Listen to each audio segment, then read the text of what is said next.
narrated by Justine Eyre. Chapter 1. It wasn't unusual to see a man stagger into or out of the Pig and Thistle, Pennyroyal Green's pub, nor was it unusual for the entrance door to fly open hard enough to bounce against the wall. After all, a half-dozen ales into an evening, a man's arms and legs could mutiny on him and do things like fling open doors with too much strength, pinch the bottoms of passing females, and refuse to hold him upright. But Colin Eversey was tormenting his brother Chase with talk of cows again, and since Chase had a perfect view of the doorway, he looked up from his ale and studied the man now framed there. The breeze caught hold of the hem of his coat, rippling it fitfully. His trousers were tucked into hessians, the toes were dulled with mud. His dark hair was pushed back over a high, pale forehead, upon which Chase could see what appeared to be a fading bruise. The man swayed almost imperceptibly. He frowned, as if he was puzzled to find himself there, or had forgotten why he entered. He turned slowly and stared with glazed eyes into the crowd in the pub, and then his hand slipped inside his coat, very much like a man reaching for a pistol. Chase stiffened, then half rose from his chair, and reflexively slipped his hand into his own coat and closed his fingers around the barrel of his own pistol. His universe narrowed to the man's hand, pressed over a pristine linen shirt. Seconds later, Chase saw one drop of scarlet ooze between the man's fingers. The man's head tipped back, and he dropped hard to one of his knees, and then the other. "Colin!" he barked. Chase nearly scrambled over Colin, jumping across the top of the scarred table to reach the man before he fell. Colin appeared on his heels, and Ned Hawthorne seconds later. With a sort of tacit coordination, it wasn't the first prone man they'd borne out of a room. They scooped the man up and whisked him away to the storeroom behind the bar, as if he were a delivery of potatoes, as a prone bleeding man was bad for business. And if anyone noticed, they would just put it down to the fact that picking men up off the floor was common in the Pig and Thistle too. They closed the door of the room and deftly, wordlessly, lowered him onto a pallet, usually used for those needing to sleep off ale, and together they slipped him out of his coat. Chase and Colin were veterans of war.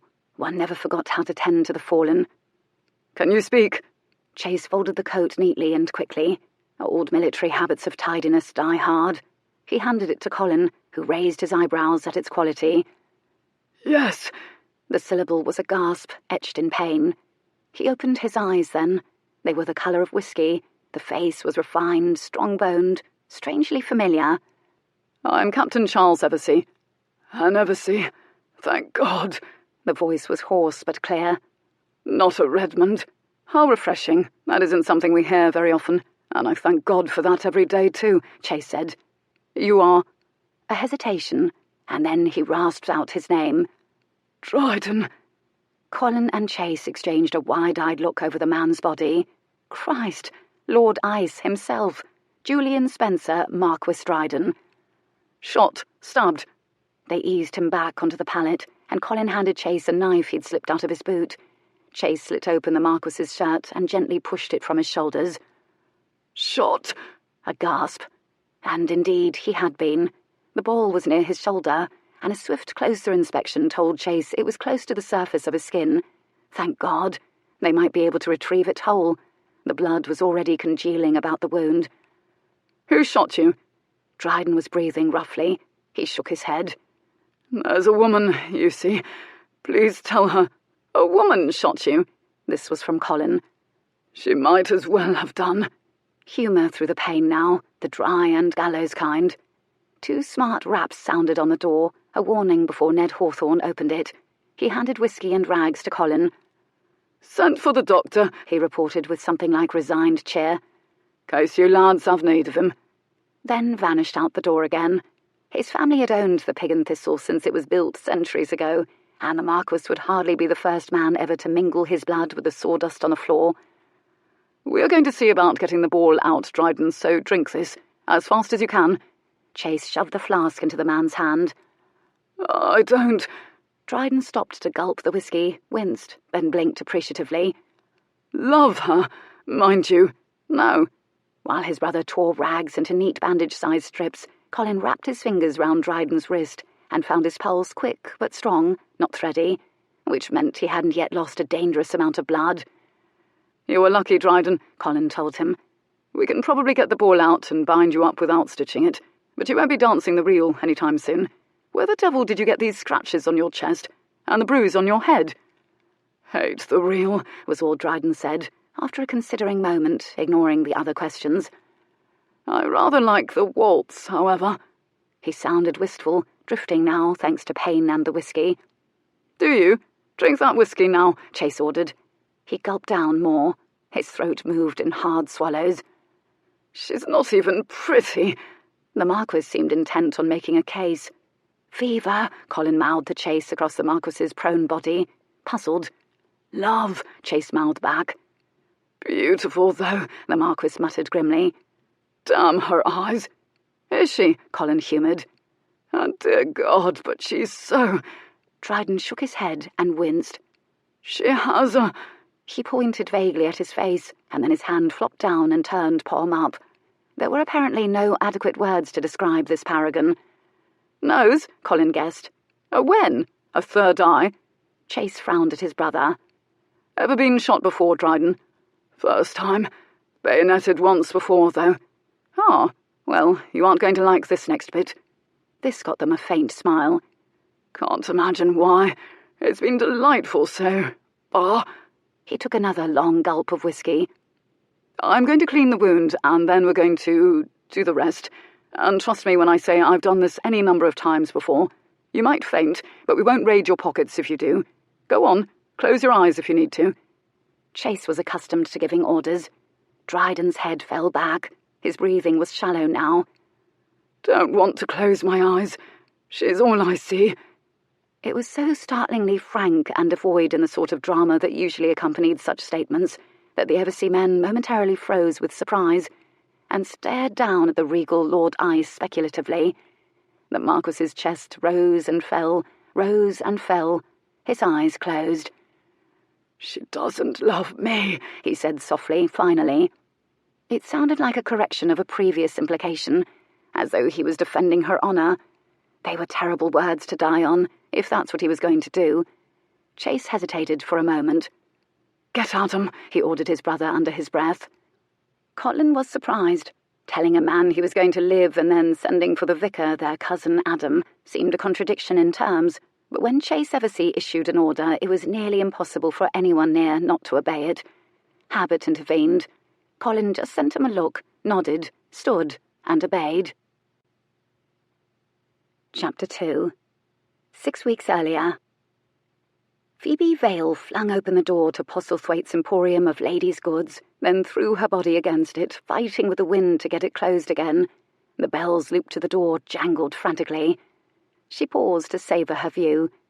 Postlethwaite's was Pennyroyal Green's very own Aladdin's cave. Everywhere was colour and gleam and fingertip-seducing texture. Cases held silver and ivory buttons, satin bows and silk flowers, fine silk fans and fur muffs. A wall was devoted to spools of satin ribbon and silk thread. Petal-fine elbow-length kid gloves were fanned on an antique escritoire. Chinese silk shawls and wool capes lolled about the place with indolent elegance.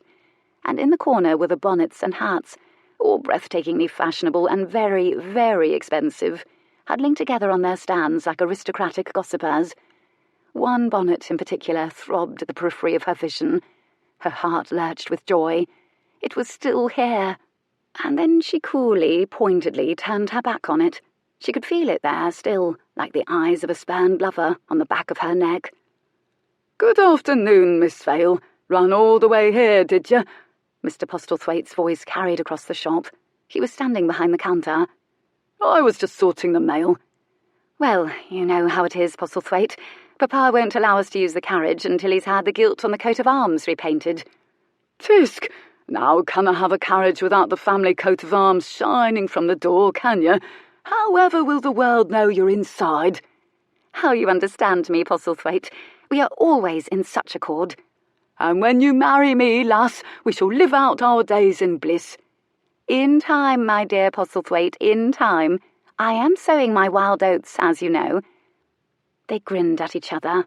They both knew the only thing Phoebe was sewing was her own dresses, often twice over after picking out the stitches and turning the fabric to get more wear out of it. and Postlethwaite was a quarter of a century her senior, if he was a day, and had only a horseshoe-shaped patch of hair left on his head. "Windy today," she told Postlethwaite idly. He cast an eye up at her through his spectacles, studied her briefly, then dropped his gaze again to the mail. "Never would have guessed," he murmured dryly. Phoebe bit back a smile. She planted her hands on the counter and peered into the mirror over it. She was a bit of a disaster. Her cheeks were scarlet, her eyes were brilliant and watery, and her fair hair was escaping in wild maypole streamers from beneath her bonnet. "I've the London broadsheets for you, Miss Vale. A bit in here about me rival for your hand." "Lord Ice," she said with idle and utterly feigned disdain. Her heart quickened. "What has he done now?" "Wagered £10,000 on a horse race, and won." She sniffed. "That man will do anything to elicit a gasp." "And it says here he bought one pair of gloves at Titweiler and Sons in the Burlington Arcade, and now all of the tour must have a pair, and they cost £100. I imagine the tour would leap from London Bridge if the Marquess did it first. Mind you, he'd land on a cart carrying a feather mattress when he did it, whilst the rest of London would splatter. There had in fact been turmoil in the tour when the Marquess had acquired 4 matched black horses with white stockings to pull his new landau. For a time, a black horse could not be had at Tattersall's for anything less than a king's ransom, and owners of black horses took to posting sentries at their stables at night against enterprising gypsies who would steal them, then paint on white stockings and sell them. The broadsheets were Phoebe's secret vice. By day, she lectured restless young girls in Latin and Greek and French and history. By night, in bed, she pored over torn gossip, the way she'd first gulped down the tales of the Arabian Nights. Both seemed equally fantastic, part of another universe entirely. The broadsheets were how she knew, for instance, that Lord Waterburn was known for outlandish wagers, and that the Silverton twins were the most wickedly glamorous young ladies of the fast set, and that Lisbeth Redmond, a young lady she'd once tutored, was now considered a diamond of the first water. But it was the formidable Lord Ice Julian Spenser, Marquess Dryden, who haunted her imagination. She knew all about him. He dressed only in black and white. He regularly shot the hearts out of the targets at Mantons to remind the bloods of the tour how foolish it would be to ever challenge him. He tolerated only the finest, the most singular, the most beautiful, in gloves, in horseflesh, in women. He was said to be cold and precise in all things, the making of money, the acquiring and dismissing of mistresses, and, as was rumoured to be next, the finding of a wife. He made reckless things, horse races and blood-chillingly high wages, seem so sane and effortless that in a rush to emulate him, London bloods broke their necks or lost their fortunes, while Dryden always emerged with his Arctic dignity and his enormous fortune unscathed. Every man wanted to be Lord Dryden, and if one believed the broadsheets, every woman wanted to be with Lord Dryden. Postlethwaite finished sorting the mail. "Oh, 2 of them addressed to the Academy today, my dear Miss Vale, and wouldn't you know both are for you." "Probably yet another proposal from the Marquess, for he is most persistent, despite the fact that I have explained again and again that I am promised to you. And the other would be an invitation to yet another ball." Postlethwaite leaned forward. "And what will you be wearing to this ball?" They never tired of this game. "Oh, I suppose I'd wear my primrose silk, the cream kid gloves, and my necklace, the one with the little diamond." She brought her hand up to her throat and tapped the base of it. "And my second best coronet, I suppose. I shall look as delicious as a meringue, but likely as I shall send my regrets, as their last do was such a bore." She lowered her voice to a confiding hush. "Have I told you what happened?" "No." Postlethwaite's voice dropped to a hush too. "So many young men wanted to dance the waltz with me that 2 of them came to blows, and one of them called the other one out, and, well, I fear there was a duel." "Never say a duel." "Oh, I'm afraid so. They fought with pistols at dawn, and one of them was wounded." "Scandalous." "I always seem to cause duels," she said sadly. "Can't I say as I blame them, Miss Vale? You were born to break hearts." "Hearts? Not mirrors?" They grinned at each other. For if Phoebe Vale was a beauty, no one had yet pointed this out to her. Compliments were generally confined to her complexion, which admittedly was very fine. She danced but one waltz her entire life, during a party held in Pennyroyal Green's town hall, with a spotty young man who was either too bashful to look her in the eye or too grateful to be so close to such excellent cleavage to do anything other than worship it with his gaze. But men had indeed come to blows over her more than once. She was inclined to blame too much ale at the Pig and Thistle. But the men of Sussex knew something they couldn't articulate.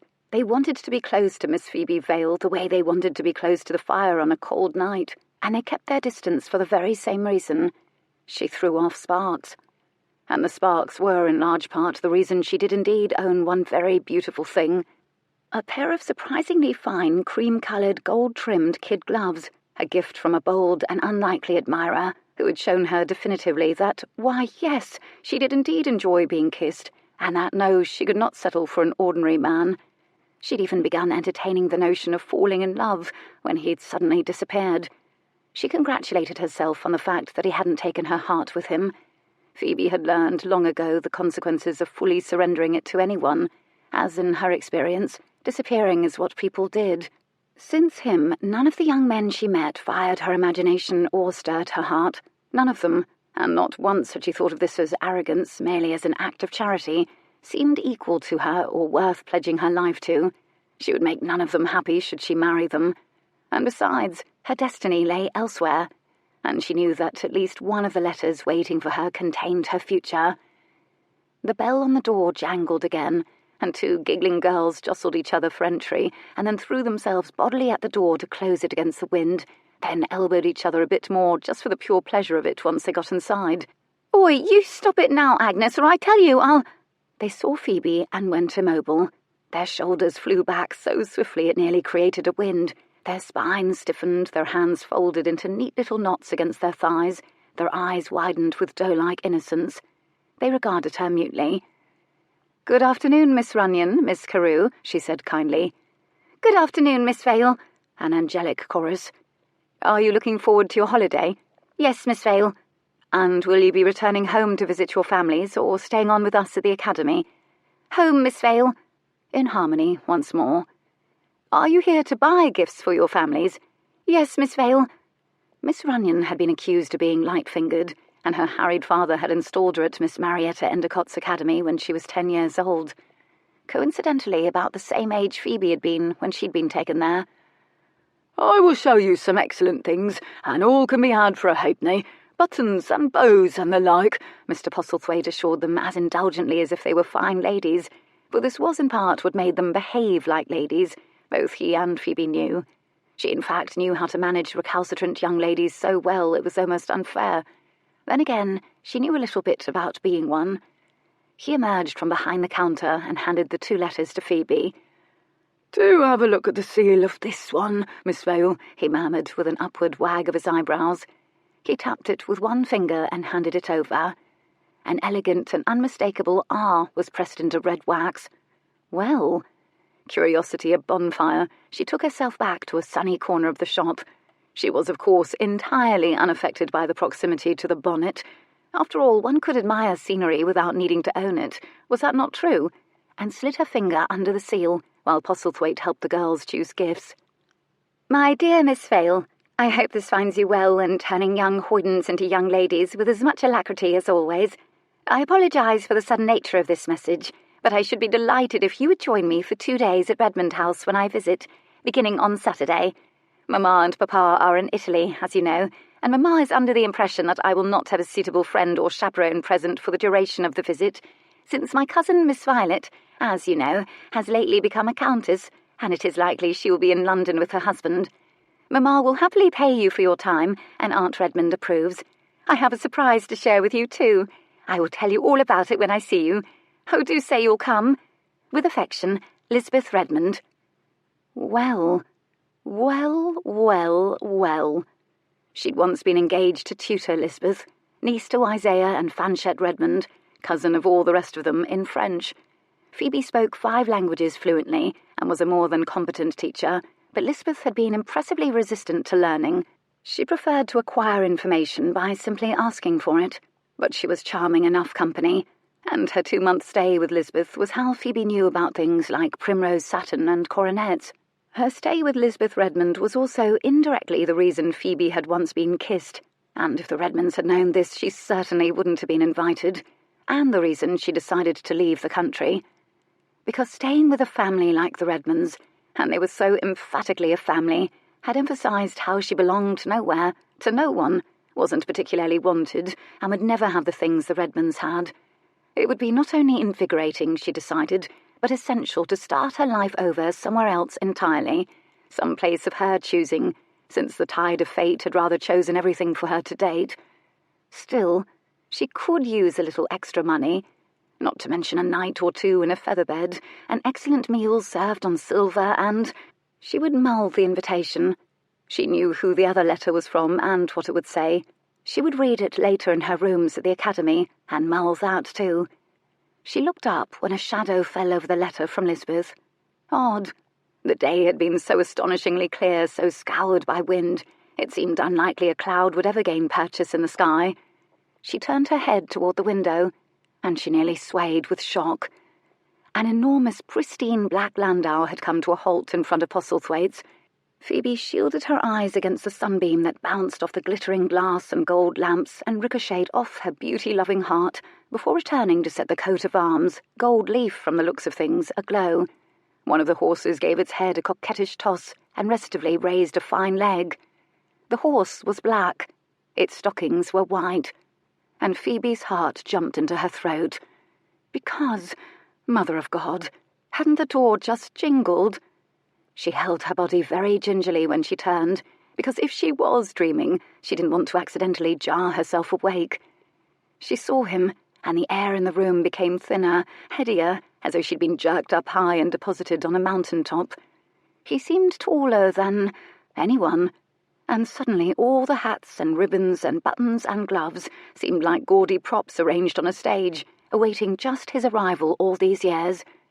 He swept the shop with a glance, taking in ribbons, gloves, Phoebe, hats, watches, her students, reticules, shawls, and Postlethwaite, in that order and with equal dispassion. His coat and boots were black, his shirt and cravat were white, and his voice, a baritone edged with smoke, was exactly how she'd imagined it. "Dryden," he said, as if it was the answer to all of life's most important questions. Chapter 3. His name echoed all by itself in the shop, long enough for everyone to begin wondering whether they'd imagined he'd spoken. Up went one of his black eyebrows, like an arrow. Phoebe saw this in the mirror over the counter. Her view was now of the man's back, which rivaled the Alps for majesty. His shoulders narrowed to a waist in a line so fundamentally masculine she'd never been more unnervingly aware she was a woman. When he shifted his feet, she could almost sense the lovely slide of muscles beneath the black coat he wore, with the same casual grace a panther wears its pelt.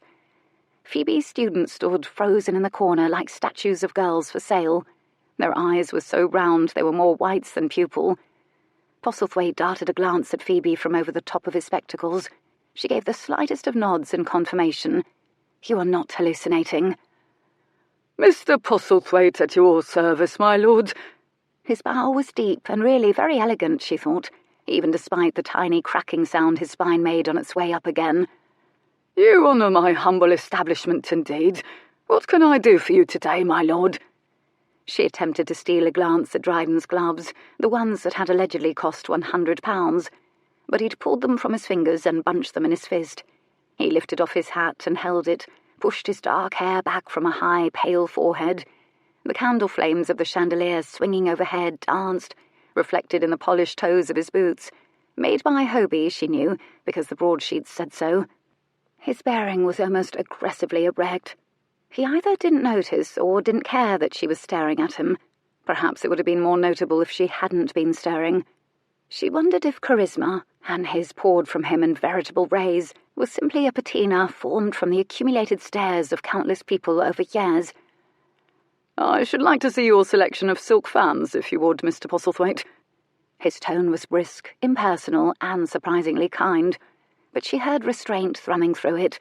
He was clearly aware of his impact and was making a concerted effort not to frighten the rabble and freeze them like rabbits before wolves.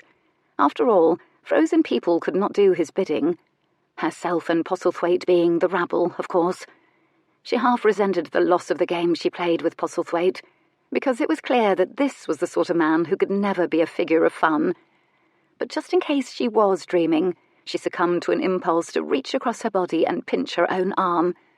Too late, she realised the Marquess had a perfect view of her in the mirror over the counter. He swivelled his body a quarter turn. She felt his attention like an explosion of light smack in her solar plexus. His cheekbones were high and stark, and somehow this made his gaze seem particularly potent, as though he were calmly viewing a siege from the crenellations of a castle. His eyes were clear, just a shade darker than whiskey. Not a gentle face, nor a safe face, and not a face one could get accustomed to in a glance. 3 or 4 or 15 more glances of the lingering sort, perhaps. She touched a hand to her wind-ruddied face, as if it was a wand that could change her into a princess before his eyes. He turned away without a change of expression, which was when she began breathing again. Of course, my lord." A whiff of glee had entered Postlethwaite's voice.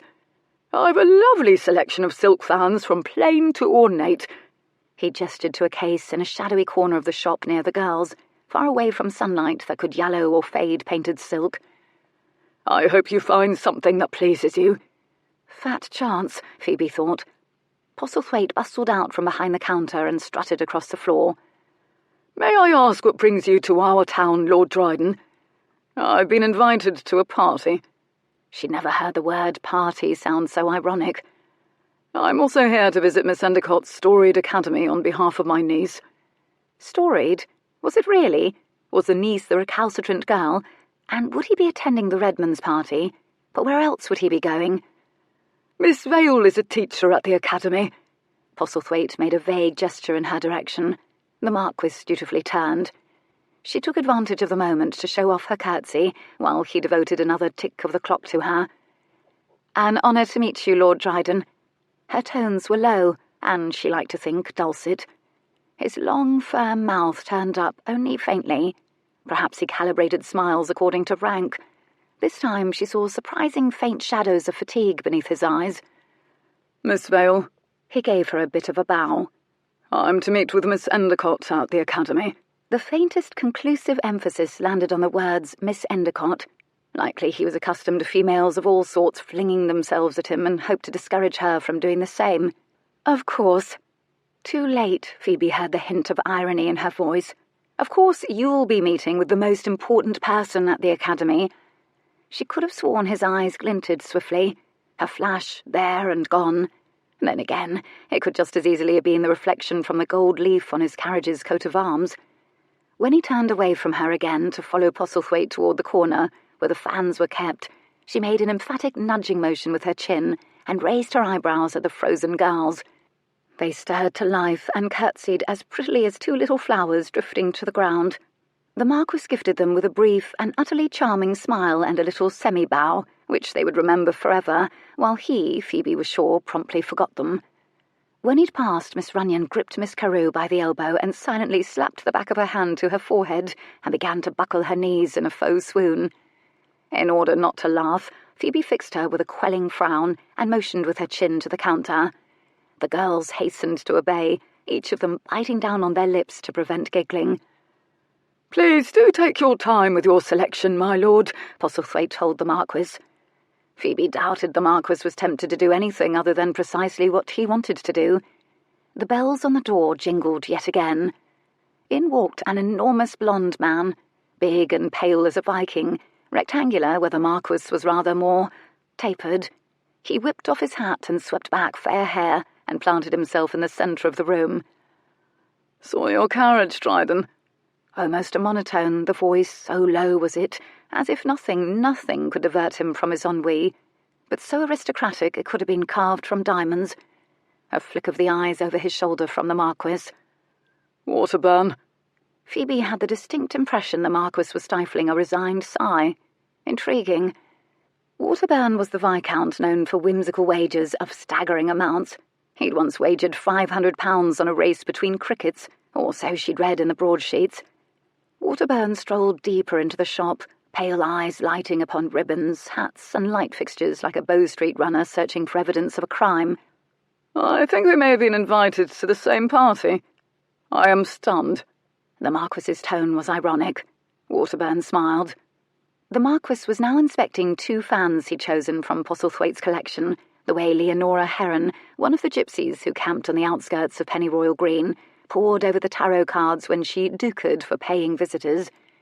Envy washed over her, spiky and hot and surprising. Who was special enough to warrant that sort of care in selection? Lord Waterburn, Postlethwaite was compelled to bow again. Mr. Postlethwaite at your service. May I bring tea for your lordships? None for me, but thank you for offering, Mr. Postlethwaite. This came from the Marquess. Waterburn's idle gaze lit upon Phoebe. She tried a smile and a nod. He dipped his great head unsmilingly and turned away again. For heaven's sake, she was growing a little tired of feeling like part of the decor. Her students were rustling with the packages and preparing to leave. "Good day, Miss Vale. I hope you have a lovely holiday." "Thank you, ladies. I hope yours is lovely as well. But please don't forget to read your Marcus Aurelius, or you will find yourselves behind in your lessons upon your return." "Of course not, Miss Vale. I am looking forward to it greatly," Miss Runyon lied passionately. And off they went with a jangle of bells, letting in a rush of wind that fluttered the ribbons on the bonnets and lifted up the horseshoe of hair remaining on Postlethwaite's head, and then the door was shut once more. Phoebe took one last hungry look at the bonnet that would never be hers, and folded her message from Lisbeth so she could tuck it in her reticule, along with her other letter. Which was when the large blonde lordship drifted, much like a galleon, over to the Marquess. £10 says even you cannot get a kiss from the La Insegnante, Dryden. Insegnante? But Insegnante was Italian for teacher. Waterburn jerked his chin in her direction. She went numb with shock. He means for the Marquess to kiss me. She whirled immediately around again and began fondling the lavender ribbon on the bonnet and listened.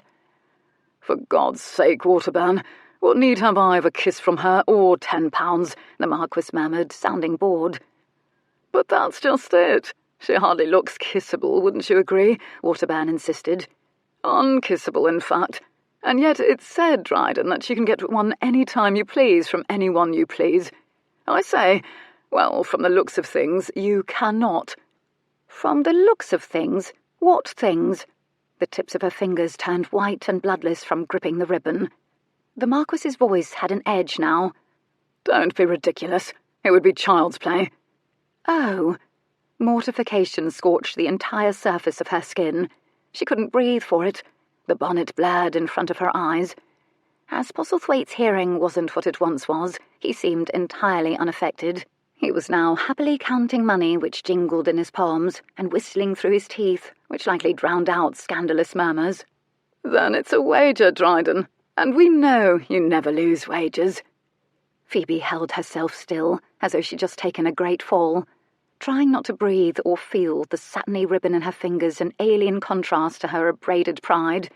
She stared at the bonnet she coveted and would never have, while a man she'd once coveted and would never have dismissed the notion that she might be kissable, and painstakingly selected a gift for another woman, whereupon he would climb once again into that behemoth of a carriage and be driven to the academy, whilst she ran up the hill again, doing battle with a wind determined to tear off her old bonnet. Bloody aristocrats! How very disappointing to discover they were mortal and childish.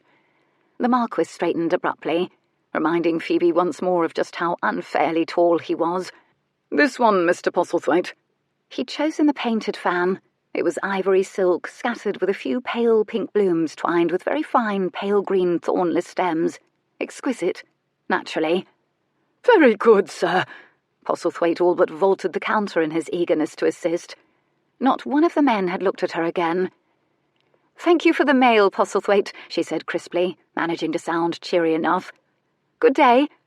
She left the shop trailing a hand in a farewell wave before he could answer.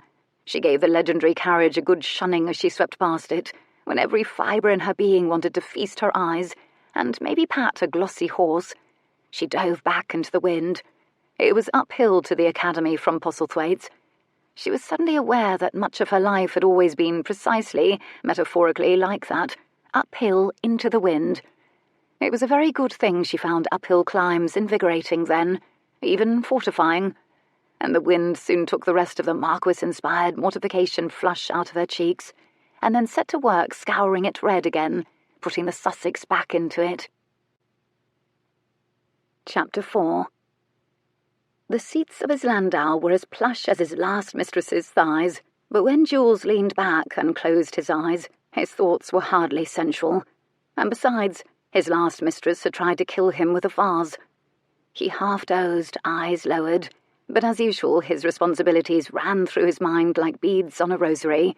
He'd hired excellent people to work for him, to worry for him, to manage his properties and oversee his investments, and yet vigilance remained almost a pleasurable vice. He found it difficult to release. He hadn't slept solidly since he was 17, when his reckless Roman candle of a father, in his final spectacular act, had gotten himself killed in a duel over a woman who wasn't his wife. He'd loved her, he told the ton at large, and love was worth dying for. All this, of course, after years of steadily losing properties and money and stature in games of chance, and, by all accounts, having the time of his life doing all of it. He'd left behind debts, disaster and disgrace, all of which Jules had methodically righted. The years had been harrowing, but he was clever and strategic and shrewd and coldly, ruthlessly determined. He'd never put a foot wrong. He'd regained family property, amassed a new fortune, and gained untold power and influence. His dignity was unassailable, seemingly impenetrable. And while his father had been a glorious, gorgeous wreck, at the mercy of his impulses in the end, despite his ancient title a subject of mockery, no one dared mock Julian Spenser. He ran his thoughts over another bead. His family was safe and comfortable. His sisters married well. Crises and needs came and went. They turned to him to solve them, and it was what he did, because he did it best. And then there was bloody Waterburn, who was really a minor irritant, but seemingly omnipresent. Like a gnat, if a blonde giant could be said to resemble a gnat. He'd never forgive Jules for winning the favours of the lush Carlotta Medina, or, for that matter, for being Julian Spenser. Always ahead of him in school, promoted ahead of him in the army, a better shot, and, by all accounts, a better lover, whose cool discrimination, not to mention the looks he'd inherited from his father, women found maddeningly compelling. Of course, in hindsight, the victory was rather hollow, since Carlotta had been fiery and acrobatic in bed, and really quite unmanageable out of it.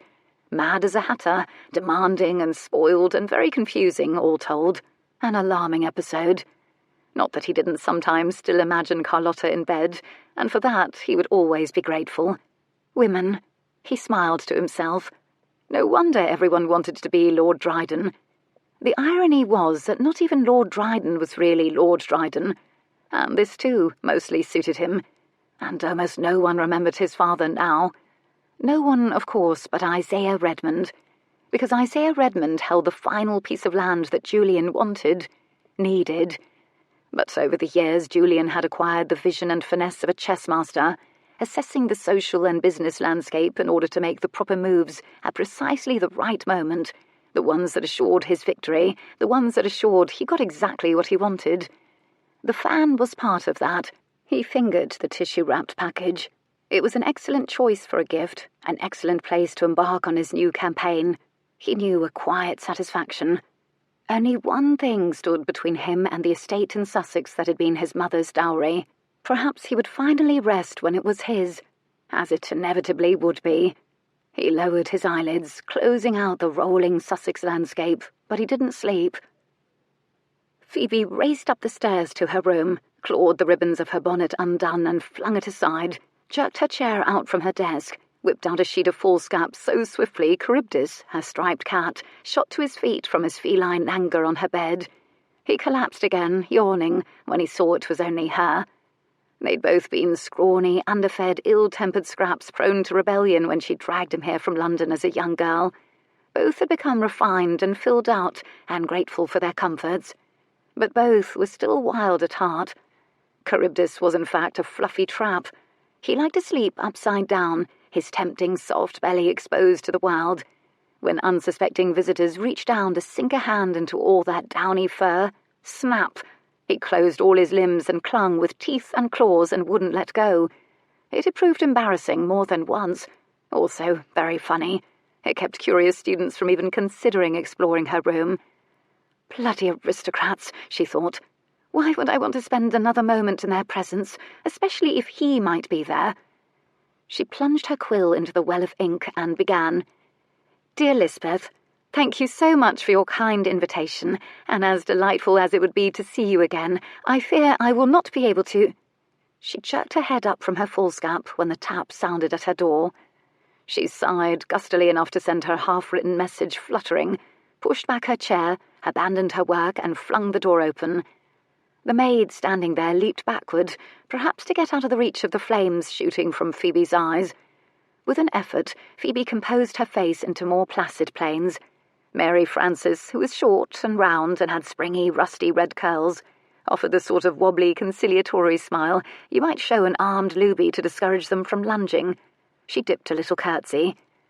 "Begging your pardon, Miss Vale, I'm sorry to interrupt your important work." She peered curiously past her into the simple room, at the 2 thick rag rugs, the bed covered with an eccentric quilt she'd stitched from dresses and pelisses she dismembered when she couldn't coax any more wear from them. "Miss Endicott would like a word with you before she leaves." Phoebe drew in a steadying breath. Mary Frances thought they were all very clever and did important work here at the Academy, which was rather sweet and soothing. "Thank you, Mary Frances." Miss Endicott was about to leave on holidays too, she knew, but she'd left the running of the Academy in the hands of senior teachers Miss Bundercraft and Mrs. Fleeger. Phoebe turned to the oval mirror nailed up over her bureau and gave her fine, fair hair a cursory smoothing, shook out her skirts and gave them a cursory smoothing, and then hurried down the long hallway and darted down the winding stairs, one hand sliding along that deliciously smooth banister polished by generations of recalcitrant young ladies doing that very thing, just as she had when she was young. She came to a halt in the doorway of Miss Endicott's office to avoid colliding with a big black wall. The wall turned around slowly and proved to be the Marquess. "Ah, there you are, Miss Vale." Miss Endicott managed to make it sound as if she'd been waiting for her all afternoon. She was dressed for travel in an elegant grey wool dress and matching pelisse, and a splendid grey lavender felt hat. A packed portmanteau sat atop her great polished desk. A trunk was lined up next to it on the floor. "I'd hoped you'd show the Marquess at least one of the upper-floor classrooms, as I must leave at once or miss the mail coach, and my sister, I assure you, will never forgive me if I arrive an entire day late for our visit, as she has a full programme of entertainments devised." She pulled on a pair of gloves as she spoke. "I felt it of value that his lordship should speak with one of our teachers in residence. He mentioned he had the pleasure of making your acquaintance in Postlethwaite." Miss Endicott's eyes were small, blue, and piercing. She was another in a long line of Miss Marietta Endicotts who ran the Academy with the skill of a general, the finesse of an orchestra conductor, and business wiles that might make even Isaiah Redmond blush. She was, in fact, very kind, a secret all the girls in the school eventually uncovered. Mind you, it took a good deal of digging to uncover it. And she was kind, but never weak. Implacable was in fact a better word for her.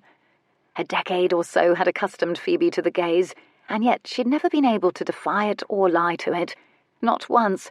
And she'd once been able to defy everything. Her skin heated again from a mix of emotions and sensations, none of them compatible. "Of course," Phoebe said evenly. "We had the pleasure." Miss Endicott paused in her glove-pulling on and stared at her with mild incredulity until Phoebe dipped a desultory curtsy in the general direction of the Marquess. He returned the favour by nodding in her general direction. Neither of them had looked at each other. The Marquess, in fact, showed no sign of being affected by her presence at all. The same suppressed impatience rolled in waves from him, the kind that made one want to shift their feet or fidget, do something, anything, as long as it was his bidding. He was casting his eyes over the furnishings of Miss Endicott's office and lightly slapping his hat against the palm of his hand. Whap, whap, whap, as if marking off how many more precious minutes of his life he'd need to devote to his tedious visit to a school for girls. "I shall be grateful if you would show me a classroom, Miss Vale," he said at last. He was exquisitely polite, though he likely would have said, "I should like you to stuff it, Miss Vale," in the same tone. He was looking at her now. "I shall be happy to do it. She could be exquisitely polite, too. Still, she directed this to his left eyebrow, to avoid looking straight into his gold eyes. He nodded, as if there had never been any question of this. He turned to address Miss Endicott. "My sincere thanks, Miss Endicott, for your time, and I hope you enjoy a safe and pleasant journey." "Thank you, I expect to, Lord Dryden," she said briskly, and no journey would ever dare defy Miss Endicott by being anything other than pleasurable or uneventful. So Phoebe curtsied to Miss Endicott too, but Miss Endicott swept past her, gave her a kiss on one cheek, followed it with a little kid-clad pat as if to drive the kiss into Phoebe's very soul, and then tugged on the bell for a footman. She stared after the departing headmistress. Phoebe supposed it was evidence of the fact that she was no longer strictly a green girl that the headmistress saw naught amiss with sending her to the upper floors alone with a handsome marquis.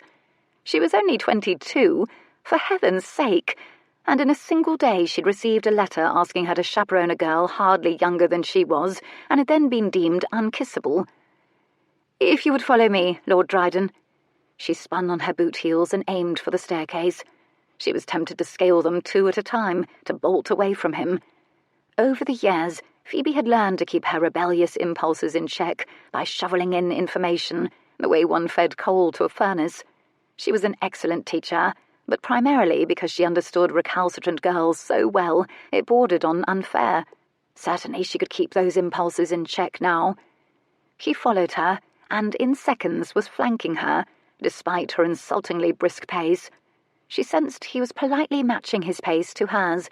He called to mind a tethered stallion who decided to humour her with temporary docility.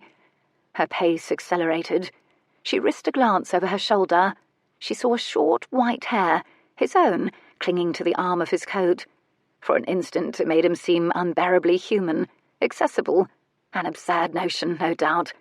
She knew very well how to spout pleasantries and to charm. Still, she stubbornly refused to speak. So he did.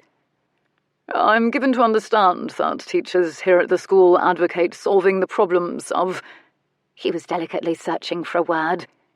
"Recalcitrance," she completed brightly. "Very well, then, recalcitrance, by filling the girls' minds with facts."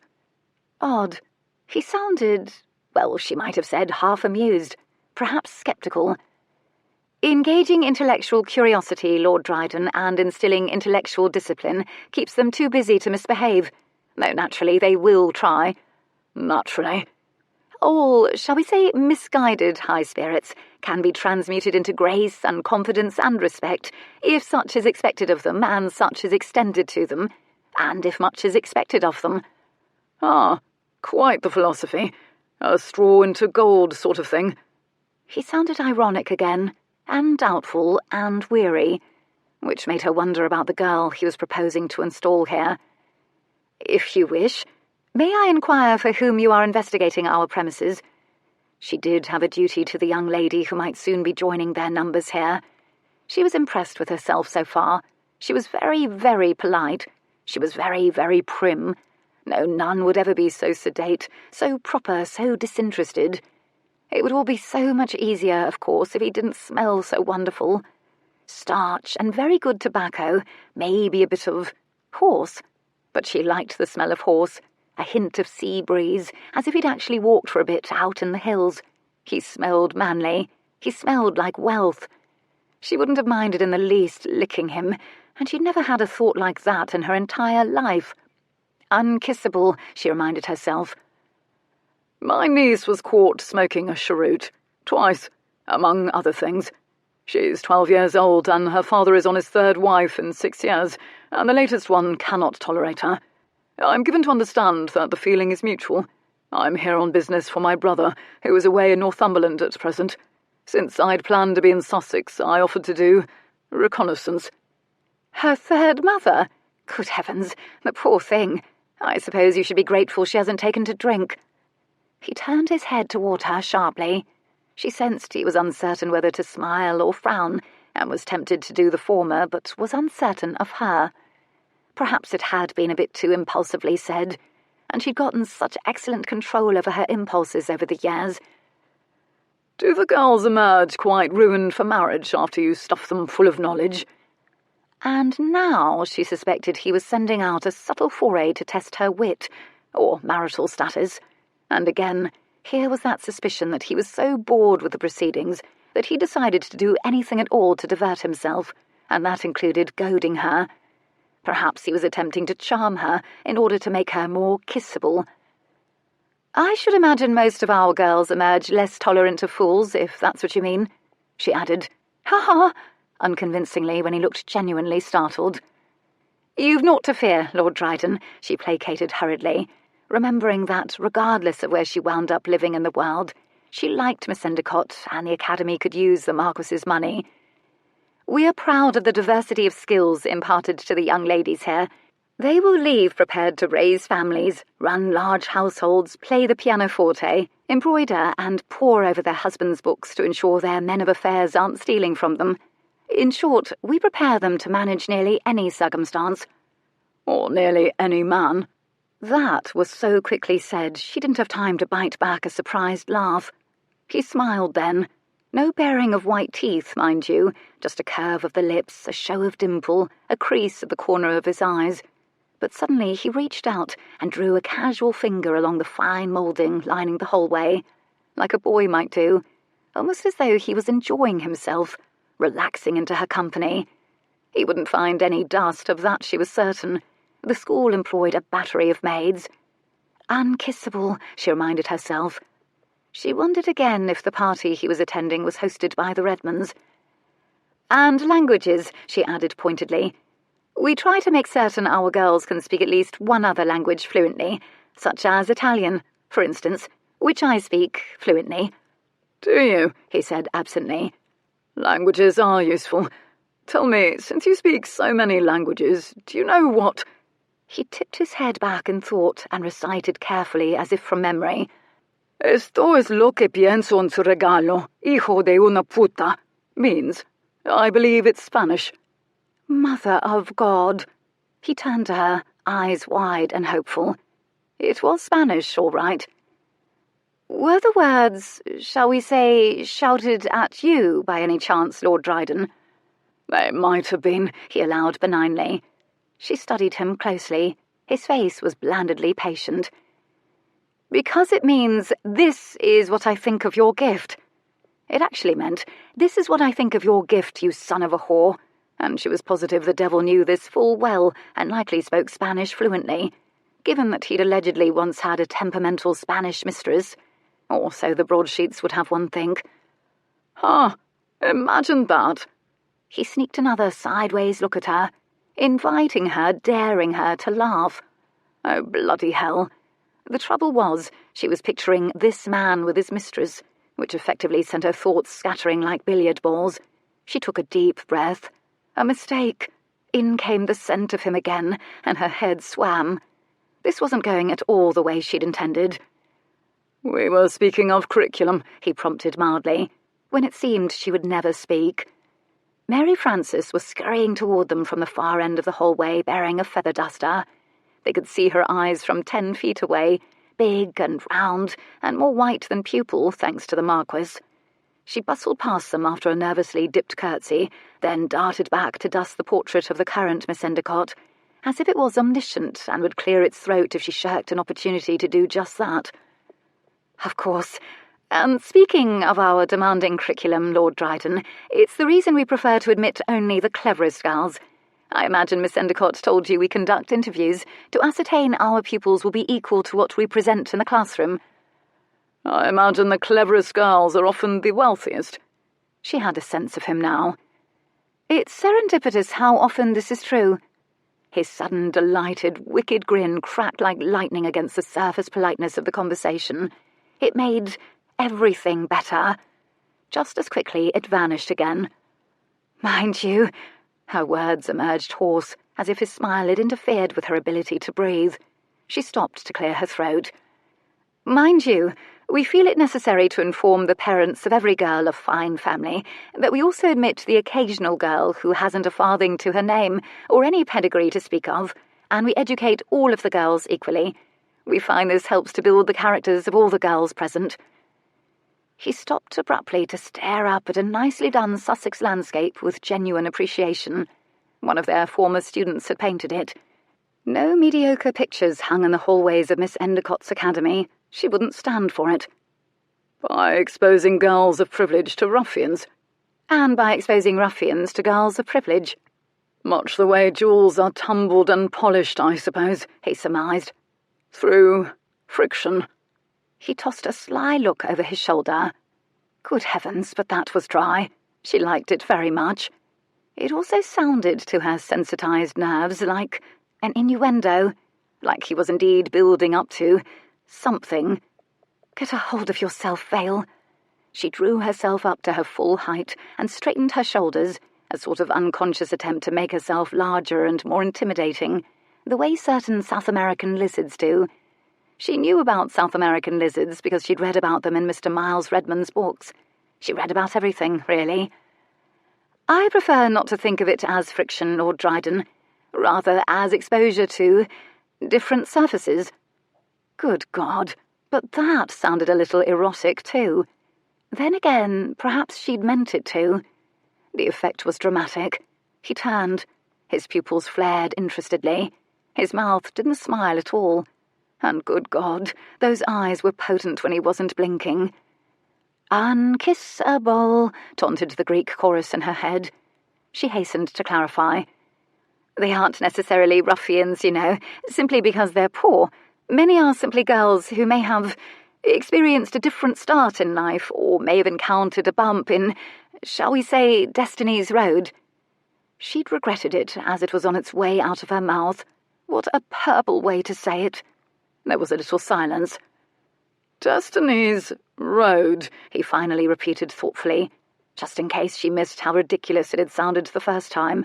His eyes glinted insufferably. He was daring her again not to smile, as if he knew precisely who she was beneath the primness, and was determined to extract her true self from her before he departed. She realized then that at some point she'd folded her hands behind her back. Why? To prevent them from touching him. She wasn't quite that reckless.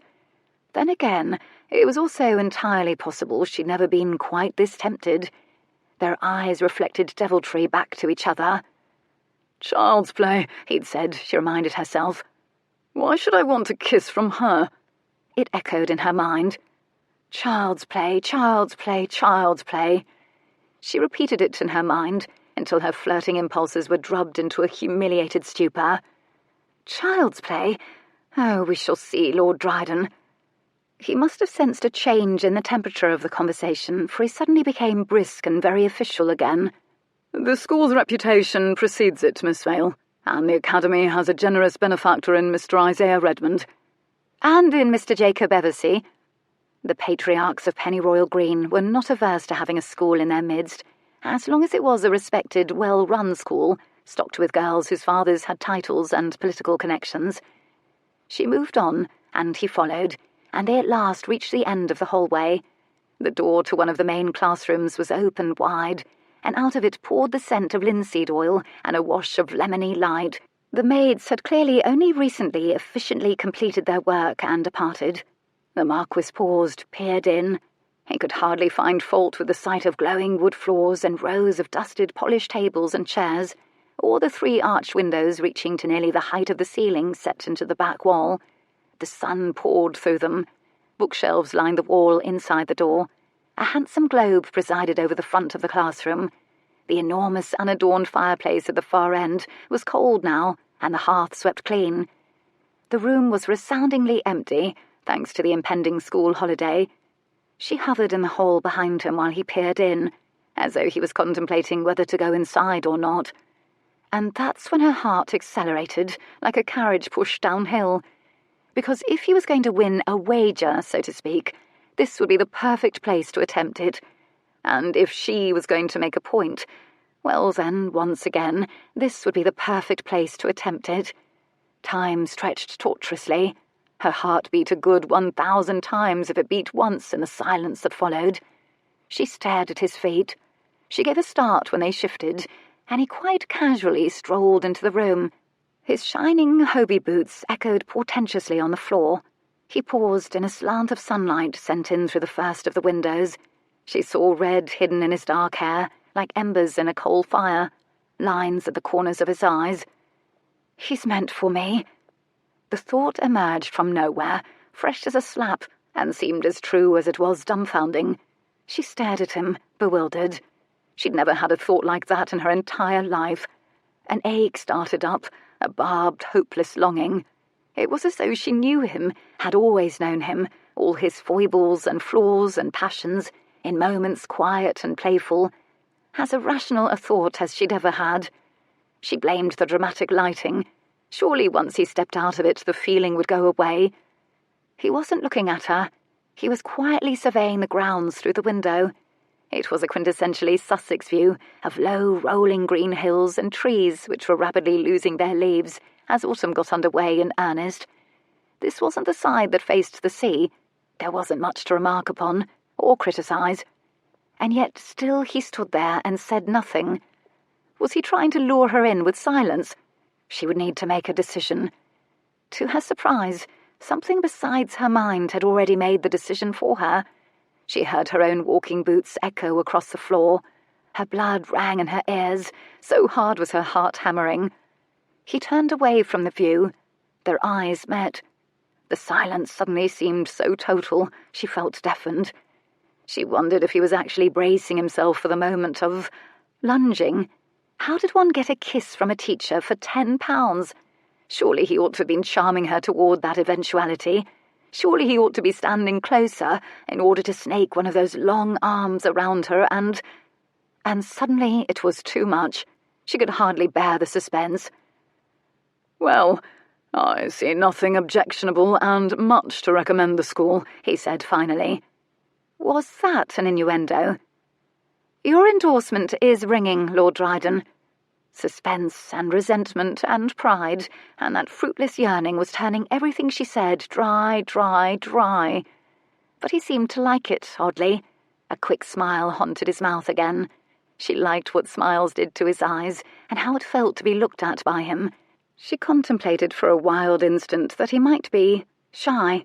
She knew the difference between distracted and awkward, between indifferent and preoccupied. And though he was clearly a man at home in his skin and in the world, he seemed at something of a loss here. Perhaps it had to do with the gulf between their classes. Or perhaps he was steeling his nerve to get a kiss from the schoolteacher when he really hadn't the will to do it, let alone for a mere £10. Mere for him, that was. Oh, for heaven's sake, she could stand it no longer. "Well, Lord Dryden, you may as well get it over with." The smile vanished. "I beg your pardon." "You are going to try to kiss me, aren't you?" Chapter 5. The Marquess froze. His face was an immobile blank for an instant. He parted his mouth, he closed it again, he parted it again, and then gave his head a little shake. "I beg your pardon. Why would you think... I beg your pardon." She'd made him stammer. "Well, here we are alone. You've a reputation for accepting and winning wagers. But I suppose the primary reason I think that is that I heard your friend urge you to do it. £10, I believe the wager was. Imagine, you could buy the finger of one glove for that amount." Such a fascinating play of emotions chased each other across his face. Guilt and comprehension and horror and irritation and an undeniable prurient curiosity and... She didn't expect to like the expression that at last settled in. Good-humoured defeat. "Well, announcing it certainly takes all the fun out of it." And there were a number of things she could say, and she knew what she shouldn't say. All of the fun. She'd said it anyway. Silence. And then, "Miss Vale," he said carefully. "Yes?" "Are you flirting with me?" "Would it surprise you if I said yes?" "Well..." She was laughing silently at him. "Because I'm plain and I shouldn't have such skills at my disposal, and because you've only learned one way to play the game, and it involves you applying the charm and the maiden capitulating, don't you ever tire of it, of things always being the same?" She clasped her hands in front of her, leaning into the question with mock earnestness. He floundered. "Yes, no, that is, you're not plain." Jules didn't know whether this last was true or not, but out it had come. And certainly it was the wisest thing to say under the circumstances. Surely if she was a beauty, he would have noticed. "Oh, I know. My complexion is very fine, so I've been told. Often enough to believe it." She was wickedly amused. Jules was shocked to realise that this chit was toying with him. He took a moment to compose himself. He couldn't recall the last time he'd needed to compose himself. There was no question that Waterburn's wager had inserted itself in his awareness like a burr. He found Waterburn altogether a damned burr. He'd thought she was quick, which he approved of. She didn't lack wit. He'd sensed a suppressed energy about her since he'd seen her in Postlethwaite's, but he'd thought then it had been contained passion for a bonnet. She'd been staring at one as though it were an oracle. He didn't want to kiss her, did he? But now this girl thought he was actually feckless, which was ironic, given that fecklessness was a luxury he'd never known. And bloody hell, but now he was assessing her complexion and trying to prevent her from noticing that he was doing exactly that. And in the light filtered in through the high windows, well, comparisons to pearls would not be inaccurate. She radiated health and lustre and life. She did rather glow. "It isn't unappealing," he allowed. "Oh, now, you needn't gush." He felt the smile begin and then slowly take hold. He couldn't help himself. "Should I apologise for my species for trotting out the same compliment again and again? Isn't it better than having none at all?" "When you hear the same one again and again, it's difficult not to come to the conclusion that it's the only thing of note about one's person." She still sounded amused, as if it was all the same to her. He didn't think he'd ever encountered a more self-possessed female. Then again, doubtless she'd honed her confidence on the characters of unruly young ladies. What challenge would a marquis pose in the face of that? "Have pity on us. We cannot all of us be poets.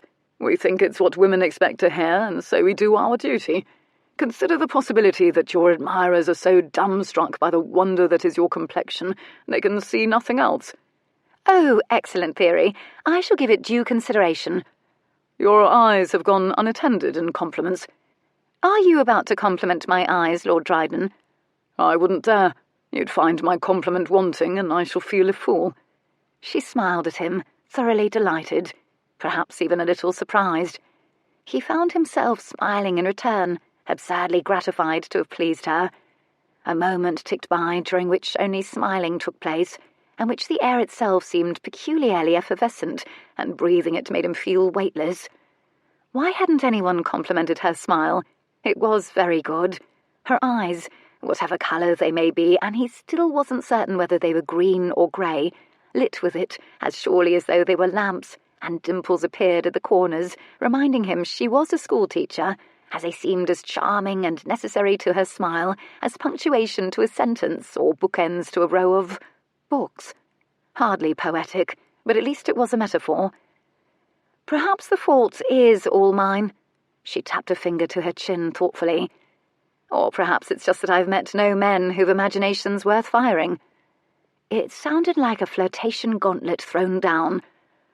"That could very well be," he allowed very cautiously. What sort of men was a schoolteacher likely to meet? Farmer, vicars, other teachers, soldiers? Was she daring him to charm her? He was a marquis. A marquis who, coincidentally, liked a dare, almost as much as he disliked entanglements, and wagers foisted upon him. "Have you been to London?" he asked her. A peculiar hesitation. "Yes." "One can meet a wide variety of people in London." She found this very funny. "You were proposing I diversify my experience of men in order to hear better compliments. Fear not. I do plan to go abroad, very abroad. I ought to meet a good many types of gentlemen en route." Deeper and deeper he fell into the conversation, fascinated despite himself. "Where do you plan to go?" Another brief hesitation. "I should like to go to Africa." "Africa?" She may as well have said the moon. What on earth did one say to this? Missionaries did go on missions to Africa. He imagined they needed teachers. "To work?" He delivered the word gingerly, after a pause. She burst into laughter. It was the best thing he'd heard in a very long time. That laugh, better than any opera or musicale, better than birdsong or the sound of hooves clattering around a racetrack, or the sighs of a mistress or any of his other favourite sounds. Her eyes vanished completely, and her head tipped back, and he could even see molars. He basked, astonished and pleased. "Oh, my goodness, Lord Dryden, you should have seen your face when you said the word work. It's not counted among the deadly sins, you know. But I thought, yes, that's what I would do there." "With missionaries?" He frantically riffled his brain for anything at all he knew about Africa and why people would go there. "Perhaps to teach?" "Yes." "Because you are so saintly?" Imagine that. Now he was flirting a little. The smile she gave him here was the very opposite of saintly. Slow and crooked and pure imp. She didn't say a word. The smile answered for her. And to his surprise, he felt that smile at the nape of his neck and in places lower on his body. "Or perhaps it's because you have need of reforming." He'd lowered his voice. She dodged that question too. "Losing your nerve, Madame Schoolteacher?" "I want to see the world, quite simply." "Some people start with Italy, or Brighton." "I thought perhaps I would begin at the far end and work my way back." He laughed. He was officially enjoying himself. "I was simply taking a guess, you know, regarding the work. The possibility remained that perhaps you were going with your husband for his own duties, or to take in the climate, which is like living atop a stove, from what I understand, and a woman should not have to—" He realised what he was about to say and stopped himself. "Work? It's all right. I shan't tell anyone you used the dreaded W word multiple times in front of me." "If she has a husband, brother or father to take care of for her." "Precisely," was all she said. So she'd none of those in her life. Who then did she have? Surely she was young enough, or old enough to have any or all of them. She possessed all of her limbs, and she wasn't otherwise deformed. Surely she could have married by now if she'd wished to. Perhaps she was a widow. She didn't look or act the part. "It's just, well," she took a deep breath. "Honestly, Lord Dryden, aren't you ever bored with the same pleasures and pursuits? Don't you ever feel confined?" Imagine anyone asking him such a question. "What makes you think I indulge in the same pleasures and pursuits often enough to bore of them?" "I read the London broadsheets." "Oh. It hasn't been all unrelieved debauchery, you know. I am particular about my pleasures." "You don't say." His mouth tipped up at the corner. "I have a number of pressing duties." "Attending to your estates." She lingered on that final S with gentle mockery. Well, it was true he had as many estates as he had titles. More, in fact. His responsibilities were legion. His skill at delegating them was unparalleled, because he, of course, with an unerring instinct, hired the very best men for the jobs. Would that he could hire men of affairs to manage his family. "They are an ever-present responsibility, yes. The gossip sheets don't write about the fact that I've arranged for new drainage ditches in my Hereford estates." "Is that so?" She sounded fascinated. "Drainage ditches?" "Or that I have acquired an excellent herd of sheep and am profiting greatly from wool." "Wool is one of England's finest resources." "And I served as an officer in the army." "Very impressive. I've been told that war is boredom interspersed with violence and terror." So she had known a few soldiers. In what way had she known the soldiers, he wondered. He could imagine the soldiers serving under his command being enchanted with her. It was the lively women they met on the continent to whom they were ultimately grateful for making the war more bearable, not necessarily the beautiful ones. "Oh, that's not all it is. If a man really applies himself in the army, he can learn an untold number of curse words and catch all manner of diseases, not to mention acquire a few interesting scars."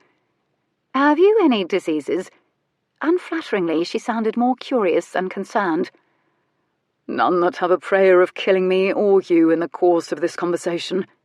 Her smile appeared again, starting slowly and spreading. He liked the slow smile, because then it seemed to last longer and light her face gradually, and it was like watching the sun rise, or watching a beginning of any kind. He was perilously close to feeling, well, happy, for lack of another word, in an unusual way, and yet his nerves felt pulled taut as harpsichord strings.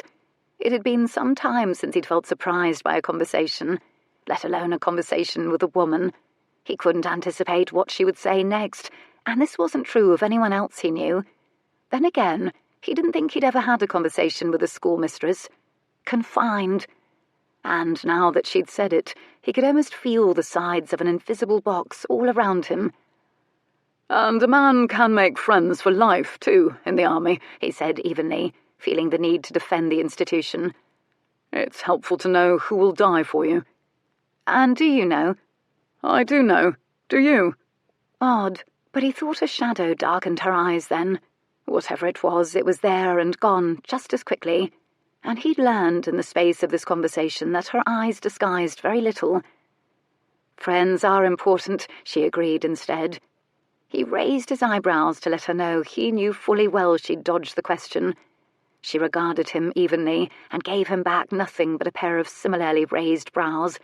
He suspected she would have grave difficulty ever hiding her thoughts completely, given how her eyes lit with humour and intelligence. The person she was, a crackling, complicated one, seemed to shine through. He really ought to attend to the business at hand. "Are you often bored, Miss—" Bloody hell.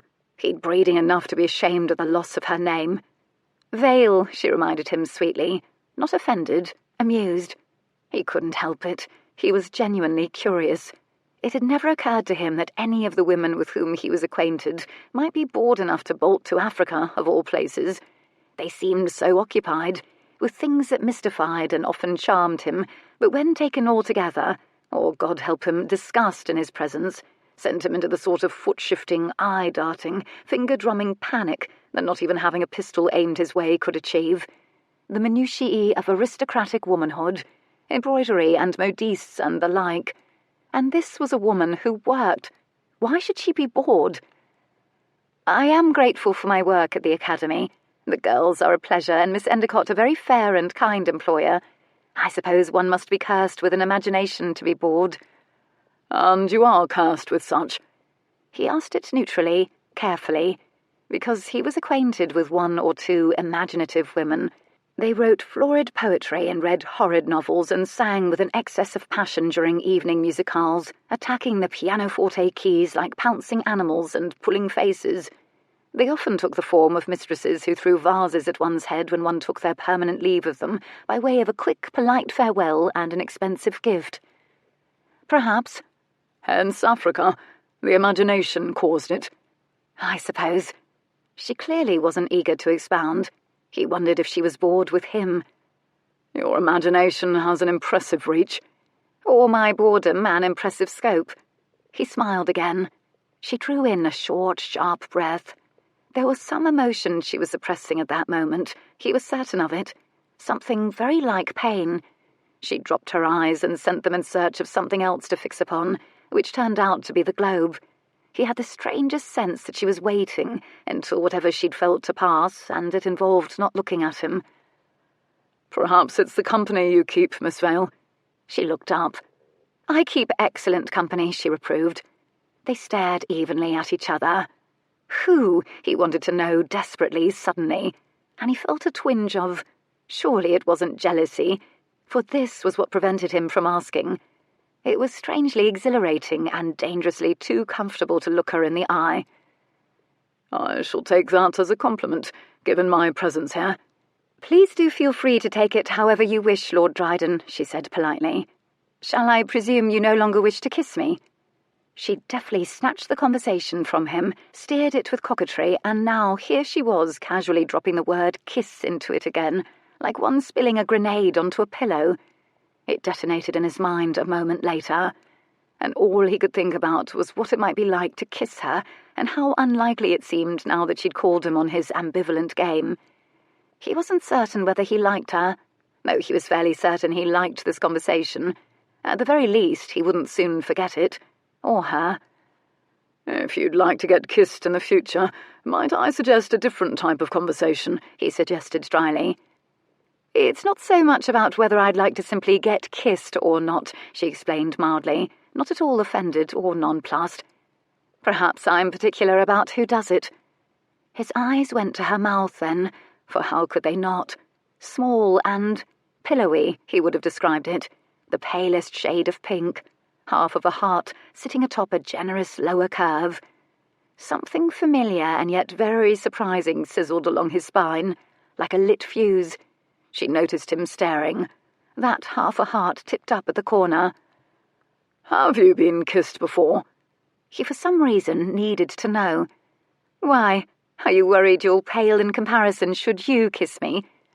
Christ, but she had a volley for everything, and a very direct gaze, and he suspected she knew full well the effect she was having on him. He supposed her eyes were green. They were clear and large, and her lashes were blonde at the tips, and her eyebrows were fair near to invisibility and shaped like little wings. She was altogether comprised of muted shades, which a man ought to find soothing. She was anything but. "You'll forget you've ever been kissed before once I've kissed you." The words were quick and fierce. He actually saw her breath catch, and then she went so still. And though he was certain she was even now silently cursing the fact, a faint flush slowly invaded her, admittedly fine complexion. It was like watching dawn flood into the pale sky. In short, he'd managed to shock both of them. The words had somehow managed to bypass reason on the way out of his mouth, and this rarely happened. So she was not impervious to him as a man, nor was she as worldly as she'd like him to believe.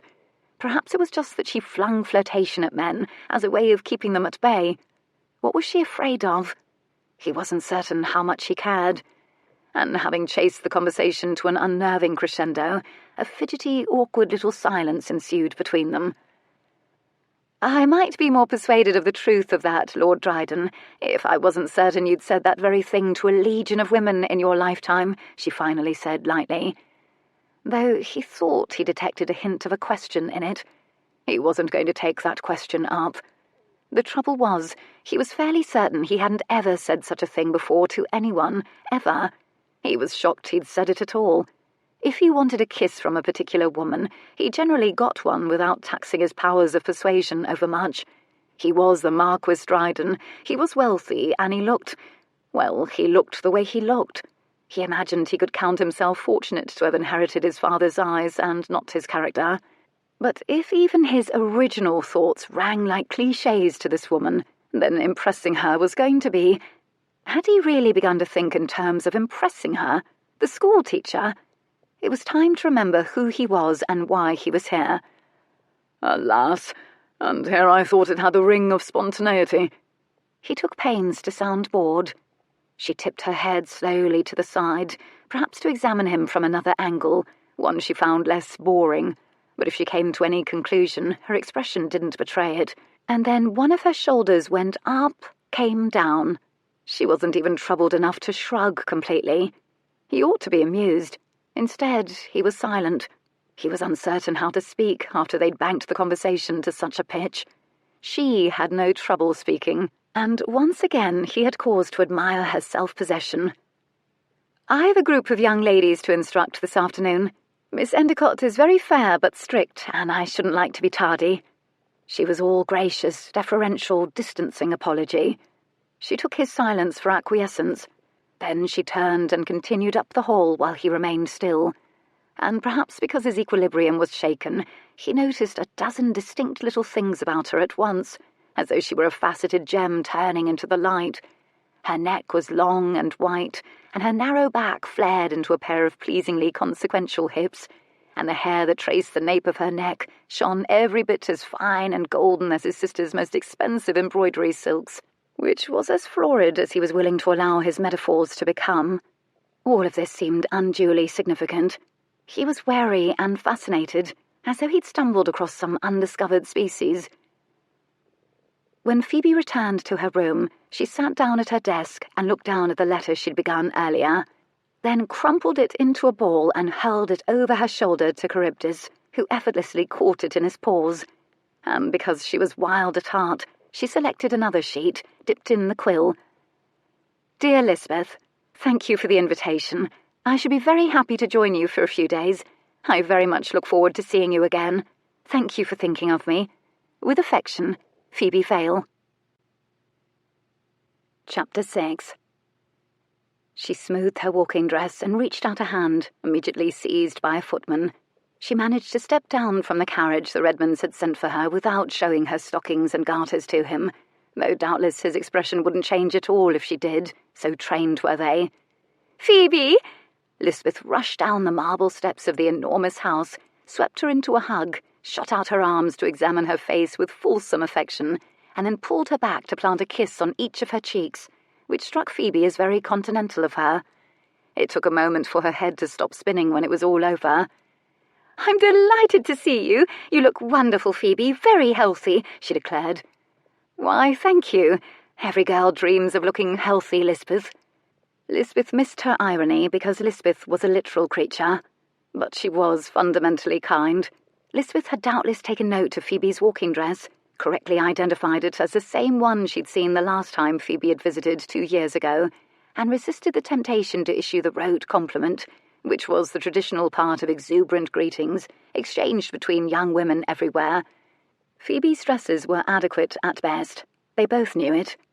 "And you. I must thank you again for thinking of me. You're so beautiful, Lisbeth." This was true, and she could say it with only a little hitch of envy.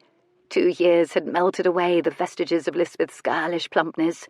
She'd wide-spaced blue eyes and a nose like a delicate blade, and a mouth doubtless compared 100 times over to blossoms this season alone. It was obvious she'd gained confidence and poise and exuberance, maybe just a little too much of all of them from all the attention and activity, and had become a bit like a child, overexcited by Christmas festivities. Lisbeth linked her arm with Phoebe's and marched her into the grand foyer of Redmond House, while silent, bewigged, liveried footmen bore her trunk away, with the same solemnity they'd carry a state coffin. But they didn't carry it up the marble staircase, which was where the family and distinguished guests would be sleeping. Phoebe watched as they proceeded through the foyer and disappeared after bearing left, which was a door that opened upon a courtyard, beyond which were rooms that were used for staff. Not the housekeeper and footman per se, but governesses and tutors and men of affairs and visiting bailiffs and the like, people who worked for the Redmonds for a living. She wondered how many other Redmond friends had been installed in those quarters. Lisbeth followed the line of Phoebe's gaze. "Aunt Redmond has ordered rooms to be prepared for you in the south wing. They're lovely, they really are." Fanchette Redmond was scrupulously aware of the boundaries of class. It had likely never occurred to her to install Phoebe on the floors with the Redmond family. Phoebe wasn't surprised. Well, not very surprised, anyhow. Still, it required a moment's worth of composure gathering before she could speak. "I'm certain it will be beyond compare, and perfectly suitable for me." Lisbeth nodded, as if this went without saying, and that was the end of the topic. "I'm so happy you could join us at such short notice. We shall have a lovely time of it. Only think, Phoebe, we'll have some distinguished guests for a few days too, and wait until you meet them. Your jaw will surely drop. I've decided we shall go on a walk to sketch the ruins if it doesn't rain, so I hope you brought your sketchbook. Uncle Isaiah has arranged for a surprise for all of us, he says, as an evening entertainment. Dinners will be lovely. We shall be having my favourite, lamb in mint, and we shall all go to church together on Sunday. And just wait until I tell you my news. Well, it is not so much news as a hope, but I do think things will be different after the ball. And we are to have a salon this evening, where our guests can meet each other, so you'll wear a very good dress, and I'll even send my maid over to do your hair." Phoebe was reminded that Lisbeth possessed a brain, but never saw need to exercise it, and she was content to ask Phoebe for the answers to anything she grew curious about. And it was pleasant to walk alongside her and listen to her chatter, the way it was pleasant to sit in a garden and listen to birdsong. Too much of it would drive Phoebe to distraction, as she liked conversations to be directed, and occasionally about something, but she ought to manage through 3 days of festivities.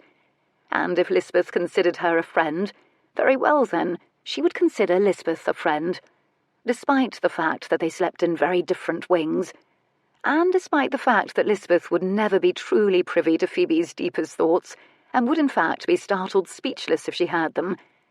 "Here, Mrs. Blofeld will direct you to your rooms. Come downstairs in 2 hours, do. We're having a gathering for guests in the salon." The room was pleasant, even if she could hear snoring through the wall.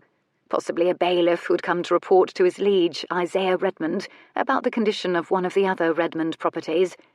The carpet was thick, the bed was too, and filled with feathers. She gave the pillow an exploratory punch. More feathers. She thought of Charybdis, who would have loved napping atop it, but he was being cared for by Mary the maid of the academy. A writing desk was pushed beneath the window, and while the carpet was hardly savonnerie, a term she'd learned from the broadsheets, it was nothing like the rag rug that covered her floors at Miss Marietta Endicott's school. She hung up her dresses in the wardrobe, which took no time at all, and then she lifted her sketchbook from her trunk. She sat down and idly flipped open a page.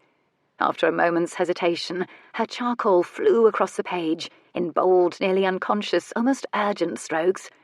Just in case she never saw him again, it seemed important to capture his image, lest she forget it.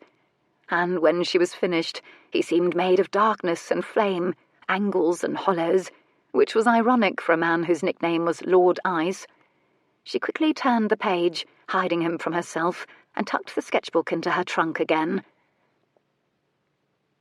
2 hours later, Phoebe dutifully took herself downstairs and followed the sound of voices to the salon, a big warm room dominated by a hearth carved with cherubs and autumn vegetation, and sprinkled about with a variety of settees and a few gas lamps, as Isaiah Redmond liked the modern innovations.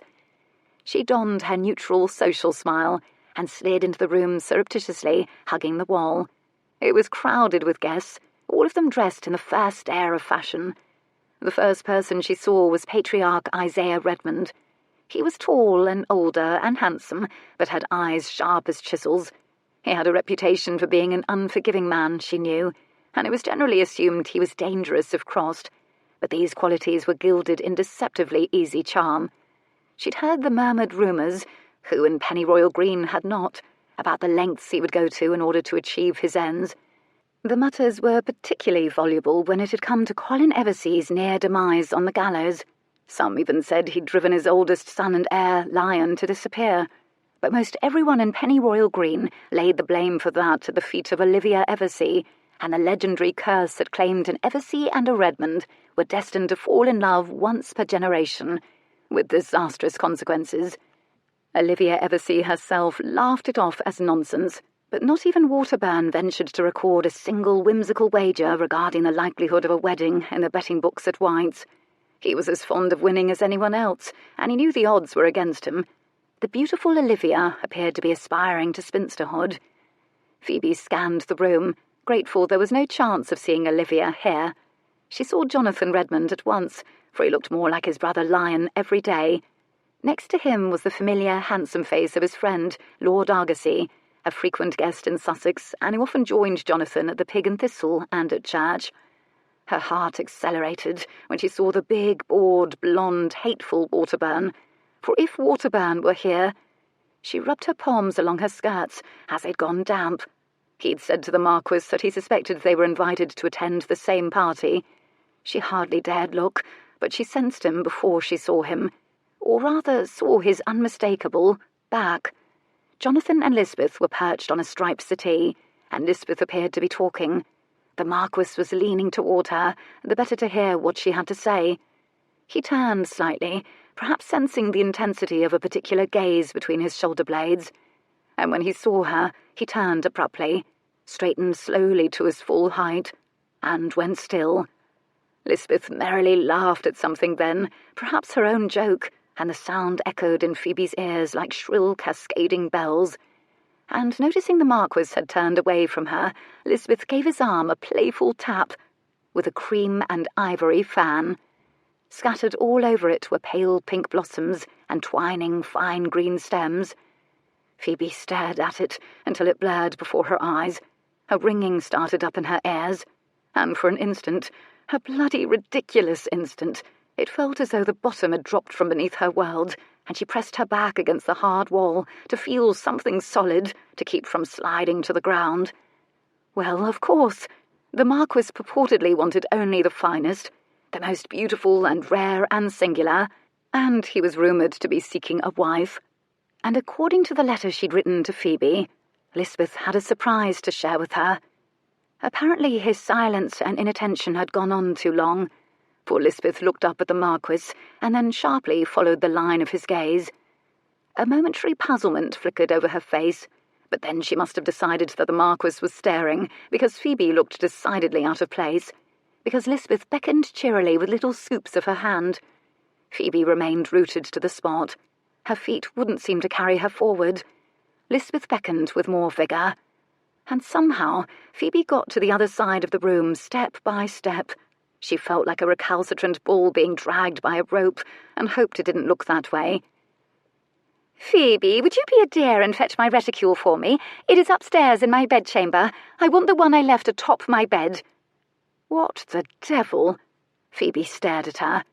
Lisbeth gazed back at her, her face pleasantly expectant, and when Phoebe remained silent, her expression became just a trifle insistent. She wasn't a servant. She hadn't been hired to run about and fetch things. At least, this hadn't been mentioned in the letter. She suspected Lisbeth knew this full well. Clearly she was testing her social power, or making a point about Phoebe's presence to the Marquess. "I'm Lord Dryden," the Marquess said, when it seemed Lisbeth would forget her breeding and forego an introduction. Phoebe curtsied. "Pleased to make your acquaintance, my lord." She heard her own even, pleasant voice, as though she were hearing it through a layer of glass. "It seems Lisbeth wants her reticule. If you will excuse me." She turned abruptly and departed the room the way she came in, swiftly and unnoticed, by all but one person. A funny thing, but the moment Miss Vale left the room seemed darker, though it was afternoon, and the sun was pouring profligately in through the tall windows, as if the Redmonds felt entitled to more sunlight than everyone else. Jules excused himself with no explanation, with a warm smile for Lisbeth, and promised to return. She looked beautiful holding the fan. She would have looked beautiful holding a hedgehog, but it satisfied him to match the gift so splendidly to the woman, and to give it to a woman who'd been so blushingly pleased to receive it. He only fully realised where he was going when he turned the corner and stopped short in the entry, just so he could watch the back of the woman he hadn't been able to forget. Miss Vale was heading toward the stairs, but appeared to be in no great hurry. Her hips swayed subtly when she walked. He watched them, as though they were a mesmerist's pendulum. Her dress was covered in minute, faded grey checks. It was as serviceable as any day gown could be. He let his eyes travel the length of her, imagining her legs beneath them, and what manner of garters might be holding up her stockings. His eyes stopped at the fray at the hem, and the faint, very fine white line there created by hundreds of applications of an iron, and the picking out of stitches so she could turn the dress and re-sew it to get more wear out of it. And that thought bounced his gaze up and away and back to the walls. He frowned. He was baffled. She was a schoolmistress. If she'd ever laid claim to any gentility, likely it was a generation or more removed by now. England was a swarm with women just like her, a class existing on the fringes of the aristocracy, and one incident of bad luck away from poverty, respectable but only just. And for heaven's sake, every woman's hips swayed to some degree. Apart, that was, from his aunt, Lady Windermere's. She trundled over ground like a miniature barouche, and was considerably better sprung. She paused by an alcove window. Despite the fact that she'd been dispatched to fetch a reticule post-haste, as if she was a maid, he silently approved of her little rebellion. He couldn't imagine what Lisbeth needed with a reticule during an afternoon soiree. Phoebe stared out onto all the rolling green she'd come to know over her years in Sussex, and thought, perhaps if she recited Marcus Aurelius in her head, the sheer effort would intimidate misery from taking hold. She felt like a fool, and she never felt like a fool. Surely a fool wouldn't know her Marcus Aurelius. Tucked into the alcove near the window, she could see and hear the gathering, but they could not see her. She went still when she heard the footsteps behind her. "I didn't know you'd be attending this house party." She'd know the voice anywhere, in the dark, in a crowd, in a dream. Still, when she turned slowly, her heart bounced right into her throat. He'd followed her. She was certain of it. Misery vacated immediately. "Heel," she told her heart sternly. "I suppose I'm not so much attending as—" She changed her mind. "Well, I can't imagine when I'd have an occasion to mention it to you. Lisbeth invited me." Lisbeth is much too old to have a governess dancing attendance upon her, Miss Vale, and I know none of the Redmonds attended your school. Her mother isn't present, and the Countess Ardmay hasn't yet arrived, and I've known Miss Lisbeth Redmond for 2 seasons now, and—" "The Countess Ardmay? Who the devil—" "Oh, Violet Redmond, now married to an earl." "So, am I correct in assuming that you're a, shall we say, paid companion of sorts for the next few days?" She smiled faintly. "You've managed to make that sound so unsavoury." "Because I knew it would make you smile, saintly creature that you are." She tried not to laugh. She really ought not. She ought to fetch a damned reticule. "You've the right of it. Lisbeth's mother was unable to attend the festivities, and she thought it best Lisbeth have a companion near her age present. Lisbeth invited me. I once tutored her when she was younger, and we became friends after a fashion. And now I suspect my job is to protect her from the likes of you." He liked that. His eyes brightened. "Ah, are you a decoy, like a wooden duck set free in a pond during hunting season?" "Are you suggesting that you're drawn to me, Lord Dryden?" He smiled slowly. She smiled slowly. The two of them together, well, really, they spurred each other on, and it was surprising and delightful, and very dangerous, really, how quickly it ignited. "You cannot be much older than she is, Miss Vale."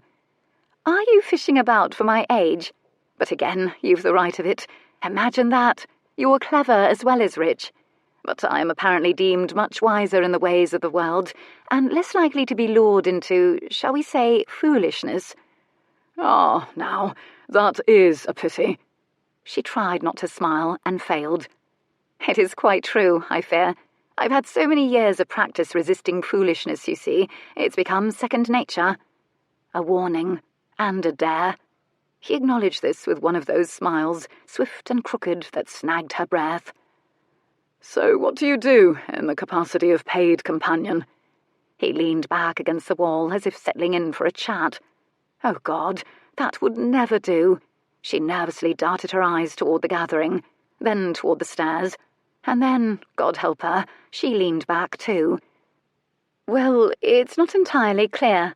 I expected I would primarily smile, make pleasantries, listen to Lisbeth, and tolerate Jonathan. It's an improvisational position, really. But she's sent me to fetch a reticule. I fear this may set a precedent for my duties throughout the rest of the party. Lisbeth makes it a pleasure and not a duty," she hastened to add. "She is very sweet and kind and charming." "She is charming," he agreed after a moment. She wished he didn't sound so fervent. "Perhaps you ought to go and speak to her, then. A little too tart. Blast." He was amused by her irritation. "I have spoken to her." "And you've said everything you have to say? That's a shame. I was under the impression that conversation perpetuates itself if done properly." He looked back at the gathering and spoke after a hesitation. "Nobody speaks to me the way you do." He wasn't bantering now. They were both surprised by his honesty, clearly, judging from the moment of silence that followed. "Perhaps because nobody else here will be going to Africa ere long, and they all likely care what you think of them." "Ah, of course. I'd forgotten. You were going to Africa. Heaven knows the privilege of burning beneath the hot sun is a costly one, hence the reason you took up the extra work as a paid companion." "Right you are," she said cheerfully. "You see, Miss Vale, I do comprehend the principles of work." "Perhaps you should cease troubling yourself over the concept of work, Lord Dryden, and stick to what you do best." "And what do you imagine that is, Miss Vale?" Oh, God. She'd never known a grown man could purr. His tone caused a series of vivid images to burst into bloom, all prurient, none of them suitable for sharing with anyone ever. "I try not to imagine anything at all about you." Her voice had gone a little hoarse. Damn. "Do you know what I think?" "I suspect you're about to tell me." "I think you haven't stopped thinking about me since we discussed kissing." In his mouth, the word kissing was a weapon. It pinned her like a butterfly. "Of course I stopped. Long enough to dream about you." His little smile told her he knew she was lying. She glanced at the stairs again, and back at the gathering, where Lisbeth was deploying the fan with an air of secrecy and hauteur, as if she'd just been crowned. With great effort, Phoebe herded her scattered composure. He must have sensed she was about to bolt, because he said the very thing that would stop her in her tracks. "I've been wondering about you, Miss Vale." She sighed. "Honestly, Lord Dryden, I will loan you £10. It's exhausting to witness you working so hard just to get a kiss." She thought he'd be amused. His eyes flared something almost like exasperation, irritation. "I swear to you, I never officially took Waterburn's wager. But if he should issue it again, Miss Vale—" And now he'd unnerved her. He sensed it. As intuitive as an orchestra conductor, he eased the conversation in another direction. He didn't allow the pause to stretch. "And I'm the head of a large family, you know. Sisters, a brother, nieces, nephews, cousins, many of whom are, to some extent, dependent upon me. I am essentially the patriarch. It's work just to stay sane." But he sounded as though he was making a point. She said nothing. She was watching the gathering. Jonathan must be teasing Lisbeth because she'd gone a vivid shade of pink, and not in a fetching way either. The Marquess followed the direction of her gaze. "The fan reminds me of her," she said abruptly. She'd wanted to impose a safe distance. "That's why I chose it." Somehow it was the worst thing he could say. The delicate pink, the grace, the fragility, the fine stems bearing the flowers. He thought of Lisbeth in detail, in terms of colours and character. She wondered what that might be like to be so cherished, so noticed. "Exquisite and pink and fair and rare," she said lightly. "Delicate and particular and expensive." He smiled faintly. "Oh, and everything else you said, of course. Hasn't anyone ever given you the perfect gift, Miss Vale?" His tone was almost gentle, which made her irritable, because to her ears it smacked of condescension. Why should she have received a perfect gift when she was a schoolmistress, paid companion? She considered the kid gloves now wrapped in tissue, tucked away in her trunk. They were the finest things she'd ever owned, which was a mixed blessing in that they made all of her other things seem rather plebeian, and really weakened her fortitude when it came to coveting things she could never afford to buy on a teacher's salary, which was in all probability how her lust for that one particular bonnet had seeped in. She would wear them this evening, feeling quite subversive, considering who had given them to her. Yet, as she stood here before the Marquess, it was difficult to conjure the face of that man. She could not think of them as a perfect gift. She suspected the giving was more by way of a whim from someone who'd passed through her life like a shooting star, brilliant, fleeting, furtive, gone, than an expression of true ardour. Nevertheless, they were cream-coloured kid, for heaven's sake. She'd never seen anything near as fine or anything quite like them in Postlethwaite's. She liked them very much indeed. "I suppose that depends on the spirit in which the gift is given. I suppose I should like a gift that makes me feel known." Instantly she felt abashed. The Marquess seemed struck by the words. He turned to her. "Known," he repeated thoughtfully. "A gift unique to me, I suppose, to my tastes and interests. Not necessarily expensive, just something meant just for me." She shrugged with one shoulder to dismiss it as nonsense. She felt shy and foolish to have said it. He was still thoughtful. "Do you think any of us ever really knows anyone?" "Philosophy, Lord Dryden, and yet it's daylight and everyone is still sober." He gave a short laugh, but he didn't seem amused. "Do you know, I'm never reckless." This surprised her. He sounded bemused, vehement, and yet it was a word the broadsheet enjoyed using in front of his name, to describe a wager or a horse race or an investment. What she wanted to say was, "What do you call standing near me and saying words like kissing while another young lady deploys your expensive gift?" "What about the horse race in which you wagered £10,000? He made an exasperated sound. "It was a very fast horse racing against slow horses. I know this definitively, and my instincts are excellent. Have you considered, Miss Vale, that what you read in the broadsheets is an interpretation of me? That they report on my comings and goings and pastimes like so many anthropologists, and draw conclusions about my character from a scattered few things, and that perhaps they've got it wrong." She took this in. "If it's wrong, why do you allow it to continue?" "It provides hours of entertainment for the ton. I see no need to correct impressions. Sometimes it's useful not to be known." "Magnanimous of you." His mouth twitched. Use more words like that, please. Schoolmistress words. Long, impressive ones." She'd made the last 3 words sound like an innuendo. "Will incorrigible do?" "Odd, but it sounds like flattery when you say it." "I assure you it wasn't meant to be." "You seem to have a gift for it, teaching. I do admire the way you made those young ladies hop like subalterns in Postlethwaite shop. I wish I'd thought to threaten the men under my command with Marcus Aurelius." "Oh, I wouldn't go so far as to call it a gift. I can impart knowledge and employ strategies to keep girls in line precisely because I was a girl once, just like they were. I know what works and how to engage them, so I scarcely feel I can take credit for it." "You are too modest." "I assure you I speak truth." "Will you miss them when you leave for Africa?" She smiled faintly. "Oh, yes, I suppose I will, for a time. But I've been a teacher for 4 years only, and I suspect they'll forget me soon enough. I'm confident the ones I've taught will eventually make socially advantageous marriages and in all likelihood rule their households with velvet fists. Teaching is something that just happened to me, though I am grateful for the position and I do enjoy it." "Something that just happened to you," he repeated after a moment, thoughtfully, as if it was something he intended to remember. "Nevertheless, I maintain you have a certain natural authority, and trust me, I recognise that sort of thing when I see it." "In other words, I'm not delicate or expensive." He smiled at that. "Is that the real reason why you're running so far, far away? So you can choose what you want to be or do?" She jerked her head toward him, astounded. "Running," she said between her teeth, when she could speak again. "Away!" Judging from the way his eyes brightened, he was obviously silently congratulating himself on being so astute. "I have never run from anything in my life. And what on earth can you mean by real reason?" "This is what I mean.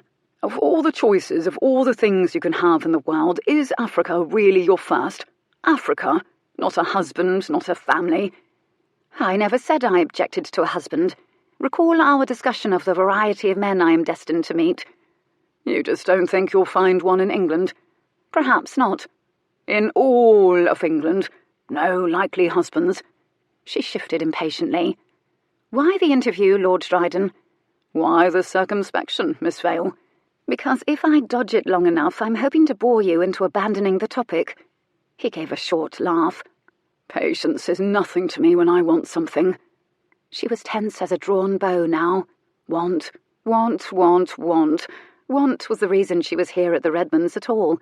She wanted to be here because he was here, and she wanted to be talking to him, and she wanted him to leave her alone, and... What precisely did he want from her, and why? "Perhaps," he said slowly, as though the inspiration were only just dawning, "your life story could be your gift to me." The sudden cold little knot in her stomach told her she didn't like the direction the conversation was taking. "Oh, honestly, I'm hardly Scheherazade." Too late she realised the comparison might be unfortunate, given that it was a story of a vengeful Arabic despot who beheaded 3,000 virgins until he found the one. That would be Scheherazade, whose storytelling amused him enough to spare her life. For 1001 Arabian Nights she told him stories, upon which the violent old sod fell in love with her and married her, but not until she'd had 3 of his babies. "Scheherazade," he repeated wonderingly, giving each syllable a fascinated emphasis. Amusement and a certain prurient speculation was written all over his face. "Another long and excellent word. You're quite the reader, Miss Vale, aren't you? And I don't mind remarking that's a rather scandalous story." She sighed. It's a well-known tale, that she'd forbidden the younger girls at the school to read until they were older.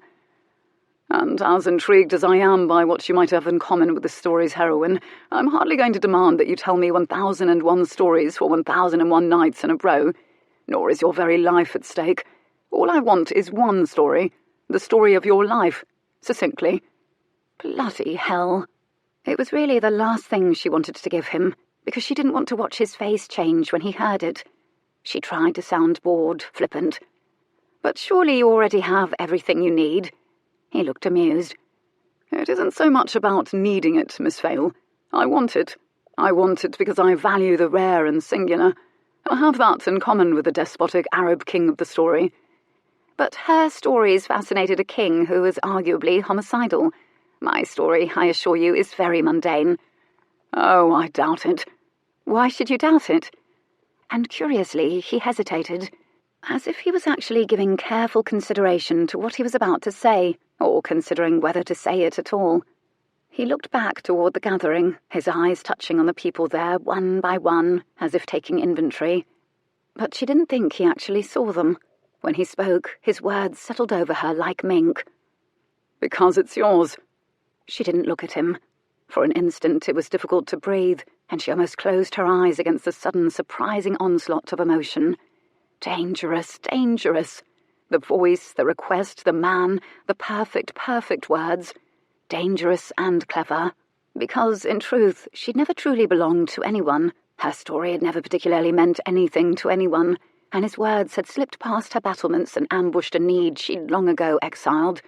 She'd almost, mercifully, forgotten it existed. She hadn't lied about one thing. Her story was mundane, in some circles. But you haven't yet given a gift to me, Lord Dryden. Flirting was an excellent way to dodge a question. Then again, he brought it out of her, the way rain brought out the flowers, or heightened the stench in St. Giles, for that matter. His head went back in surprise, and then came down again on a little smile. Well played. Very well, then, Miss Vale. A gift for a gift. I will give you a gift once you give one to me, for I find I am forever giving gifts but seldom receiving them. What do you say? This struck her as odd, but a moment later she thought she understood. In all likelihood, everyone assumed he had everything he wanted. And then again, he was so legendarily particular about the things he acquired, everyone dreaded the judgment rendered by silence and one of those upraised eyebrows. This, you deign to give this to me? She silently watched Lisbeth across the room. She was now speaking to Lord Argosy, who had become, so rumour had it, a veritable rake, complete with genuinely reckless wages, which, unlike the Marquess, he often lost, and an affair with a scandalous widowed countess. He laid all of this at the door of the notorious Miss Cynthia Brightly, who had allegedly broken his heart by marrying Miles Redmond instead of him. She couldn't help but notice that, despite the air of ennui he'd adopted, he seemed to be enjoying himself very much indeed. He hadn't yet acquired an air of dissipation. His golden curls were glossy, his eyes bright. When contrasted with the Marquess, he seemed unfinished, a boy playing at being a rake. When contrasted with Lisbeth, they seemed like part of a set. The way a silver breakfast service, the teapot and the jam pot and all the little spoons, all clearly belonged together. From her perspective of belonging nowhere and to no one at all, they all looked so different and yet so very much the same. She was certain she would be a source of fascination for the Marquess for about as long as he wondered about her. "I was born in London," she said. The Marquess's head swiveled toward her. She pretended not to notice she was fixed in his gaze. She idly continued surveying the crowd from a distance, tapping her foot as if listening to sprightly reels in her head. "And," he prompted. "And if we know each other for 1001 days, Lord Dryden, perhaps you'll hear the rest of the story." She eased away from the window and tossed an enigmatic smile over her shoulder as she dashed for the staircase. His gratifying expression of bold, astonished admiration was the last thing she saw. She got up the stairs and stopped, and pressed herself against the landing wall, because that's when her bravado gave out. She laid one cold hand against her throat, amazed at the hammering speed of her heart. But the fact that she was warm everywhere was a helpful reminder that she was, indeed, playing with fire. She suddenly wished she had a fan. The fan, of course, reminded her of Lisbeth. Ironically, that proved effective indeed in cooling her temperature. She went up to fetch Lisbeth's bloody reticule. The stairs seemed inordinately long. Chapter 7. Dinner that night was a peculiar, delicious, lonely punishment, as she'd been relegated to the far end of the table next to a nearly deaf elderly gentleman who shouted mundane pleasantries at intervals to her, causing her to shout back agreements, which made everyone look at her with faint astonishment each time she did, whilst Lisbeth and the Marquess were at the other end side by side. Phoebe felt it keenly as a lash every time his head turned to address something to Lisbeth. His eyes met hers 4 times. Phoebe counted. He'd been the one to catch her gaze, and she'd been the first to look away every time, out of preservation of her pride, her heart, and her sense of mystery. Later that evening she'd stalked to her room across the courtyard, seized her sketchbook, flipped it open, and tried again. This drawing featured more detail. She now knew about the little white scar near his mouth, for instance. In the end, she'd made him look regal and saturnine, which wasn't quite right. She wasn't getting it quite right because he remained out of reach, just as he had at dinner. She stuffed the sketchbook with great dissatisfaction in her trunk and flung herself backward on her bed. She woke up after a night of fitful dreams and, to her chagrin, found herself still dressed. It rained the whole day. Not torrents, but it was a steady, discouraging rain. Phoebe soon learned this meant she would be imprisoned, that was, pleasantly ensconced in one of the Redmonds' myriad plush heated parlours with Lisbeth, embroidering and listening to Lisbeth natter on, while all the male house guests disappeared to God knows where to do God knows what. She suspected they were at the Pig and Thistle drinking and throwing darts, the younger ones anyhow. The Marquess had retreated with Isaiah Redmond after a brief appearance at the breakfast table, to discuss money, or whatever it was that men of their ilk and means enjoyed discussing. Fanchette Redmond joined Phoebe and Lisbeth for a time, bringing her embroidery hoop and an icy, vague imperiousness with her. She stitched a few flowers, consulted the mantel clock, and then disappeared again, with a pleasant, impersonal smile, much to Phoebe's relief, and to Lisbeth's too, she suspected. Lisbeth didn't chatter nearly as much when Aunt Redmond was in the room. One was tempted to assume she was a vapid woman, given her blonde beauty and limited conversation, and the offhand affection with which her children clearly regarded her, but Phoebe had never felt comfortable in her presence, even in church when she sat several pews away. Vapidity, she suspected, was an excellent disguise for many qualities, few of them safe ones. "Music this evening, Phoebe." Lisbeth's eyes were sparkling with delight. "Uncle Isaiah has arranged for a surprise." Oh, God. Phoebe very much enjoyed playing pianoforte, but she had skill and no real talent, whereas Lisbeth, who had been planted before a pianoforte since she could walk, was actually very good. She didn't look forward to this being re-emphasized. Lisbeth correctly interpreted her expression. "Silly, you likely won't be asked to play, but you may turn the pages of my music, as I expect I shall, if that's the sort of thing my uncle has in mind. But I don't think there will be time. Neighbours are coming from miles around for just a few hours this evening. Uncle Isaiah has engaged Madame Sophia Licari, the famous soprano, to sing for us." She clapped her hands together and beamed beatifically. Phoebe had read of Signora Licari, of course, in the newspapers. Is she a very wonderful singer? "Oh, my goodness, haven't you heard her sing, Phoebe?" The answer to this ridiculous question was, of course, no. "Her voice is a marvel, and she's so very haughty and beautiful and a little bit frightening. She is said to—" She lowered her voice to a hush. "Take lovers." Lisbeth was flushed with her own daring and the sheer sophistication of such a word. "Never say lovers. Imagine an unmarried grown woman taking lovers." Lisbeth missed the irony. "Scandalous, I know, but she is very worldly and sings so well no one seems to mind." Perhaps I ought to take up singing, Phoebe thought. Particularly the men, I should imagine. "Phoebe!" Lisbeth pretended to be scandalized because she suspected she was supposed to, but in truth, Phoebe suspected no one spoke to her of such things, and now she was curious, because there followed a little silence. "Do you think the Marquess does that sort of thing, Jules?" Jonathan and Waterburn and Argosy wandered into the far end of the room and flung themselves down before the fire on settees. She hoped for the sake of the maids they weren't muddy too. Phoebe was feeling mischievous. What sort of thing? So it was Jules, was it? The diminutive of Julian. She wasn't going to discuss the Marquess and mistresses with Lisbeth. For God's sake, Lisbeth could read a broadsheet as well as anyone else. Perhaps she would hand her own stack over to Lisbeth with the appropriate pages marked and sternly inform her, "You will be tested." Invariably, the mistresses were coyly described as breathtaking. One young man had broken an ankle tumbling out of an opera balcony in an attempt to get a look at the Marquess's latest one. "You know, do you think he—" She widened her eyes and gave her eyebrows a wag. "I'm afraid I don't take your meaning." She was doing a brilliant job not laughing. Her eyes were wide, wide, wide. Keeping company with Lisbeth was honing her ability to take passive revenge. "Takes lovers," Lisbeth said irritably, emphatically, and a little too loudly because all the male heads swiveled in their direction. Phoebe furrowed her brow. "Takes them where?" Lisbeth was scarlet now. "Now I think you are teasing me." She sounded wounded. Lisbeth was much too literal a creature, and took herself a trifle too seriously to know what to do about teasing.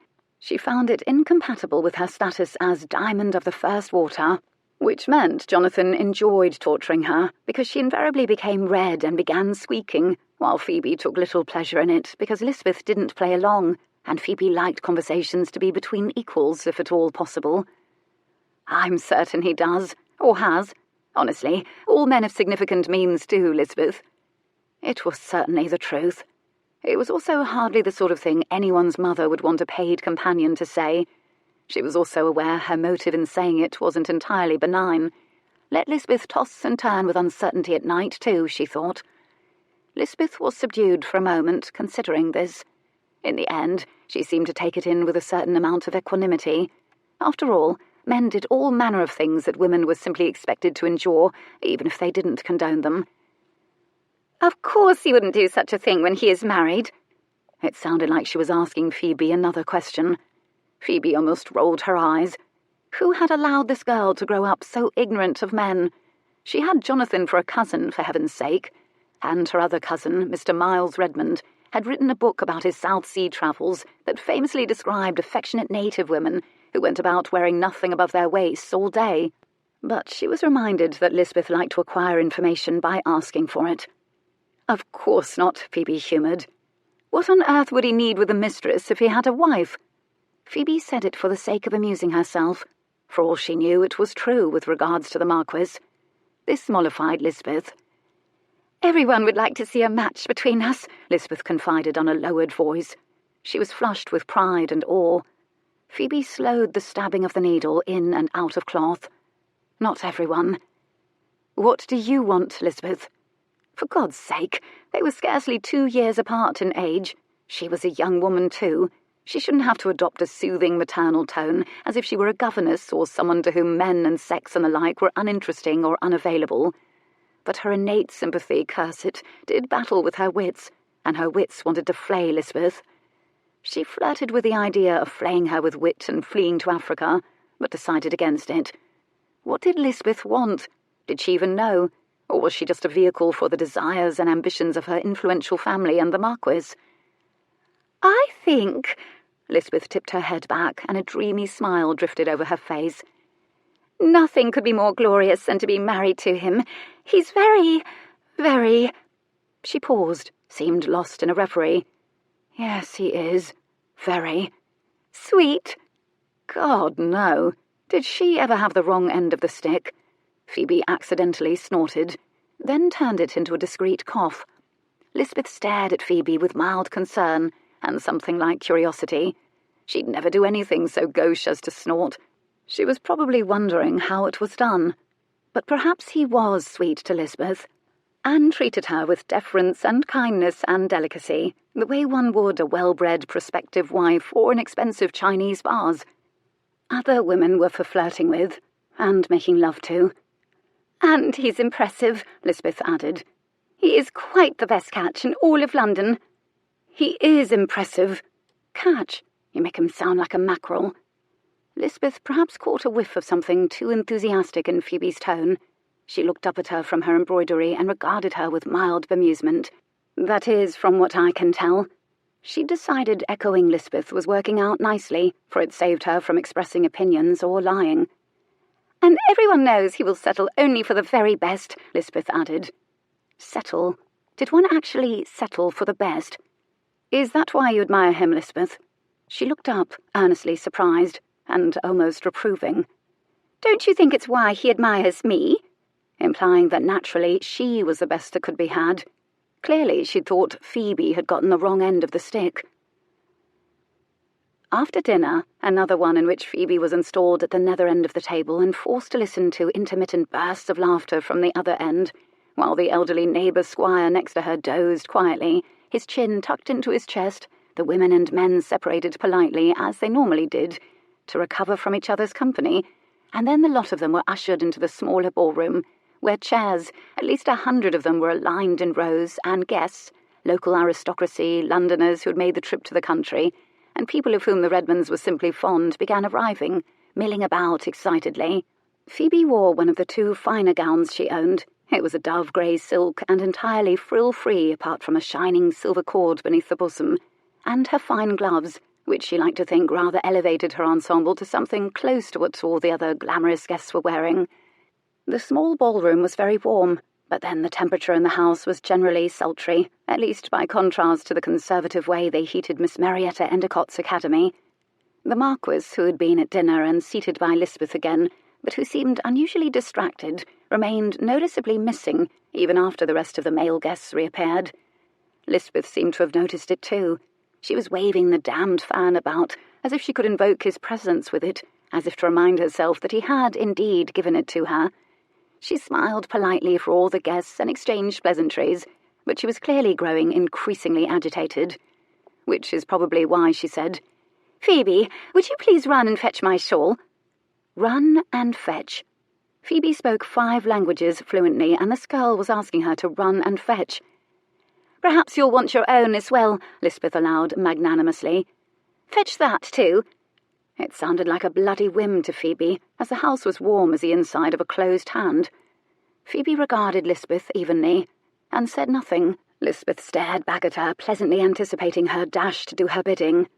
When a man appeared and began to settle sheet music against the pianoforte, the crowd rustled and murmured with anticipation. Phoebe didn't want to miss a note of the music. "Of course," Phoebe said at last, and sighed inwardly.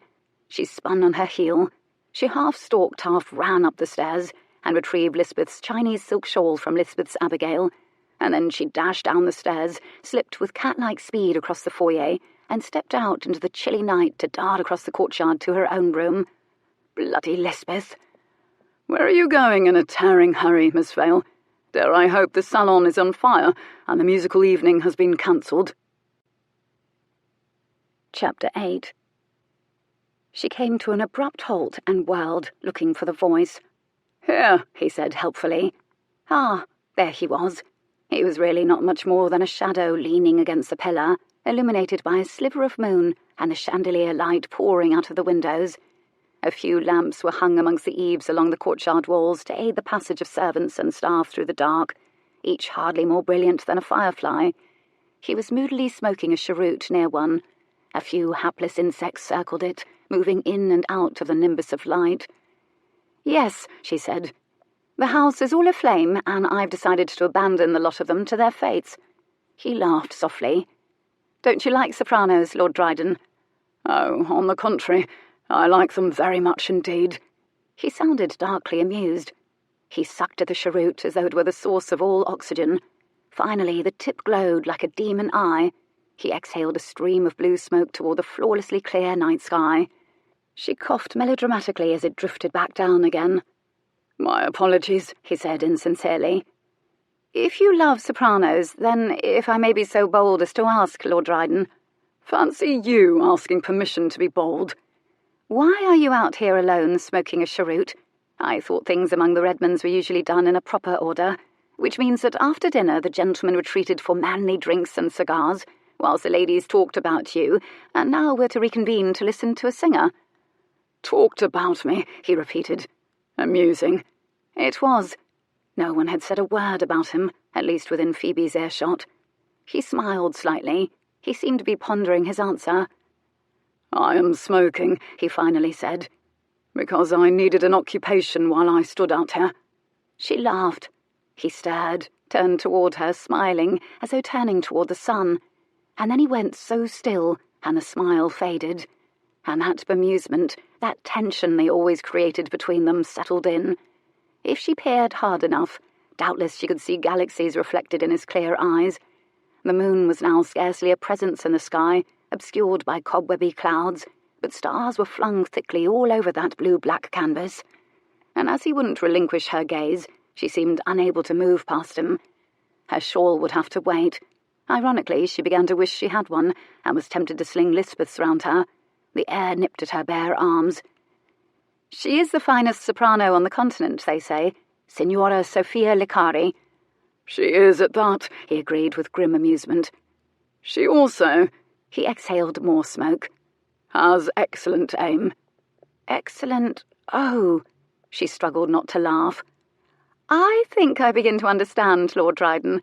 Pray tell, did she once say something to you along the lines of, Ciò e che cosa penso al vostro regalo? It was Italian for, this is what I think of your gift, you son of a whore. She suspected he knew. He was worldly indeed. "You weren't lying when you said you spoke a number of languages, were you, Miss Vale? Perhaps you should forego Africa and offer to spy for the crown." He was irritated. She was greatly entertained. Are you afraid she'll hurl one of the Redmonds' heirlooms at you should she get a look at you? There are so many to choose from in the parlour. "I shouldn't like to tempt her, though it was years ago, mind you, and perhaps she has forgotten me." His tone and his roguish smile implied that this would in fact be impossible. She shook her head slowly in awe of his arrogance. Still, it was very difficult not to smile. He sighed. "In truth, I wouldn't want to be the cause of an awkward scene, and the possibility exists that Signora Licari might be tempted to express herself in something other than song, and I shouldn't like any of the guests present to recall my involvement with her and introduce the topic after one too many glasses of port. It is not my wish to humiliate anyone." Anyone, of course, being Lisbeth, who would disintegrate in horror and bewilderment should the Marquess's former mistress, an actual mistress present, begin hurling things and shouting in Italian. Nor would he want to jeopardize a promising future as a partner in business with Isaiah Redmond. And as usual, when it came to him, a dozen emotions competed for her attention. Curiosity got the better of her. What did she throw? "Do we need to continue to discuss this?" He was uncomfortable, which merely made it funnier. Well, it's not so much something I need as something I want. And when I want something... He gave a soft laugh. "It was a humidor. It was over in seconds. The corner of it shaved a strip from the side of my hair." "It didn't." He grinned. "Of course not. But I'll admit to a skipped heartbeat when I saw it go sailing by. Fortunately, my sense of self-preservation was honed during the war. I ducked. It struck a vase, which shattered, and which my man, Marquard, subsequently swept up without a single change of expression. And then Signora Licari stormed out. I'd given her a very handsome necklace, along with a polite speech about how it was time to part ways, and she threw a humidor. What do you make of that, Miss Vale?" She took a moment to picture the scene, enjoying particularly the notion of the graceful Marquess, diving in defence, maybe throwing his hands up over his head, taking cover behind a settee. Only what he deserved, likely. "Lord Dryden, it strikes me that—" "Interesting choice of word." "You consistently associate with women—" "Associate?" He found this very funny. "What a delicate choice of euphemism." "Who are possessed of fiery temperaments, which is interesting when yours is so very—" She searched for just the right word. "Contained." His reaction was immediate and wholly unexpected. He went rigid, his head turned toward her so swiftly she took a small step backward. When he spoke, it was so coldly she was reminded uncomfortably that he was titled, wealthy, feared and respected, for very good reasons. "Very what?" Each word was given equal anvil weight and delivered slowly. He pronounced the H in what, perhaps a little too emphatically. "Contained," she repeated bravely, matching his gravity, wondering why on earth he should find this troubling. For it wasn't untrue, and it wasn't an insult, necessarily. He stared at her for a moment, then narrowed his eyes, which was unnervingly like being viewed through crossbow slits, and then turned away from her, and of course reacted by remaining contained. His posture, even as he mimed holding up the pillar, was flawless. No sloping shoulders for him. He drew deeply upon the cheroot. He spoke after he exhaled more smoke. "Explain." "Have you considered it's the very thing causing the women to react so profoundly? The containment?" He gave a short, humourless laugh. "I'm entertained by the care you take with choosing words, Miss Vale. I'm still not certain of your meaning." "If you are so very cool all the time, very poised, if you will, very controlled, well, consider... For example, consider how a fire must burn hotter and higher to compensate for a cold temperature in a room. So if you bring an association to an end very coolly and politely, as you've just said, shall we say tempers may boil over, things may be thrown. And that's what I am, he asked sharply. Is that what you think? I'm cold, hard. The broadsheets think so. No. The word was emphatic and immediate and soothing. She sensed she'd drawn blood, hurt him somehow. But in truth, it was a thought she'd entertained about him before. No. Instinctively, she softened her voice. I do know the difference between cold and an abundance of caution. More carefully chosen words. He was a clever man, but he wouldn't tolerate the implication that he was vulnerable, that he was self-protective, for everyone knew he was invulnerable, impenetrable. His nerves were steel, his heart was a fortress, his mind was a trap, and etc. His legend was built upon it. He exhaled shortly. It wasn't quite a sigh. I'm hardly dispassionate, Miss Vale. Oh, I didn't think for a moment that you were. He looked sharply. He knew her innocence was feigned, that it was provocation cloaked in careful words. He smoked thoughtfully for a moment. She rubbed at one arm. It might be tropical inside the Redmond house, but it was most definitely autumn here in the courtyard. You see, Miss Vale, I was responsible for a great deal at a very early age. I was 17 years old and still at school when my father died, leaving me with debts and enormous responsibilities, and everyone in the family flailing and looking to me, like so many baby birds with their mouths open, to save them. I needed to make decisions, important ones, difficult ones, on behalf of my family, and impulsiveness was a luxury. One learns things when the circumstances are dire. One learns precision, for one thing, and timing. For a wrong move could have brought it all crashing down. And I paid the debts, I built the fortune, I ensured everyone associated with my name thrived. The Marquess was trying to explain himself to her. Estates, she'd said mockingly. Suddenly she saw them for what they were, ballast, slung about the neck of a 17-year-old blue blood. Huge tracts of lands, great houses, and families for that matter, didn't run themselves profitably through magic. He'd cared for everyone from the beginning. He'd managed. He'd looked out for everything and everyone associated with his name and done them proud. And he'd never stopped. She was ashamed she'd teased him. The wrong man could have brought it all crashing down, she told him. A different man might have collapsed under the weight of the responsibility. He widened his eyes in surprise, as if the option to allow it to crash down around him had never occurred to him. Then he gave a short laugh.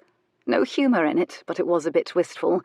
It was like walking a tightrope at times, he said absently, perhaps reflecting on that time. And now? And now? He tipped his head back and thought. Now it's almost second nature. He gave another abbreviated, almost laugh. Doing the right thing at the right time for the right reasons. He glanced sideways at her. Almost, he added cryptically. The man who never put a foot wrong, who was grace personified, who was particular and lucky and reckless, who'd become a legend as a result of all of these things, who was admired and imitated but never matched. No one understood what his legend had cost him. Her stomach knotted. She felt the sides of the box he voluntarily occupied, as if it had been lowered over the two of them, and for an infinitesimal moment she felt grateful not to be him. You must have been frightened at times. He seemed to consider this. He shrugged with one shoulder, and then he reached up, deftly captured a moth in one hand, before it could dash itself to death in the lamplight. I think it's remarkable, she added softly, what you've done. Perhaps. But you see how amusing I find it that I'm considered reckless. I am never. He freed the moth with a wry twist of his mouth, knowing it would try for the light again as it was its nature. Reckless. She saw how very true this was. How a juggler, a tightrope walker, must learn precision and timing, or perish. You should be very proud, she said softly, surprisingly vehemently.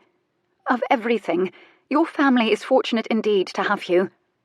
I am, he said offhandedly after a moment, sounding surprised that it was ever in question. And they are.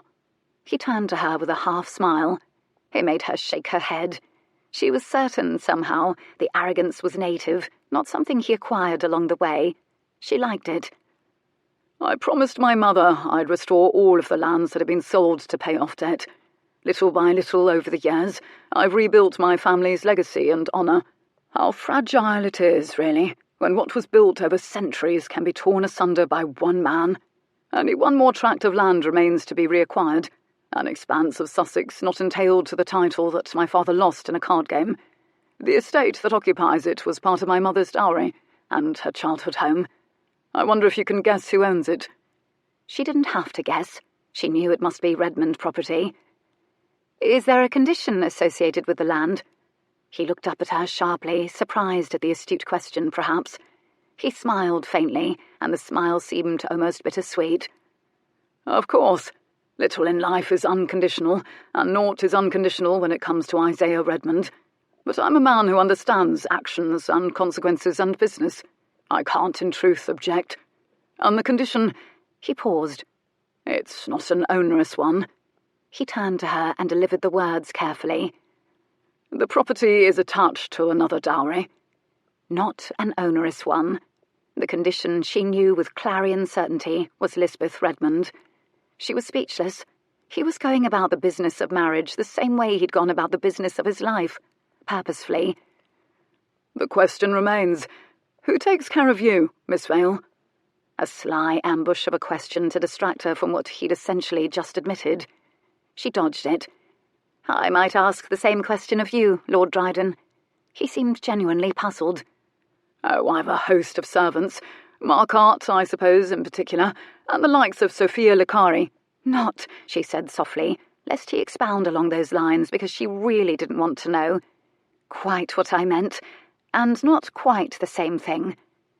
He was about to acquire a wife who would need looking after and coddling, as she was sheltered, delicate and demanding, yet another person for him to take care of. To whom did he surrender his burdens? He probably didn't know how to surrender his burdens. He looked at her a moment longer, then looked away. With regards to my containment, as you've called it, in my defence, I never told any of those women who threw things that I loved them. Oh, for God's sake, men. Well, there you are, then. Of course they would never dream of falling in love with you in absence of a declaration. How dare they hurl things at your head? He laughed, sounding very much like a wicked little boy. They are human, you know, she said huffily. Not everyone has the advantage of your sort of self-control. Hold! The warning note was back in his voice. Do you think for an instant I think of them as otherwise, as objects? No, I just— He leaned away from the pillar, took a step toward her. Apparently he needed to stand very straight to make his point. Miss Vale, it's a business arrangement that suits both humans right down to the ground. It is entered into voluntarily, and I am generous and attentive and much more skilled, I'll have you know, than even any rumours you may have heard about me. I doubt Signora Licari would tell you otherwise, and though I cannot prevent hurt feelings, sought-after women are often as arrogant as the men who seek them, and I can assure you that the main thing hurt is pride when an association comes to a close. She suspected he knew she wasn't nearly as sophisticated as he was, and was using words like much more skilled as a weapon. And humidors, and vases, she managed. On occasion, yes. And then all at once, it was strangely difficult to breathe. Much more skilled. The reaction was delayed and potent, and she knew he'd wanted her to think about it. In seconds, she discovered that she'd swum out into deeper waters than she'd ever crossed. He watched her. She spent a silent moment flailing inwardly before she spoke. Nevertheless, my point is, they are, she gestured, women. They are not Mr. Isaiah Redmond with whom you can conclude a transaction with a shake of the hand and a hearty thank you. You can apply the rules of business all you like, but emotions are anarchic. They resist legislation, even by you. Too late she realised she sounded a trifle vehement. He stared at her. Know a little something about anarchic feelings, do you, Miss Vale? There was that voice again, so low, so soft, it was like a breath against the back of her neck. Odd that she should say such a thing, when she was the one who had drummed her own wildness into compliance with facts and order. She was a fine one to lecture him. No, she lied, which made him smile crookedly. "I swear to you, I have never given a diamond necklace to Isaiah Redmond," he said finally. And then they both smiled, picturing that. Vehemence dissipated into the air like smoke. He sighed. "I accede you may have a point regarding my ability to end associations gracefully. Congratulations, schoolmistress. You've imparted yet another lesson." The question was out of her before she could stop it. "Have you any associations now?" There was a silence, a peculiar hesitation. She could have sworn the question startled him. And then he fixed her in his gaze. "No." It sounded like a careful word. He seemed to be waiting for her to say something more. She was afraid that he might say something more. And then, into the silence, someone who played pianoforte very well, perhaps an accompanist who travelled with Signora Licari, launched something beautiful and complicated. The recital had begun. Chapter 9. The music twined around Phoebe, and in moments held her fast, in thrall. She yearned to know the next note, the next phrase. It was a fresh and delightful shock when each was lovelier than the next. Anticipation ramped and ramped. The voice slipped in almost unnoticed, like an interloper into a party. It insinuated itself between notes and then surreptitiously, then ever more boldly, climbed and climbed and climbed until it soared above the music, brazen and glorious. Dear God, the sound of it hurt to hear, such was its beauty. She felt swollen with it. She reached out and clutched the Marquess's sleeve without realizing it, as if to prevent herself from launching skyward. "What is it? The song. Please tell me what it is," she demanded on a whisper. He looked down at her hand, and then down into her face. If she had known his breath had caught when she'd reached out for him, if she had seen his expression, then she might have backed away, confused by the unguarded confusion and hunger there. Or she might have flung herself into his arms. She was owned by the music. She'd closed her eyes. "It's Galuppi's L'Olympiade," he whispered finally.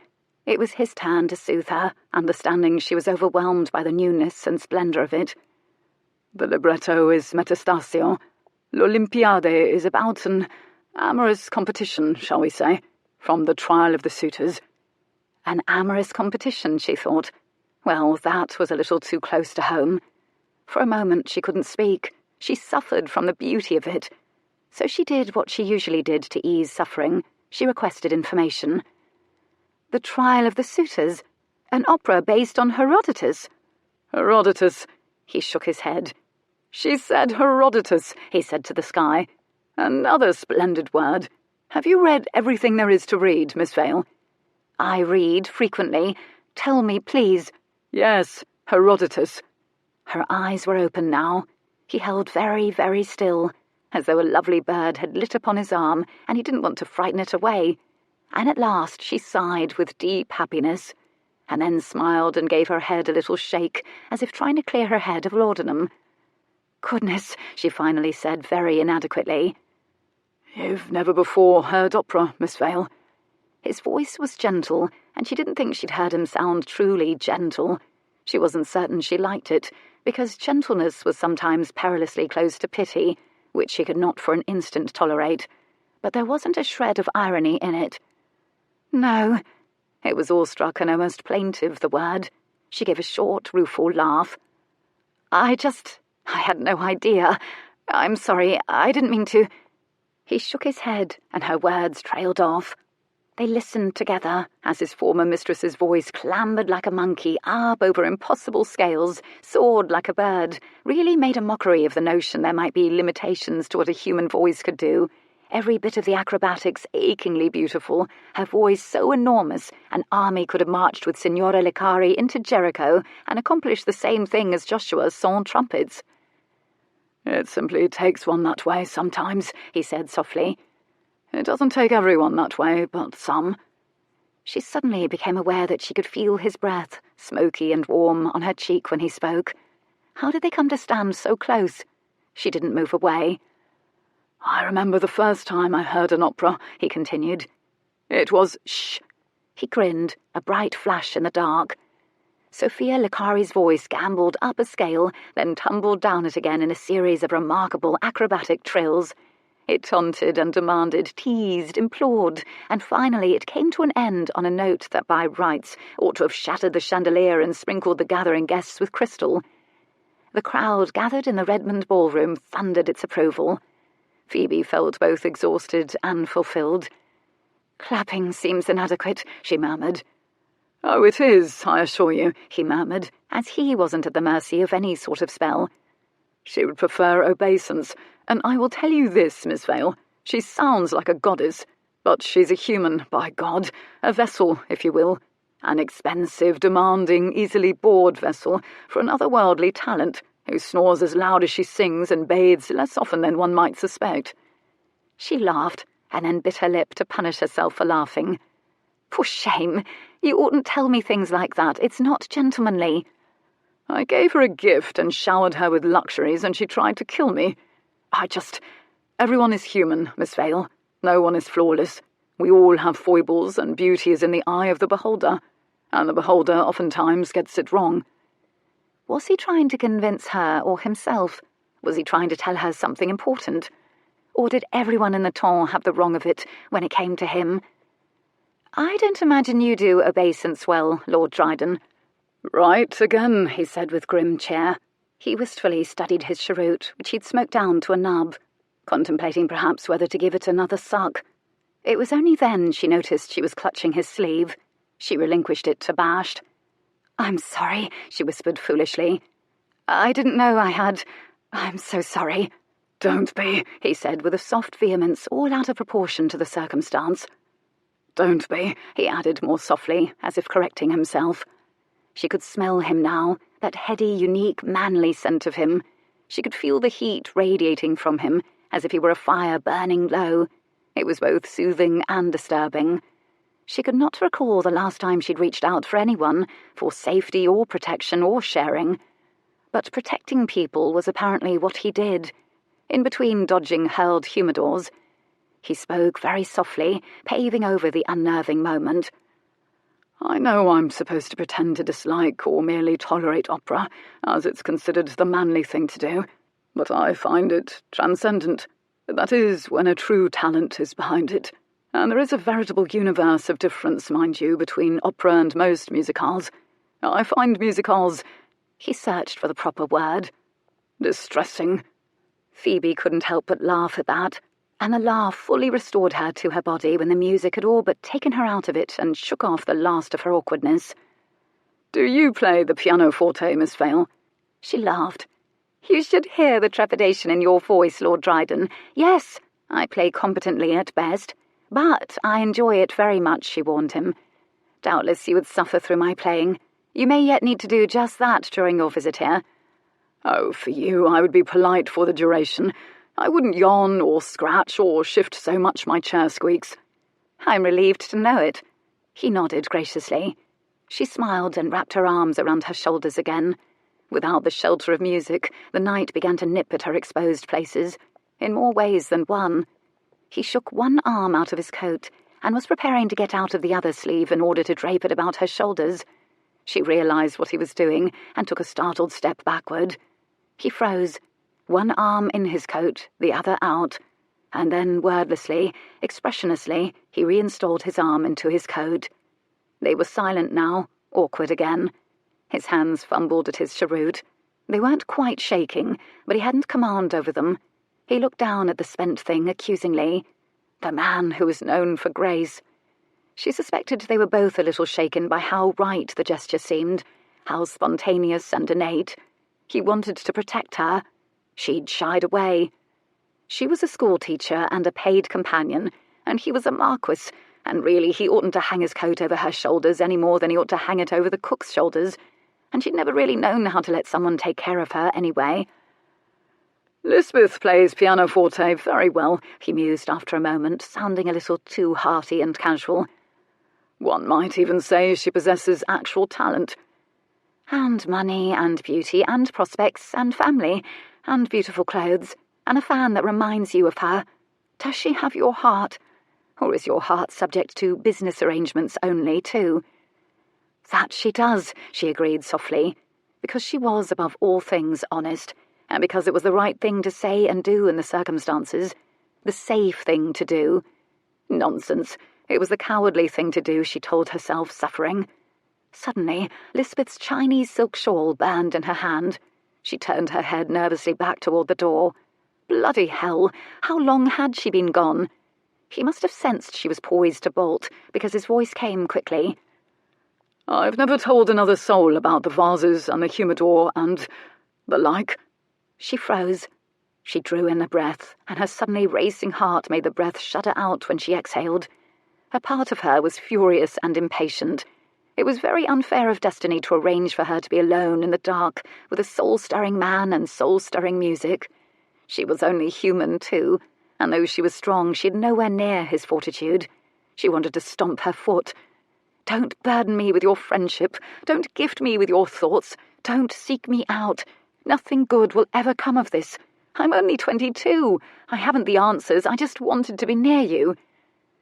"Perhaps you told me because I'm safe. I'm nobody. I wouldn't dare gossip. I'm leaving the country."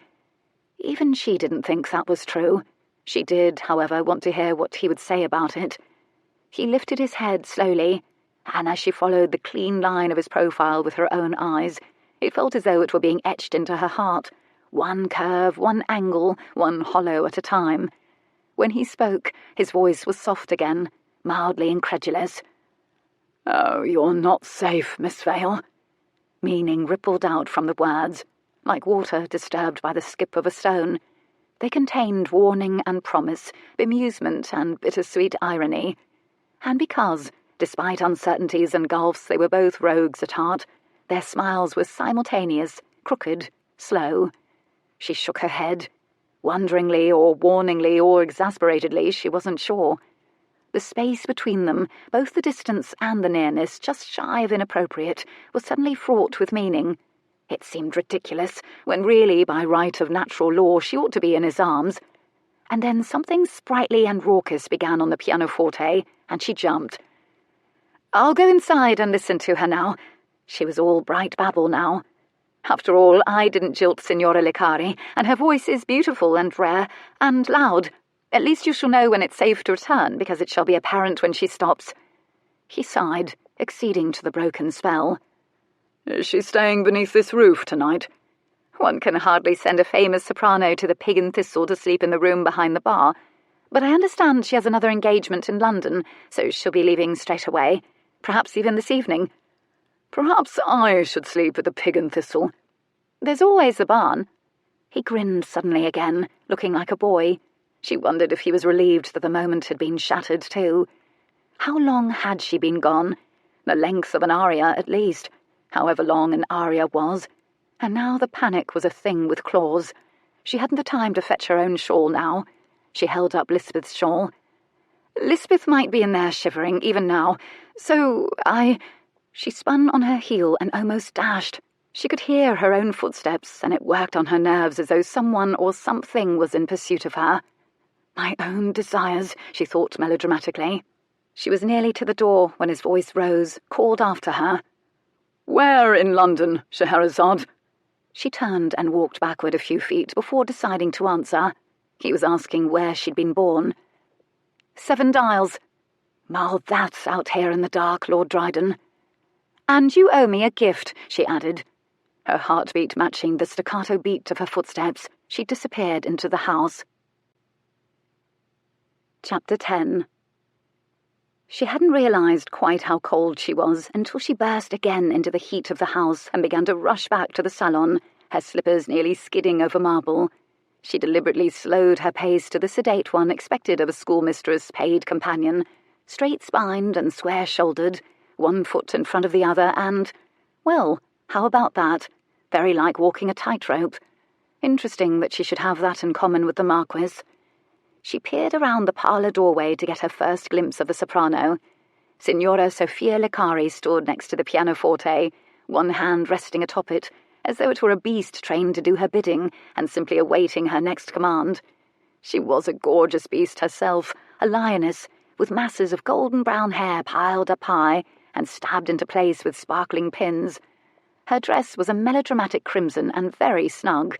Her bosom was majestic, her waist tiny, Her eyes were all but closed, her long, long lashes lying over her cheeks, as her head tipped back as inhumanly glorious sound poured from her. The diamonds around her throat were as subtle as a breastplate on a Viking warrior. They didn't look like the sort of diamonds the Marquess would choose, which would naturally be tasteful, expensive, and blindingly pure. Perhaps she'd moved on to another protector. In all fairness, Signora Licari didn't look like the sort to hurl a humidor out of outraged pride. Her dignity, like the Marquess's, was a palpable thing, and there was an otherness about her that Phoebe was certain was apparent to everyone who saw her. "I am not ordinary," it announced. "Rather, I am extraordinary. Proceed at your peril, mere mortal." But he was no ordinary man. Even goddesses like this one had succumbed to him. I would never take the loss of him lightly either, if he'd ever been mine. But here was the thing. Even as he'd spoken about her, she'd been certain he'd never truly belonged to Sophia Licari. She knew it, the way she knew the colour of her own eyes, or the freckle next to her mouth, or that the sun would rise again. "Because he's meant for me." She huffed out an impatient breath, blowing the dangerous, ridiculous thought away.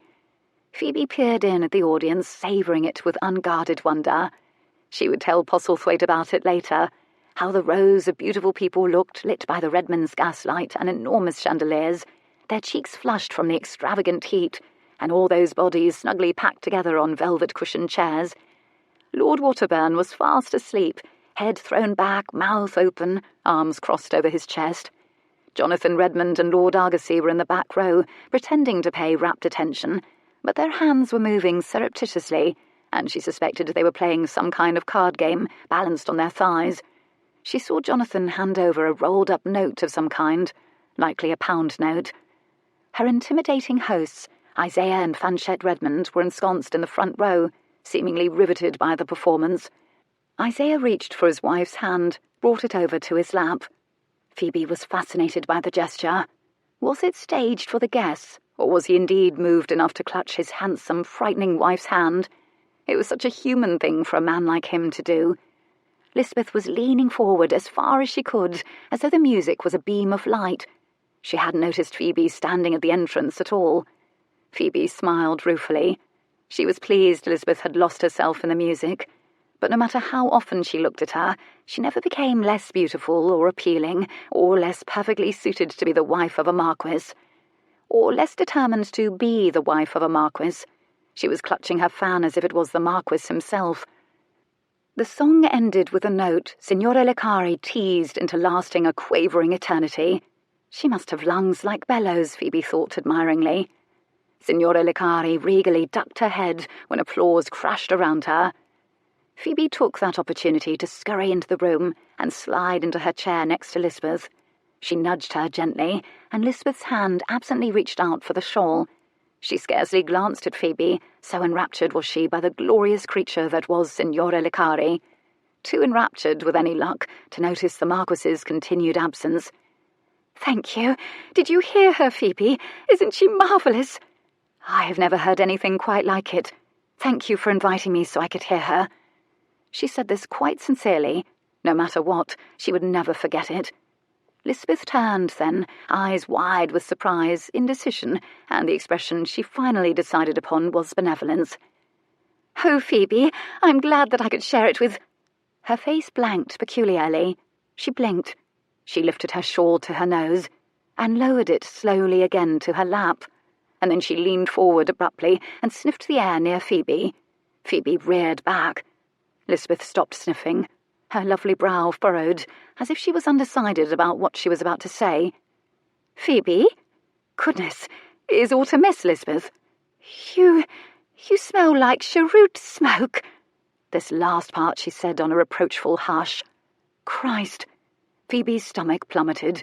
She stared at Lisbeth, who stared back at her, looking troubled but vaguely hopeful, like a child who hopes to be reassured no monsters are under its bed.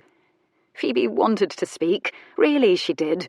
A number of excuses occurred to her, and she would have produced any of them, if only her mouth and brain were in communication, not clubbed into a stupor by guilt and terror. Her mouth simply wouldn't move at all. "It's not Phoebe, it's probably me, you goose." Jonathan leaned over back of her chair so suddenly both girls jumped. "Besides, she can't afford the kind of cheroots we all normally smoke." He was teasing, she knew. She saw the glint in his eyes. But then he flicked a glance at Phoebe. She saw his eyes travel to her gloves and linger, and widen infinitesimally. Some expression, surprise, she couldn't quite identify, twitched across his face, there and gone. He looked up into hers, and his expression was still kind. She still hadn't quite recovered from the urge to faint, but she produced a smile that probably looked as sickly as it felt. She rejoiced in the fact that her mouth could move again at least. "I suppose you're right," Lisbeth sniffed at Jonathan. "You do rather stink, John." She wrinkled her nose, sniffed her shawl again, frowned. Only Lisbeth could make a frown seem pretty, shrugged, and then decided stoically to drape it over her shoulders. And Jonathan helped her in a very gentlemanly and cousinly fashion, as if tucking the question of the cheroot stink decisively away. And as he did, he looked up at Phoebe. He didn't wink at her, but something speculative and, dare she say it, sympathetic lingered in her eyes. Odd, but she never thought Jonathan Redmond capable of appearing enigmatic, or of being complex. But then she thought of Isaiah Redmond reaching for his wife's hand, and the Marquess walking a tightrope. The one thing she'd been able to count on her entire life was her cleverness. She was so often right. It was humbling and disorienting to realise that she in truth knew nothing at all.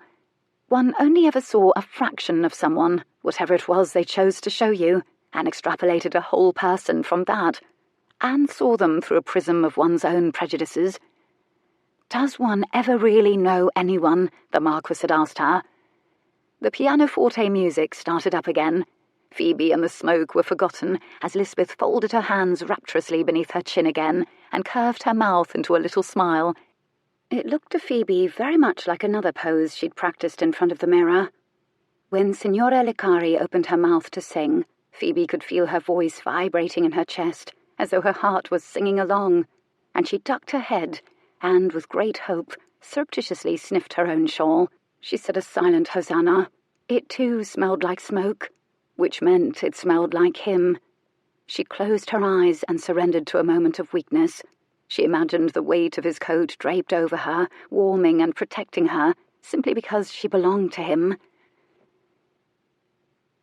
The church bells hadn't yet rung. The sun was barely a suggestion in the sky, but Mr. Postlethwaite had already hung out his sign and was just about to take his first sip of tea. He sighed with happiness instead, when the bells on his door danced and in walked Lord Deep-Pockets. He peered out the window. No carriage today, alas, advertising to the world his presence and luring curious crowds who would want to, need to, buy something where Lord Dryden had purchased something. He'd instead tethered a horse, an enormous black one, as glossy as the toes of the man's boots, outside the shop, which Postlethwaite assumed was the Marquess's version of arriving incognito. He replaced the teacup in his saucer with a clink and bowed low and deep. "A pleasure and honour to see you again, my lord. Did the lady appreciate her gift, or have you had an opportunity to give it?" "I believe the lady sincerely did appreciate it, and thank you again for your assistance, Mr. Postlethwaite."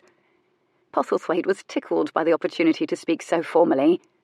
"May I help to find something else? We've a selection of gloves for gentlemen." The gloves again.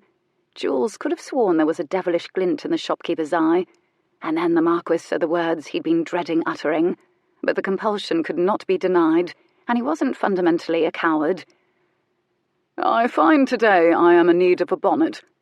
Mr. Postlethwaite was silent, and then his eyes crept toward the Marquess's hairline. "It will be a gift for a woman, Mr. Postlethwaite." "Of course, sir." The Marquess wished the "of course" sounded a bit more sincere. He'd scarcely been in the shop for more than 3 minutes, and already his dignity was fraying. But he'd actually lost sleep contemplating and rejecting strategies with the seriousness one might plan a military campaign. And while he planned, he tried to ignore the fact that he'd decided to do this was wholly irrational, and that he'd never yet done anything irrational in his life. But there was no question that he would do it. In the end, it all came down to whether he could imagine giving the instructions to a footman or to his valet for the purchase he wanted to make, and he simply couldn't countenance it. "Would you like to peruse the bonnets for a time, my lord, or did you have a particular one in mind? I can show you." By way of answer, the Marquess merely raised one finger. Hold. Because the only way he could be certain he had the right one had to do with geography. Mr. Postlethwaite watched, riveted, as the Marquess followed the instructions he would have needed tell a footman as carefully and methodically as if he were walking off a treasure map. "Stand in the corner of Postlethwaite's shop, the one brightest at 3 o'clock in the afternoon. Likely it is not so bright at 7:30 in the morning. Align yourself directly opposite the mirror behind the counter, because that's where she was standing when you first saw her. Make sure you can see yourself clearly in the mirror. Then turn around quickly again and seize the bonnet immediately to your right. The ribbons on it are a sort of deep lavender, and the silk flowers are various shades of purple." With a certain amount of triumph and ceremony, he lifted it off the stand. Yes, this was the one. Fine woven, deep gold straw, it would frame her face. That was the extent of his guess regarding the reasons for her passion for it. He hadn't the faintest idea whether the colour of the ribbons or flowers would suit her. He suspected she knew. Women invariably did. All he knew, it might as well have been the Grail for the way she'd been yearning after it with her eyes when he entered the shop. Women, he'd thought then. And now he was wildly, humble wasn't one of his usual conditions, grateful, he'd noticed, because he, for some reason, had never before wanted so desperately to please someone. "Ah, a lovely bonnet, that one, and it's a bit dear." He'd been about to say dear, but the Marquess severed his sentence with a mere look. The very notion that something might be too dear for him, let alone a bonnet, was absurd. And Postlethwaite was almost surprised to immediately find himself behind the counter, as much to do the Marquess's bidding as to put a little distance between him and the intensity radiating from the man. "It's a fine thing you've rescued that particular bonnet. A certain young lady was about to stare a hole clean through it before I sold it. It's a very good thing, then, isn't it, Mr. Postlethwaite, that I rescued it from such a fate?" The room was cool. The grey light filtering in through the parted curtains told her it was just past dawn, and her chest was too light. Perhaps it was because a fat, striped cat wasn't sprawled atop it. She patted her hand along the bed, searching for fur. She recalled where she was when she heard the soft clanking sound of the maid building up her chamber fire. The maid heard the rustle of her sheets as she sat upright. She smiled shyly. Her white cap was sliding off her head, and she pushed it back and put a coal thumbprint on her forehead when she did. Phoebe smiled back, and then the maid was upright and quick as a wraith at the door again. Keeping fires burning and candles lit around the vast house was a Sisyphean chore. She paused. "There was a box for you at the door, miss. I brought it in." And she was gone. A box? Phoebe leaned forward in her not-quite-for-servants bed and looked about her not-quite-for-servants chamber and saw it. Large and round, of the sort that might contain a... She practically toppled out of bed and lunged for it. She recognised at once it was from Postlethwaite's shop. Had Postlethwaite sent a gift to her? This seemed very unlikely, unless he'd undergone a conversion to a mysterious religion and had decided to divest himself of his possessions. He attended services every Sunday along with the rest of the town, but his allegiance, after his maker, was to the almighty pound note. Phoebe harboured no delusions that he might be fonder of her than he was of profit, though she was certain she ranked highly enough in his esteem. She sat cross-legged upon the carpet, spread out before the new fire, and tucked her bare toes beneath the hem of her nightdress. And then, with a certain amount of ceremony, she shimmied up the lid and began to pour gently through layers of tissue. She thought she glimpsed purple. Oh, God! She was so overwhelmed she needed to stop entirely for a moment. She paused, glanced stealthily back toward the bed, half expecting to see her sleeping form in it still dreaming. She began unwrapping again, the tissue rattling in her shaking hands. Her head was a bubble, light, floating. When she uncovered her first glimpse of gold straw, she cast her eyes toward the ceiling and mouthed, "Hallelujah!" As she did, a half-sheet of foolscap, ragged-edged, tumbled out of the box. She took it up in awkward fingers and read. The note said, in a script she'd never before seen, tall, emphatic, and very neat, "I should like to know you." Her signature was hardly necessary, and there was none. Joy was a sunburst in her chest. She gave a short, wondering laugh, feeling wholly mischievous, alive. She'd demanded a gift, and he'd actually given her a gift. She thought she'd better open her eyes again quickly, lest the bonnet disappear. Better yet, she lowered it onto her head and carefully and quickly tied the ribbons. There, it felt at home there, like it was made for her. She didn't know how she would send word down to Lisbeth that she would be spending the morning gazing at herself in the mirror, because it was really all she wanted to do. She stood up now and did just that, turning her head this way and that. How had he known? It was yet another lesson that threw off her equilibrium. She'd thought the Marquess had walked into Postlethwaite's and reviewed the shop with dispassion at best, or judgment at worst. But he'd swept it more the way an army scout takes in the lay of any battlefield, taking note of everything, including the plain, dishevelled young woman, gazing with unrequited love at a specific bonnet. "I should like to know you." She tested a number of theories, because she always wanted to know the why of things. She considered whether it was a game for him, if he was indeed a bored aristocrat distracted by novelties she presented, or by how she could dodge and feint with words like any talented fencer. Whether he was looking to form another association in the absence of one, though she was hardly his type. He wanted the finest, the best, the Signora Licaris of the world. But she now knew something no one else in the town truly understood. He wasn't a frivolous or reckless man. He did nothing without a reason. Surely the bonnet represented a strategy, at the very least. Theories flitted in and out of her mind, but it was no use. They were all eventually incinerated in her joy, like moths in a flame. "No one talks to me the way you do," he'd said. She thought of the Marquis scooping a moth out of the air and releasing it again, only to watch it head straight for the lamp again, helpless not to risk its whole existence for light and warmth. Chapter 11. Phoebe was wrong. Jules had no bloody idea why he'd purchased a damned bonnet, and nothing had ever troubled him more than this realization. He'd only just become aware that he'd been on a kind of trajectory, as though he'd been shot from a catapult without his permission. It had culminated in him buying a bonnet. He'd been helpless not to buy the bonnet, and he couldn't trace how he'd arrived at that moment, the moment where he became at the mercy of something immune to his reason, and he disliked this as much as he disliked regret, because one of the symptoms seemed to be restless pacing. He was not a meanderer by nature, a person who moved purposely to expend energy, but he'd arrived in the churchyard before the bells even rang to call the town to services, and this was precisely what he did.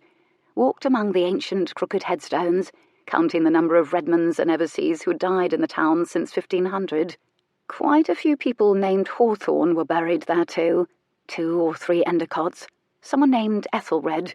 He wondered how many of them had killed each other, while a discreet messenger engaged by Postlethwaite ferried his gift over to Redmond House, with instructions to hand it to a footman, who would then deposit it with her odd, silent discretion outside the chamber door of Miss Phoebe Vale. Finally irritated by the pacing and by the evidence of mortality all around him, Jules went inside even before the bells were rung and took a seat in the Redmond pews. He hadn't been a churchgoer since it had been a compulsory childhood activity. The pews were still as hard as penance itself, and dug themselves with what he suspected was meant to be a purifying pain into his thighs and into an awkward place on his back. It was a squat little church, probably one of the first things built when the first Eversey and Redmond took a crack at each other's skulls in 1066, and it contained a delicious hush, seasoned by thousands of prayers, births and deaths and weddings. Moments later there was what could only be described as a sedate stampede, primarily of women, and he watched them avidly with burning eyes. Mostly he watched their heads. His palms were actually damp. He surreptitiously pressed them against his thighs. He'd never been more enthralled by bonnets, more aware of their staggering variety of flowers and ribbons and shapes. And he'd never seen so many shining female faces instantly pointed raptly in one direction in a church. He followed them, expecting to see the North Star or a grail of some sort. Instead, a lanky chap with silvery fair hair and long, fine-boned, handsome face, and the sort of blue eyes that projected across the room like sunlight through stained-glass windows, stood up there. He wore his cassock with the same panache as the Marquis wore Weston, as though he was born to it, And something about the way he looked out at the congregation, something about the way he stood, made Jules suspect he had a sense of humour. He nodded at Jules, who nodded back. In came the Eversea contingent, Jacob and Isolde, the infamous Colin and his wife. He was acquainted with them, but not well, and everyone, that meant the whole of England, knew who Colin was. When he saw Isaiah Redmond enter, he thought his heart would stop. He was followed by Fanchette Redmond, Jonathan and Lord Argosy, Lisbeth, where his eyes lingered, for she had that beauty that caught one's eye like a hook, and who couldn't help but respond to it. She looked like an angel reporting for duty. Lisbeth saw him, and her eyes brightened, and her smile was white and precisely measured, as though she had a specific smile for every occasion, like a doctor has tools for surgery. But he couldn't help it. He looked past her, eagerly, and— hallelujah! She was wearing the bonnet. His heart leaped like a spectator at a triumphant cricket match. And she really did look wonderful in it. But then again, that could have something to do with the smile she was wearing along with it. It was all of a piece to him. She walked in her own light through the door of the church. She cast her eyes up at him from the shelter of the bonnet, and found him, of course, immediately, because his gaze could have burned a hole through her. Their gazes locked, lingered. He thought her cheeks went rosier, but her smile was such a thing of pure, saucy delight. He only noticed when the bells stopped ringing that he'd gone breathless. He suddenly had a terrible suspicion that his cheeks were rosier too. Dear God, because he was definitely warm. Her eyes darted to the left and to the right, and then, as surreptitiously as she was able, she saluted him. He grinned. Lisbeth noticed none of this, and naturally thought the grin was all for her, and beamed radiantly in his direction, tipping her head fondly, which caused an immediate mass swivelling of heads to get a look at whom her beam was directed. He was aware of the collective rustling of silk flowers and muslin shifting on the polished pews, like a breeze through wheat. He could almost hear the muscles and necks creaking with the strain of turning in order to gulp down the sight of him. Or those eyes. He was accustomed to eyes, but he could hardly snuff out his grin in an instant without injuring Lisbeth's feelings, or at the very least confusing her. Oh, God. And yet he wasn't a beamer by nature, either. When he smiled, people tended to buckle with relief or fawn. It would never do to allow the world at large to think he was suddenly easily pleased. A gratuitous smiler, for heaven's sake. He decided he'd best turn it into something like unspecific beneficence. He rotated his head much the way one might swing a lantern to search for smugglers off the coast. Isaiah and Fanchette and Jonathan Redmond were all caught in the beam of it. Jonathan flinched and looked tempted to throw up an arm. Likely he was hungover and startled by the glare. Phoebe had ducked her head. He had the distinct impression she was biting the inside of her cheek to keep from laughing. And at last, all the heads swivelled back to the handsome vicar, restless for their weekly long look at him. Adam Sylvain, the new vicar of Pennyroyal Green, had the perfect voice for the job, at once soothing and conversational, commanding and resonant, and he was speaking today on, of all things, covetousness. More than one bum shifted uncomfortably, certain he was talking directly to them, but forgiving him at the same time, given that he was what many of the ladies in the congregation coveted. The Marquess's wasn't one of the shifting bums. He was staring at the back of a bonnet. He was riveted by the few inches of fair hair exposed between a lace collar and the straw curve of the hat. It seemed the most significant few inches of skin he'd ever seen. The glittering fair hair that traced it mesmerized him, and all he could think now was what it would be like to put his lips there, just there, in that sweet bend between her chin and throat, to touch his tongue to the silkiness, and watch the gooseflesh rise over her arms and her nipples peek beneath the muslin, and— hardly the sort of thoughts one ought to have in church, and for good physiological reasons. He shifted. The pew obligingly dug punitively into his back, and he returned to admiring the Redmond profiles, like one ordered to read scripture. It was decided by Lisbeth that they would all go out for a long, healthy walk with sketchbooks after church to see the ruins and return for a hearty breakfast. She secretly thought she looked well when her cheeks were pink with exercise, and she was quite right, of course. She did. The men were less enthusiastic about the healthful walk than they were about the opportunity to shoot something, grouse or some such, so they congregated on the groomed parkland and waited for Jonathan, who ambled slowly toward them from a distance. Plodding at his side was what appeared to be a dog, a very fat hound. As they drew nearer, it was clear the hound was ancient. It had grey round its muzzle and huge watery eyes. "What is that?" Argosy was suspicious. "It's a dog," Jonathan said defensively. "Well, it's barely that. What is the dog in aid of? It can hardly fend off attacking beasts. Has it any teeth? It might not be able to hold a game fowl." The dog gazed up at Argosy with eyes full of soulful contempt. Jules eyed it critically. "It seems to have been enjoying a quiet retirement before you rousted it, Jonathan." "When one goes out hunting, one ought to have a dog," Jonathan insisted. "And Father has his own hounds out on a shooting party with the neighbours. How are we going to flush birds?" Jules shrugged. "Very well. If this is all the hound we have, it may surprise us with hidden talents." Their party trudged forth. The ruins were at the end of a long hike through a very fine wood, growing increasingly thick the deeper in they walked, and since they were enjoying a crisp, clear autumn day, there were no complaints for quite some time. Just cheerful chatter from Lisbeth and pleasant acknowledgement of her chatter from Jules, who nodded and added, "You don't say," in appropriate places, while devoting most of his energies to admiring the back of Phoebe Vale and the bonnets. The complaints began to trickle in as the wood thickened, when it seemed Lisbeth had meandered off course in her insistence that her ruins were in a particular direction, and when it became clear that Waterburn and Jonathan and Argosy had been optimistic to bring muskets, as the hound wasn't likely to flush anything. Gamefowl were likely watching it trudge by and snickering beneath their wings. The path narrowed, so that they could only proceed 2 by 2, and when Lisbeth and Jonathan began to bicker about the proper direction, Jules dropped back and strode alongside Miss Vale. Silently for some time, she said nothing, he said nothing, but she was wearing a small, secretive, impish, and very pleased little smile. "I like your bonnet very much, Miss Vale," he said finally. "Do you? It's new, you know." "Hardly new.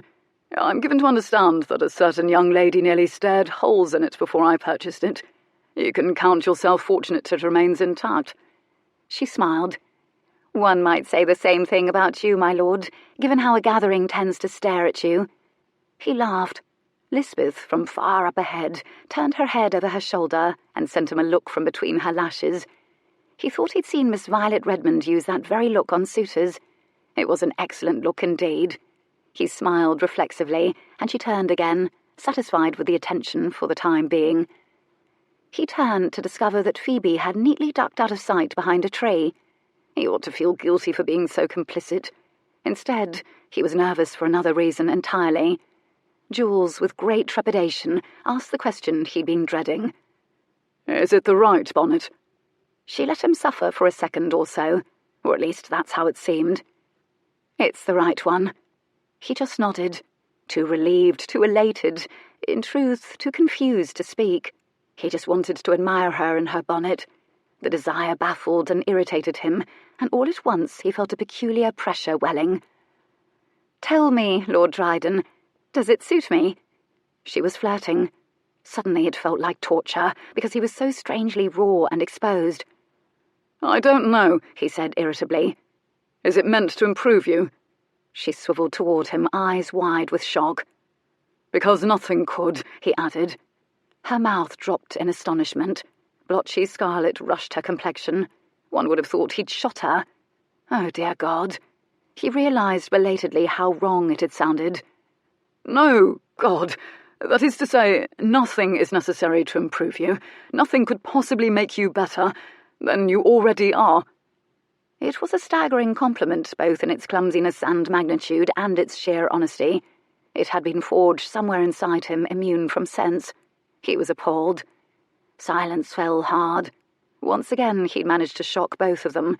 He wished he could unsay it. The aftermath was too unnerving. He looked ahead at Lisbeth and Jonathan and the hound, at Argosy and Waterburn, and tried to remember how he'd felt about things, about anything at all, before he'd arrived here in Pennyroyal Green. He considered how much simpler it would be to return to that time, and knew it was already too late. And then Phoebe drew in such a long, fortifying breath, he could almost feel the crisp air entering her lungs, so aware was he of her. He finally got up the courage to steal a glance. The words had made her face luminous and set her eyes ablaze, but her eyebrows were faintly troubled. She said nothing. He found that lavender ribbon tied beneath her chin unaccountably moving. Such a pretty thing for someone who'd hailed from Seven Dials, the most notorious district in London. No wonder she'd yearned for it. "So, 7 Dials," he said almost brightly. She smiled a small smile and shook her head slightly at his tone. "How does one go from 7 Dials to Pennyroyal Green? Were you a delightful orphan child scooped up and borne off by a generous benefactor?" "I was not. I was a thoroughgoing termagant. I was very unpleasant and wild, though I suppose I was scooped up."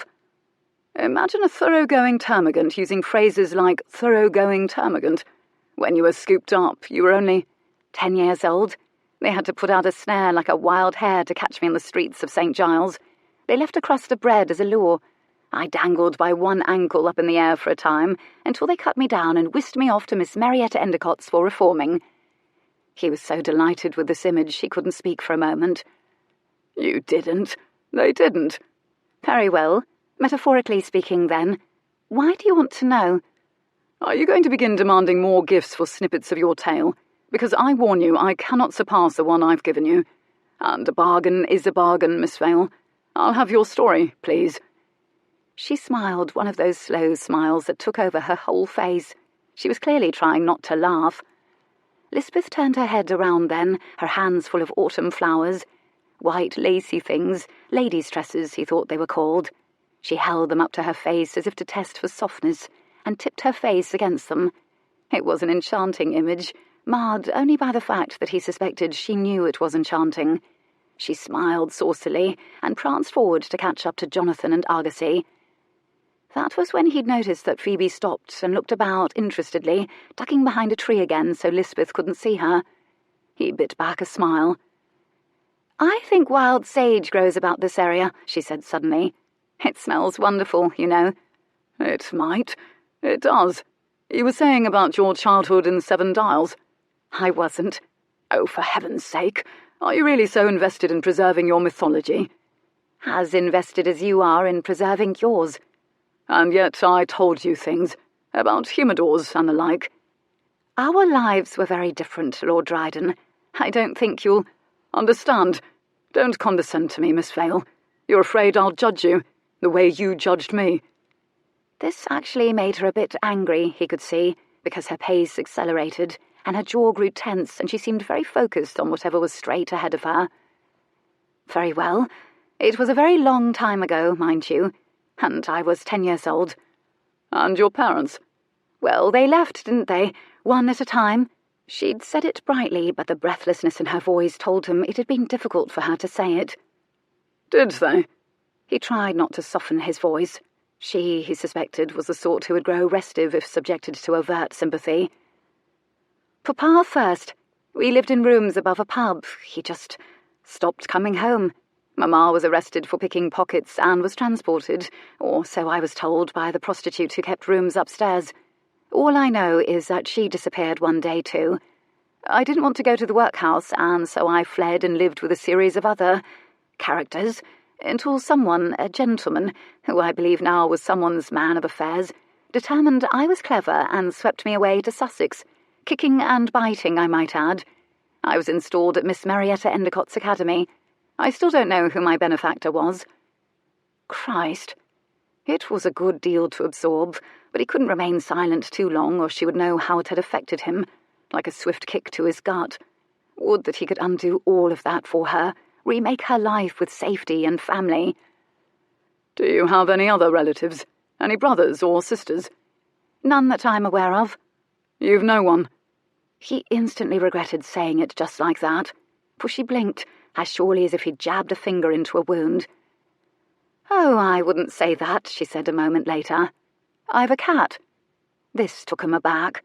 He took the view that cats were work animals, and occupied a place just slightly above the vermin they caught. They lived in barns. "What is its name?" He wanted to know about her cat. "His name is Charybdis. He came with me from St. Giles. He's a bit elderly for a cat now, I suppose. Still quite spry, however." "You named your cat for a sea monster?" From somewhere in the mists of memory of Eton days, he racked his brain to remember the mythology. Between Scylla and Charybdis, so the saying went, when one was between two unattractive choices. Charybdis was a nymph-turned-sea monster, daughter of Poseidon, who gulped down ships. "That's how they knew I was clever," very dryly said. "My cat's name. Quite a mouthful." "But how did you learn to read, let alone Greek mythology?" "An apothecary in St. Giles by the name of McBride gave me a picture book of myths that had, well, let's just say it came his way through one of his customers. I suspect he told one of his customers about me too, which is how some tender-hearted person decided I should be sent to Sussex and Miss Endicott's. And my mother could read. I don't know where she learned, but I always took it for granted that she could, and I would follow along with the story as she read it to me.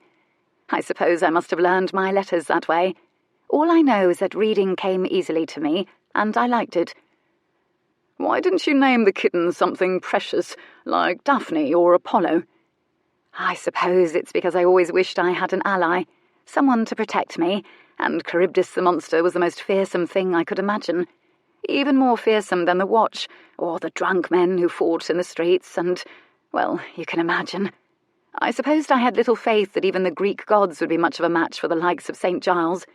I wanted something truly nasty as a familiar. More dry humour. But, Mother of God, what must she have seen as a child? St. Giles was violence and darkness and noise and rot. Sagging drunks leaning against sagging buildings and dying in alleys from gin poisoning. Criminals committed their thievery in other, more affluent parts of London and fled to St. Giles like rats into holes. He looked at her, fine skin, worn walking dress, new bonnet, and the thought was unbearable. She'd been so afraid she'd needed a kitten for a talisman. He almost couldn't breathe from imagining it. He understood now that her unique light, the light he basked in, existed by virtue of all those shadows, and the shadows were what made her seem more real than everyone else, threw her into relief.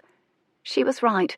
He didn't know what to say to her, and until he'd met this woman, he'd never in his life been at a loss. "Is Charybdis very fearsome, then?" What a coward. And yet it seemed safe enough to keep talking about the cat. "Oh, yes, very." Oddly, she sounded sincere. "He has a good deal of striped fur. One of the other teachers is feeding him while I'm here." "And what will he do when you go to Africa?" "Why, come with me, of course." He saw Waterburn turn his great blonde head toward him, then narrow his eyes thoughtfully. "Seen anything you'd like to shoot?" he called to Waterburn devilishly. Waterburn shrugged, bored. The hound swiveled its big head disinterestedly at the sound of a raised voice, and trudged onward with a world-weary, put-upon, seen-it-all gait. Honestly, dog, how unbearable could life in the Redmond stables be? Jules wondered dryly. When he turned back around, Phoebe had vanished. Completely. Chapter 12. He swiveled his head about madly. Lisbeth frolicked ahead of Jonathan and Argosy, looking like one of those lacy white flowers she just plucked up. Tendrils of dark hair escaped artfully from her bonnet and lay as eloquently as 16th notes against the white of her neck. "It's this way, Lord Waterburn, isn't it, John? Since you claim to know. Jules, I cannot wait for you to see it." She turned her head, sent a smile over her shoulder. It was a breathtaking angle for her, all cheekbone and long throat. Her eyes flashed blue. He smiled again. "I cannot wait to see it," he echoed. There were ruins simply bloody everywhere in this part of England. They were all to some extent picturesque, the things one did for women.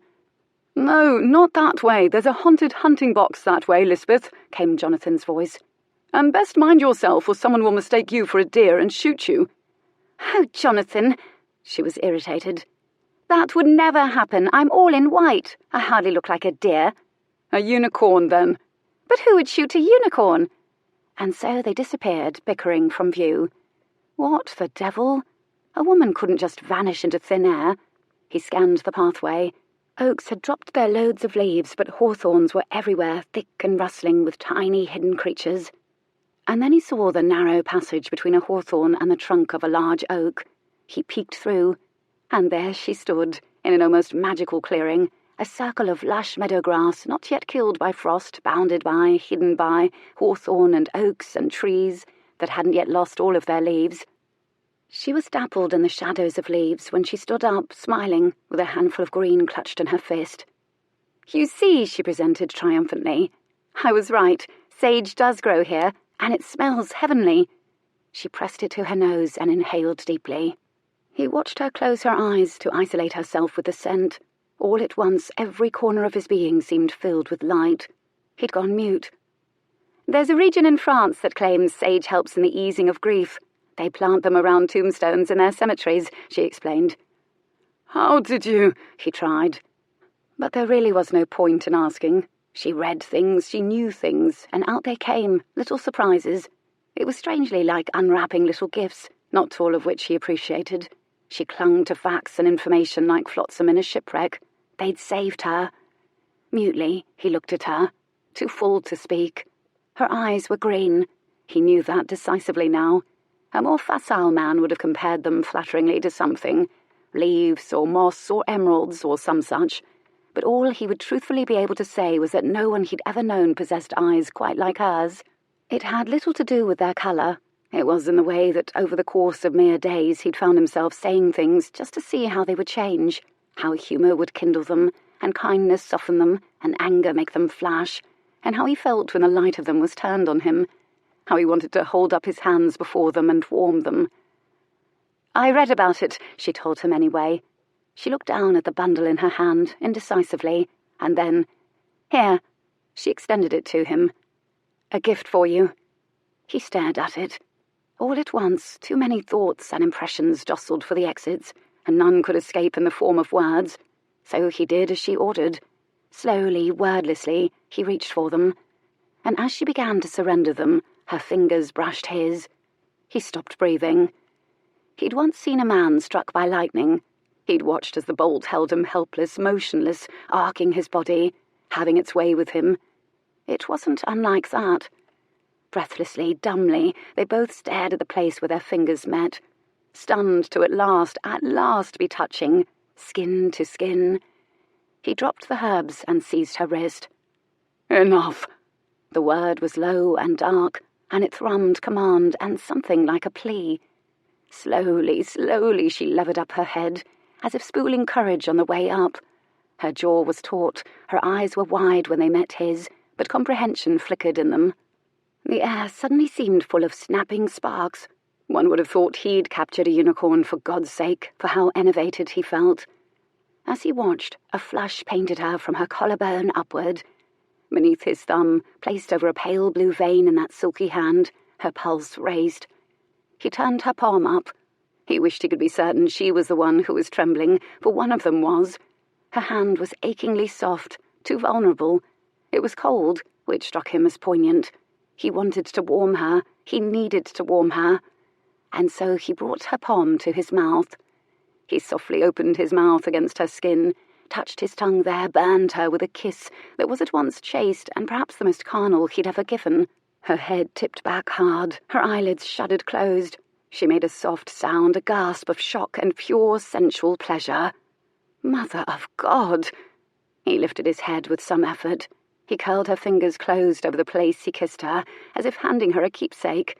He knew he ought to, and yet he found he couldn't relinquish her hand. "Look at me, Miss Vale." His voice a low demand. A moment's hesitation. She opened her eyes. He was absurdly thrilled to see them again. They were dazed and starry and wary. The sun haloed her, and the light both set her aglow and obscured her. As he stared, he withstood bolt after swift bolt of impression, each distinct and pure and primal. "Who kissed you first?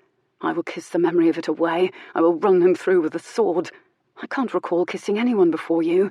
I am ruined. I am happy. I'm afraid I need to leave. You need to leave." He was holding her hand as though it was a Fabergé egg, which rather contrasted his expression, which, little did he know, was edging toward the thunderous. "I didn't know I was going to do that," he said finally. "Do you always know what you're going to do?" Her voice was a low husk. "Always," he said shortly. It sounded like an accusation. A heartbeat's worth of silence passed. "What are you going to do now?" And in her whisper was both sensual challenge and trepidation. They could hear the distant voices of Jonathan and Waterburn and Lisbeth and Argosy, all still bickering happily, but they seemed as consequential as the birds rustling in the trees. Dangerous to think that way, he knew. He heard his name. "Jules!" cheerfully sang out by Lisbeth. The rest of their party could come upon them in seconds or minutes. He was just clear-headed enough to realise that arousal could tinker with a man's sense of time, enough to doom the pair of them to discovery. And yet, he drew in a long breath, exhaled at length. Phoebe must have seen his plans in his eyes. "Don't," she urged on a panicked whisper. "You'd best not, please." He took hold of her other wrist gently, as if she hadn't spoken at all, and Phoebe let him take it because his touch turned her bones to water. And as he pulled her toward him, he gave his head a regretful, incredulous little shake, as though neither of them had a choice in the matter, as if he were at the mercy of momentum, which appeared to be true, as her head was already tipping back to meet his lowering lips, and later she could not have said how that had happened, only that his will in that moment was hers. His lips landed softly on hers at first, the merest bump of his warm, firm mouth against her soft one, and then he coaxed hers apart with his. More shocking than the kiss was the relief, as though she'd longed for this her entire life, for him, for this kiss. It nearly buckled her knees. Her body seemed to know precisely what to do and what it wanted, and her sense dissolved against the onslaught of sensation. Her breasts crushed against his hard chest. The button of his shirt was cold against the skin of her collarbone. His mouth like cognac, the kiss spreading like slow fire through her veins until she was molten. When her body blended against his with such wanton ease, he might as well have been the missing part of her. He loosened his grip on her wrists, clearly satisfied she was going nowhere. She wasn't quite sure what to do with her hands, so she settled them on the front of his shirt and slowly curled her fingers into it. The linen was hot from being next to his skin, and this seemed so unbearably erotic. She moaned low in her throat, a shameless animal sound, pure need. And when she did, he muttered a hoarse word that may have been Christ, or an epithet or her name, something raw and helpless and very enthusiastic. He shifted abruptly so that his hot hands were sliding over her back to cup his hands beneath her arse and lift her with shocking deliberateness against his cock. And through the fine fabric of her twice-sewn dress, she felt him, enormous, inexorably male, shockingly hard. His hands were furling up her dress. She felt the air on the backs of her stockinged calves. Their lips clung and parted, then returned more hungrily, their tongues twined and tangled, teeth once clashed gracelessly. But the kiss never seemed deep enough, penetrating enough, because what he wanted was more than a kiss, and she wanted what he wanted, and she was at the mercy of that. Help! The word rang in her head, though she didn't know for whom she was entreating or what she wanted. She was endlessly spiralling, in a fever induced by the heat of his body, the taste of him. His cock was so hard it hurt to be held against it, and yet she pressed herself closer, as close as she could, because every time she did, pleasure cleaved through her, built upon itself, doubling, trebling, until she was trembling with urgency. And suddenly her head was bare. She felt the air on her hair, the back of her neck. Her bonnet had been knocked free and was bouncing around the back of her neck. His mouth travelled to the place her pulse thumped in her throat, bare to him now. He made a desperate sound in his throat, and his lips travelled lower, and she arched backward to abet him. His mouth had just skimmed the bones at the base of her neck, so close to the swell of her aching, taut nipple, when— "Oh, Jules!" Lisbeth trilled again. Her voice echoed, "Ooh, ooh, ools." Christ! That voice was close now. They froze in the midst of what amounted to climbing each other. "Phoebe!" Now without the echo. The Marquess stepped back so abruptly she staggered forward. He righted her by clapping his hands on her shoulders. They stared at each other. His eyes were dazed and hot. Their breathing was a low roar. A breeze rattled the leaves on the trees, and to Phoebe it sounded like so much ironic arboreal applause. Finally, gingerly, he lifted his hands from her shoulders, as if worried she was so kiss-drunk she might topple, or disappear like a mirage the moment his touch left her. Satisfied, he lowered his hands to his sides and seemed to, with an effort, hold them very still. She touched her fingers to her lips. They burned. She'd taken from him as savagely as she'd given. It was an excellent sort of pain. Her skin felt everywhere feverish. But she left the other hand on his chest and watched as it rose and fell with the bellows of his breathing. And as if she couldn't help herself, she slid it inside his shirt, between the gaps in his buttons, over his hot skin. He hissed in a breath. "Phoebe!" His voice was hoarse, curt, a warning.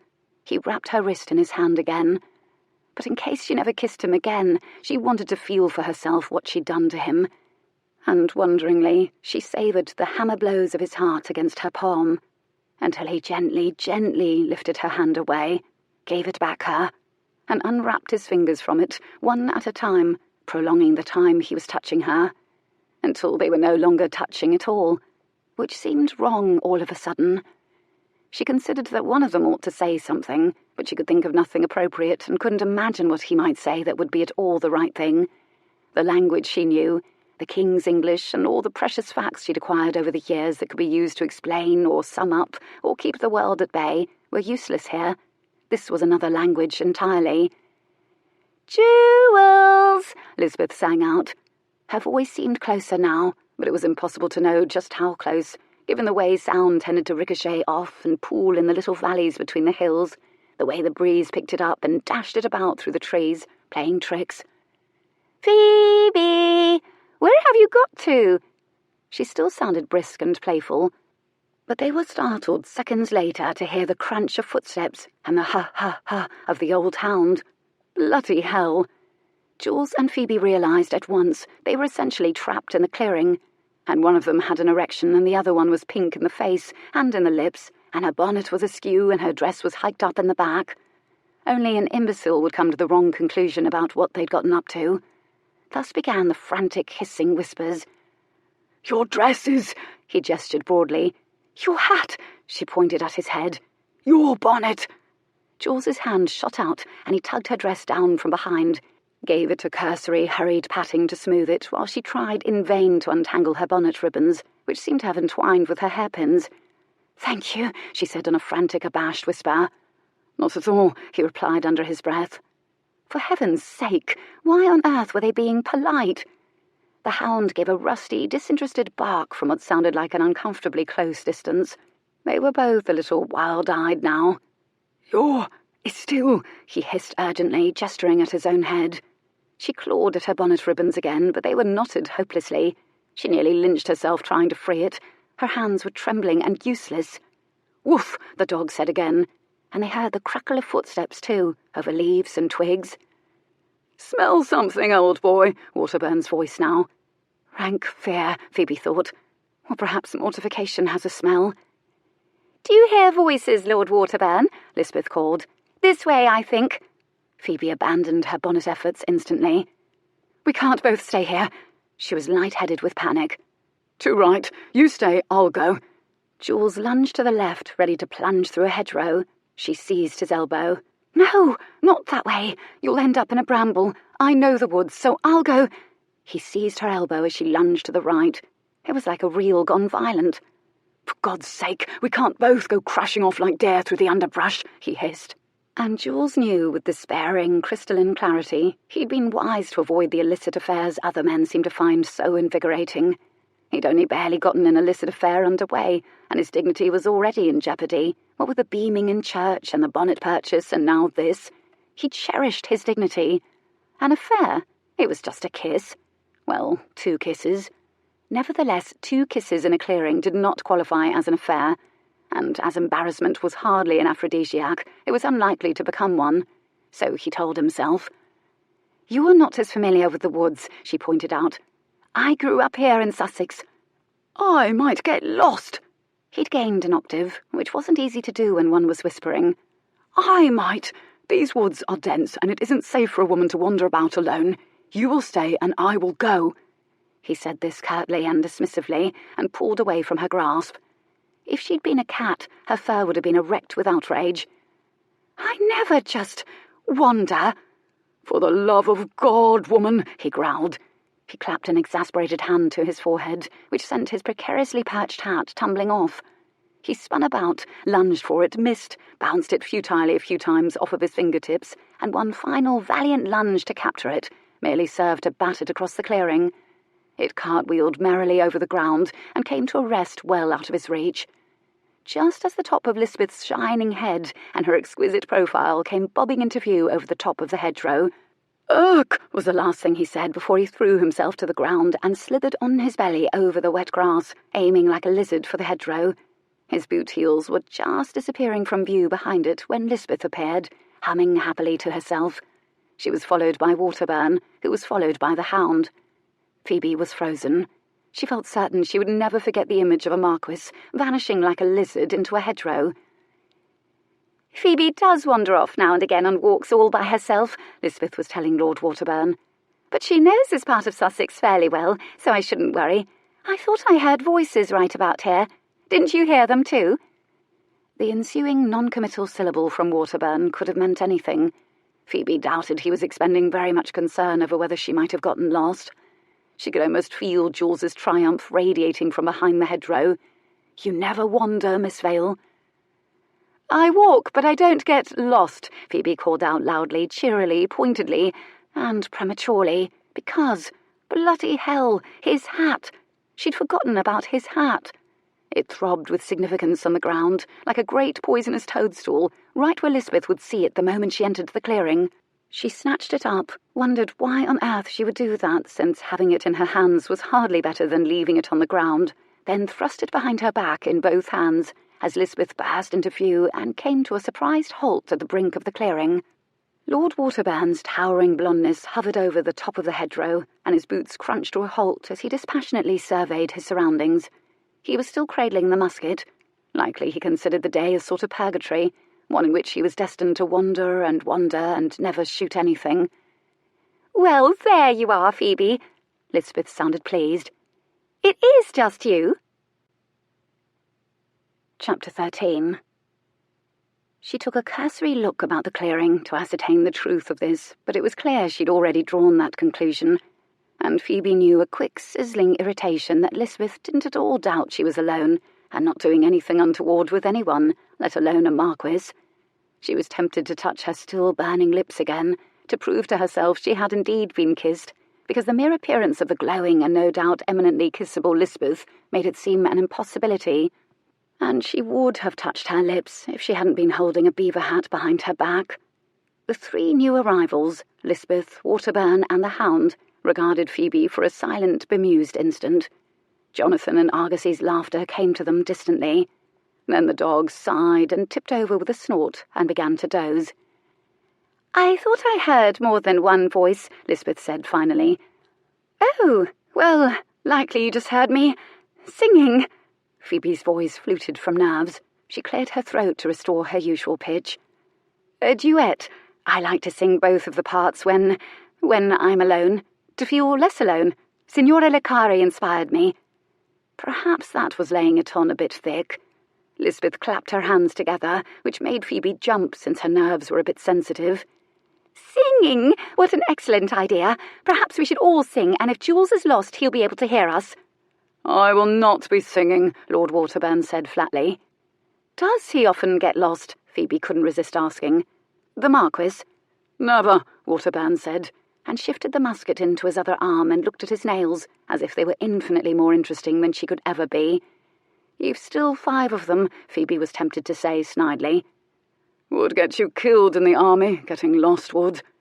She could practically feel the rays of satisfied vindication pouring over the shrubbery. A quick sideways glance told her the Marquis had rolled over on his back. If she looked very closely, she could see his boot toes pointing up at the air, gleaming. She imagined herself lying next to him, his arms around her, staring up through the trees at the blue sky, and suddenly she couldn't breathe, as a fresh wash of lust swamped her. She nearly swayed with it. What had happened to her? What had he unleashed? Was it permanent? "What a lovely clearing you found, Phoebe. Odd that I haven't seen it before. It's downright magical, isn't it?"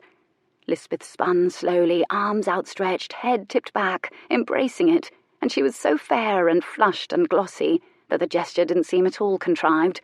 She looked like a nymph surveying her domain. Phoebe wondered how quickly his heart was beating. and whether a squirrel had ambled over to sniff him, or whether insects had decided to have a look at a prone Marquess and were perhaps crawling for the intriguing openings his nostrils and ears presented. She almost smiled. "Oh, and look, there's your sketchbook, Phoebe. I finished naught in mine. Let's have a look at yours." Her sketchbook? Bloody hell! It was soaking up grass and dew a few feet away from where she sat, closer to Lisbeth than to her. From where she stood, she could just make out her quick, impassioned charcoal of the Marquess. He looked angular and tempestuous, and the masses of dark hair she'd given him resembled nothing so much as flames and smoke shooting from a burning building. The sketch glowered up at the sky, much the way the real Marquess was likely doing right now. Really, more of a reflection of her own feelings than of the man himself, and this was incriminating indeed. Oh, God. Lisbeth started merrily toward the sketchbook. Time tortuously slowed. 1 step, 2 steps. The crunch of her friend's boots over the grass rang in Phoebe's ears like the crunch of her own bones. Phoebe stared helplessly into her doom. Short of throwing herself bodily at her friend's ankles, there was nothing she could do to stop her from reaching the sketchbook first. And then, out of the corner of her eye, she saw the musket gleaming. Inspiration alighted like an angel, and she blurted, "If you saw a grouse right now, would you prefer to shoot it or sketch it?" she blurted. "Sketch it," Lisbeth said at the same time Lord Waterburn said, "Shoot it." "Because I think I saw one right over there by that tree. The tree that looks like an old man." She pointed in the opposite direction. Her friends wailed in unison, and when they did, Phoebe hurled the Marquess's hat like a discus over the hawthorn hedge and made a lunge for her sketchbook. There was a startled grunt from over the hedgerow. Lisbeth and Lord Waterburn whirled back around.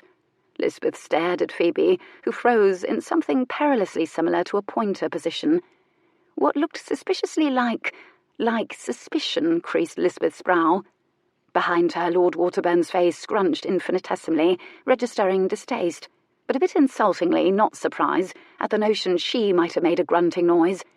There was no hope for it. She was going to have to grunt. "Ugh," she said as she lunged gracelessly, seized the corner of her sketchbook and dragged it across the grass safely into her hands.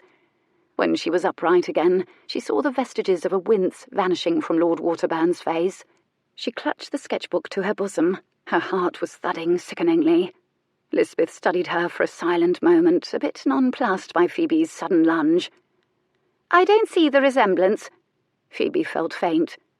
To an old man. The tree." Her gaze was fixed.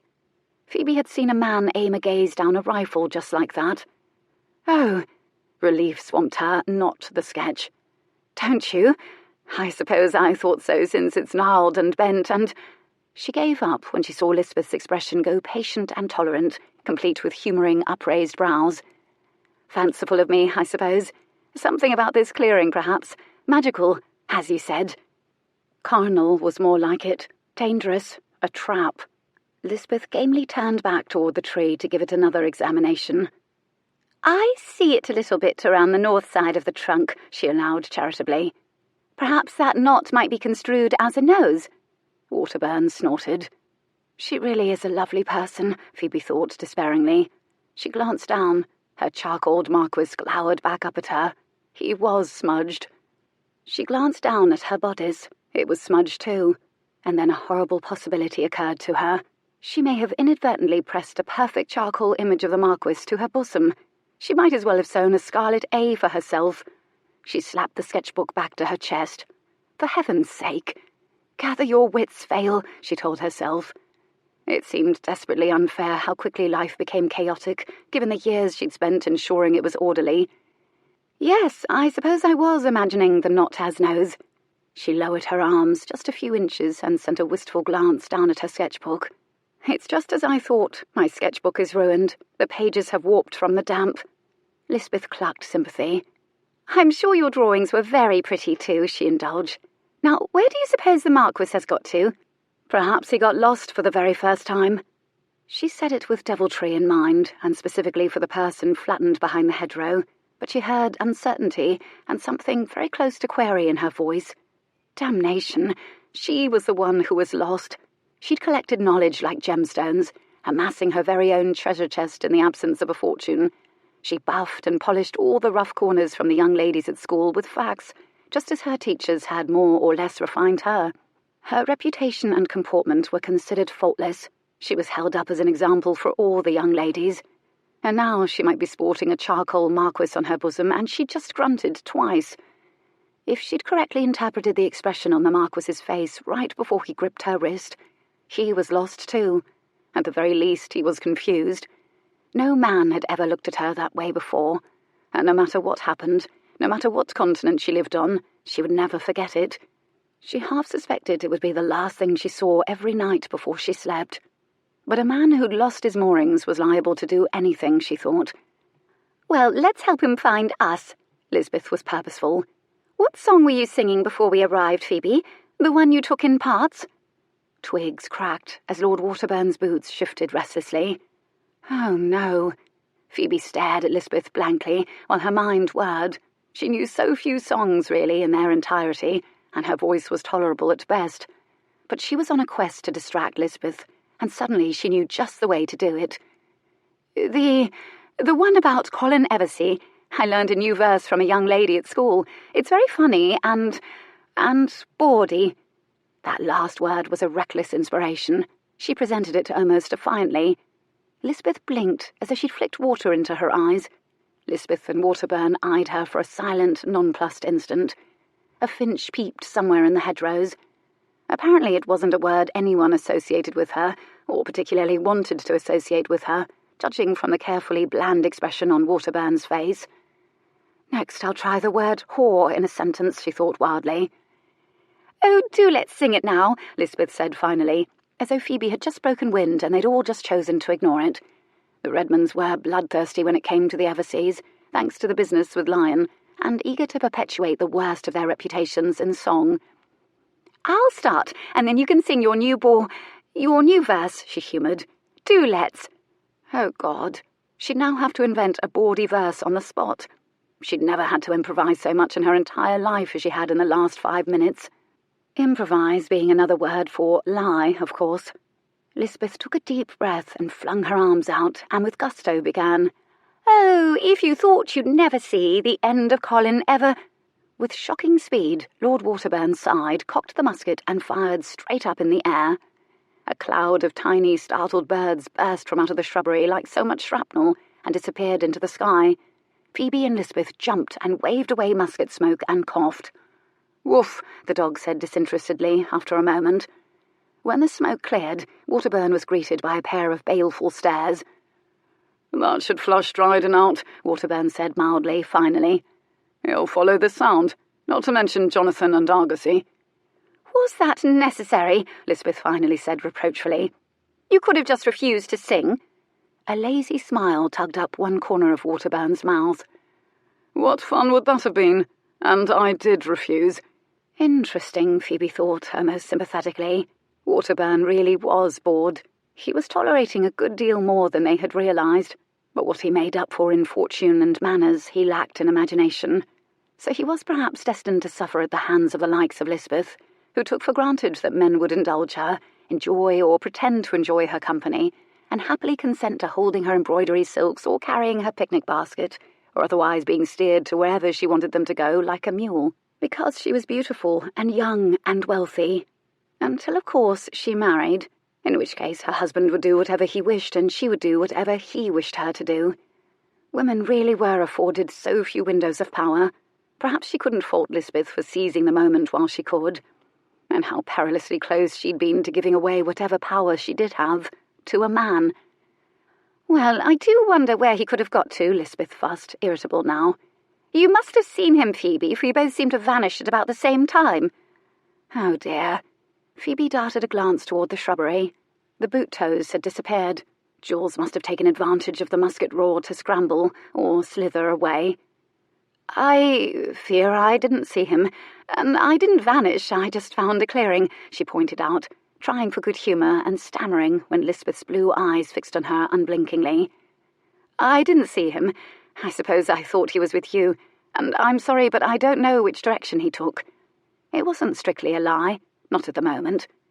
"I was distracted, you see, when I saw this clearing. I was drawn toward it, and then I began sketching, and—" She reared back when Lisbeth stepped abruptly toward her. So close she could see the tiny, fine hairs on Lisbeth's upper lip.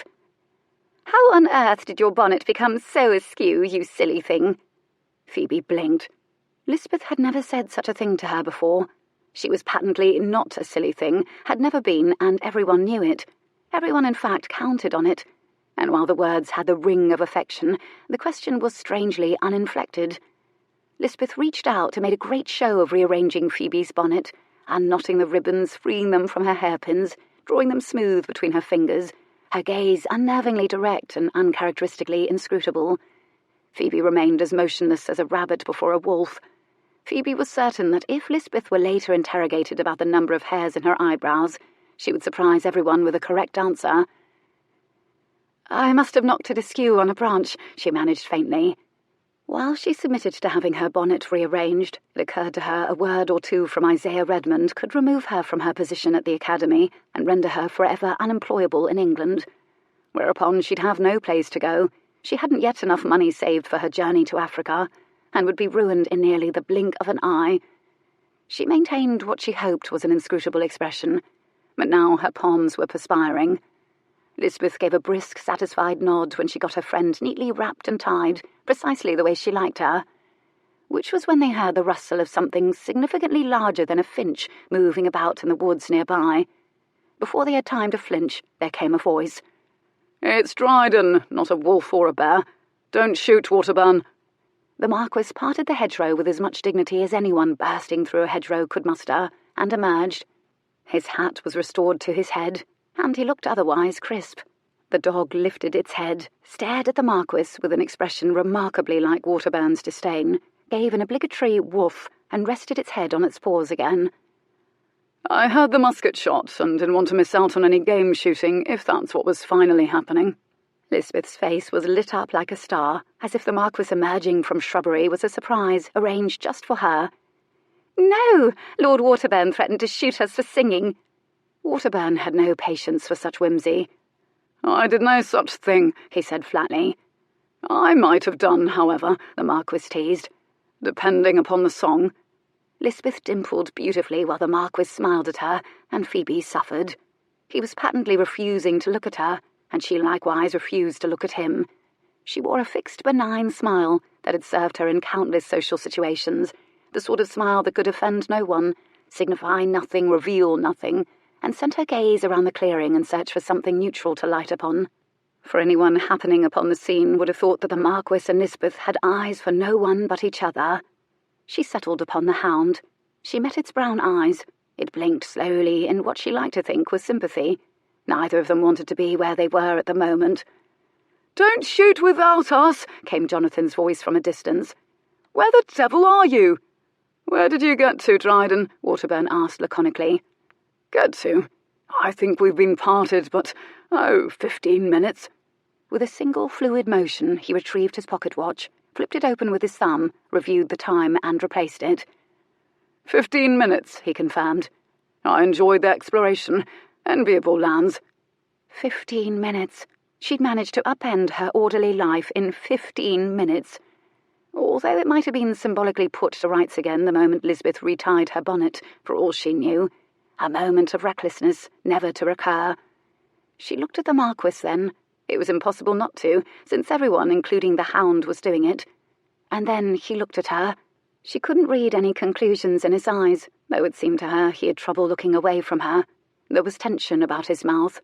Then, doubtless he'd had more practice with disguising his thoughts than she had, and so she looked down.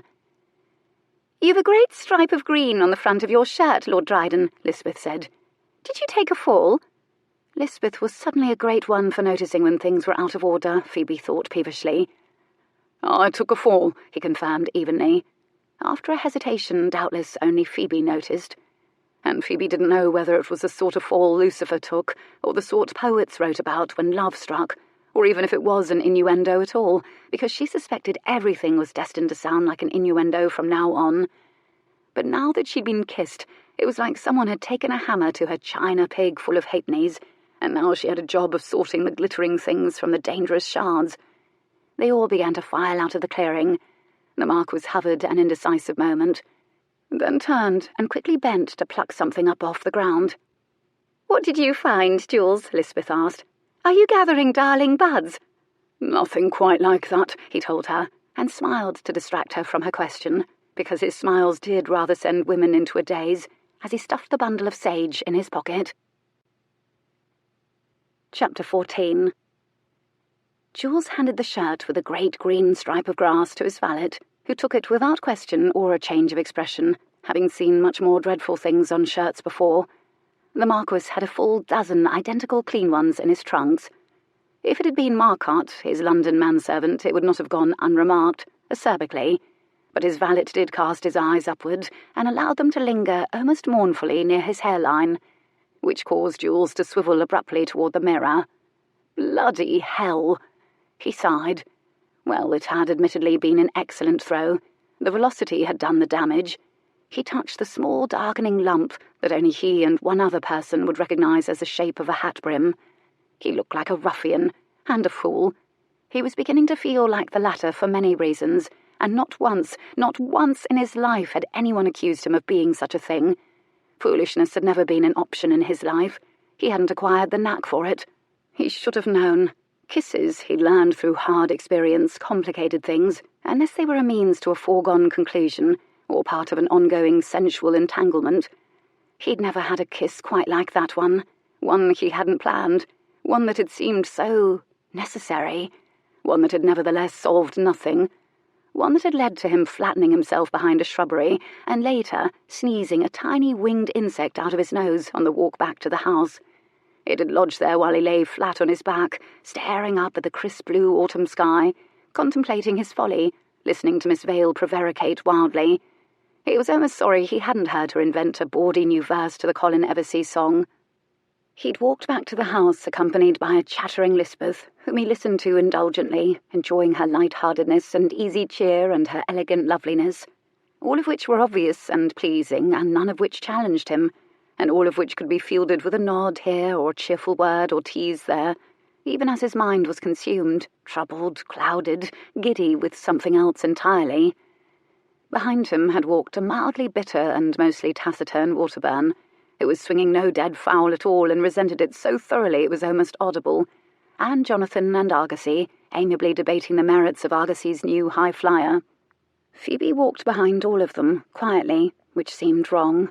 The behind part and the quiet part. She was not the sort who should be quiet or should trail anyone. She said she was worried about the health of the hound, who might expire at any moment and shouldn't do so alone, so she kept pace with it. A ridiculous excuse that all accepted without question. Jules sat down hard on the edge of the bed and tipped his forehead into his hand, then winced and jerked it up again. He inspected the bruise in the mirror again. Aesthetically, it was lovely.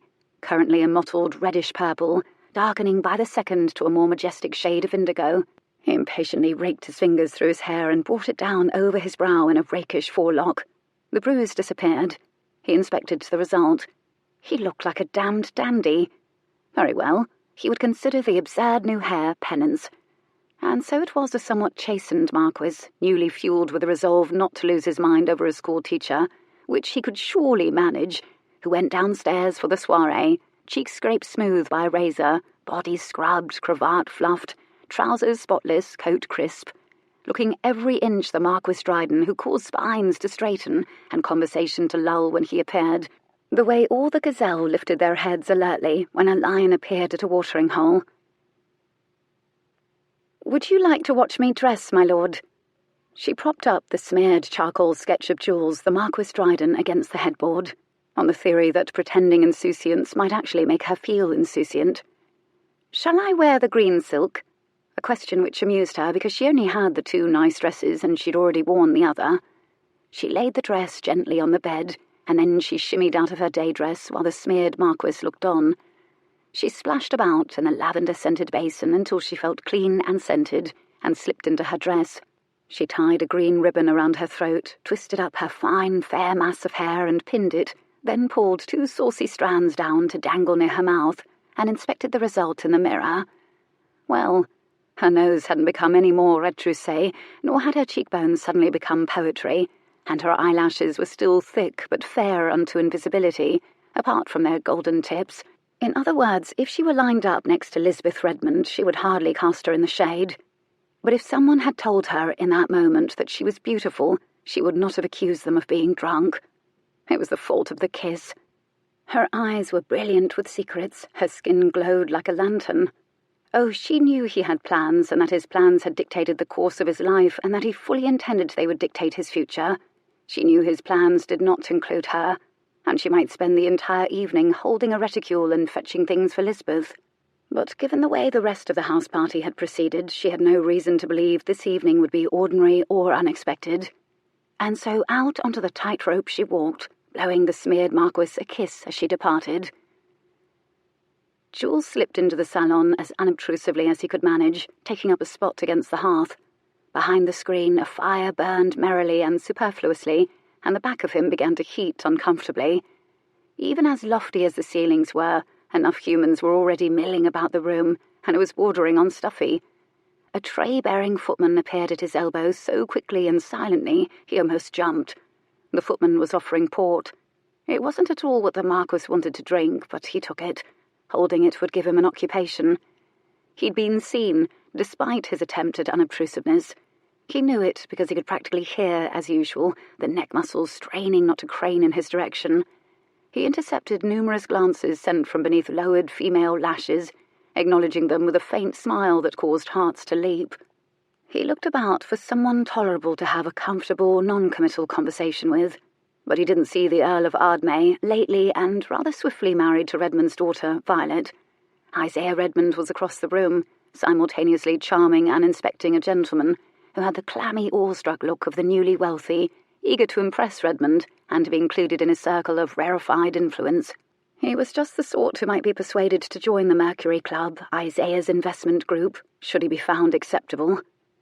Isaiah would be at his side soon enough, he knew. The Redmonds, until the king decided to bestow a title on them or the Everseas, he was forever dangling one, craved the aristocratic connections. An Earl was now in the family, but he was hardly the sort of Earl Isaiah had always dreamed of. The Marquess Dryden was another story altogether. He saw Lisbeth perched on a striped settee, effortlessly, achingly pretty in gauzy white, a diamond sparkling at her throat, a coronet in her hair, destined to hear a dozen compliments comparing her to an angel or a nymph or some such ethereal creature tonight. He wondered if she ever tired of her compliments or if the assortment she received ranged widely enough to divert her. But he was conscious of looking at her the way a man admires the main course, dutifully, while looking forward to the dessert. Dessert was sitting right next to Lisbeth, and she hadn't yet noticed him, or so it seemed. She was wearing a green dress that had been the rage 2 seasons ago. Willow, he thought they'd called it, and it was simple, cut square at the neckline and low enough to reveal a tantalizing pale swell of bosom, puffed at the sleeves, ribboned beneath the bosom in a darker shade of green. Her slim white arms were covered in a surprisingly fine pair of cream kid gloves, up to nearly the elbow. She'd tied a narrow matching ribbon around her throat and dressed her hair up high. Tendrils of it traced her jaw, and he followed them down, past her lips to where they tickled lightly her collarbone. What he should have thought was, she looks every bit of what she is, a country schoolteacher, invited to attend a party out of charity, a paid companion to Lisbeth, for she did. But what he thought was, I haven't yet touched her hair. And from that thought, a dozen more spiraled in an exhilarating carnal rush. There was a universe of her he hadn't yet touched or tasted. The whirls of her ears, her collarbone, that vulnerable bend of her elbow revealed just above the long gloves she was wearing, the shadowy valley between her breasts. Dear God, her breasts, the curve of her shoulder. What are you looking at, Dryden? Jules gave a start. Waterburn had materialized and planted himself against the hearth, and followed the line of his gaze with his usual unerring instinct for annoying Jules. Waterburn answered his own question. Are you looking at that grunting governess creature? Grunting? She's a schoolmistress, he said shortly. Waterburn shrugged, as if the entire lot of working-class females was interchangeable, and he couldn't be bothered to distinguish between them. Why do you ask? How was I looking at her? He took great pains to sound amused and ironic, but tension pulled the bands of muscle across his stomach taut. Surely Waterburn saw nothing incriminating. Inscrutability was one of his chief qualities, And certainly now that he had a forelock, his expression would be even more difficult to decipher. Waterburn inhaled, apparently giving this actual thought. Well, it's a bit like the way you looked at Countess Malmsey when she wore the blue dress the night of the Mulvaney ball. He paused to allow the requisite moment of reverie. Ah, yes, that blue dress, the Marquess allowed, dutifully, as the blue dress was legend now, and it almost considered bad form not to say just that, the way one followed a sneeze with "bless you." It had been a splendid dress, and he would have wagered a guinea her modiste had sewn her naked into it, to the humble gratitude of every man present. And a bit like the moment before you intend to fire a rifle. Rather purposeful, I suppose. He sounded both pensive and insinuating. Jules opened his mouth, preparing to scoff. But no, that isn't quite it either. One of those footmen appeared, and Waterburn gave a start and frowned, but then he took his port gratefully. Silent as cats, those chaps, he muttered when he left. Need a drink just to calm my nerves with them sneaking about. Wonder if Redmond uses them as spies. No, you looked. He was looking at Jules now with those pale eyes. Jules had clenched his teeth in anticipation, actually interested in what the man would say, as though Waterburn of all people was a sage, come down from the mountaintops bearing prophecies. But he wanted to know, how do I look? What on earth is it I'm feeling? Because God only knew he had no idea. Worried, Waterburn concluded at last. Jules gave a disdainful snort and sipped at his port. I'm worried I won't get a stronger drink tonight. Then poured it away from his lips and eyed it resentfully. The port was thick and cloying and sweet. He would have liked something stronger, something that bit back. He wanted a punishing drink, a thin, clear, angry one. Did he look worried? But God help him, Waterburn wasn't finished. Jules was tempted to plant his foot in the man's instep and go in search of a more comfortable conversation. Well, no, Waterburn admitted. That's not it, not exactly, but the mere fact that I cannot quite identify your expression. He let the sentence dangle, took a sip of his own port, looked at it, and nodded in happy approval. Jules just sighed and shook his head, implying world-weary, mild amusement. He deliberately inspected the rest of the room, his eyes lighting on one person at a time, causing more than one woman to absently touch a hand to her hair, or turn her best profile toward him unconsciously. It was a glittering gathering, the sort of which he approved, in which he revelled, in which he felt at home. It was his native environment. It reminded him of his place in the world and all he had done to keep it. And yet he was as interested in everybody here as a shopkeeper was in counting the number of potatoes left in a bin. In a day's time, they'd become just that mundane. Troubling. Waterburn swirled the port around in his mouth, swallowed, gave his lips a smack. Do you find her, Miss Vale? He said her name almost satirically.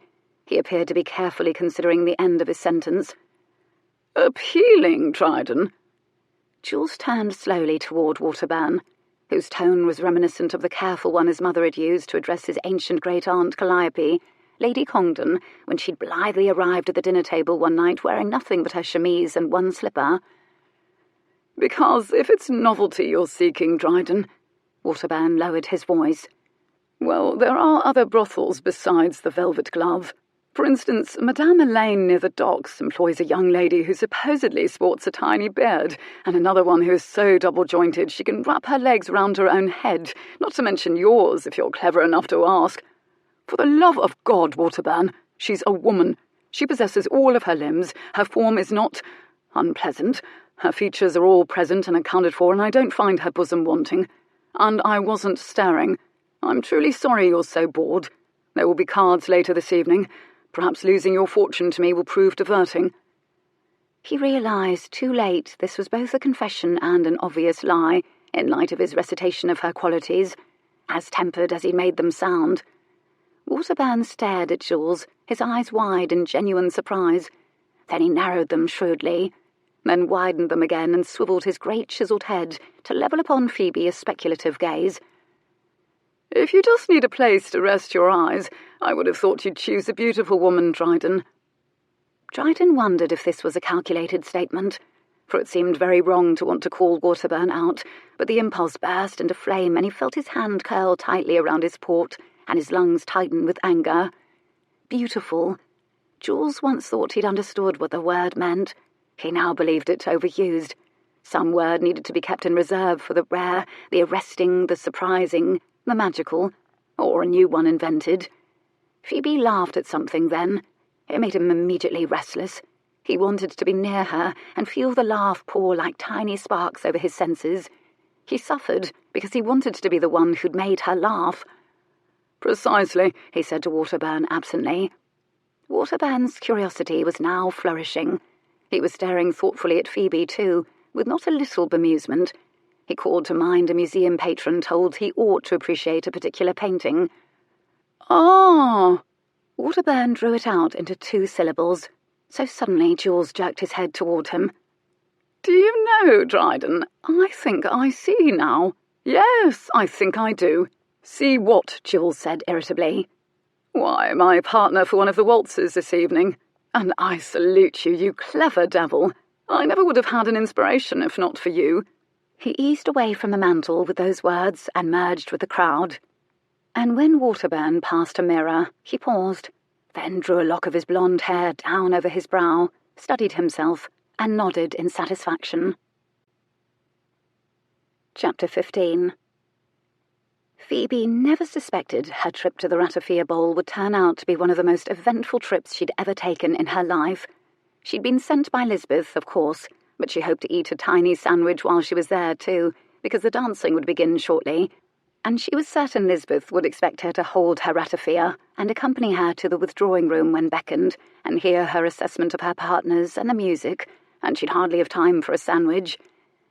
The events began with Lord Waterburn, whom she'd begun to silently refer to as Hadrian's Wall. A little bit of schoolmistress humour. He seemed to be a vacuum of the sort where amusement went to disappear. For days she'd watched his expression twitch between boredom and disdain, and back again, broken only by the occasional fleeting smile, which one might be forgiven for mistaking for gas. He was smiling now. She eyed all those teeth suspiciously. She'd never seen them bared in her direction before, and she was wary as she'd done nothing in particular to earn it. He also suddenly sported a forelock. She stared at it, puzzled. And he was so close she could see dimples, a small crescent nestled inside a large one, at the corners of his mouth and the lines at the corners of his eyes. Not unattractive. Still, she felt strangely uncomfortable viewing his face in such detail. "Good evening, Miss Vale," he said with a bow. "Good evening, Lord Waterburn." She curtsied. He didn't continue on his way to wherever he'd been going before he intercepted her. He remained still, neatly blocking the view of the rest of the assembly and the ratafia and the tiny sandwiches. It occurred to her then that she was his destination, and now she was beginning to feel uneasy, since he'd obviously viewed her as something little better than an object until now. She wanted to peer around him yearningly toward the little piles of food, but considered it might be rude. She prepared her polite social smile, since she could hardly offer him a neutral expression while he was beaming at her. It was as useful as her old grey cloak, that smile. On it went, until he cleared his throat. "Miss Vale, I wondered if you might be so gracious as to do me the honour of—" Her smile congealed in shock. "Dancing the first waltz with me. The orchestra is meant to play 3 of them this evening, I understand. If it isn't too much trouble, I should be happy indeed if you would accept." Trouble? Had Lord Waterburn been knocked on the head? He waited. The smile remained. A waltz with a viscount. Not only that, but he'd requested the first waltz, suggesting it would be just one of the 3 she would be graciously, strategically bestowing throughout the evening, as though he might have competition for the others. It occurred to her for one wild moment that the Marquess might have mentioned she was giving out kisses at this house party, and that Waterburn hoped to get one by waltzing with her and then manoeuvring her out into the garden. No, the Marquess wouldn't dare compromise his dignity or reputation by admitting he'd kissed a schoolmistress. Not only kissed her, but liked it. Perhaps this day simply had a theme, the sudden and inexplicable, which would explain how she answered. "I believe I will be that gracious," she said carefully, slowly. This pleased him, judging from the way the smile grew. "And, Lord Waterburn, it shall not trouble me at all. Unless you intend to talk to me during it," She smiled too, cautiously, whilst she peeked surreptitiously at the glass he was holding. It appeared he'd been drinking the port. How much of it, she wondered? Or perhaps his request was the result of a dare? Nevertheless, she was more than equal to anyone's dare, as she could not be manoeuvred out into the garden for a bit of fondling or whatever the dare might entail. She was far clever for that, and knew just where to trod on or kick his person to discourage him. But she rather looked forward to dancing a waltz. She would simply account it another experience to entrust to her journal, a once-in-a-lifetime type of thing, and simply enjoy the waltz with Hadrian's Wall the way she might enjoy a ride in a high-flyer, or in his case something considerably larger, a landau perhaps, with 4 shiny black horses harnessed to— "Thank you, Miss Vale." He was studying her almost avidly, if she had to choose a word. Absently, she brought a hand up to rub between her eyes to ascertain whether she had sprouted a third one, or perhaps a horn. With an effort, she brought it down again. She struggled not to frown, as he likely needed to be encouraged to smile. His smile lit his eyes, and they were pretty eyes when they were lit. There was indeed a person, perhaps a not entirely intolerable one, lurking behind them. Next, he'll compliment my complexion. "Until we dance," he said instead. "Until we dance," she agreed solemnly. If he noticed her eyes glinting wicked humour, he showed no sign. He bowed and stepped aside, and as though he were a great boulder rolled away from the mouth of a treasure cave, the Marquess was revealed. He was leaning against the hearth directly across from her, a good 10 feet or more away. In contrast to the beaming Viscount, he appeared darkly preoccupied and unfortunately incongruous, as the hearth was covered in carved cherubs, and they cavorted just above his head. Satyr with cherubs, she might have titled it, if he'd been a woodcut. The expression on his face hinted that if they'd been real cherubs buzzing about, he would have shot them out of the sky with a bow and arrow. Her heart stopped, then resumed beating considerably more quickly. His hair was pulled rakishly down over his pale brow, a puzzlingly devil-may-care decision, given that devil-may-care was the last thing he was purported to be. When their eyes met, her social smile faltered, because, as usual, she didn't see him so much as feel him, like a hand brushed over the fine hairs on the back of her neck. The parts of her he'd touched seemed to tingle with the memory of it, and the parts he hadn't touched ached at the oversight. The result was she was very likely flushing, at least judging from her temperature. She offered a tentative smile. She contemplated offering a cheery, ironic wave. She doubted he would appreciate it. For a moment she worried he was simply going to brood in her direction, and she suspected no one brooded with more potency than he did. But then his mouth tipped slowly up at the corner, rueful, enigmatic, as though he wasn't ready to commit to feeling a particular way. She'd kissed that mouth this very afternoon. She suddenly felt feverish and shy and awkward, as if all of her limbs had grown 2 sizes. She was aware she'd dressed her own hair, that she owned no jewellery, that her dress had a spot near the hem, that her slippers were thinning at the soles. She glanced sideways guiltily at Lisbeth, who was awaiting ratafia. The coronet shone in her dark hair like a substitute halo. She was chatting gaily to yet another friend who had come to pay homage. When Phoebe glanced back at the Marquess, he swiftly lifted that rogue lock of hair, pointed at his forehead, and mouthed, "Good aim." She clapped a hand over her mouth. Dear God, he was sporting a bruise. So that's where she'd clocked him with his hat. And this explained the forelock. He grinned swiftly, just like a boy. Oh, God. That grin might as well have been a lariat looped around her heart. But she pulled her hands away from her mouth. Her eyes were watering with mirth, which was probably wicked, when she really ought to have been mortified she'd maimed him. She bit her lip to keep from laughing. He dropped his hair again and put a finger against his lips. She took another step, a tentative, non-committal one, that could have taken her toward him or toward the ratafia table. A test of sorts. He visibly tensed. His smile faded, and a strange wariness set in. She halted. Her spirits plummeted into awkward uncertainty. And then, to her astonishment, he vanished, obscured from view by another pair of dark coats and fluffy cravats. She tilted her head back and discovered Jonathan Redmond and another gentleman she hadn't yet met, though she'd certainly noticed him, as it had been impossible not to. Handsome, even more dazzling than Argosy, and a dandy, this one, in a waistcoat striped in gold, a cravat tied in the fashion equivalent of a Gordian knot, and chestnut curls as loose and abandoned as his trousers were snug. It was the trousers she'd noticed when she'd first arrived in the salon, or rather what was contained therein.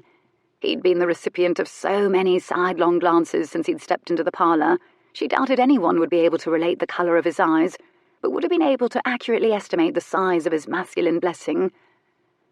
"Miss Vale, I don't believe I've introduced Sir Geoffrey d'André to you yet this evening."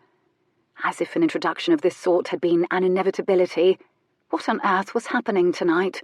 "A pleasure to meet you, Miss Vale," he murmured. He drawled, as though he had a mouthful of something thick and delicious, perhaps honey.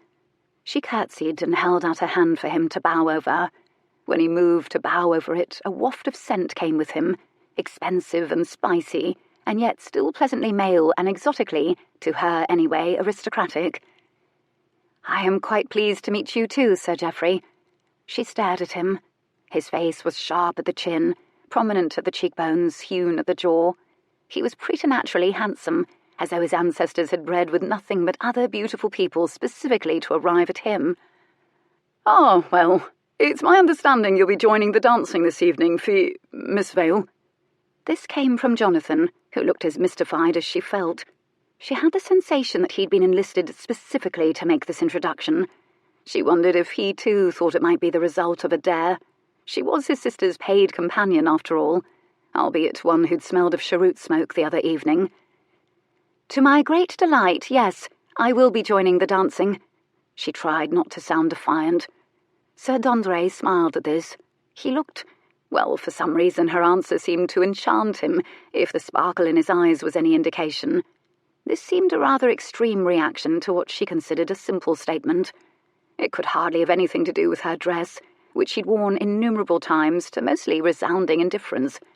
Maybe once a woman is thoroughly kissed by a marquis, she radiates a certain je ne sais quoi, she thought. Something only aristocratic men could sense, the way the highest of pitches was said to disturb the airs of dogs. "I wondered if you would be so kind as to share one of the dances with me, Miss Vale. In fact, do I dare hope you'll favour me with a waltz?" Favour me? How they did talk, these titled men. Did they think it was expected of them, all these dares and favours and so forth? Such a lot of words to issue a simple request. She couldn't say she disliked it. It had the ring of ceremony, if not sincerity. And in truth, though her life hadn't lacked for order since she was 10 years old, it was sorely lacking in ceremony. "You may do more than hope, Sir d'André. I'd be quite pleased to favour you with a waltz. The second one, as my first is taken." It was the first time she'd ever uttered that sentence in her entire life. It was rather astonishing how quickly and easily she took to pomp.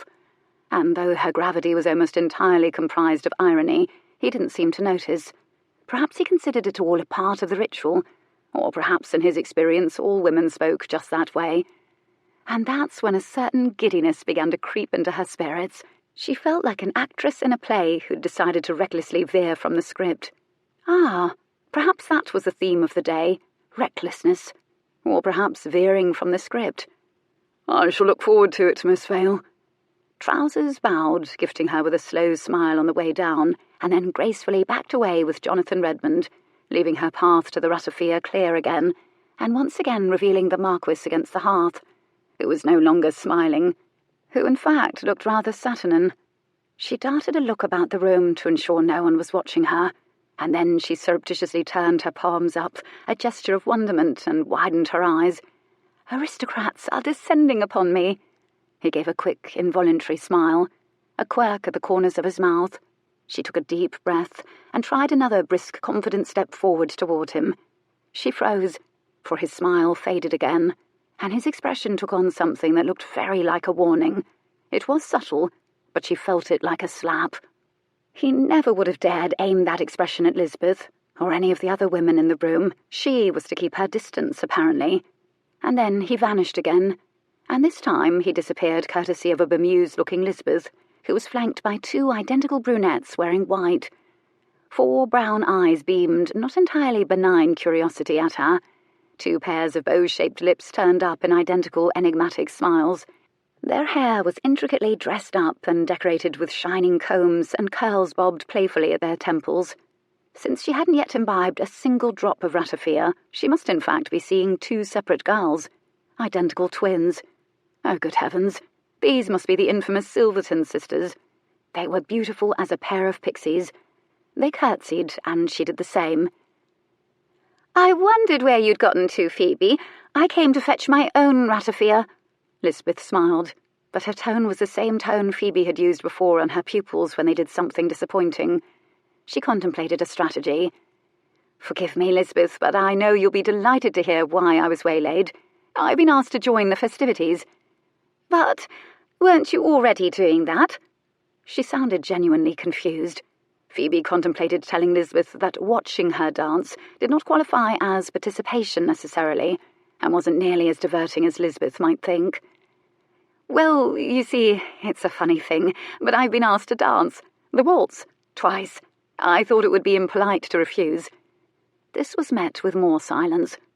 "But do you know how to dance the waltz, dear?" Dear? Lisbeth had landed rather hard on the D. One might have thought she'd said it through clenched teeth. "Of course, dear."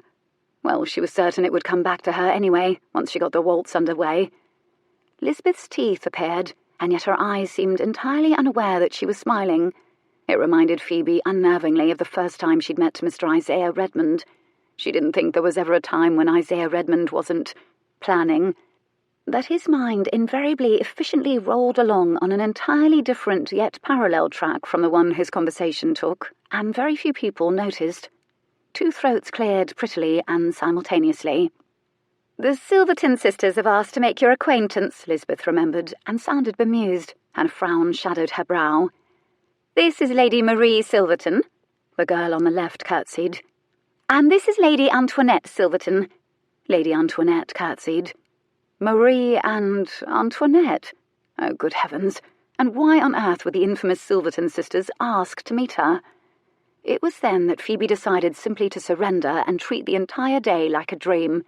In dreams, events happened for no discernible reason and in no logical order. One simply drifted through until the chime of a morning clock ended it. So she made her curtsy a particularly pretty one, deep and graceful, because she was beginning to enjoy the theatricality of the event. "Delighted to make your acquaintance," she said to both of them. "Mamma wasn't being whimsical or macabre when she named us Marie and Antoinette," Antoinette explained. "She's just rather stupid." Phoebe was speechless. Their eyes glinted at her, like animal eyes, shiny and inscrutable above their smiles. She couldn't read their intent, and there seemed to be one or a test of some sort. The silence was the waiting kind. "Have you siblings named Antony and Cleopatra?" Two pair of identical eyebrows immediately shot upward. So, apparently she wasn't supposed to say that. The palms of her hands went clammy inside her gloves. She wondered if her waltzes could be revoked. She was so tense that when the twins burst into peals of laughter, she jumped. A cascade of bells, the laughter was merry and abandoned, nearly buckling their petite frames. Lady Marie laid her fingers on Phoebe's arm familiarly, so overcome with mirth was she, and her curls wobbled as though they were laughing too. She turned to her sister. "He was right," she said cryptically to her sister, as her sister was saying to her, "Antony and Cleopatra, ha ha ha!" They turned identical expressions of such wicked delight upon Phoebe, it was difficult not to feel warmed. She approved of wicked delight, though she could not for the life of her understand what on earth had charmed them so. A dream, she reminded herself, doesn't have to make sense. Lisbeth looked as though she'd swallowed an insect.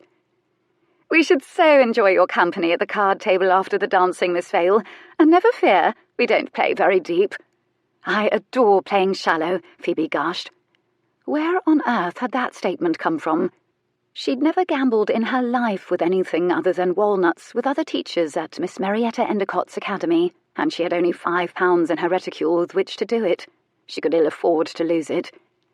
"She adores playing shallow," Lady Marie and Lady Antoinette repeated rhapsodically into each other's pretty faces, as if Phoebe was quite simply too endearing to be endured. "Excellent. We shall collect you during the ball," Lady Marie vowed, and they departed in tandem, trailing little waves of their kid-gloved hands, leaving her alone with Lisbeth. I shall look forward to it, Phoebe called after them gaily. She might be at the mercy of the tide of events, but she felt as giddy as a seal being tossed about in the sea. It was lovely to be so fervently wanted, whatever the reason. It was balm after the wall the Marquess had thrown up with his wary expression. Lisbeth stared after the Silverton sisters, a faint, puzzled crease in her brow. "I told them you were a schoolmistress," the unspoken part of the sentence being, "but they wanted to meet you anyway. Perhaps they feel a lack in their education and hope I can tutor them over the card table." Lisbeth was, as usual, literal. "I shouldn't think the Silverton sisters have ever felt a lack of any kind, and they are very popular." Lisbeth's tone was still abstracted. "Very. I am not surprised, as they seem charming indeed." Lisbeth didn't appear to be listening to her. "With whom shall you be waltzing, Phoebe?" Lisbeth asked suddenly. "Lord Waterburn and Sir Dondre." She nodded absently. The orchestra will play 3 waltzes this evening. I've given away 2 of mine already, too." The moment was so peculiarly taut they could have plucked a note from it, and, as if on cue, the crowd parted, and their view was of the Marquess again. Lisbeth smiled at him, which meant he was forced to abandon his brooding and the cherubs and come forward to make his bow to both of them. Phoebe was shocked her heart didn't echo like a drumbeat over the hum of the salon conversation. "Miss Vale and I were just discussing how we'd each bestowed 2 of our waltzes already, and we've each one yet to give away." He didn't look at Phoebe, and she knew that he didn't because he would not be able to stop once he did. "I should be more than honoured if you would share the waltz with me, Lisbeth." "I am delighted to do it. And oh, look, there's Jonathan. Perhaps we can persuade him to dance the other waltz with you. Since you will only be here until tomorrow, you might as well enjoy the night, wouldn't you say?" she asked brightly, suddenly, as if she was coming to terms with the peculiar notion that Phoebe would be waltzing at all, and including Jules in this magnanimity, as if Phoebe was their shared problem. "And then I can wave to you as we whirl by in the ballroom." Persuade? As if Jonathan would need to be bribed to take a schoolmistress for a twirl. Lisbeth was already tripping lightly off in pursuit of her handsome cousin, who looked unnervingly more and more like his older brother, Lion Redmond, every day, and who took one look over his shoulder and picked up his pace, looking very much as though he was fleeing Lisbeth. The Marquis was gone. Without him, the cherubs on the mantel now seemed smug and sinister, as if they knew secrets she did not, as if they'd stolen him away and were holding him for ransom. Ironically, now that she at last seemed free to find a sandwich, she'd lost her appetite. She wouldn't mind a drink or 2, or 3, of ratafia, however. After all, she told herself ironically, it was a party. Chapter 16. She'd nearly forgotten how to waltz. She'd been stiff at first, and then her body recalled that the key to the whole thing was surrendering the lead to someone else. This did not in any way come naturally to her, and there had been a moment when the toe of her slipper had snagged in the hem of her dress, but Waterburn was so large he didn't seem to notice at all. He'd flexed his big arm, like a man steering a boat might make an unconscious adjustment to an oar, and suddenly she was balanced again. She felt less like a partner than an accessory, like a reticule. She decided she didn't need to make conversation. He was the gentleman. It would be up to him. She would listen to the music and allow the ratafia and the twirling to conspire in making her feel very pleasantly drunk. "You are—" He examined her person and apparently decided upon. "Ribbon is very fetching." "Are you at a loss for compliments, Lord Waterburn? I mean to say, it's a ribbon." She smiled winsomely at him. She'd stood over the table and drank 3 cups of ratafia in rapid succession, and this, and the likelihood of never seeing Waterburn again after this day, and the Marquis and Lisbeth gliding and spinning in a most criminal splendour in her peripheral vision, was making her a trifle reckless. "But no one else here is wearing a ribbon," he pointed out. "No, they're wearing diamonds and pearls. Oh, apart from that bloody great ruby round the throat of that large woman over there. It is a ruby, isn't it?" She craned her head inelegantly. His eyes went wide when she said bloody. He craned his head too, suddenly curious. "I should say so. That's Lady Copshire, after all." Of course, Lady Copshire." "It suits your eyes, the ribbon." Perhaps he thought grunters would naturally say things like bloody and had come to terms with it. She gazed up at him so limpidly he seemed startled. "Lord Waterburn?" "Yes." "It strikes me that life is very short, and I fear I cannot bear any more talk of my ribbon. I might in fact do something desperate to stop it." He barked a shocked laugh. "You are an original.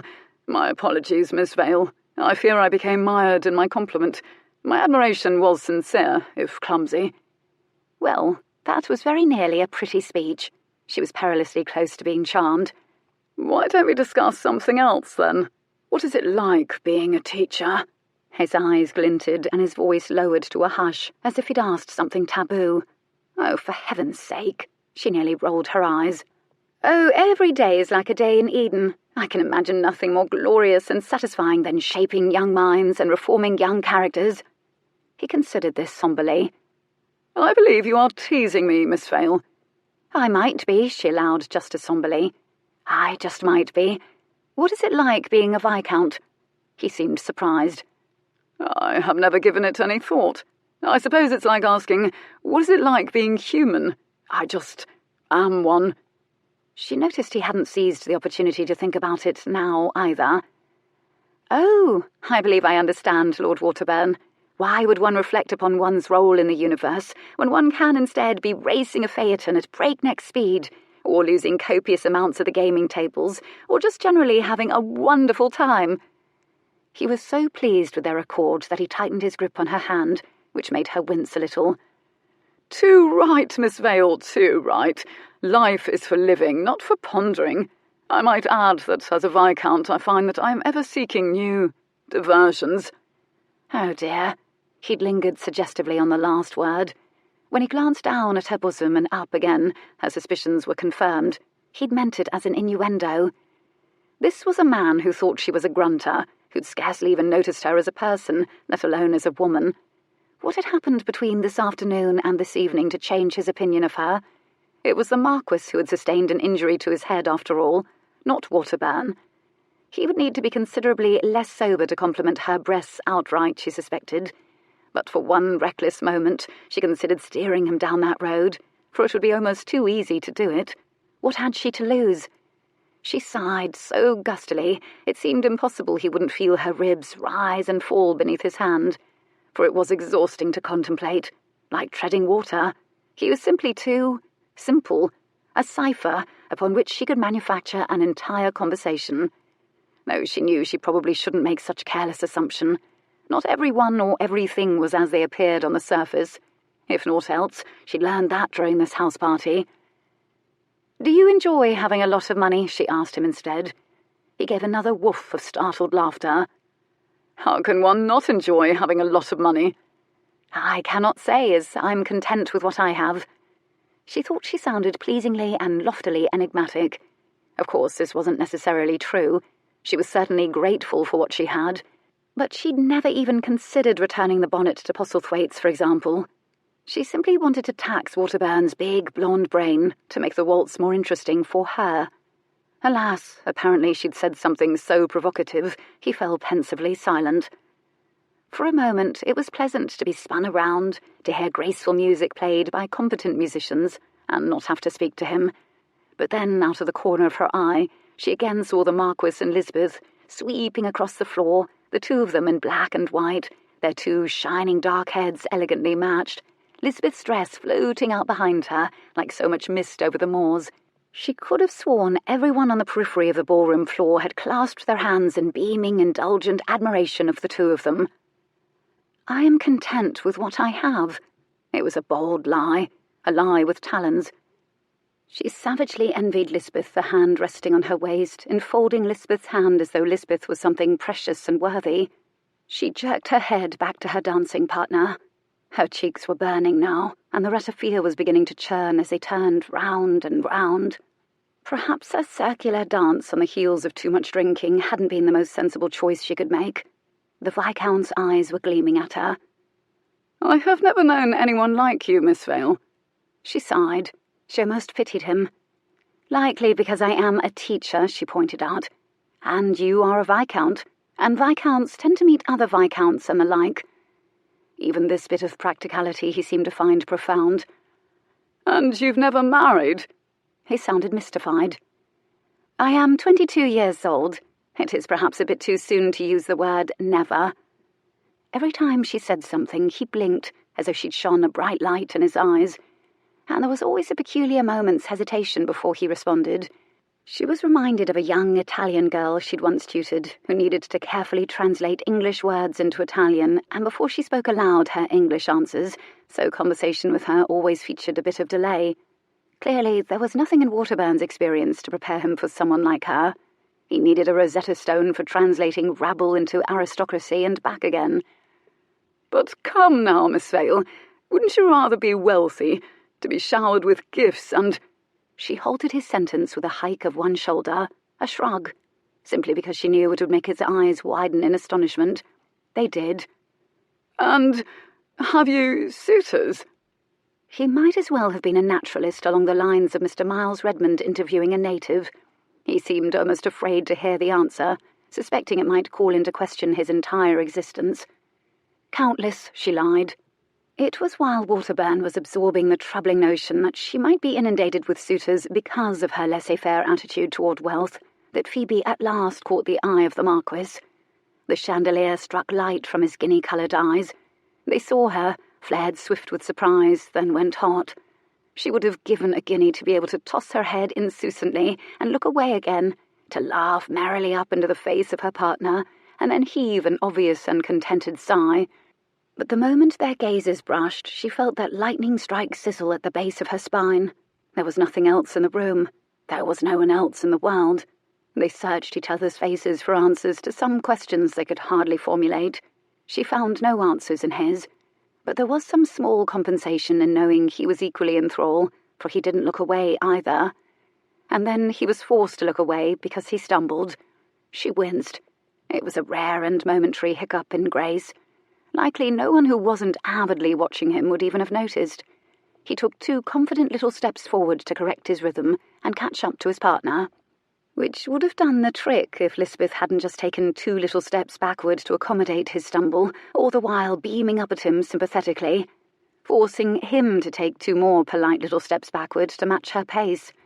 Just as Lisbeth, eager to correct her error, did precisely the same thing, at the same time, again, forcing him to launch into a sort of lunge, reminiscent of a long jumper to avoid crushing Lisbeth's foot under his, which is where it had wound up, while at the same time Lisbeth tried to leap out from beneath his boot by pulling with all her might to the left. And this, tragically, was when gravity lost its patience and destiny exercised its rights, and everything went straight to hell and into legend. The Marquess teetered to the left, then teetered to the right, and Lisbeth's slippers futilely scrabbled in place. But when they began to tip in earnest, the Marquess made a desperate decision. He flung Lisbeth away from him to safety. So it was Jules who crashed to all fours on the floor of the ballroom. Lisbeth spun past Phoebe like a blurry muslin roulette wheel, her eyes and mouth O's of shock. Phoebe burst into laughter. She quite roared with it. It was rude, she knew, but she simply couldn't help it. The ratafia, and Lisbeth's expression. Someone gave Lisbeth a little push in the opposite direction, and she had enough momentum to go spiralling back to the Marquess, who had righted himself nearly instantly and deftly caught her, sweeping her into the 1, 2, 3 rhythm of the waltz again, as if nothing had happened at all, as if he indeed had planned all of it. Phoebe was able to watch all of this thanks to her own mountainous partner, her head turned one way watching, whilst her body below was waltzing. If she began to trip, she imagined Waterburn would merely lift her off the floor, give her a shake to untangle her legs, and set her down again. Waterburn wasn't laughing. When she returned her eyes to his face, his were narrowed shrewdly. He'd been watching the entire episode as if memorising it. "He doesn't normally drink to excess," the Viscount mused. "So that's not it." Perhaps he did drink to excess for the first time. She didn't believe it. Perhaps he just stumbled. Everyone makes mistakes. "No, he doesn't. And he never does anything without a reason. He certainly doesn't stumble." He sounded both fascinated and speculative and bitter, and so utterly certain that Phoebe wondered where she fell in the spectrum of things the Marquess had done. And then it was quite sobering to know that this was what the ton at large thought of Jules, and what a burden it must be for him. Chapter 17. If she'd had to summarise, she was forced to admit the evening had been glorious. She'd won £10 at the disreputable game of 5-card loo, instigated by Lady Marie and her lovely echo, Lady Antoinette. She half suspected they'd lost deliberately, as they seemed to find it charming when Phoebe won. She danced reels as well as all 3 waltzes, including the very last dance of the evening, the Sir Roger de Coverley. The young men had clamoured for a chance to dance with her. She drank too much, she laughed a good deal, and the Marquess seemed everywhere on the periphery of her vision, though this might have in fact been an illusion. She paused in the courtyard to admire the moon. Just a curved sliver of light, like the door of heaven had been left slightly ajar. She fancied it would be slammed shut after today, and today she'd slipped through. She'd had just a taste, and she'd long ago learned not to hold on to anything too tightly, for the pain when it was wrested away could not be borne. She wanted to remember every detail about this day, but when she lay awake at night, telling herself stories in order to help her sleep in the wilds of Africa. A bit like the sword of Damocles hanging up there, isn't it? She didn't jump, possibly because the ratafia had quite blunted the edges of her nerves, and partly because, given the events of the day, she'd half expected him to appear out of the shadows anyway. In fact, if she'd had a wish in her heart of hearts, it was that he'd appear out of nowhere and they would be alone again, and here he was. But she was growing nervous of the cascade of wishes coming true today. In fairy tales, granted wishes generally resulted in grave consequences, a punishment for wanting too much, or wanting the wrong things. Still, it didn't stop her heart from turning a cartwheel, and then thumping on much more quickly than before he'd spoken. He'd waited for her, of that she was certain. And here I was thinking it looked rather like the door to heaven just slightly ajar, Lord Dryden.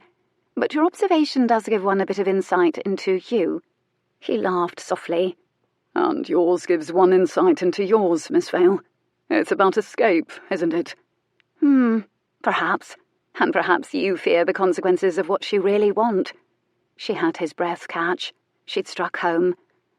I won't deny it, he said finally. The admission was a gift. He wanted her. But she couldn't so easily forgive the expression on his face this evening as she'd stepped toward him, or forget hearing him request a waltz from Lisbeth as she stood there, ponned off upon Jonathan, who'd turned out to be a delightful dance partner, but who now looked so like Lion, proximity to him was a little unnerving. I wondered, Miss Vale, if you'd promised your 4th waltz to anyone. There were only 3 waltzes. I'm not certain Parliament has yet ruled the number of waltzes allowed during a given evening, or when they should take place. Doubtless we won't be strung up if we add one more. No honour me with, or if you would be so kind as to. No pomp, no ceremony. She was tempted to decline on the basis of that alone. That, and she was fairly certain she shouldn't touch him again. She could get to needing to touch him. She'd seen what needing things had done to people, and she quite frankly didn't want to need anyone ever again. No music is playing, she pointed out. I'll hum, if you like. This won him the smile he'd been aching to see. You had an opportunity to dance the waltz with me earlier. I took pity upon Lisbeth. I felt certain all of yours would be taken eventually. She snorted. And they were taken, weren't they? She tipped her head, and he watched her reflect on the evening, and a dreamy smile spread over her face. As she spoke, she was almost breathless. They were.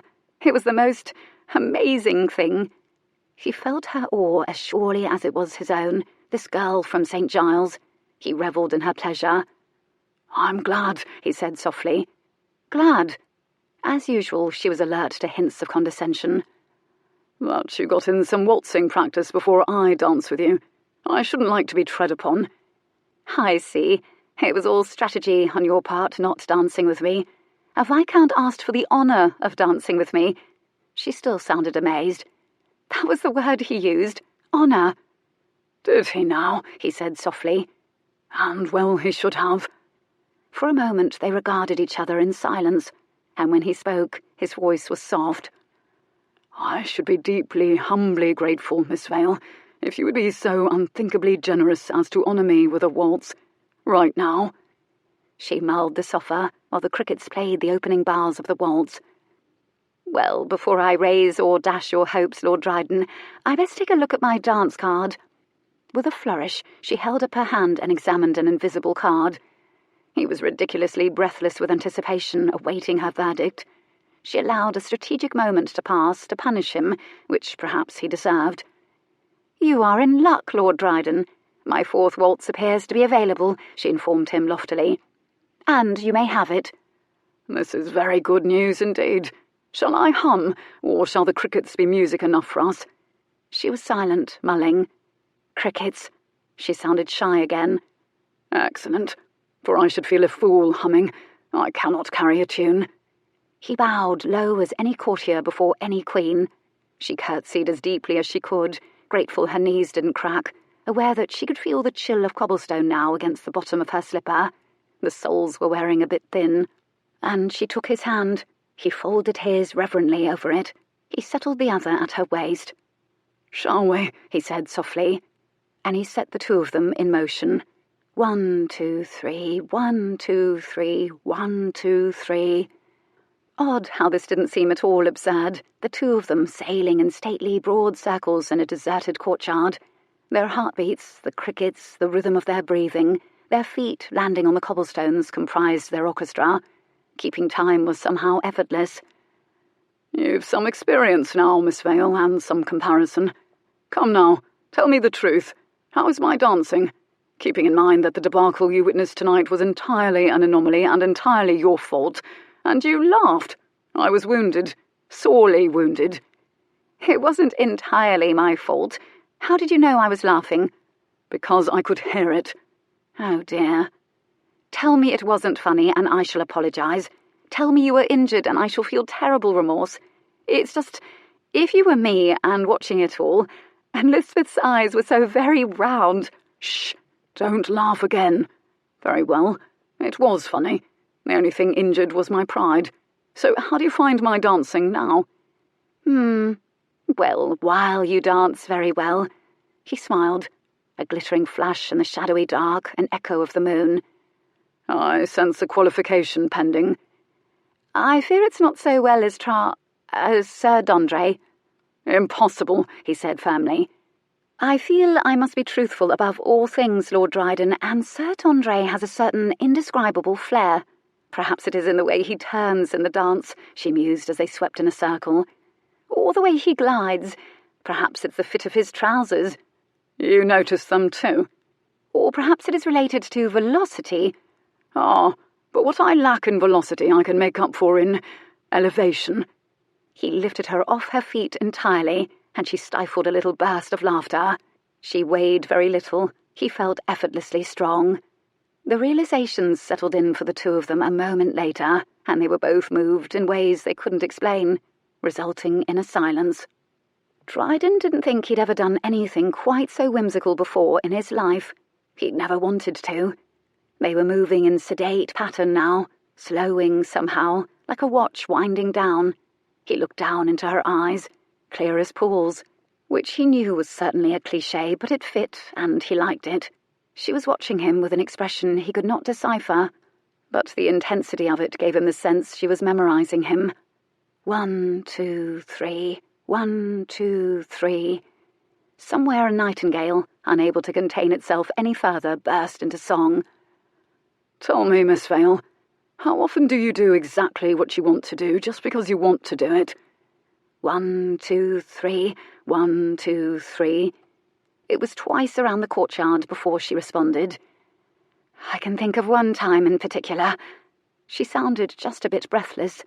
He'd hoped she'd say something just like it, because he knew his next line. "Did it happen this afternoon?" Conversational, his voice, and silky. The tempo continued to slow and slow, twice more around the courtyard before she answered. "It might have done," she allowed, whispering now. 1, 2, 3, 1, 2, 3. Closer and closer they drew to each other, slower and slower, as though some invisible thread was inexorably spooling them together with every rotation of the dance. "What do you want to do now, Miss Vale?" The question was both a caress and a demand. He could feel tension humming in her body where his hand rested against her waist. He breathed in because he was greedy to discover things about her, anything.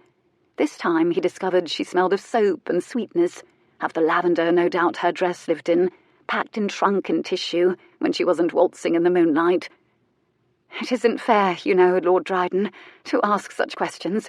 I haven't the words for it. You shouldn't make me say it." The space between them was now entirely gone as if it had never been.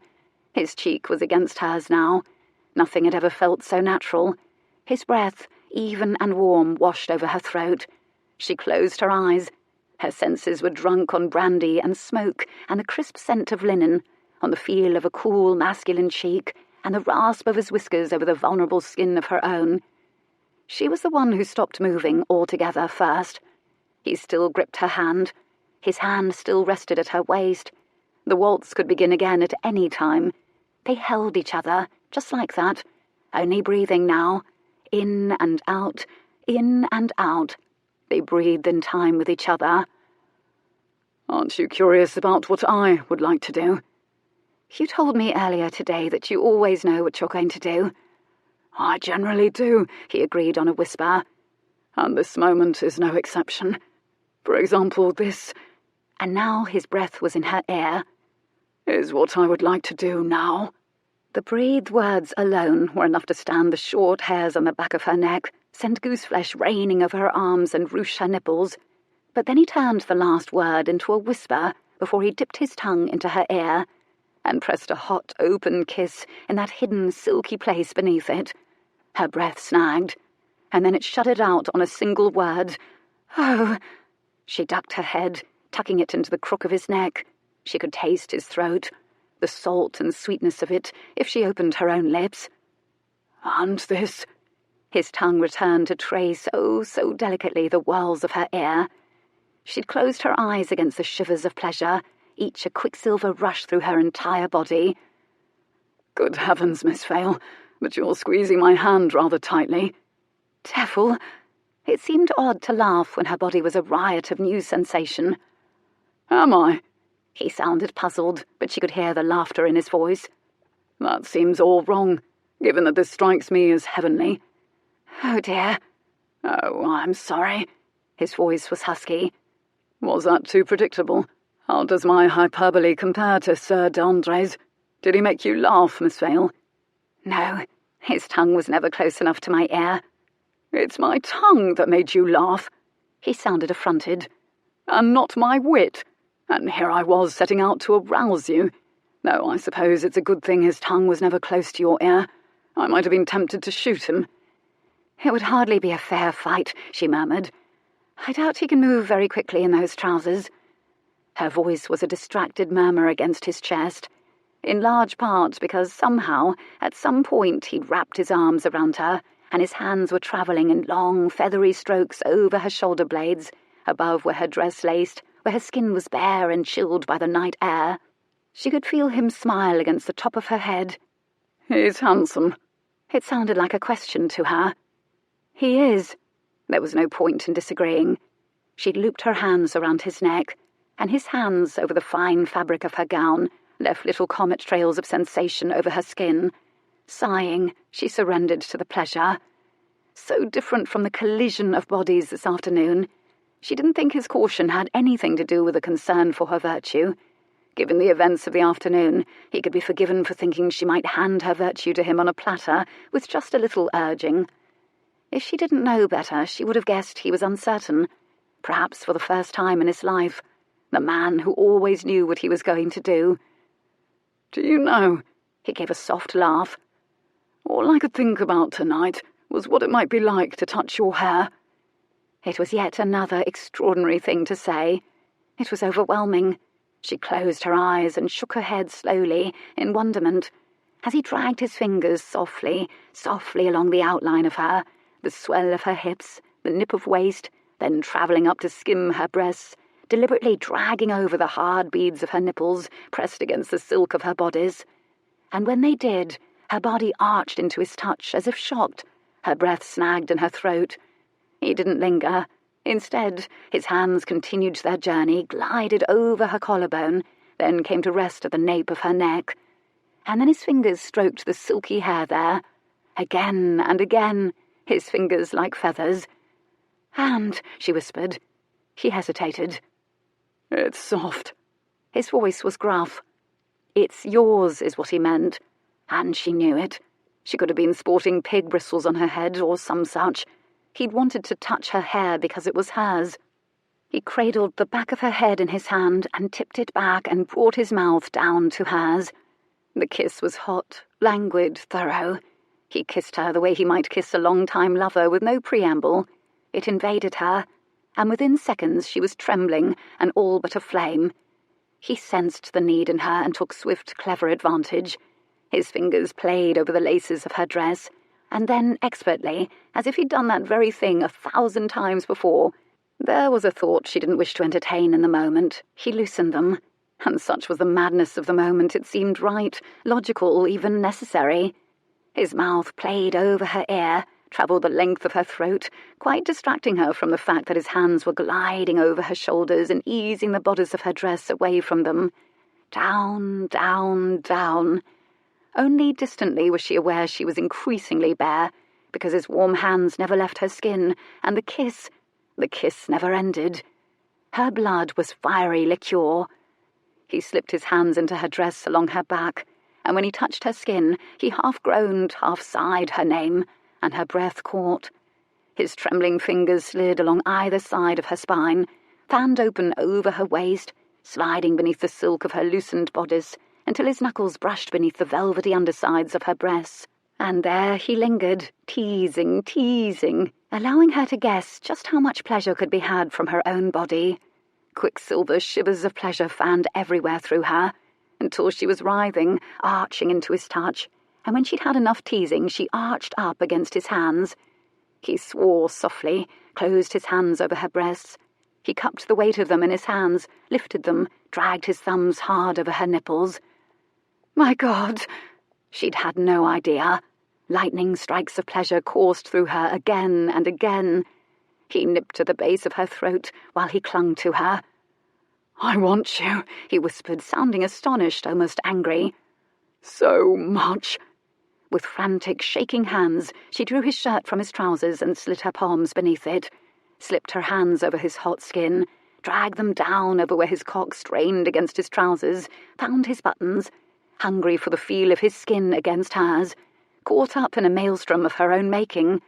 He could take her here, and they both knew it. He covered her hand with his, stopped her, gently but firmly. "Phoebe," he murmured. He rested his forehead against hers. Their breath gusted audibly, mingled. He slipped his hands from her dress and tucked a hair behind her ear. "Phoebe," he began, and then he spoke quickly, his voice low, taut, urgent. "I can give you everything you could ever desire. Gowns and pelisses and boots and bonnets. A beautiful, elegant home, a feather bed, a carriage, the finest food. Servants to do your bidding, opera singers to sing just for you. I can make you safe and warm, and I can give you untold pleasure. Imagine the untold pleasure. Night after night of it. This is scarcely a hint. I know so much, so much." What was he saying? Her heart leaped in hosanna. His mouth moved to her throat, and he whispered there. "So much. Can you imagine how it will be for us? Imagine it," he murmured into her ear. "Our bodies bare entirely, my body moving inside you. The things I can show you, Phoebe. Do you want me?" She couldn't speak. She was weak from the pictures he painted, from hope and astonishment. "Do you want me?" he demanded on a hoarse whisper. "I want you," she choked. "I promise. You will see me often, whenever you please." "Wait." She went rigid. He went on. "Where do you want to live? Tell me and I'll buy a house for you in London and see you whenever I can. A house wherever you want. And it will be yours always, no matter what happens." She felt the plummet and the landing so physically, the breath left her body. She nearly put her hand up to ward off the blow, as if the ground was rushing up to meet her. And still he was kissing her throat, as if he hadn't yet realized he was kissing a statue and not a woman. She couldn't believe how steady her voice was when she spoke. She heard it through a ringing in her ears. "And where will your wife live?" His hands stopped moving. She pressed her hands against his hands, gently but firmly pushed them away from her body, and then she pulled out of his arms, backed up 3 steps. "So what she proposes, a business arrangement?" If you wish to call it that." He actually sounded confused by her indignation. "When I throw a humidor, Lord Dryden, I don't miss, and I have no need of diamonds." "Phoebe, I've never been dishonest with you about my plans. I've upset you. Please tell me why." The bastard was confused. "You don't know me at all." She said it slowly, astounded that she thought he had.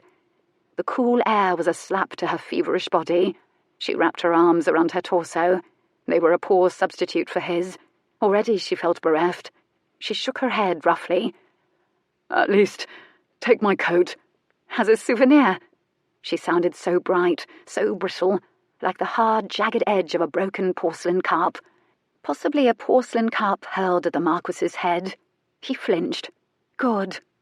The 2 of them were patently ridiculous now, with their clothing in disarray, his trousers open, her dress unlaced, the aftermath of an absurd fever. What had she expected, anyway? The past several days had been comprised of one magical moment layered upon another. She'd gotten spoiled and complacent. For a moment in time she'd expected his narrative to end the way Cinderella's story had, and not the way a Greek myth would, with the poor molested nymph turning herself into an olive tree or some such to free herself from one of the gods' clutches. She couldn't do that, but she could go to Africa. She pulled the top of her dress up to cover her breasts, pushed her sleeves up over her shoulders. "Good night," she said firmly. His hands, hovering where he'd last touched her, as if she'd indeed been a mirage, finally dropped to his sides, and from where she stood, she could see his face go closed and hard and inscrutable. She'd hurt him. In all likelihood, more specifically, she'd hurt his pride. It was a survivable wound, of that she was certain. And a self-inflicted wound, Lord Dryden. "Very well," he said softly. If he'd said nearly anything at all more, she might have stayed. She might have been persuaded. If he had tried. But it was so clear that there were only 2 options for him. She fit into one box and Lisbeth another. She gave a short, sardonic laugh and shook her head, slowly, to and fro, like a teacher disappointed in a pupil, even as the shards of her heart clogged her throat. And then she turned, skirts whipping across her ankles, and fled across the cobblestones, hearing her own footsteps echo over them. Chapter 18. Phoebe, awakened by a maid poking up the fire, tossed her a quick smile over her shoulder, and then she sank back down onto her pillow. Ugh, a mistake. Her head felt like a throbbing boulder. She was amazed, given how her dream had ended, to find herself still in a featherbed in the Redmond house. She ought to be barefoot, dressed in rags, and staring in bemusement at a pumpkin and 4 mice. "You've a message, Miss Vale." Hope, the traitor, catapulted her out of bed, and she nearly skidded to the tray upon which the message rested, and then balanced herself, because she came very near to casting her accounts, as her stomach spent some time sloshing to a halt. She didn't recognize the seal. She slid her finger beneath it, and she read it once, and then again, and then looked at her reflection, puzzled, for it seemed the fairy tale had acquired a second act. "We would be delighted if you would join us in London, Miss Vale. We've festivities planned, 2 balls and a party. Don't worry about the proper dresses, we've lots. Do say you'll come for at least a fortnight. You may bring your cat. With great affection, Marie and Antoinette." With great affection. They were an exuberant pair, those 2 wicked pixies. She stared at it. But this was a fairy tale she'd never before read, and she had no idea what she ought to do. There was no precedent. At the moment, she was alone at the breakfast table, but for Lisbeth. The service was informal, tureens of food plunked on the table rather than on the sideboard, in acknowledgement that most of the guests had departed the night before. Eggs, kippers, fried bread, marmalade, coffee. "Is aught amiss, Phoebe? Your face is so funny." Lisbeth lowered her voice to a near whisper. "Should I avoid the kippers? Do you need the chamber pot?" Phoebe looked at Lisbeth.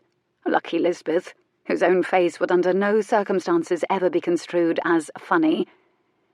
"It seems I've been invited to London to stay with the Silverton sisters, and to attend parties and balls." A silence. Lisbeth went very still. "But I'll be staying with the Silverton sisters in London. Papa and Mamma gave me their permission to stay with them for at least a fortnight, as Mamma will be visiting my cousin in Devonshire. Papa will be in London. They invited me." "Well, then," Phoebe offered a non-committal smile, "they invited the both of us." Another silence, and then Lisbeth tried for a smile and failed. It was more of a grimace. She fingered her teaspoon with feigned casualness. "And you've been invited to attend the same parties and balls. I'll be attending." Another uninflected sentence, pitched a bit higher than usual. "I'm uncertain. Do you normally attend the same parties and balls as the Silverton sisters?" "Yes," Lisbeth said carefully. "Well, then," Phoebe said again, and smiled another neutral smile. And in a morning where she thought everything would be covered in a fine grey haze of heartbreak, she found herself perversely enjoying Lisbeth's discomfort.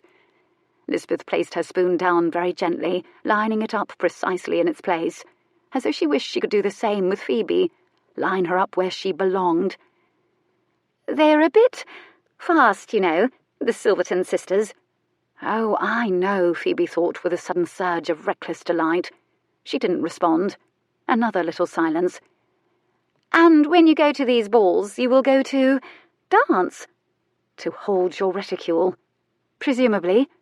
Lisbeth stared at her, and though no furrows appeared on her snowy brow, her abstracted eyes made it clear that she was struggling, as Viscount Waterburn had done just the night before, with translating her experience of Phoebe, the companion, the schoolteacher, the person she ordered about and upon whom she bestowed occasional largesse, into the sort of person who received coveted invitations.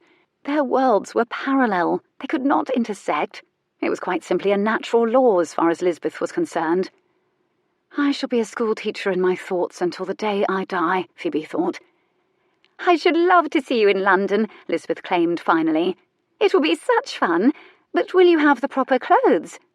She flicked Phoebe over with a look that seemed to take in every worn fibre of her dress, the faintly yellowing lace at the collar, even the minute fray at the hem. It was a second's worth of breathtakingly scathing pity, entirely supplanted by an expression of sympathy a second later. "Oh, well done, Lisbeth," she felt like saying. It was a look that Phoebe suspected had always been in Lisbeth's arsenal, but had never before been deployed, at least in her direction. It was effective. All the Redmonds seemed to possess the innate ability to terrify and judge, with a twitch of an eyebrow or a flinty second's worth of inspection from their perfect eyes. Phoebe's own character was forged in a particularly effective furnace, however. She was shaken, not bowed. "I'm told I oughtn't to worry about the proper clothes," Phoebe said this evenly. "Everyone worries very much about proper clothes in London," Lisbeth said in all seriousness. Jonathan staggered into the breakfast-room, then flung himself noisily into a chair, lowered his chin into his palm, reached for the silver coffee-pot with his other hand, closed his eyes again, aimed for his teacup, and poured. And poured, and poured, and poured, and poured. The coffee waterfalled gently over the rim of the cup, into the saucer, onto the tablecloth. He dozed off. "Jonathan!" Lisbeth squeaked. His eyes snapped open, and he smoothly hoisted the pot and eyed his brimming saucer and the tablecloth in some surprise. "Don't squeak, Lisbeth. It hurts." He placed the coffee pot gently down again, rubbed at his eyes, and yawned cavernously. "Will you please pass the sugar, Miss Vale?" he said very politely, though his voice was shredded from tobacco and all the happy drinking and shouting he'd done over the dartboard at the Pig and Thistle the night before after the ball. Phoebe pushed it over to him. "My thanks," he said with great gravity. He tongued 3 lumps into his coffee. The housekeeper appeared at the table and froze when she saw his sloshing saucer and the brown ring round it on the snowy tablecloth. And then she lifted the saucer deftly and bore it away without spilling a drop. A moment later she returned bearing a tray of kippers and hovered behind Jonathan. Jonathan's eyes went wide when the scent wafted up to him. He visibly paled. He put a hand to his mouth like a swooning maiden. "Would you care for some kippers, Master Jonathan?" "You're a sadist, you are, Mrs. Blofeld," he declared darkly through his hand. Take them away at once." She smiled and bore the tray away, having made her point about the tablecloth. "Phoebe has been invited to London by the Silverton sisters, John," Lisbeth told him brightly. "Capital," he pronounced immediately. "Isn't it?" he asked, mildly bewildered, when Lisbeth and Phoebe remained silent, and it became clear that the silence contained layers and layers. "I haven't decided whether I ought to go," Phoebe said. "Of course you ought," he rasped. "Balls and parties, excellent music and food and drink, dancing, escorted to and fro by the naughty Silverton sisters. I cannot imagine a finer way to— Ow!" He jumped. The coffee slapped at the sides of his cup, but none escaped. And thusly Lisbeth made her position on Phoebe's presence in London clear, with a boot toe to Jonathan's shin. He frowned blackly at Lisbeth. His mouth opened, and then he closed it again, composed his face smoothly. His eyes went speculative, while she and Lisbeth pretended nothing of the sort had taken place. There was no sound for a time but for the clink of a tiny silver spoon against the sides of his porcelain cup. He winced and went at his stirring with more precision, avoiding the porcelain. All the while he was watching the faces of the two girls. Phoebe found herself herding her scrambled eggs around her plate, as though they were recalcitrant sheep. She wasn't hungry. "Choosing just the right first bite, are you, Miss Vale?" he asked. "I like to push them around a bit before I eat them. It intimidates them good and proper." "Ah," he smiled benignly. She eyed him warily. Handsome devil, a bit bleary-eyed and bristly this morning. Nevertheless, he would be breaking hearts in earnest this season, and every season until he decided to become leg-shackled. He also never resisted a mischievous or beastly impulse. It was the job of siblings and cousins everywhere, after all. Lisbeth sipped at her tea delicately. She settled it down with a clink into her saucer. She still looked altogether ruffled. Phoebe was reminded of her cat, who abhorred it when anything was moved from its usual position. She dropped her pillow on the floor once from her bed, and Charybdis had warily circled it as though a meteor had landed in her room. Lisbeth disliked disruption in the pattern of her world. Jonathan looked from Lisbeth's face to Phoebe's and back again, like a billiard player assessing a shot. "Did our Marquess leave this morning?" Jonathan asked idly. Excellent shot. The corner of his mouth tipped slowly, slowly up in a smile that spread all over his face, because obviously he'd drawn some sort of accurate conclusion from the expression on their faces.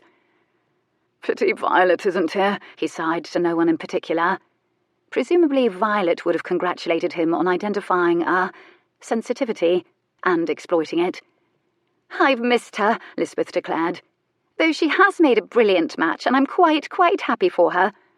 "Oh, what balderdash, Lisbeth," Jonathan yawned. "Violet wreaked havoc upon your nerves, and you know it. Admit you're relieved she's not here. You are much too well behaved." Jonathan made this sound like a cardinal sin. For some reason, Phoebe felt as though the reference to behaviour was addressed to her. Something about the emphasis on the word you. Then again, everything was funneling into her ears through layers of guilt and disappointment at the moment. "I can misbehave," Lisbeth protested, sounding 9 years old. Jonathan snorted. "Don't be ridiculous, you don't know how. Although—" he took a long, long sip of coffee. "You might make a brilliant match yet, just like Violet's." He gave an exaggerated wink. "There's still time. You might. One never knows." He managed to inject a little doubt into his tone. "Of course I will make a brilliant match." Lisbeth was pink in the cheeks. "Why shouldn't I? Everyone thinks I will marry them. There's no might about it. How can you say that?" A nerve, a terribly raw one, had apparently been struck. Jonathan regarded her sadly, and then sighed and carefully set the coffee cup down in the saucer and leaned forward and took her hand between his. "Here is the thing, dear Lisby," he said with great gravity. Lisbeth hated being called Lisby. "You are much, much too easy to tease. It's wearisome, and yet I feel I must keep at it for your own sake." And then he dropped her hand and leaned back again. Phoebe laughed and rapidly turned the laugh into a cough. Jonathan turned to her, eyebrows upraised. "Which balls will you be attending with the Silverton sisters and Lisbeth, Phoebe?" "I don't know, and I haven't decided whether I'm going." "Of course you must go," both he and Lisbeth said at once, one slightly less sincerely than the other. "I will dance at least one time with you if you go," Jonathan promised. "In that case," Phoebe said, "if you warn me ahead of time, I shall know when to run." Jonathan looked at Lisbeth and made a "see how it's done" gesture with his hands in Phoebe's direction. Lisbeth stuck out her tongue at Jonathan, which seemed to please him. "Really, Lisbeth," Fanchette Redmond, who had chosen that moment to enter the room, reproved. "What would your mother say?" Lisbeth went scarlet. Poor Lisbeth. Phoebe did feel a surge of pity. No wonder her personality seemed comprised of a series of attractive postures. Censure was around every corner. Acceptable behaviour had been prescribed for her, and she was a hostage of sorts to her own beauty. Phoebe tried to make herself as unobtrusive as possible by going still and sipping at coffee, like a wild creature freezing before a predator. She suspected Mrs. Redmond barely approved of her presence at the table. It wasn't a personal issue. Mrs. Redmond understood the world as orderly and stratified, and she liked to know everyone's place. Occasionally, order wriggled out of her velvet grip, such as when her son Miles had married Cynthia Brightly, or when her eldest up and disappeared. Nevertheless, she never ceased trying. She was wearing a topaz-coloured riding habit and pulling on gloves. Still such a pretty woman, so soft-looking for her age, so flawlessly turned out. Her clothes made Phoebe's heart ache with a fleeting yearning, and they were as intimidating as armour. One new bonnet had opened up a floodgate of love for beautiful clothes she'd long learned to suppress at the school on the hill. "I can buy you anything you want." That could very well be true. Of course, she'd never be received in the same homes that received Fanchette Redmond. It occurred to Phoebe, then, that she wasn't too terribly removed in philosophy from Mrs. Redmond. She understood now the value of a place. She wanted to know where she was welcome and where she was not. Oh, she hated wanting, especially when what she wanted was as obtainable as the moon. She looked down again at the girlish, breathless invitation with a certain wonder. There was no harm in fleeting pleasure, she told herself, and there was pleasure to be had in being wanted, for her company and not as a business arrangement. And though she could now buy passage to Africa, she could also afford to give herself a reckless, glittering send-off. But she might very well see the Marquess in London. Correction, she hoped she would see the Marquess there, because he wanted her and he couldn't have her, and she wasn't so magnanimous or large-spirited as to hope he didn't suffer over the sight of her. Besides, it was beginning to look more than likely that someone else would want her too, when no one ever, in truth, really had. Hope was that other thing she traditionally shied from, and yet here it was, just a little seed of it, poised to sprout with a little encouragement. Jonathan noticed the dawning smile before she even knew she was smiling. "And will you be going to London, Miss Vale?" "I'll be going to London," she announced. "Will you please pass the coffee?" "A good many more opportunities for governesses and the like in London," Fanchette pronounced dispassionately.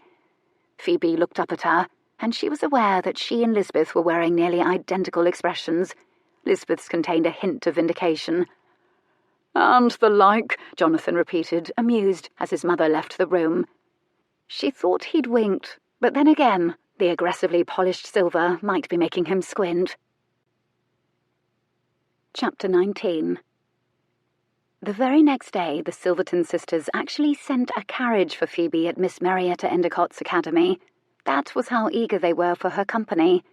It was a landau, not quite as grand as the Marquess's landau, at least judging from the outside, of course, but still so large and plush inside, she nearly bounced to the ceiling with every rut in the road. And there were more than a few between Sussex and London. She'd packed Charybdis into a large, comfortable, cushioned basket with a lid. He registered his objection to this with a steady, nerve-grating keening. Every now and then, a striped paw shot out of the top of it and waved around. She'd give it a pat, and he'd tuck it back in. "You'll like London," she promised him. "You used to live there." She was trying to reassure herself. She'd packed a single trunk with all of her clothes, including 2 walking dresses, her only 2 dresses appropriate for balls and parties, the green one and the soft grey one, which looked very well with her eyes, and one spectacularly fine bonnet, nestled in its own box with its original wads of paper, as if it were an egg or a loaded pistol. Lisbeth hadn't invited her to ride along in the Redmond carriage, as, she explained, there was no room, given that Jonathan and Argosy were coming along too, and they hadn't planned on another party from Sussex. But I shall be delighted to see you there. What fun we all shall have." Jules strolled into White's more out of habit than desire, because he needed something familiar to orient himself in the ton again after the fever dream of the previous few days. It was the day after the first time he hadn't gotten precisely what he wanted, and that was Phoebe Vale in his bed. The world looked different, and he couldn't say exactly why. Everything was as it ever was. It was evening, a Tuesday, and the club was thick with smoke and conversation. Drinkers drank, gentlemen took refuge from wives behind newspapers, footmen moved among the crowd with trays. As usual, Colonel Kefauver, long retired from the East India Company and veteran of any number of battles, most of them foreign, slept in his usual high-backed chair, legs splayed, snores fluttering up his cobweb-fine grey hair at soothing intervals. Jules handed his hat and coat and walking stick to the footman, and even before he was seen, a restless rustle began, a disturbance in the atmosphere, like an approaching storm, a sense that something exciting might be about to happen, that caused postures to straighten and heads to turn and fingers to drum. The two young men sitting in the bay window immediately stood and went in search of other chairs. Jules stared after them. They were both sporting forelocks. He frowned briefly and gave his head a little shake. He sensed everyone harking in his direction, and this was usual too. He began to feel a semblance of peace settle in, if not contentment. It amused and gratified him, and it was a solid place from which to launch his future. "Brandy," he told the footman, not necessarily because he wanted something to drink, but because he wanted something to hold. And he settled in at the bay window, because of course that was by far the best table, and when he was present it was his by default. Which was when he saw Waterburn's great wall of a back, standing alongside D'Andre, and 3 or 4 other men, all of whom were huddled over the betting books and negotiating something with great earnestness. £200 says we'll do it within 2 days. 200? Are you mad, Waterburn? No. It needs to be interesting and more specific, and we need a defined period of time. This apparently caused a moment of silent, mad pondering. I have it. We shall do it in tiers. I'll wager you £200 for the first appearance of a nickname for her, but it has to be within 2 weeks. If one appears, you win. Excellent. I'll take that wager. Waterburn scribbled something. I'll wager you 500 for word of hothouse flowers being sent to her. I don't know, old man. Difficult to prove. Nonsense. We'll just ask the girls to verify it. And they have to be from someone with a title, and obviously not one of us. I like it. And let's say £1,000 for a duel challenge, upon which we shall call it ended and tell the whole ton what we've done, so no one need actually be shot. Waterburn snorted. Very well. I win if it happens by the end of the month, in 2 weeks' time. You win if it doesn't. Done and done. And when you lose, I shall buy you supper, old man. They giggled like schoolboys and clinched whatever the bet was with a single firmly pumped handshake. A few other young men clustered about to see what the fuss was about. Jules watched them idly. He avoided the betting books as though they were spreaders of disease. He wasn't a whimsical or theoretical wagerer. He liked games of skill or a good horse race or pugilistic match. He wagered occasionally, spectacularly, and invariably won. He refused to be his father's son. Across the room, a newspaper lowered to assess the giggling, and Isaiah Redmond appeared.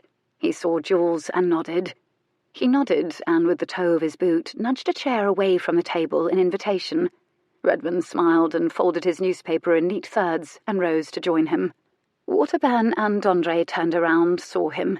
He stared at them. They bowed. When they were upright again, he noted to his amazement that they were both sporting forelocks.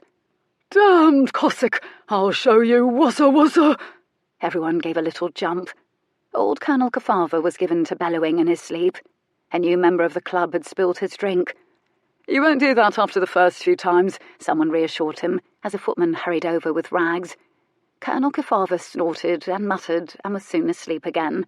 Redmond took the seat across from Jules. I must thank you again for your hospitality, Redmond. On the contrary, it was an honour to host you, Dryden.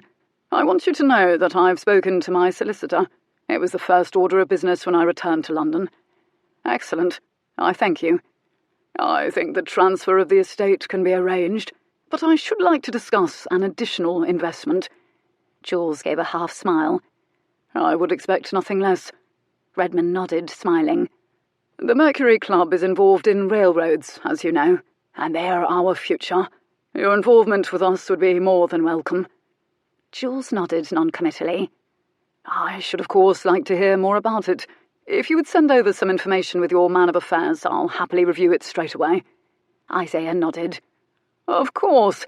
Shall we meet here again in a few days' time, then, to discuss it? I should like nothing better. Jules smiled. Isaiah lifted a glass to him. My brother's fondest wish is to see his daughter make a splendid match. Lisbeth is a charming girl, Jules offered with gravity. I'm quite honoured to be taking her riding in the Row this afternoon. She's a prize. Redmond sounded like he was agreeing, but Jules suspected it was more of a correction. And really, as far as the two of them were concerned, quite literally the truth. London looked and smelled much the same as it had when Phoebe had last seen it, when she was just a girl. She sniffed out the carriage window, gulping in air like a curious hound. The coal smoke and sea, the stench of rotting food, the scent of something fresh borne in by a breeze off the ocean. She liked it. The Silvertons owned a townhouse on St. James Square. Phoebe was greeted like a long-lost relative, pulled into an extravagant cheek-kissing embrace by each of the fragrant and surprisingly strong little Silverton sisters. 2 footmen bore her trunk upstairs to where the family slept, not the servants. Just to be certain, she watched them all the way up to see if they made any wayward turns. Lady Marie reached for the lid of her basket and lifted up a corner before Phoebe could stop her. "Oh, and look, you brought your precious little puss. Oh!" She reared back when Charybdis's arm whipped out of the basket and took a swipe at her. He pulled the paw back into the basket, having made his point. "Behave yourself, Charybdis," Phoebe admonished insincerely, as the odds of this were unlikely. "He likes precious few people," she said by way of apology. "He's very discriminating," she added strategically, suspecting this would appeal to the twins. Her suspicions were confirmed instantly. "We shall win him over, I just know it," Antoinette avowed. "We'll just have to keep him apart from Franz. Our mamma's Pekingese," Marie clarified. "Oh, dear." "I imagine we ought to keep him away from Captain Nelson, too," Antoinette mused to her sister. "Our mamma's parrot," Marie clarified. Neither one of them seemed to be envisioning the sort of carnage Phoebe immediately did. "I shall keep him closed up in my room." She issued a silent apology to the cat. One of them was going to have more fun on this particular holiday than the other, and it wasn't Charybdis. "And you can take him out into the little yard once or twice a day for, you know," Marie wrinkled her nose. "It should be just fine for a few days. We won't tell Mamma." She leaned toward the basket again and lifted the corner, crooning. "And we will feed him kippers, won't we, little The paw whipped out again and took another swing. Marie and Antoinette leaped back, shrieking and giggling. "He'll take off a limb," Phoebe warned them. "He won't." "Of course not. He's actually very sweet. Sometimes. Well, to me, anyway." "Well, you and your little pussycat will want to get the dust off and settle into your room, for we've the Kilmartin ball to attend tonight." They bounced on their toes and looked so delighted that Phoebe laughed. These were girls who attended balls from the sound of things nearly every night, and still the prospect thrilled them. "I've only the 2 dresses," she reminded them. They seemed just as charmed and mystified by this as before. They exchanged looks and repeated, "Only the 2," with a sort of secret delight. "Well, wear the one we haven't yet seen, and we'll kit you out in our own dresses if you need more for the other things we've planned." She winked. Visions of phaeton races and gambling flashed before Phoebe's eyes. "We've lots of dresses." They nodded vigorously, simultaneously. Curls swayed hypnotically. Well, and why shouldn't friendships be forged just like this, Phoebe wondered, caught up in the giddiness of it all. Why shouldn't she just be thrown into the deep end of the social swim, swept up in the current of it, dashing off to one entertainment after another, never slowing to mull or exchange meaningful life secrets and the like? It was only a few days out of her life, and it would be just the thing to help her forget the Oh. Down the stairs, tripping lightly, came the startlingly lovely vision of Lisbeth Redmond, wearing a blue wool riding habit and the jauntiest, most graceful hat in creation, over which a peacock plume arched. She looked very sophisticated and expensive, and Phoebe immediately felt every inch the provincial. She stopped herself deliberately from swiping a restless hand over her face. She was certain it was shiny from her long journey, and that her hair was dishevelled. Lisbeth paused 3 steps from the bottom of the staircase, as though the foyer was suddenly a moat awash with alligators. "Phoebe, you've arrived! How splendid!" There was a peculiar delay between her words and her smile, as though the two were unrelated, and she didn't fly from the stairs and sweep her into an exuberant theatrical embrace this time either. She ventured down the final stairs, and it could be said that she almost approached Phoebe, gingerly. Phoebe was again reminded of Charybdis, who suffered turmoil when any of his familiar things were moved even a foot away from where he expected to find them. Days went by before he forgave her for moving her bed away from one wall and against another in her room at Miss Endicott's academy. She half expected Lisbeth to sniff her warily. "Good day, Lisbeth. It's wonderful to see you. I'm very happy to be here." Ladies Marie and Antoinette beamed their approval. "So lovely to have you with us this time, Phoebe," Lisbeth lied. "I wish I could linger for a time, but I've been invited to go riding." She swept an illustrative hand over her elegant riding costume. "In the Row." Phoebe knew what the Row was, because of course little dramas and encounters, love affairs and snubs and all manner of excitement took place on horseback and in carriages all of the time there. The broadsheets gleefully reported them. The twins leaned forward conspiratorially. "She's going riding with the Marquess Dryden. He'll be riding a black horse with white stockings, naturally." 5 minutes. Honestly, she'd scarcely been their guest officially for 5 minutes. The mere sound of his name opened the ground up under her feet. The drop was sickening and sudden. The giddy atmosphere went grey and flat. How had she thought she'd be able to endure the notion of him and Lisbeth together? How had she thought she could forget all of it in a giddy social swim? She arranged a pleasant smile upon her face, but it felt so wrong she was worried she'd bared her teeth like a mare instead. She almost put a hand up to her face to adjust it. "Do you ride, Miss Vale?" She didn't know who'd asked. Her ears were still ringing. "No," she said. "We shall stay here with you, then," Antoinette declared. "And we will not follow our Lisbeth and her beau, though the temptation is great, great indeed, to spy." She winked. "She is quite the thing, you know, thanks to the Marquis. It makes everything ever so much more delightful, for everyone wants to be with us." Interestingly, Lisbeth seemed less delighted with this pronouncement. Her triumphant smile faltered into something uncertain, almost irritated. Phoebe suspected Lisbeth had become so enamoured of her own glory that she was struggling with the notion that it might be the reflected variety. But then she tossed her head and gave a cascading little laugh and a winsome shoulder shrug. This set of mannerisms and the brittle, arrogant confidence she likely associated with sophistication was new to her repertoire. "Everyone says he wants only the best."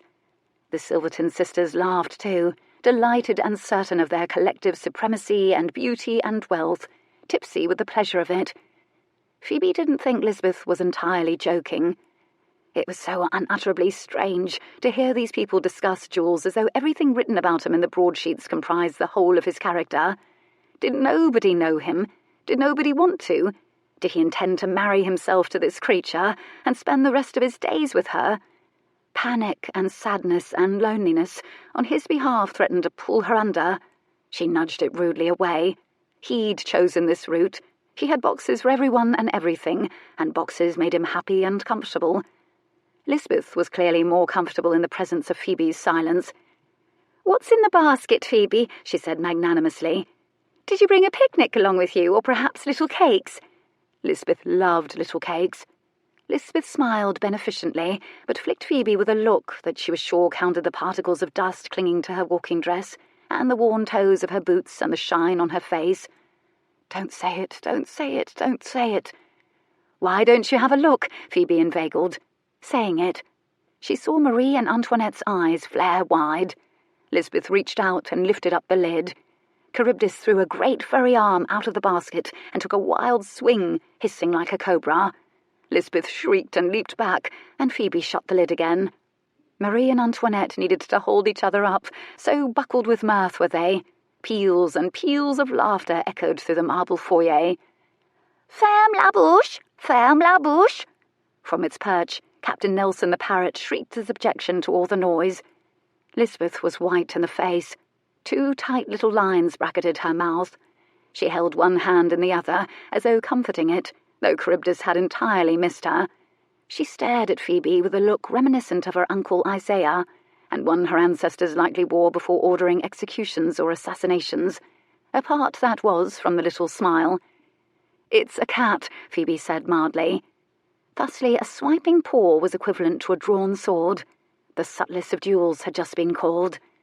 The butler appeared in the foyer, and every girl swivelled toward him expectantly. "The Marquess Dryden is here." Chapter 20. Jules knew the route to the Row from St. James Square well. He knew it, in fact, like the back of his hand. He was surprised, however, to find that they'd arrived, and he hadn't recalled one moment of the journey. "You've scarce said a word, Jules," Lisbeth teased. She sat her grey mare beautifully. She'd likely been hurled up into a saddle before she could walk. "Haven't I?" This surprised him, as his thoughts had been so noisy. Perhaps it was because he'd suffered a shock, and he was usually entirely in command of such circumstances. He had instead remained silent and taken in the pale Lisbeth, who was tense about the jaw but resplendent in a blue riding habit, the Silverton sisters, who were pink-cheeked and whose brown eyes held the residual glitter over some mischief or private joke, and Miss Vale, shiny, a bit dishevelled, holding a hissing basket. He'd spent a day acclimating himself to the idea of a life without her, of nursing his unlikely rejection, of pulling the components of his life around him like a snug blanket, and the bloody woman appeared in London, and like a green lad, he'd simply stood dumbly in the Silverton foyer, said nothing, and stared at the wrong woman for too long, until Lisbeth proprietarily touched his elbow and led him toward the door. "Handsome riding habit." Compliments were a life-saving reflex. "Blue suits you." "Thank you." He really ought to attempt more of a conversation. They were in the Row now, and the day was crisp and, for London anyway, marvellously clear. He knew they were being watched by everyone in the vicinity who possessed eyes, and he peripherally recognised nearly everyone who rode by. He didn't really see them, however, and he greeted no one, though tentative smiles were offered, and fell away when he didn't respond, wondering nervously what they might have done to offend the powerful Marquess, and thusly he effortlessly and obliviously ruined the moods of a number of equestrians. "Did Miss Vale accompany you to London?" He knew this wasn't the sort of conversation he should have. It was the only thing he was currently capable of saying, however. Lisbeth seemed puzzled by the question. "Oh, no." "Did she simply call upon the Silvertons for a visit?" he pressed, perhaps a little too urgently. A peculiar hesitation. "She was invited, if you can countenance it, by the Silverton sisters. They sent for her." What about Africa? He'd thought she'd be preparing to leave. People ought to be in his life or out of it, he thought self-righteously, not lingering on the periphery like a mirage, slipping away when one reached out. There was a reason he liked black and white as a combination of colours. "Do you know why they sent for her?" Lisbeth looked mildly amazed by the question. He was unforgivably poor company presently, he knew. He was also aware that it hardly mattered, as Lisbeth likely didn't notice when he was good company or poor. This suddenly made him feel bleak. "Because they are easily bored," Lisbeth said intelligently enough. "You haven't yet complimented my new mare." "How remiss of me. Perhaps she left me speechless." And Lisbeth laughed, having coaxed him back into the sort of conversations she enjoyed, about things and about herself, and about the people they knew. She talked a good deal as they rode around, and she graciously greeted with a nod members of the ton, including, naturally, Waterburn, who was out riding with a Lord Camber. His aunt, Lady Windermere, trundled by in a barouche that he'd helped pay for. She blew him a kiss and winked. She was seldom entirely appropriate, his aunt. The hour passed without his involvement, it seemed. Back at the Silverton townhouse, he reined in his mount and loosely tethered it at the gate, and then lifted Lisbeth down from her horse. He felt surprise, and a moment of real pleasure when his hand spanned her narrow, taut waist. It had been some time since he'd thought of her as a woman, with all the delicious things this meant, and not as a beautiful prize. Had he ever thought of her as a woman? Perhaps he had no right to feel bleak, since he'd made as much effort to know her as she'd made to know him. And yet she probably thought she did know him, as a series of adjectives employed by the broadsheets. He resolved to do better. She deserved better. So, in the spirit of this, and because he was a man, and because she was a woman, he lingered ever so slightly to look in her eyes as he lowered her to the ground again, and was gratified by her blush. She seemed so young. She was only 2 years younger than Phoebe. His hands lingered momentarily at her waist. She was closer to him than she'd ever before been. And then she stiffened suddenly and recoiled. He released her immediately. "Lisbeth, is aught amiss?" Was she the sort who shrunk at a man's touch? He was appalled to have offended her. No, that is, I apologize. I thought I smelled smoke." He frowned slightly. He sniffed the air. He smelled London, which was a cornucopia of scents and stenches, all of which reached his nose, swept along by sea breezes. "Of the coal variety, or the burning building variety, or of the cigar variety?" "The latter." The girl could certainly go for a long while without blinking, he'd noticed. She'd blue eyes, very dark blue. "Ah," he smiled. "Your uncle and I smoked cheroots at White's. Likely it's what you smell. My apologies if it's so very overpowering. I would have worn a different coat, you know, but I was in such a hurry to see you." It was a sin. It really was, how he knew the right things to say.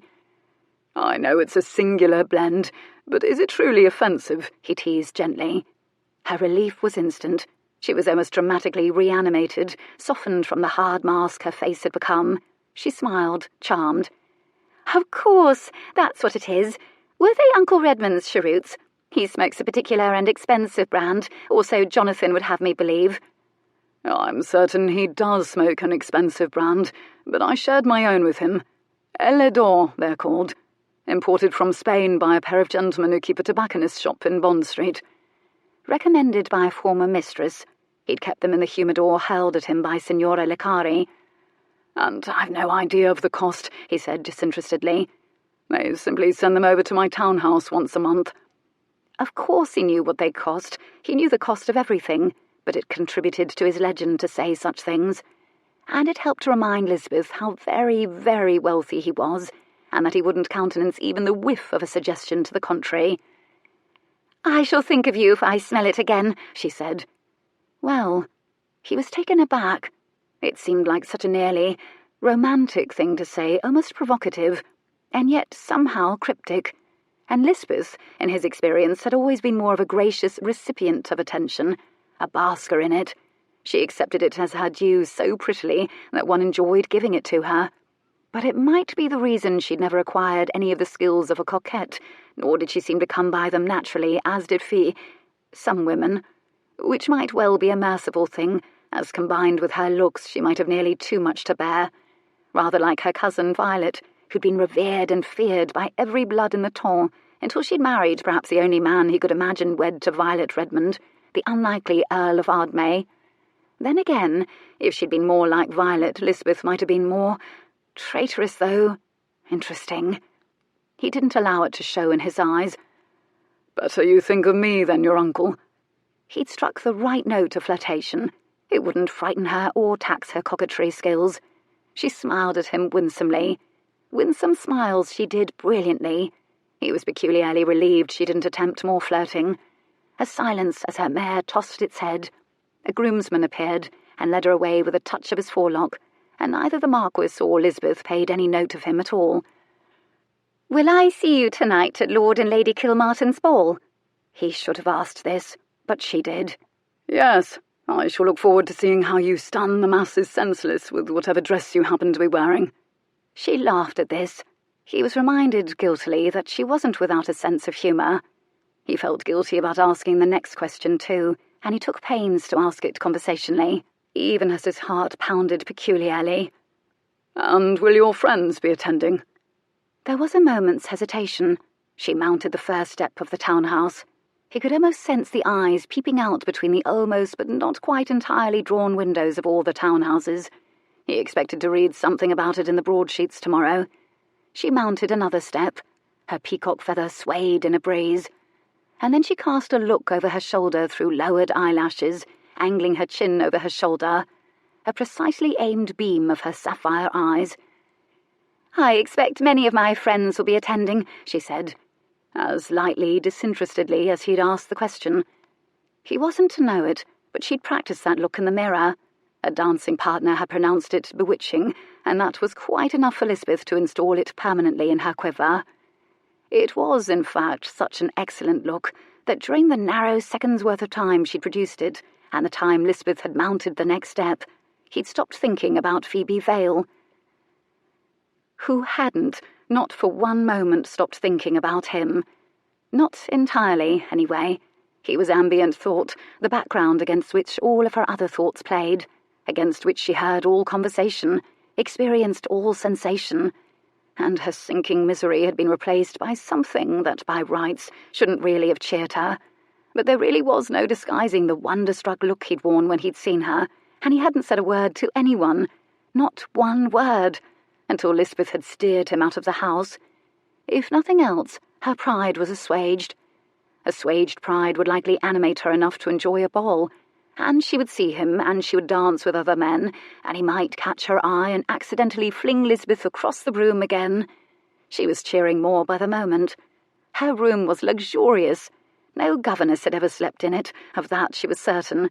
The porcelain basin that held lavender-scented water was painted all over in tiny pink and red roses, and the carpets were a variety of shades of pink, from blush to crimson, patterned in more roses, nearly as plush as Charybdis's fur, and fringed. The curtains were heavy brocade and a sort of blush shade. It was an almost absurdly feminine room, but she loved it. She felt like the pearl in an oyster. Lady Marie, who Phoebe had begun to think of as the instigator, while Antoinette was the enthusiastic supporter, had brought up a blue ribbon to tie about Charybdis's neck, and a kipper, his weakness. They were fascinated by the notion of winning over such a pretty, temperamental animal.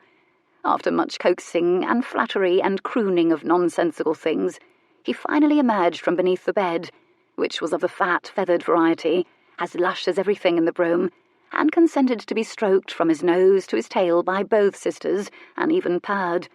They pronounced themselves enchanted. He ate the kipper, batted 3 times at the fringe on the carpet, and then sat down and hoisted one of his hind legs to lick between them, bored with all the women now that his needs had been met. So like a male. Phoebe thought he'd taken to the ribbon with as much enthusiasm as he would a noose. She was wrong. So far, anyhow. He looked very handsome and deceptively domestic, and was now lounging on her feather bed with the abandon of a pasha who'd come home after years crossing the desert. The twins, faces uniformly shining with minx-like excitement, had finally backed out of the room and urged Phoebe to dress for the ball. And she didn't know whether Lisbeth had returned or not. Likely she had, for out her window her view was of a brilliantly uniformly orange sunset, and he would not have kept her out so long. The giddy enthusiasm of her reception and her queenly quarters was going a long way to both strengthen and weaken her. She was more resistant to blandishments and bribes than even Charybdis, though the girls would never know it, as she'd far more experience with saying the right thing and producing the right smiles and maintaining a guard.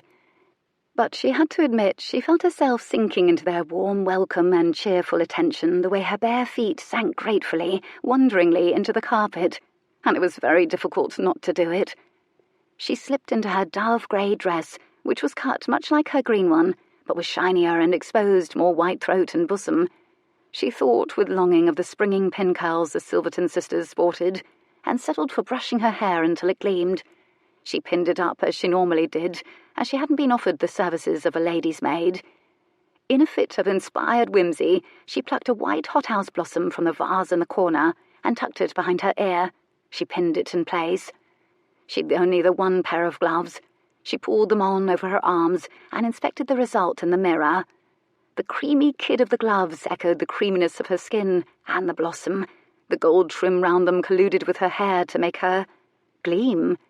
It was absurd, but she very nearly took her own breath away, so surprised was she by her reflection.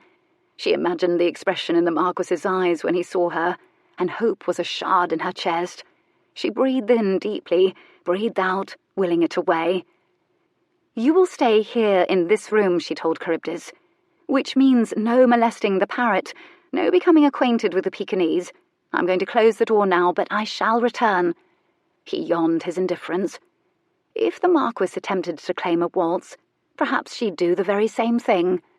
Phoebe smiled and tossed her head and smiled with an entirely new bravado and descended the stairs. As it turned out, Lady Silverton, Marie and Antoinette's mother, was a vague, wispily pretty woman, thoroughly bemused by her vivacious daughters. She showed no symptoms of being a concerned chaperone or an aggressive matchmaker, likely believing fate would take it in hand if she exposed her girls to enough titles, as it had with her. She greeted Phoebe with a vague furrow of her brow. "You've met Miss Vale, Mamma," Lady Marie lied wickedly. "Have I?" She tipped her head and studied Phoebe, as if angling her brain in a different direction would aid her memory. She seemed puzzled by the flower. "Of course," Antoinette added. "You told us you liked her very much and told us you wouldn't mind having her to stay." From behind her mother, Marie winked at Phoebe. "It was very kind of you to invite me." Phoebe was astonished by how little goading into mischief she needed. "It was such a pleasure to meet you, Lady Silverton. I'm delighted to see you again." "I say so many things," Lady Silverton allowed vaguely, pleasantly, after a moment. "Welcome, my dear. Shall we? Your papa will meet us later." Phoebe's confidence had flickered when she saw the other girls. The beauty of their clothes found the chink in her armour, and she knew a fleeting, futile, fathomless yearning, the way she'd once looked at the bonnet in Postlethwaite's shop. Marie and Antoinette were hopelessly sophisticated in shades of rose silk, and Lisbeth was an evening primrose, magnificent with her hair and eyes. They were all wearing jewels, real ones from the looks of things, rubies on the twins and a sapphire on Lisbeth, and the three of them sported complicated hair, curled, twisted, sparkling. Lisbeth was wearing a coronet, her signature as it approximated a halo. "I would never have thought of wearing an orchid, Phoebe. You are a picture." This came from Lady Marie, and the compliment seemed genuine, as did the twins' smiles and the sense of inclusiveness. Lisbeth, she suspected, smiled because it would have seemed wrong if she hadn't.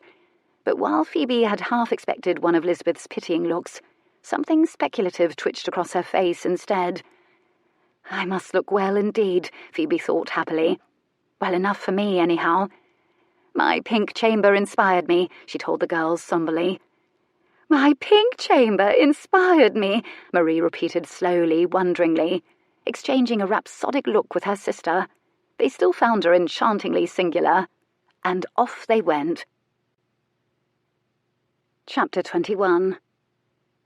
In the carriage they all giggled at nothing at all, almost ceaselessly, as if the very air of the night was champagne and they took it in with every breath.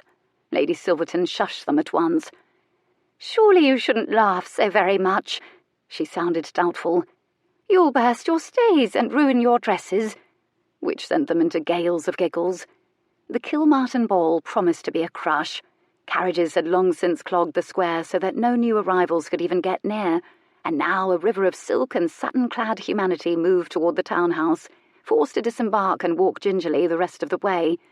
Footmen nodded at them as they passed, finally into the house, and Lady Marie gripped Phoebe's elbow with breathless anticipatory glee, as if this were her very first ball, and not just another of dozens she'd attended. No one glared at Phoebe as though she were an interloper, an enemy breaching class lines. The smiles aimed at her were all pleasant, even slightly bored. These people all knew each other and saw each other again and again at parties and balls, and yet here they were again. Imagine growing tired of this, she thought. And then she was swept inside with the crowds, exactly as if she belonged. They burst into the enormous ballroom in a scented, shining little cloud. The Silverton sisters were ton royalty, as it turned out, and out of the corners of her eyes, Phoebe felt as though she was running a gauntlet of smiles and curtsies and outstretched hands and fans held up before mouths, so others could comment on them as they went by. "They are likely talking about me," Phoebe thought with dazed amazement. "I am the new girl." Postlethwaite might receive the broadsheets and save them for her, and she could say, "Oh, you can keep them, my dear Postlethwaite. I was there. In fact, page 4, paragraph 3 is all about me." "We don't greet simply everyone," Marie explained as Phoebe was drawn through the dizzyingly gleaming crowd, while Antoinette nodded in earnest agreement. "That would never do." And now she saw how Lisbeth had become the glittering, brittle social creature, all mannerisms. Giddy was the only appropriate mood. Superficial was the only appropriate or even possible conversation. And if one was beautiful, one would never be encouraged to display a personality at all, beyond smiling. The Silvertons drew her through the room, pollinating various little clusters of people with their popularity, extracting the nectar of gossip and attention, and moving on again. The flower behind Phoebe's ear was pronounced very original indeed, over and over, until it became clear the word original was becoming nearly synonymous with her. Eventually they encountered Lord Waterburn and Sir Dondre, who were already flushed with heat, or drink, or both. They greeted the girls like prodigals. "You must," Sir Dondre said. "I pray thee, bestow one of your waltzes upon me, Miss Vale. It's all I dream of." Phoebe tapped her chin thoughtfully. "Well, what do you think, ladies? Should I?" "I beg of you, Miss Vale." He dropped to one knee and seized her hand in a pantomime of yearning. "Oh, for heaven's sake." "And me, Miss Vale. I am so overcome by your unique loveliness. I yearn to look upon it again for the duration of a waltz, and to compliment your ribbon." They were so silly, it was difficult not to laugh. What a different man Waterburn had turned out to be from the bored, cold, unpleasant aristocrat she'd originally met. Clearly she'd leaped to conclusions about him, the way she'd leaped to conclusions about the Marquess. She battered the thought of the Marquess away as if it were a wasp on her periphery, and returned her attention to the clowning of Dondre and Waterburn. She was aware that everyone around them in the perimeter was watching, with varying degrees of amusement. "She says bloody, too," Waterburn confided to Dondre on an exaggerated hush. "It's never sounded better, that word, than when it spills from her lips." The two of them dropped to their knees, hands clasped before them in entreaty, to the great delight of the Silverton sisters and the stiff-smiled suffering of Lisbeth. Phoebe made a great show of consulting somberly with the Silvertons, who pretended to weigh the benefits of waltzing with the two men. "Now, Dondre has the finer curls," Lady Marie reflected. "But Waterburn, he's so large one scarcely needs to move at all. He does the waltzing for you," Lady Antoinette offered. In the end, Phoebe capitulated, and graciously gave each of them one of the 4 waltzes, and they launched into paroxysms of gratitude, and rose to their feet again and departed. And when they moved away, another crowd of men were hovering on the periphery and swelled forth begging for introductions to Phoebe and for dances from all of them. "You see, it's all such great fun," Marie said to her. Phoebe couldn't disagree, though she felt a little winded from all the theatrics. Ratafia was found for them by the handsome gentleman and pushed into their hands, and then a gentleman who needed to one-up the others produced champagne, and Phoebe took a sip, which led to 3 more sips. She didn't mind in the least that she wasn't the queen bee. That role belonged unquestionably to Lisbeth this season, who could have auctioned off her dancers and paid the national debt, because within what seemed like minutes of their arrival, Phoebe's dance card was entirely full.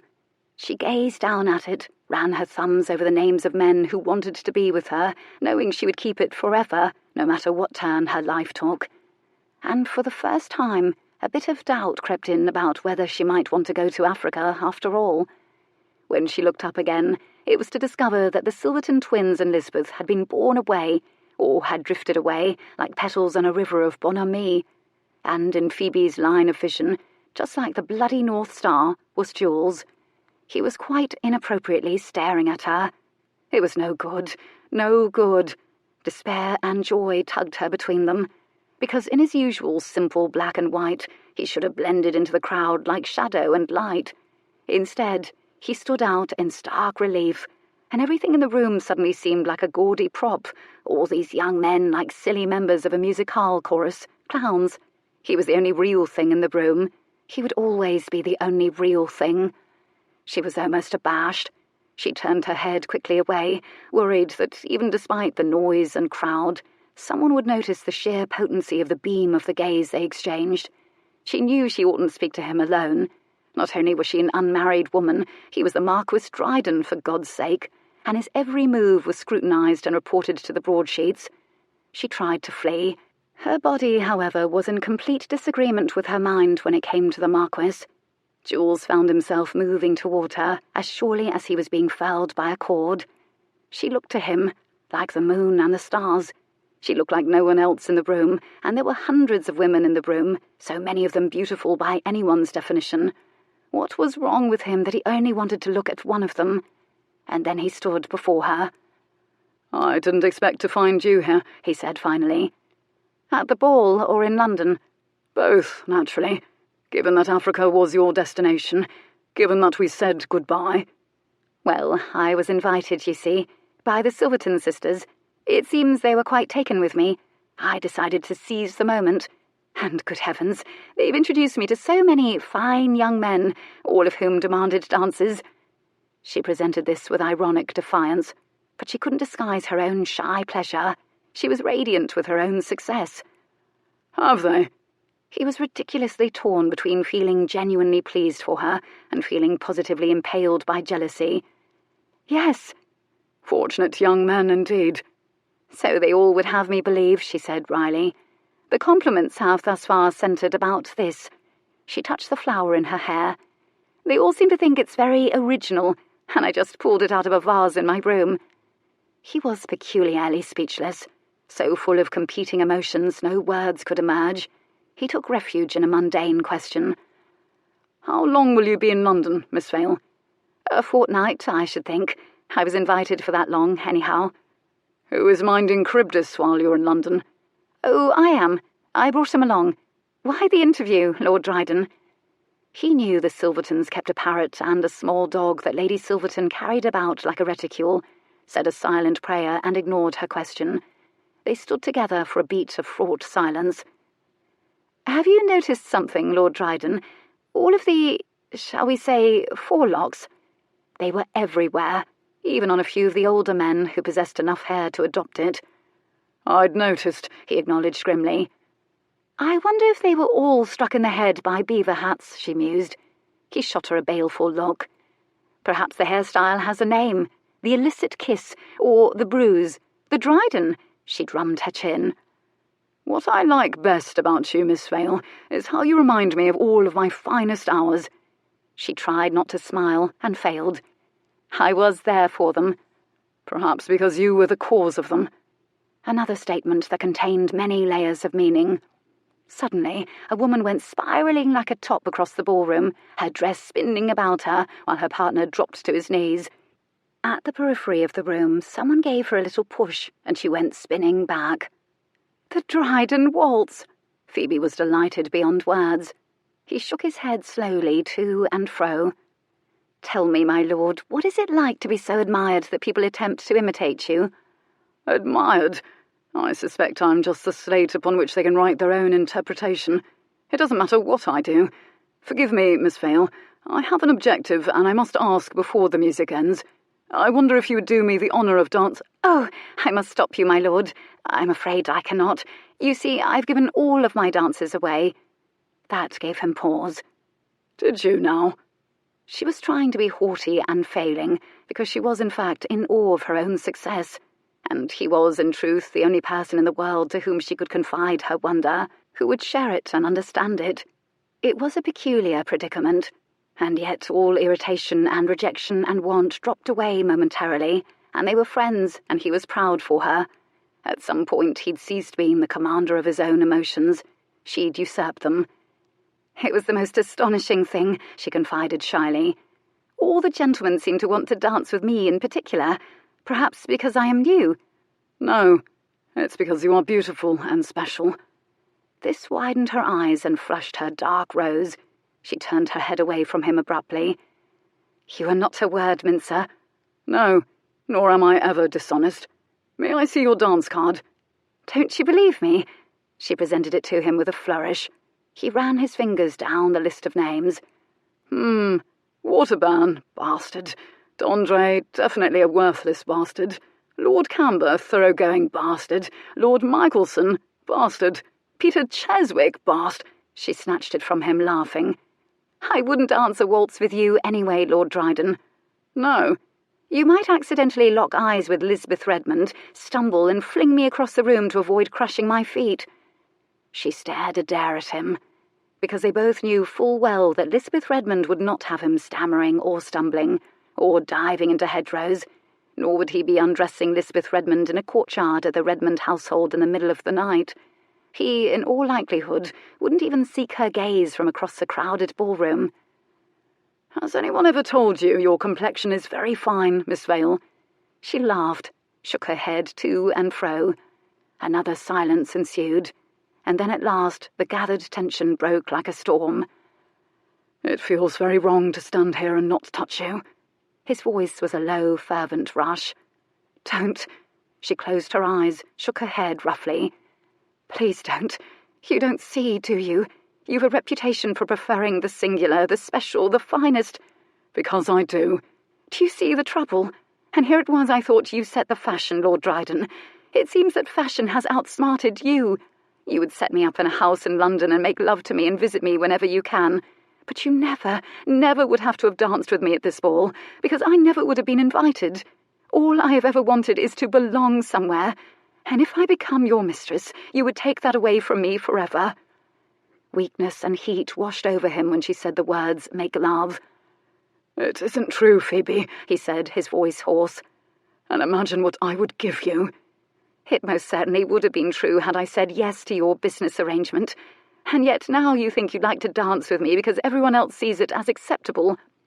The logic and the illogic in this was unassailable, and yet suddenly he was coldly angry. "Enough! What would you have me do? I have never been dishonest with you, not once. You knew what my plans are.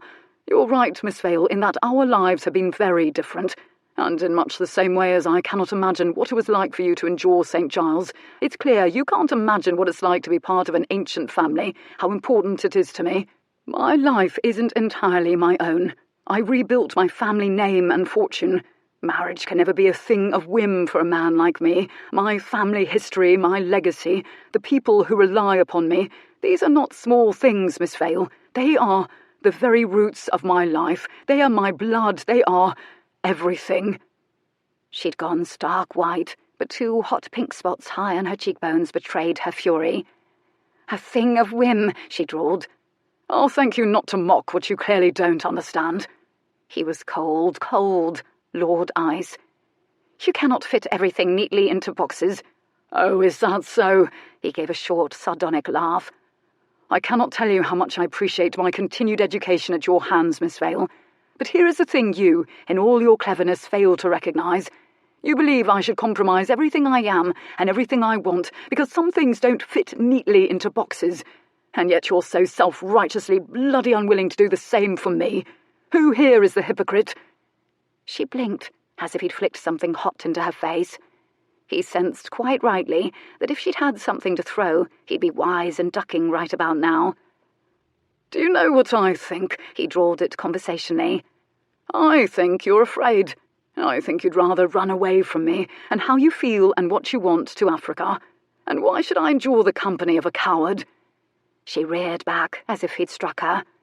"In all likelihood, Isaiah Redmond is keeping a very close count of the number of waltzes you dance with Lisbeth, and would take it badly if you should waste more time with the novelty of the hour, the school teacher," she said coldly. "And Lisbeth is in yellow, like the sun itself. You won't want to miss that. She looks beautiful." "She always does," he retorted. Through the crowd, an eager-looking Lord Camber came, belatedly to claim her for the dance. And Jules found himself staring at the man, as if he could stop him with a mere gaze, as if he stared hard enough the man would never reach her, never. The ballroom would freeze all around them, everyone in it flat as tapestry, except for him and Phoebe.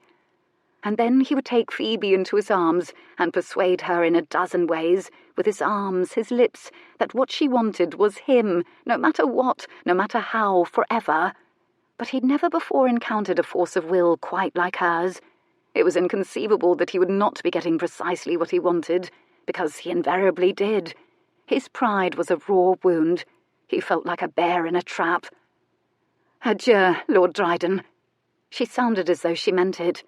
She curtsied and went smiling toward Lord Camber without a backward glance, as if she danced with titled men as a matter of course. He watched her go, and though he was certain his pride was the wounded party, damned if he didn't feel as though he were tethered to her, and as if his very heart were being pulled from his chest as she went. Chapter 22. And since there was at last a lull in the storm of compliments, she decided to visit the ratafia table, and she wove among the crowd wearing her useful, unspecific smile. Everyone looked familiar now, and everyone was a stranger, but none of it mattered when they were united in gaiety, or so went her tipsy thinking. She sipped at her fourth cup of the evening. As she took a step backward, she bumped into someone, nearly sloshing ratafia onto an oblivious gentleman standing before her. She turned carefully around. "Good heavens, I'm so sorry." It was Olivia Eversey. Phoebe froze, staring. "Miss Vale, isn't it?" Olivia looked genuinely pleased. "How lovely it is to see another face from Pennyroyal Green." "Oh, I agree," Phoebe enthused. She'd learned how to gush this evening, and it was becoming perhaps a little too second nature, but there was safety in it at the moment. "I do hope you're having a lovely time, Miss Eversey." Phoebe never did know how to talk to Olivia Eversey. She was so lovely and pale and unnerving, Olivia was, though never anything other than pleasant, her manners exquisite. All the Everseys possessed exquisite manners, even, rumour had it, when they were doing things like dangling from the balconies of married countesses, or being sent to the gallows. And when her path crossed with Olivia in town or in church, they were gracious to each other. But unlike her gentler sister Genevieve, Olivia was somehow fearsome. She was delicately lovely, but she was passionate about so many things, so very dedicated to causes, so clever and brittle. And this was why Phoebe didn't believe Olivia was enjoying herself. She reached up a hand to adjust her flower behind her ear.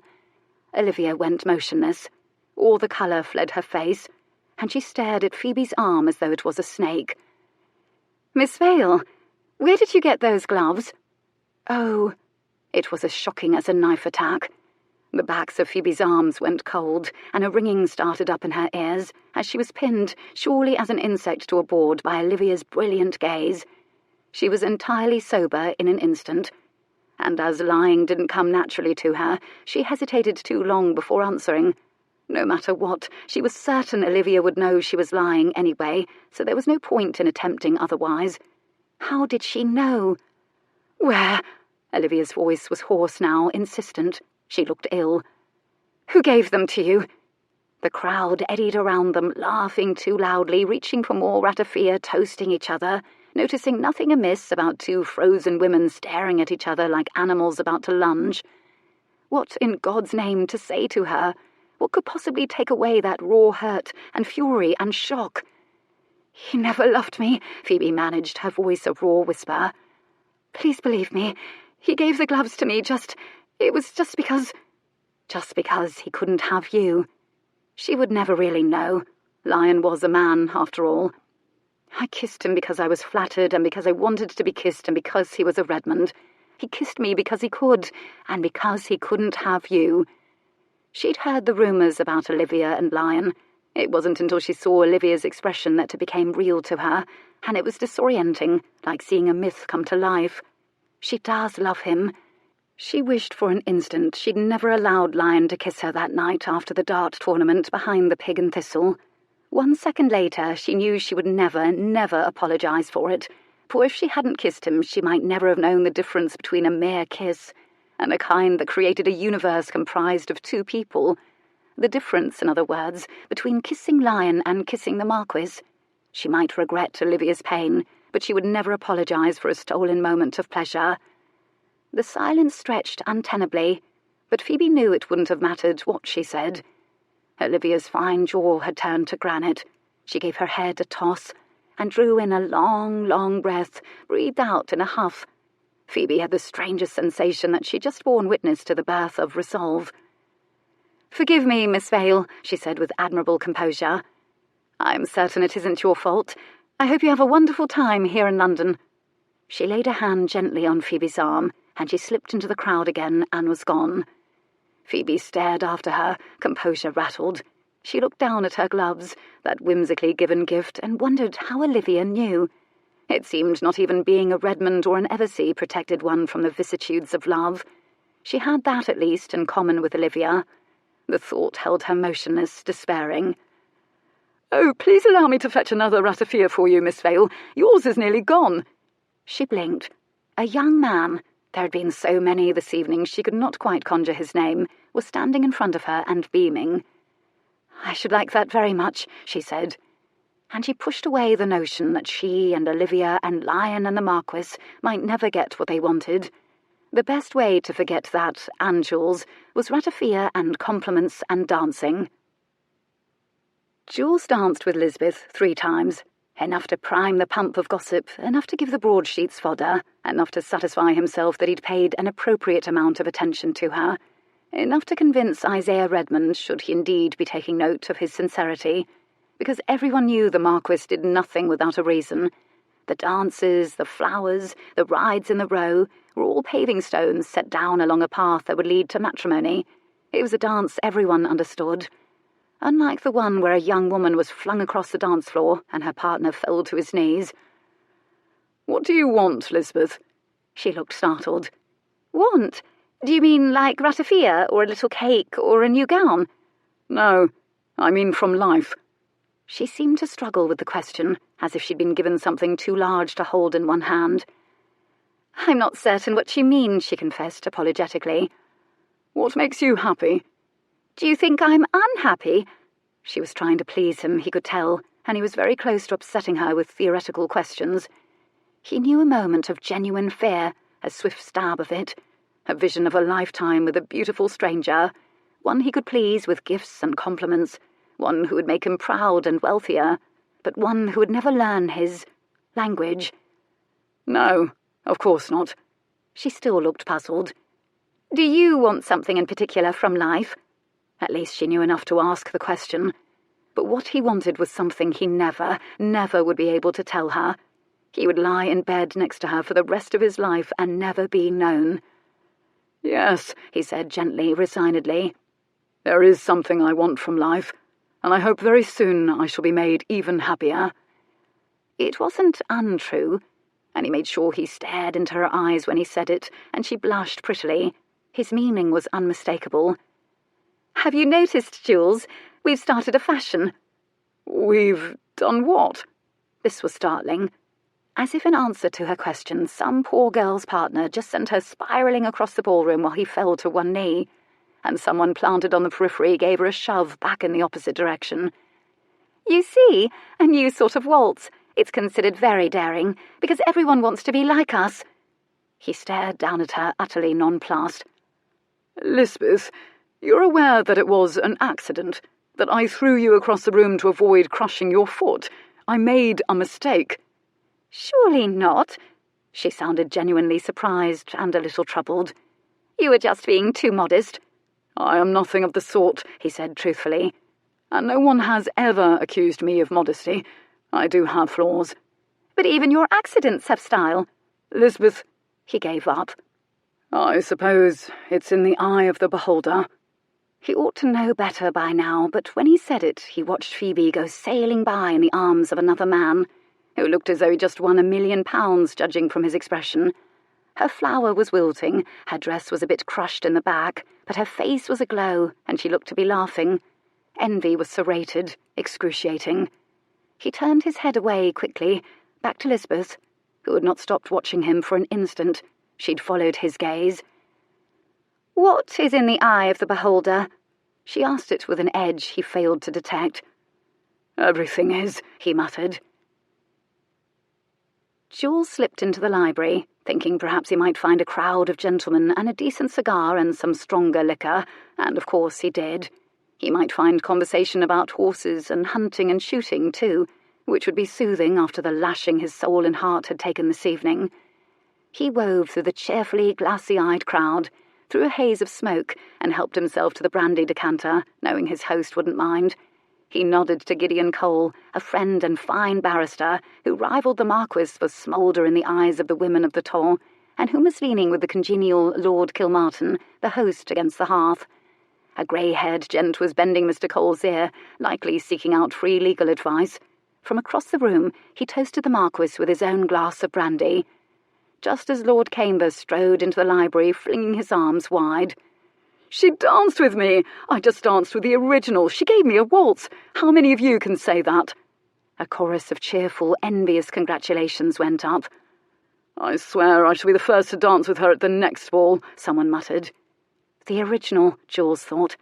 One ball and Phoebe already has a nickname. The ground seemed to shift beneath his feet, as though he stood on shore and was watching Phoebe going out with the tide, deeper into the social sea away from him.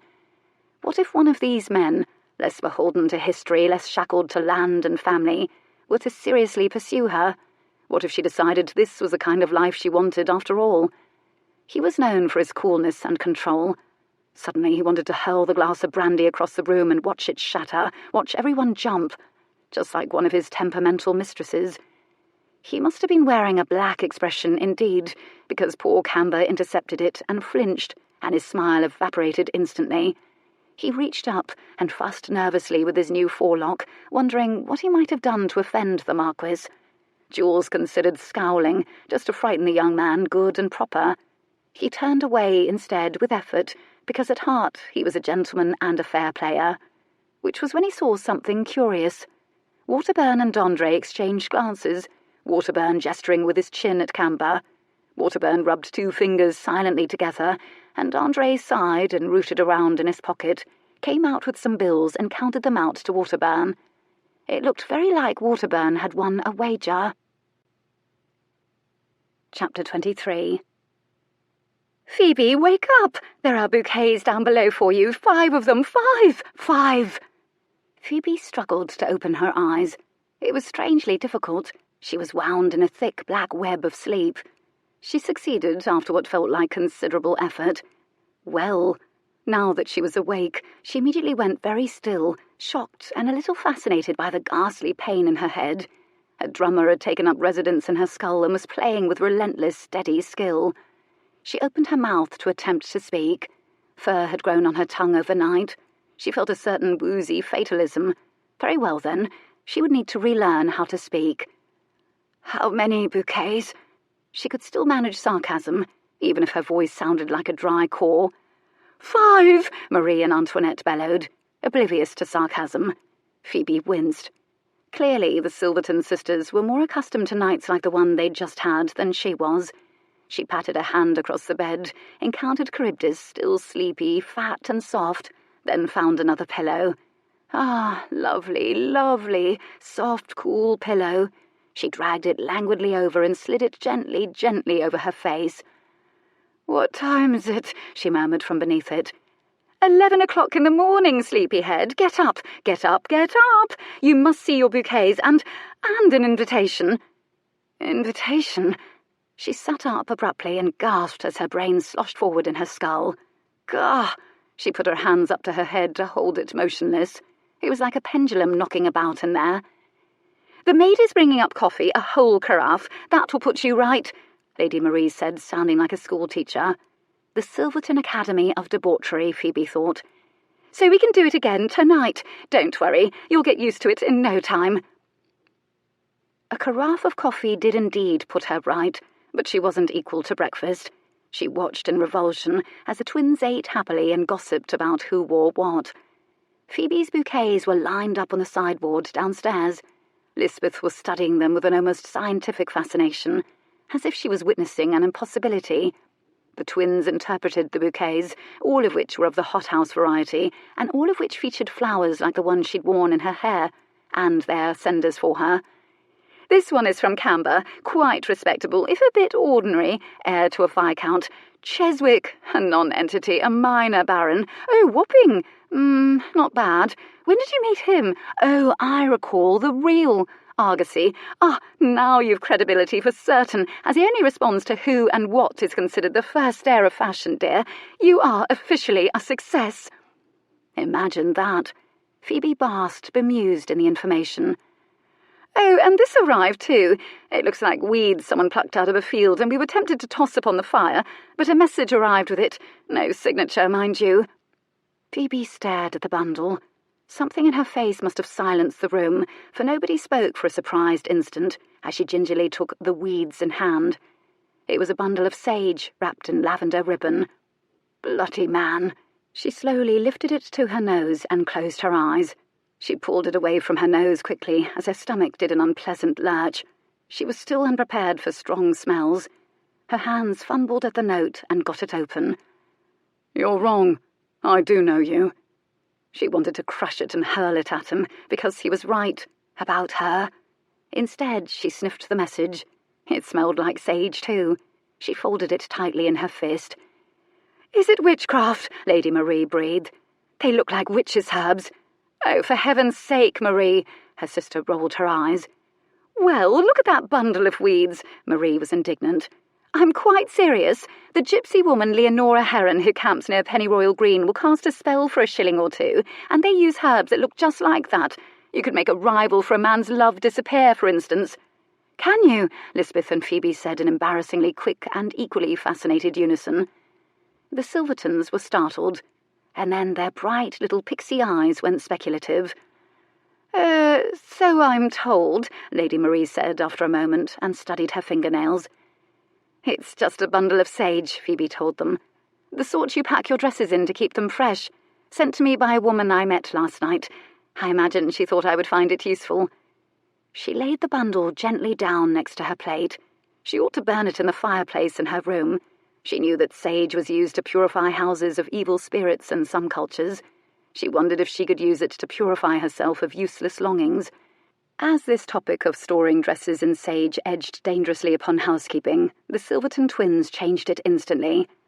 "Don't forget, Lisbeth, there's a bouquet here for you too, but only the one." They took a bit too much relish in saying it, but they gestured to the most spectacular bundle by far. They were hothouse flowers, a profusion of pink roses and white lilies, sophisticated, delicate, tasteful, preternaturally gorgeous. Phoebe knew in an instant who had sent them. "What does the message say?" "I look forward to seeing you today, Dryden." "Effusive," Lady Marie commented, and her sister nudged her, amused. "We are riding in the Row this afternoon." Lisbeth's face and voice were abstracted. "Jules and I." "They're wagering on you now at White's, Lisbeth," Lady Marie volunteered. "Waterburn told me." "Are they? What do the wagers say?" "That you'll be engaged before the month is out." "To anyone in particular?" Lisbeth actually sounded ironic. "Very witty, my dear," Lady Marie congratulated. And then Lisbeth startled Phoebe by reaching over and picking up the bundle of sage. She gingerly turned it this way and that in her hand, as if she was trying to decipher it. Her brow was shadowed. "Where does this plant usually grow?" "All over England," Phoebe said, mostly truthfully. Lisbeth studied Phoebe the way she'd studied the sage. "Are you going to keep it?" "Yes," Phoebe said. They locked eyes, and then Lisbeth put the sage down as abruptly as she'd drop a poisonous toad. As it turned out, Phoebe's invitation was to join Lord Camber, he of the sincere brown eyes and solid chin, as well as Waterburn, Dondre, and the Silverton sisters for a ride in the Row.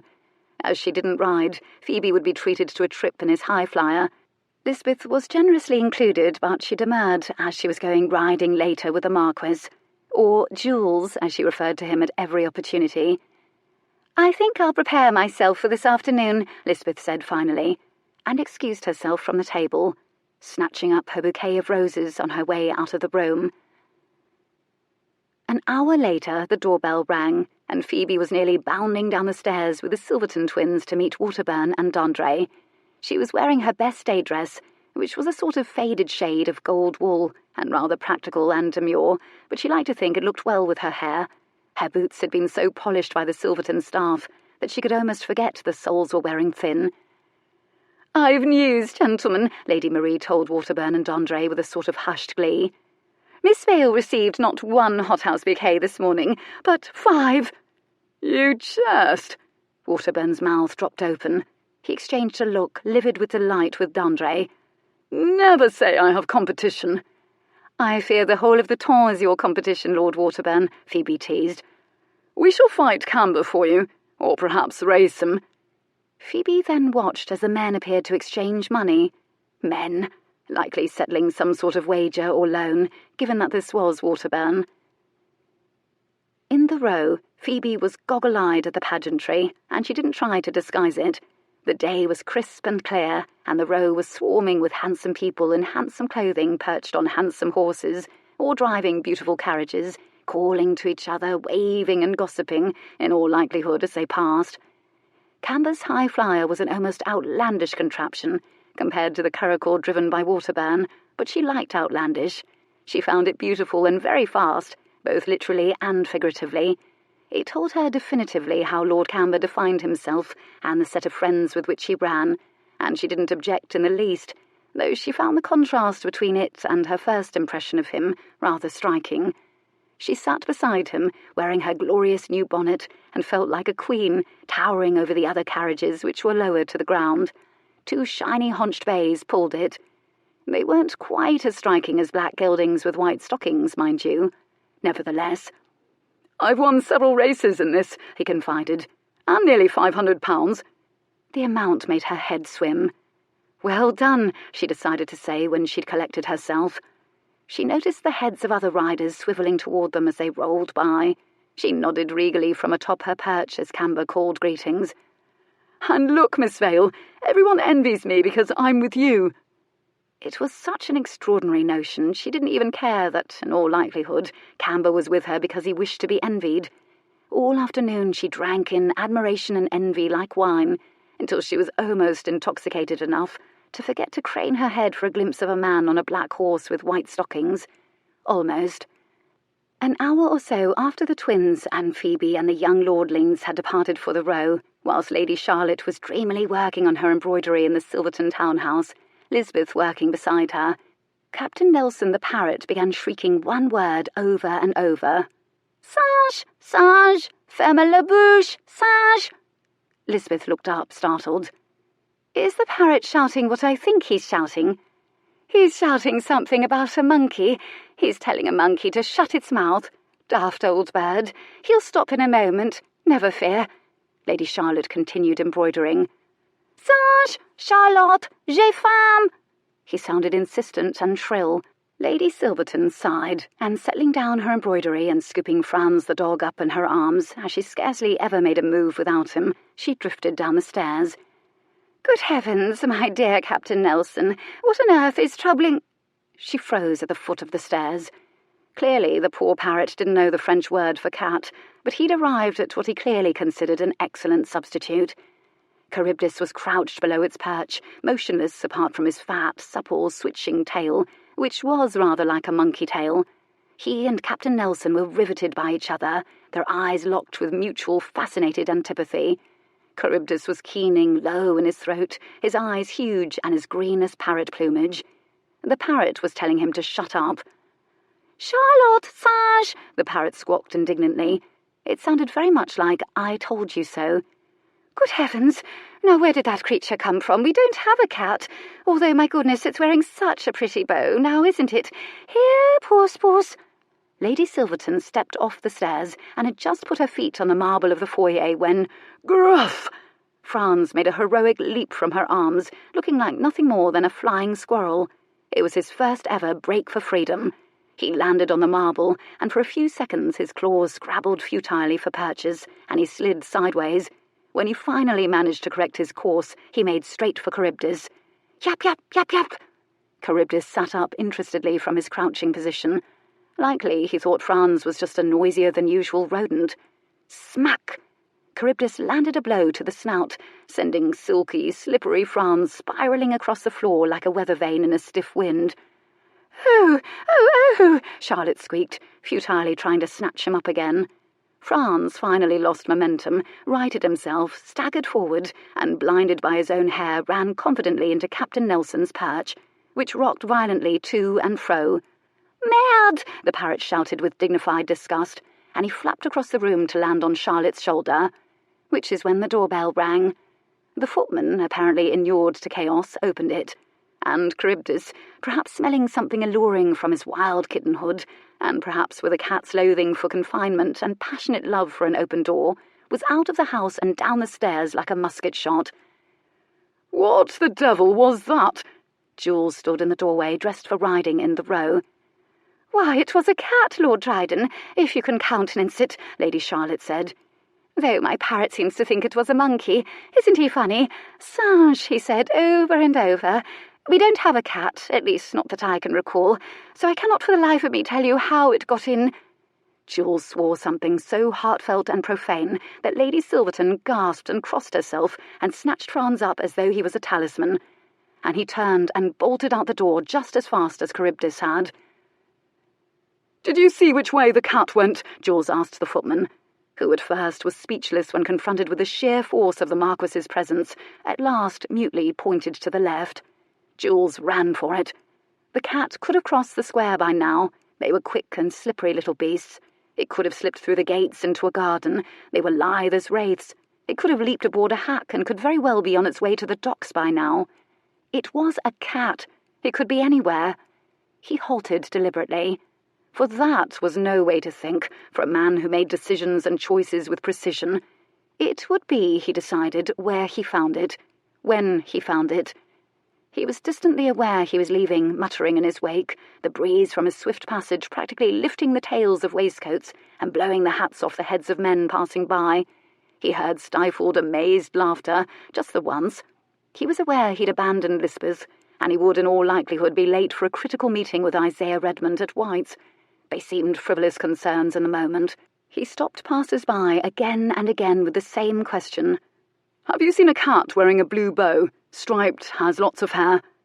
Perhaps unsurprisingly, no one answered him immediately. They stared, rattled by his intensity, wary of the ludicrous question of him. He'd never seen that expression directed at him before in his life.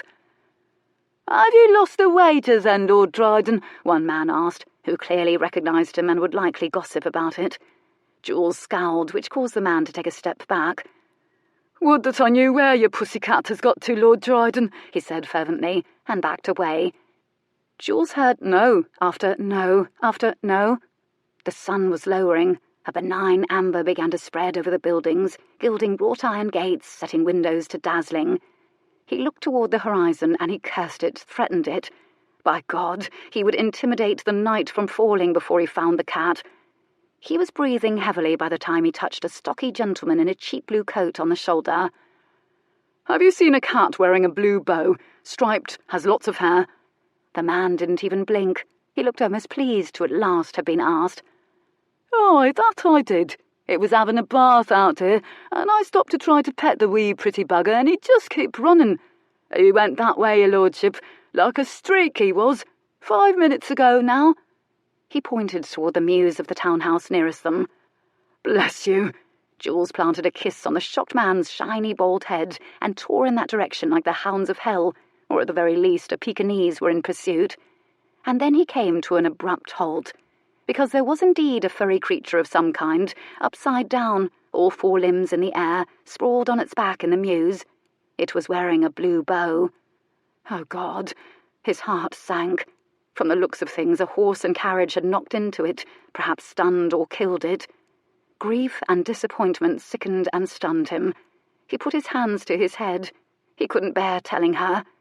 He leaned very carefully, very reluctantly toward it. The cat stretched languidly, pointing all of its toes like a ballerina, exposing a luxuriously fluffy, tawny-coloured stomach to the sun. It blinked enormous green eyes sleepily, and then closed them again and curled one paw under its chin, looking for all the world like a prone, somnolent pugilist, with a fat, furry belly. Adorable. Christ, he didn't think he'd ever used that word to describe anything in his entire life. Perhaps he ought to rethink his stance on cats. This one had a belly like a cloud. One just yearned to touch it. And the blue satin ribbon tied about its neck was irresistibly whimsical. For God's sake! He crept toward it very slowly, cautiously, lest it do something cats were famous for, like bolt. It opened one eye and watched his progress, not so much with alarm as with a sort of dispassionate curiosity. Perhaps it was too drugged from the sun to startle easily. He saw its fat belly rise and fall with a great cat sigh, and when he was near within distance of touching it, he lowered himself slowly into a crouch, crooning nonsense sounds like a looby, happy his knees didn't crack like gunshots and send the beast scrambling. Slowly, painstakingly slowly, he extended a hand and, how could he resist? He succumbed to temptation. He sank his hand gently into that soft fur. "There, wee Charybdis, why don't we—" The cat's limbs snapped closed over his arm like a bear trap, and it sunk its teeth into his hand, ears flattened evilly. Jules screamed like a woman. The cat seemed to like this. It clung harder. It kicked him like a rabbit with its hind legs. Jules shot to his feet. Charybdis continued to cling with all 4 limbs and all 20 claws. The pain was ridiculous. The cat blinked his beautiful eyes at Jules and readjusted its hold on him with jaw, gripping harder with teeth and claw, apparently intending to settle in for a while. His ears were so flat they looked like bat wings. He met the Marquess's eyes with something like equanimity. This was when he became aware that his scream had brought a crowd of worthy Good Samaritans, workmen in caps and heavy boots and aprons, dashing to cluster about him, proving that not all hope was lost for the souls of Londoners. But they'd all come to abrupt halt at a wary distance, and now they were watching an aristocrat dance around with a cat stuck to his arm, as though they'd actually paid to see it. "Perhaps if you didn't scream, Gov," suggested a man wearing a brown cap and a dirty linen shirt. "I think it encourages him." "I know it encourages me wife," one of them in big worn boots said. Chortles rippled through the crowd, which maintained a distance as if they were indeed watching a ring match. Panting through the burning pain, Jules got a grip on the cat's nape with his other hand and gave a tug.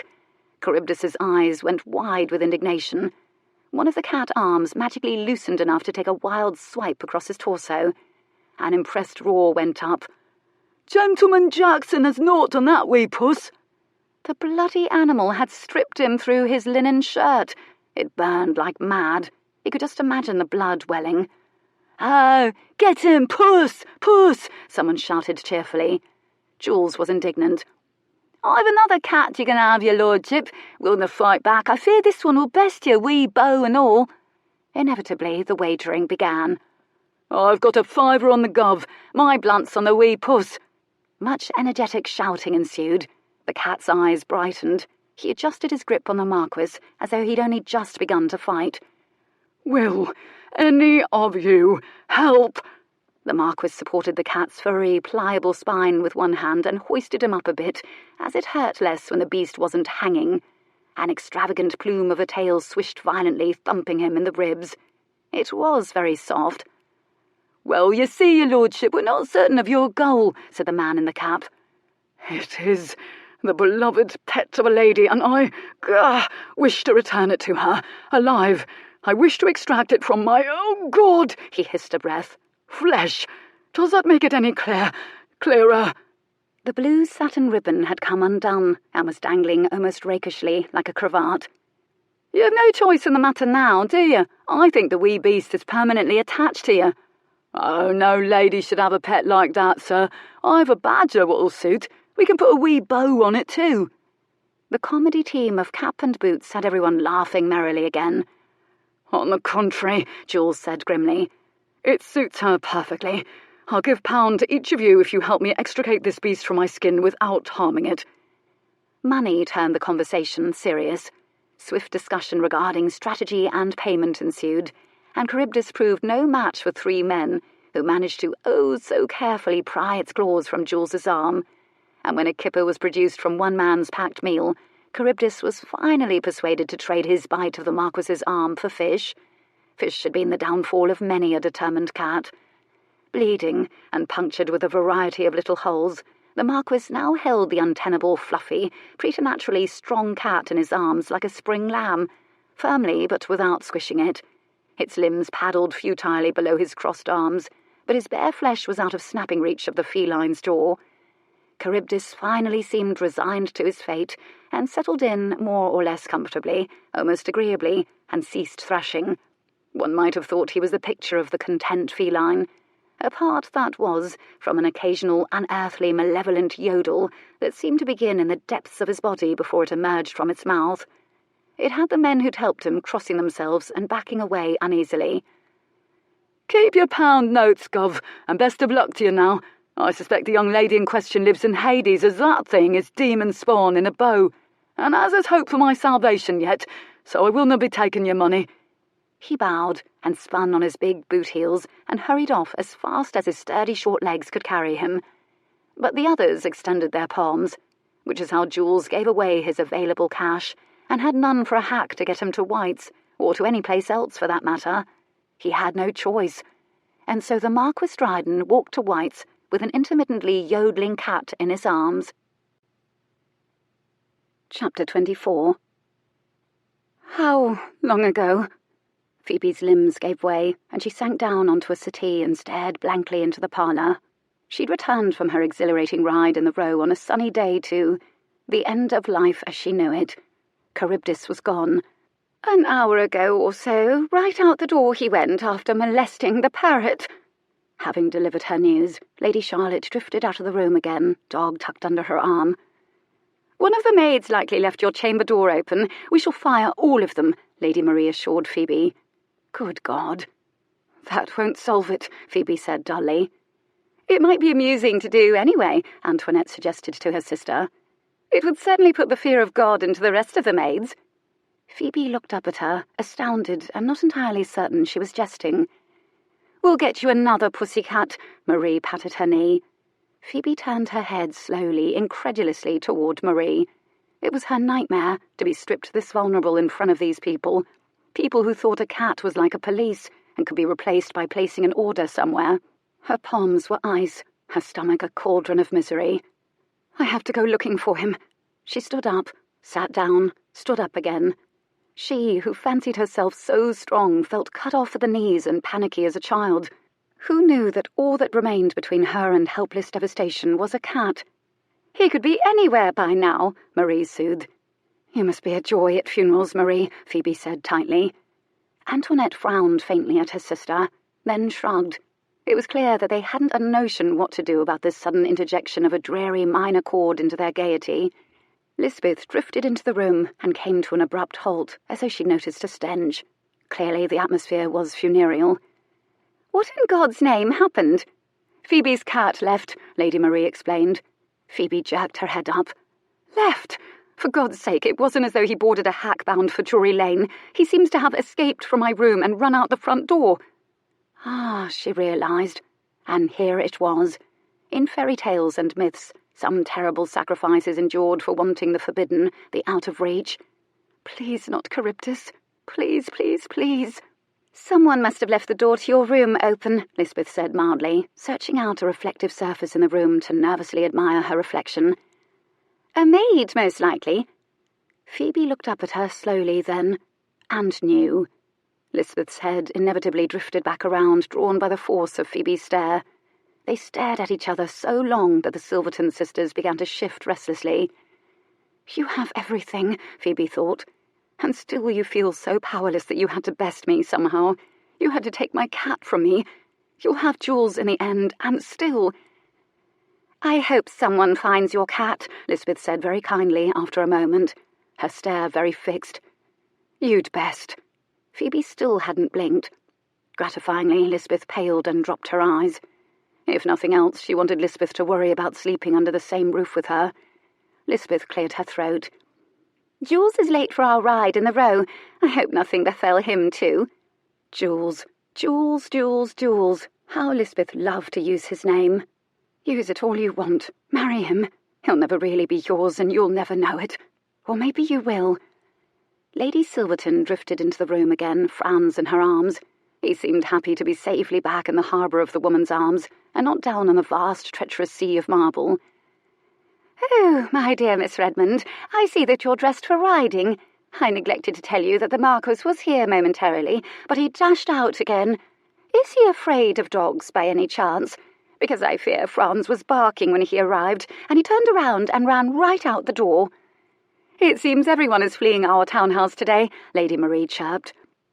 20 minutes later, striding past a series of wide-eyed crowds who crossed the street to avoid him, Jules arrived at White's. Charybdis only stopped making noise when they entered the club. He in fact fell so abruptly silent, the Marquess glanced down to ensure he hadn't expired from an excess of ill temper.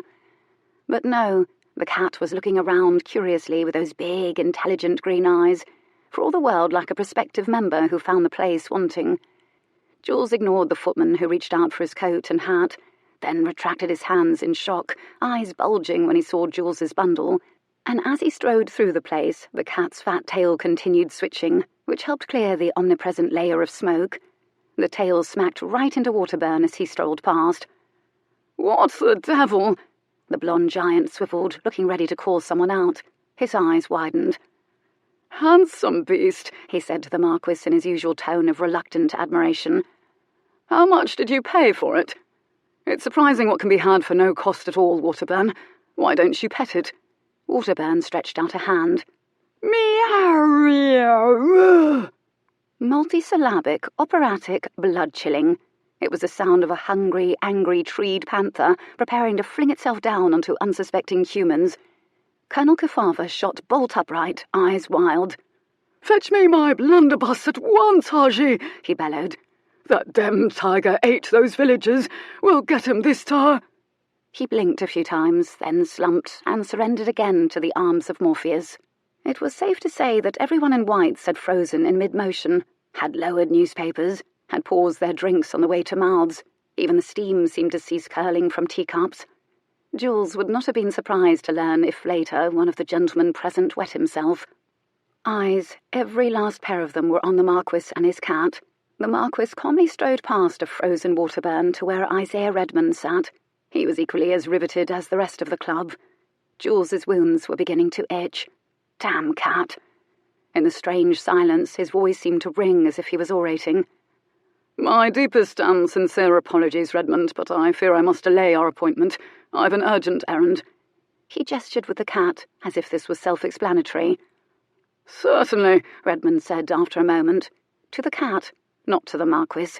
He was eye-level with the cat, after all, and its green gaze was as compelling as Isaiah's. The Marquis could still feel the breeze of the tail swishing to and fro. It battered at his ribcage like a stick wielded by a Charlie. Redmond looked up at Jules searchingly. His eyebrows were a little troubled, but Jules was certain he found the Marquis's expression as haughty and impenetrable as usual, if not more so than usual. It was an expression of the strongly discouraged questions, even from the likes of Isaiah Redmond. An expression that implied that everything he did was trustworthy and beyond question and, above all, sane, and was, of course, rooted in style and sense and purpose. All balderdash lately, of course, but he still had command of the expression, at least. Jules bowed, and the cat dipped along with him. Before he departed, he did one final anomalous thing. Everyone watched, heads turning in unison, as the Marquess Dryden, for the very first time, paused by the betting books at White's. He shifted the cat beneath one arm, turned the pages. The first wager caught his eye because it was so unexpected. Lord Lansdowne wagers Lord Calloway £5,000 that he will have Miss Olivia Eversey's hand in marriage before the year is out. Only fools and masochists wagered anything regarding Olivia Eversey. It was new, dated yesterday, and the first ever bet concerning her. He turned the page, following the sort of instinct that usually preceded winning thousands of pounds. Only this time his suspicions were sinister. Here were the wagers he wanted to read. Lord Waterburn wagers Sir Dondre £200 that MV will have a nickname before a fortnight is out. Sir Dondre wagers Lord Waterburn £500 that MV will receive hothouse bouquets before a fortnight is out. Lord Waterburn wagers Sir Dondre £2,000 that a duel will be fought over MV in a fortnight. The first two wagers were recorded as already settled. MV. Oh, God. Miss Vale. Her success was a result of a fit of aristocratic whim. She was a pastime for a pair of bored aristocrats who were profiting from her hunger for beauty to belong. Waterburn had employed the Emperor's new clothes stratagem to great effect. She was a sensation because they had made her one. London society would not take its humiliation lightly if their ruse was revealed. "I never would have had an inspiration if not for you," Waterburn had said to him the night of the Redmond ball. It was his fault. The spotlight was forever on the supposed enigma that was the Marquess Dryden, and this was how he'd, in a moment of weakness, cast the spotlight on Phoebe. And what was it he'd overheard in White's when he'd returned to London? They'd been debating something regarding the hothouse flowers, something regarding proof. What had they said? "We'll just ask the girls." Jules briefly closed his eyes. So the Silverton girls were privy to it too, had in all likelihood invited her to London for the express purpose of playing the game.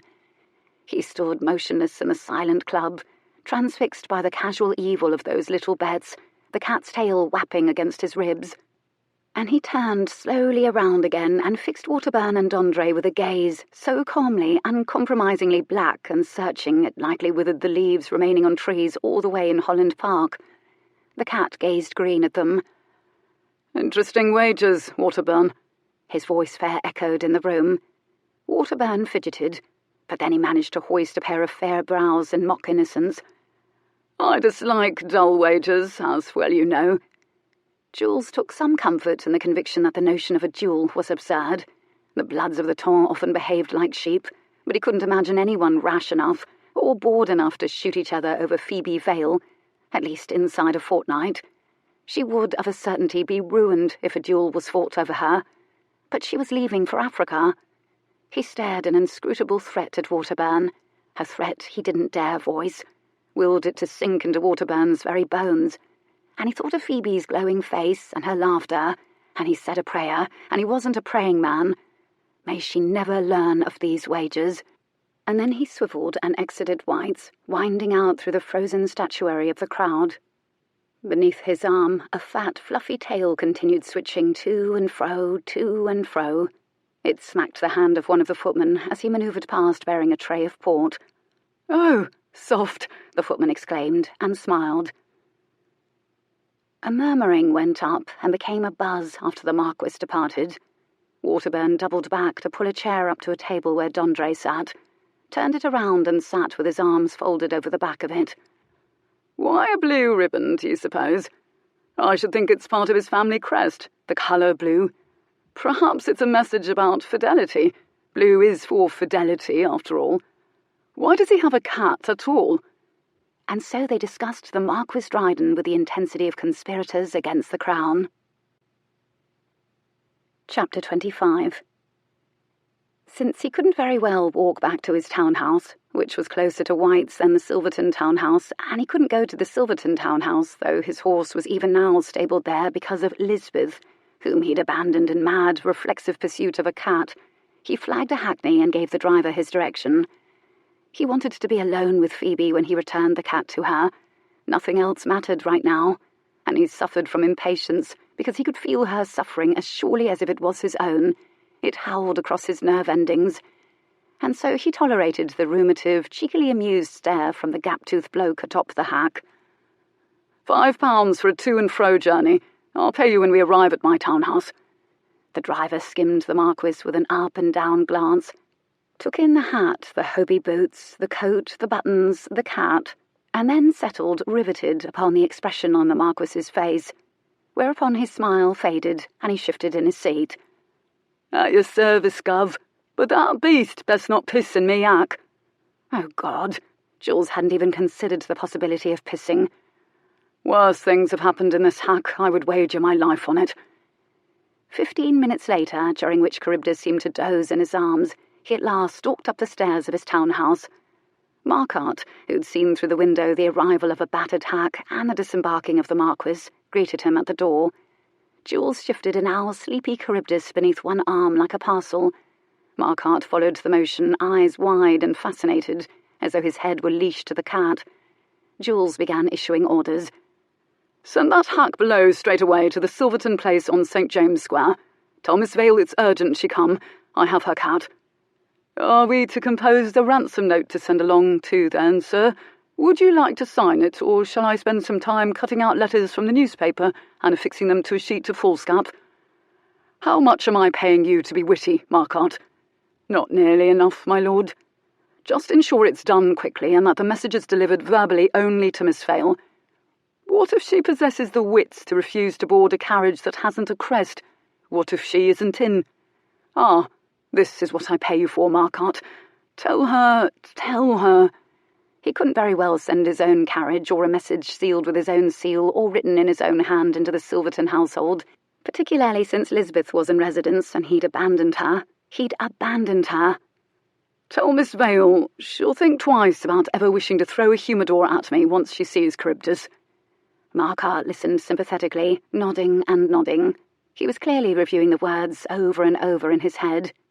"Had rather a good deal to drink at White's, did you, my lord?" was his careful and sympathetic conclusion. "No, Marquard," he said irritably. "I only wish that I had.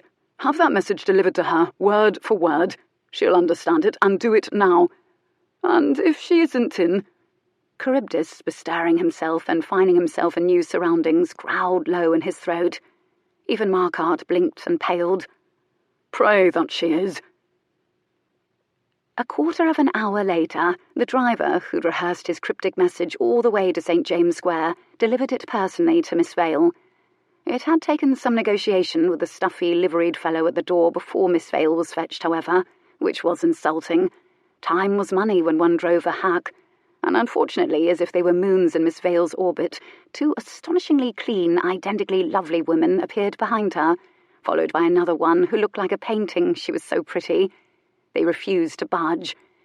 It was proving to be one of the strangest days the hackney driver had ever had, and given that this was London, it was not a thing he lightly thought. "I'm to give the message only to Miss Vale," he tried. "I'm Miss Vale," the Silverton sisters chorused, then giggled. "I'm Miss Vale," Phoebe said firmly in her best schoolteacher voice. £5 wasn't enough for this nonsense, the driver decided. He directed his message to Phoebe, as she seemed the least full of silliness. "I'm to bring you to your cat. Somewhat about a humidor thrown at her head." The delivery was rushed and desultory. He waited. "Ooh, how exciting!" Marie and Antoinette clasped their hands beneath their chins and bounced on their toes. "Is it a game played by an admirer? Did someone kidnap wee Charybdis? Ought you to have a care about—" Phoebe bolted out the door, scrambled down the stairs, her skirts hiked in her hands. She took a soaring leap from the bottom step into the waiting carriage and pulled the door shut behind her. The driver hastened after her, clambering aboard as the ribbons were cracked over the backs of the horses, leaving the Silvertons and Lisbeth gaping in her wake. The door swung open even before she'd had an opportunity to hoist the impressive brass knocker, revealing a short, unassuming, mostly bald man of indeterminate age, elegantly turned out in black and white. She would have wagered his bemused expression was permanent. "Told he has my cat." "Ah," the man said mellifluously. "You must be Miss Vale." He stepped aside and motioned for her to enter. He looked her over. His eyebrows twitched, but his mouth clearly thought better of frowning. He cleared his throat. "The Marquess has informed me I'm to send you up." His face was composed in carefully bland planes, but he couldn't disguise the faint, dubious note. Clearly, she wasn't the sort of woman who was usually sent up the stairs of the Marquess's townhouse. She would think about that later. "And if you would take this to him, Miss Vale, turn left when you reach the top. Doubtless you'll hear the creature's unearthly yodels." He handed her a small white rag and a jar meticulously labelled in spidery script, no doubt belonging to someone's housekeeper, St. John's wort. Oh dear, clearly Charybdis had left his mark. Charybdis had already recognised her footfall and came running for her, the Marquess in pursuit. He came to such an abrupt halt when he saw her that he nearly toppled down the stairs. She didn't look at him at all. She dove for her cat and swept him up and wrapped her arms around him, holding on tightly, as if the cat was the thing that anchored her to earth. She rubbed her cheek against him. The damn thing purred, and purred, and purred, deafeningly. It did nothing by halves, clearly. It purred with the same gusto with which it growled. Jules could watch her forever. He greedily drank in the sight of her, her eyes closed, her entire face luminous with joy and relief. At the moment he could think of no finer accomplishment, nothing else he aspired to. "I did that. I made her this happy." He would consent to be clawed over and over again to put that expression on her face. "Thank you," she murmured. Her voice was muffled by fur. She hadn't yet quite looked at him. "Thank you, thank you, thank you." He found he couldn't speak. She finally looked up and opened her green eyes, and before he knew what he was doing, he reached out and with a thumb brushed away one teardrop glistening in that mauve crescent beneath her eyes. And then he looked down at his thumb and rubbed the tear out of existence, right into his skin, as if he could erase any sadness or hurt she'd ever felt that simply, as if he could bear it for her. She dropped her eyes again, abashed. For a time there was no sound but absurdly loud purring. She cleared her throat. Are you very wounded?" Her voice was soft, careful, reminding him that the last they met they'd argued bitterly and parted on a stalemate. "Your man sent me up here with St. John's wort."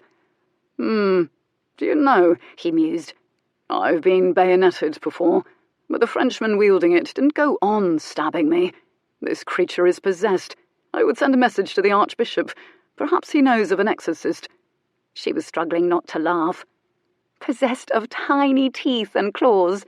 She held up a great furry mitt illustratively. The thing allowed her to do it, as if it were a stuffed bear and not a savage predator in an adorable catsuit. "The beast is misnamed. It should be named for something with talons, a dragon or a phoenix or some such. No, Minotaur. There, that's what you should have named it, Minotaur." She laughed and turned the now pliant, fluffy thing around and kissed him on the orange nose, while the Marquess looked on with rank disbelief. And then she lowered the beast to the floor, whereupon it strolled over and wrapped his whole sinewy, fluffy body, including that tail, around the Marquess's chin, and gazed up at him limpidly. "He's trying to lure me into complacency in preparation for another attack." "Now you're beginning to sound like poor Colonel Kefauver in whites." He blinked. "How the devil do you know about Colonel?" "Oh, all the men. Waterburn and Andre and the like. They talk." A silence. "All the men," he drawled grimly. She shrugged blithely with one shoulder. He hesitated, and then he needed to know. "Phoebe, did you by any chance receive hothouse flowers today?" She looked surprised, and there it was, that soft, genuine pleasure again lighting her face. "Yes, as a matter of fact, and a bundle of sage, as it so happens." "Which did you prefer?" he absurdly wanted to say. They regarded each other, the air shimmering with unspoken things. How could he tell her about the wages? At this point she might not even believe him. He couldn't bear to be the one to do it. He didn't know whether remaining silent was cowardly or altruistic. It was definitely selfish. Her joy was his own. "Go ahead, then. He likes his back rubbed, and his head scratched." "The creature inflicts grievous wounds upon my person and expects me to forgive it." "I expect a lot of creatures inflict grievous wounds and expect forgiveness." Well, silence fell like an axe coming down. They stared at each other again, Phoebe evenly, the Marquess somewhat warily. "Are you being profound again, Miss Vale? Are you teaching another lesson to me? I expect that was an innuendo, but I am bleeding," he said finally with great and mostly mock self-righteousness. She arched a single eyebrow. He sighed.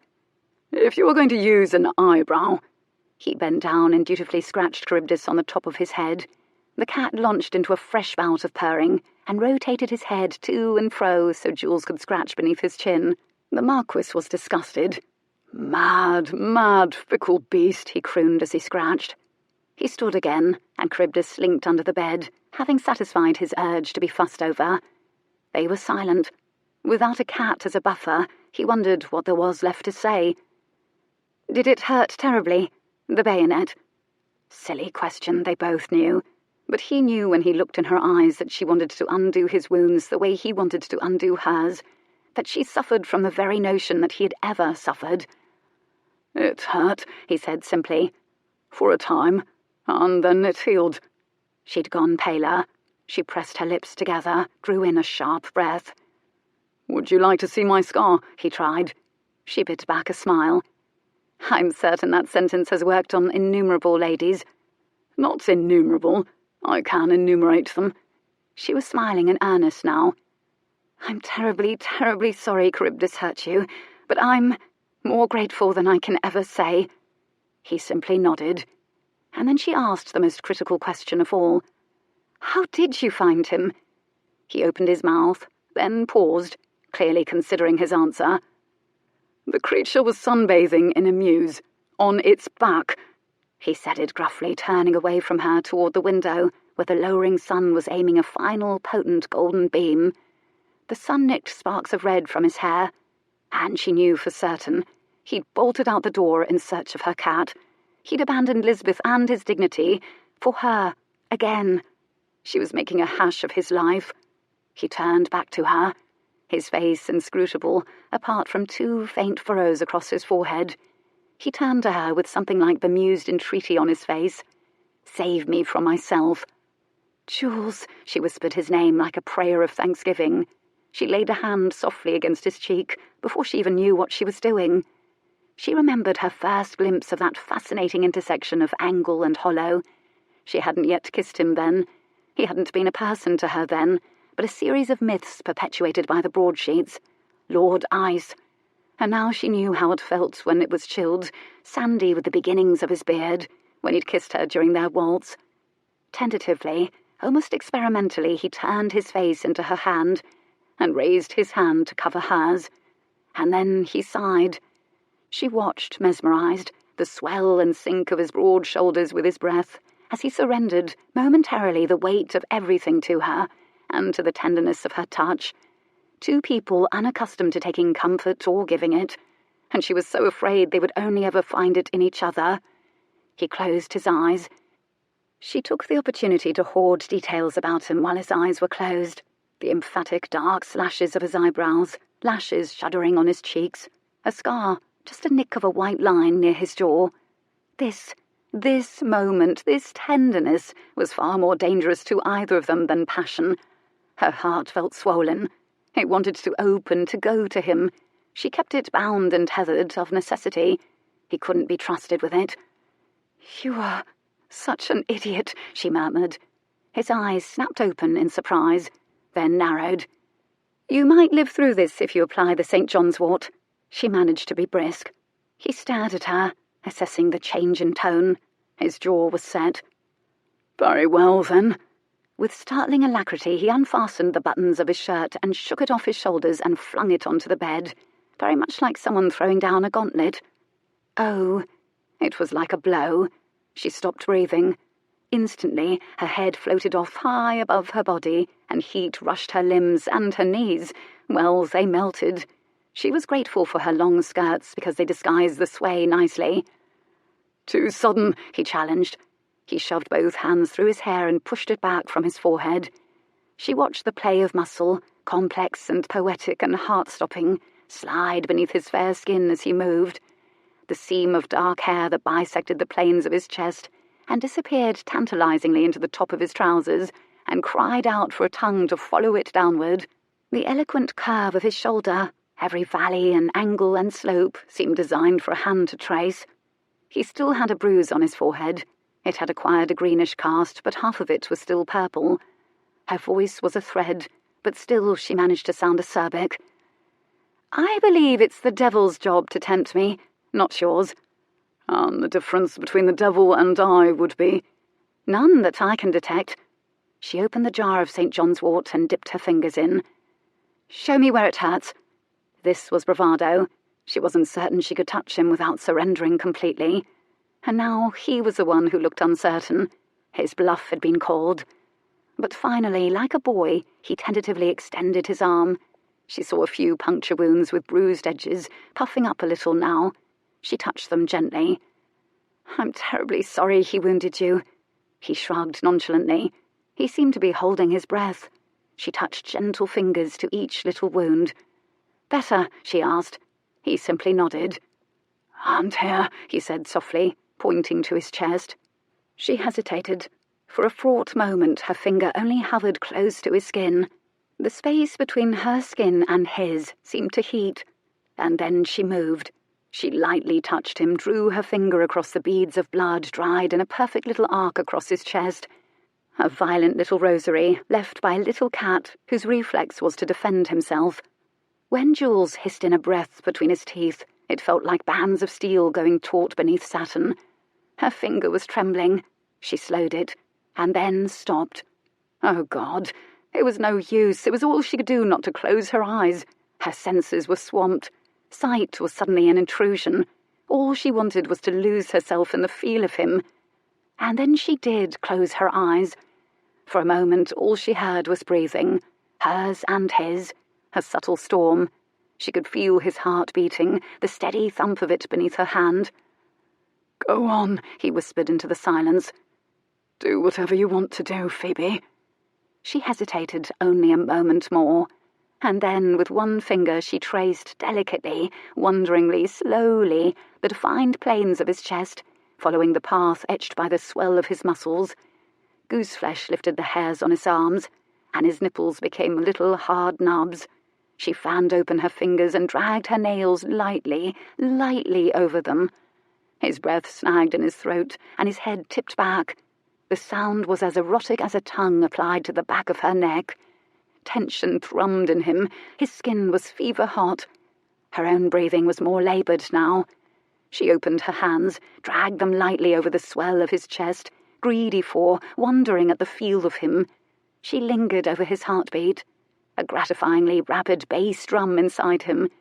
But he kept his arms at his sides, allowing her to take what she wanted to explore, even as she could feel his cock nudging at her through his trousers. And she moved infinitesimally closer to him, so that her thighs brushed deliberately against him. He was a devil. She, apparently, was a vixen. Her fingers travelled that alluring seam of hair down, down, down, to where his narrow waist disappeared into his trousers. She paused them at his waistband, just above that impressive bulge. They breathed in swift and ragged counterpoint. She rested her forehead against his chest. He smelled, of course, like heaven, like sex, like temptation, like home. She shook her head helplessly against him. She thought she tried to move away, but he was opium and she was intoxicated. She almost whimpered. "Help." "Do you know what I suspect?" His murmur ruffled her hair, almost conversational, impressive for a man so obviously aroused. She shook her head again. "Don't make me speak." Her chest rising and falling against his, rather more swiftly. His arms rose, slipped lightly around her, skimmed up over her shoulder blades. His words were frayed and low and slow. It was his mink rap of a voice, the voice of a sensual mesmerist. "You see, as we've been standing here, I've been thinking about the skin above your stockings, on that very secret place just on the inside of your thighs, right above your garters, because I suspect, dear God, I suspect it's soft, Phoebe, like new skin, never touched. The petals of a blossom can only dream of being as delicate as this skin. Charybdis has nothing on you. If you were to lie on your back in the mews, crowds would gather from all over for one touch of that skin." She tried to laugh, but he'd called every part of her being to life just then. Her skin felt overlaid with fever. The flesh between her thighs burned, as if it knew it was being discussed, was eager to test his hypothesis. The hammer blows of her heart sent the blood ringing through her ears. And still he spoke. His voice was a resonant near whisper in her ear, and this too was unbearably erotic. "And I think, right now, deep between your legs, you're wet, Phoebe, from wanting me, from imagining me touching you, licking you just there. If I were to slide my fingers between your legs right now, they would come away drenched. If I were to taste you, my thirst would be slaked." "Oh, God, oh, God, oh, God." Her breathing was like bellows now. He'd moved subtly closer. His cock was hard against her belly. His hand slid down to her buttocks and pulled her ever so slightly closer. His restraint was remarkable. "So purple," she gasped, a feeble protest against his chest. This took him aback a little. "Oh, my prose? Of course it is, but no less effective for all of that. Is it, Scheherazade?" The devil was amused. "Would you like to wager that I'm right, Phoebe? Lift your skirts in your hands for yes. I want you complicit." And at first she was afraid her hands wouldn't work at all, and this seemed a terrible dilemma. She tried, but they seemed reluctant to lift from his torso, in case she never touched him again. There was the murmur again. "Going once, going twice." She peeled her hands from his torso with a heroic effort and slid them down into the folds of her skirts. And as she furled them up, he sank down easily to his knees. And as the air of the room struck her stockinged legs, that bare place above her garters, his hands cupped the back of her calves. He fanned them, and his fingers combed, leaving 10 feathery, fiery trails along her skin, lighting tiny scattered bonfires across the entirety of her nervous system. Everything that could go erect on her body instantly did so, and an army of gooseflesh lightly greeted his fingers when they bypassed her garters and arrived at skin. She sighed. More accurately, she groaned softly, shamelessly. She'd never dreamed anything could be so exquisite. And her legs shifted apart, inviting more. His finger skimmed along the edge of the garter. He dragged his lips softly over inside her thigh. And she didn't know whether it was this or the anticipation of him opening his mouth, of applying his tongue to her skin, but a great throb of yearning pulsed between her legs. And then he did part his lips and touch his tongue to her skin, and the blood fled her head, rallying to the new centre of her universe farther south. I was right. So soft. He sounded intoxicated too. Desperation and pleasure and greed and anticipation wrestled entwined. She didn't know what she wanted, only that she did, and he was the one who could give her what she wanted. Her fingers slipped down to rake into his hair, gripping it, just as his mouth slid a little to the left, and his tongue, oh so delicately, flicked between her cleft. Extraordinary bliss spiked her. She jerked. She swore extravagantly. Apparently she'd stockpiled filthy words when she was in St. Giles, and hadn't had an appropriate excuse for using them again until now.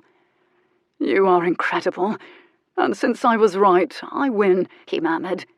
For my reward, I want to make you come apart in my hands and to scream my name. And his tongue flicked her again. Oh, God, Jules! Not a scream, a question, a plea. He did it again. She slid her hands over his hair, down to his shoulders, needing him to hold her up, as her knees were useless now. His shoulders were so hard they shocked and thrilled her, and almost frightened her. All at once there seemed no give in him at all. It didn't seem inconceivable that he could bear the weight of the world, or that he could break her in two. It was too late now to consider to whom she was surrendering. Intuitively they moved together to find the rhythm she wanted. The languid heat and velvet of his stroking tongue became more deliberate, more insistent, more precise, as they discovered together just what she wanted, and with the last rays of sunlight pouring in the window and warming the back of her neck, she was drugged with pleasure. She was lost. She heard her breath only distantly, a tattered rush of sound. And then he sucked, and bliss cleaved her, choking her with a pleasure so violent it was nearly pain. She shuddered, arching her hips into him, and she moved with him. An icy heat rushed her skin, as if her nerves were recalling every moment of bliss they'd ever known, and singing about it. She dug her nails into his shoulders. Waves of bliss were now as much a part of her as her own heartbeat, as the breath going in and out of her lungs. They built and rose, cresting, pressed against the very seams of her being. She was going to die, or scream. Distantly she sensed something coming for her, and she didn't know quite what it was yet. She wanted it, needed it, feared it. And then his fingers slipped inside her and crooked and slid. "Jules, please!" A sea of hot stars broke over her, tore her out of her body, swept her away in an indescribable pleasure, buckling her. She did indeed scream his name. She felt his hard arms wrapped around her, holding her fast. She would have fallen. As it was, she dropped her dress over his head. She seemed to return to her body only in fragments. She was distantly aware of breathing, of hot skin, of sweat, of limbs, of thoughts drifting. She didn't know what belonged to whom. Her senses needed to recongregate, to separate from him. He fought his way from beneath her dress, and looked up at her. His hair was mussed from her rummaging her hands about in it. He stood slowly, the better to tower over her, she supposed. So fundamentally male, her breath was lost all over again. She looked down. He had a roaring erection. She wondered now if he intended that she give him more, now that he'd given to her. She supposed she was very like a man in that, at the moment, she wanted nothing more than to flee. "Where's the cat?" He sounded dazed. "Under the bed. It's his usual refuge. Why?" "If I take you now, right here on this bed, if I make love to you, would he attack me?" "Why don't you try it and see?" "Is that an invitation, Miss Vale?" It took every ounce of strength she possessed to say the following, and yet she knew that she meant it, not in the least. She watched his face and could almost see him review and reject things to say to her, assessing whether she could be persuaded. At last he sighed and reached out and awkwardly swept a strand of wayward hair away from her face and behind her ear. It felt a bit like being pawed by a bear. Tenderness did not come naturally to him, or rather it might have, if only he would allow it to, if only he'd surrender to it. He'd be as graceful in that as he was in everything else he permitted into his life. She preferred him when he was awkward and uncertain and finding himself. He sat down hard on the bed, tipped his forehead into his hand, rediscovered his bruise, and swiftly looked up again. She smoothed her skirts. Her entire body still tingled with the aftermath of her first ever release, like an echo of a hallelujah chorus. In the mirror over the bureau, she could see that her skin was flushed rose everywhere it was exposed. She looked scrumptious and wanton, and yet everything about the moment was bittersweet. "I should love nothing more than to make love to you, Phoebe." He sounded so miserable and looked so vulnerable, with a bruise on his head and his little bandolier of a cat scratch and his enormous erection. "I know." He cast up a hopeful eye, but when he saw her expression, he quirked his mouth, and he shook his head and turned away again toward the window. Nobody spoke for a time. "I'm sorry to leave you in this condition." Oh, God. The aftermath was so awkward, yet she might as well make it clear that leaving was what she intended to do. He gave a short laugh. "I've survived an unused erection before. It's hardly terminal. It's just—" His words were halting. "If only you knew how I felt when—" He stopped himself. "Because what just happened here was only a hint of how it could be. It would be unbelievably good between us. I know, you see, for I've experience of these things, whether you'd like to hear about it or not. And I have never wanted like this. Never. It has never been this explosive with anyone else." "Wanted? Loved, you fool," she wanted to tell him. That was the entire reason, for the bruise and the cat and the desire. "I know," was all she said. "And wasn't it good? I didn't know a school teacher knew such deliciously filthy words." She smiled at him. "It was extraordinary," she said gently. His eyes widened, and then he gave a short laugh, an entirely humourless sound. "It sounds like you're patronising me." She shrugged.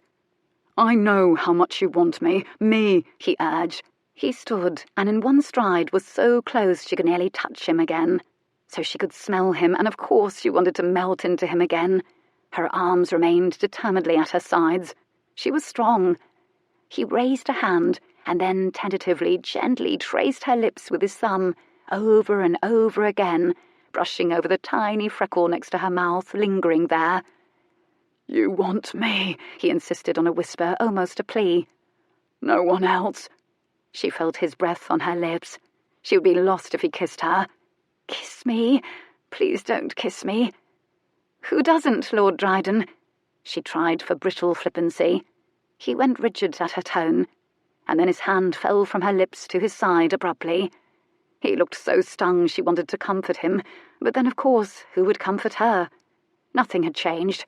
He had offered nothing new. "Do you think you can scare up a basket so I can take Charybdis back to the Silverton townhouse? And Hackney Fair?" The cat heard his name and came slinking sleepily out from under the bed. She knelt and adjusted his bow, which was askew. The Marquess watched. "Is the object of the bow to make that creature look more benign?" "It's to trap the unsuspecting." He managed a genuine smile then. They broke her heart freshly every time, his smiles. And then he flung open his wardrobe and found another shirt, one without any bloodstains, slid his arms into it and deftly buttoned it up. She watched with regret as all of that masculine gloriousness disappeared under linen. It occurred to her that if she'd been able to spend her life with him, she would see this sort of thing all the time. The buttoning of shirts, shaving, all the less erotic things, none the less cherished. The acts of intimacy that knit lives together. She wanted to soothe his wounds and share his burdens and make his life easier, more spontaneous, more passionate. It hurt, and just as there seemed to be no end to the kinds of pleasure he could give, or to the ways in which she loved him, and because of this, no end to the ways he could hurt her, again and again and again. And when does your ship leave for Africa? In 2 weeks. And you're going? I cannot think what will keep me here.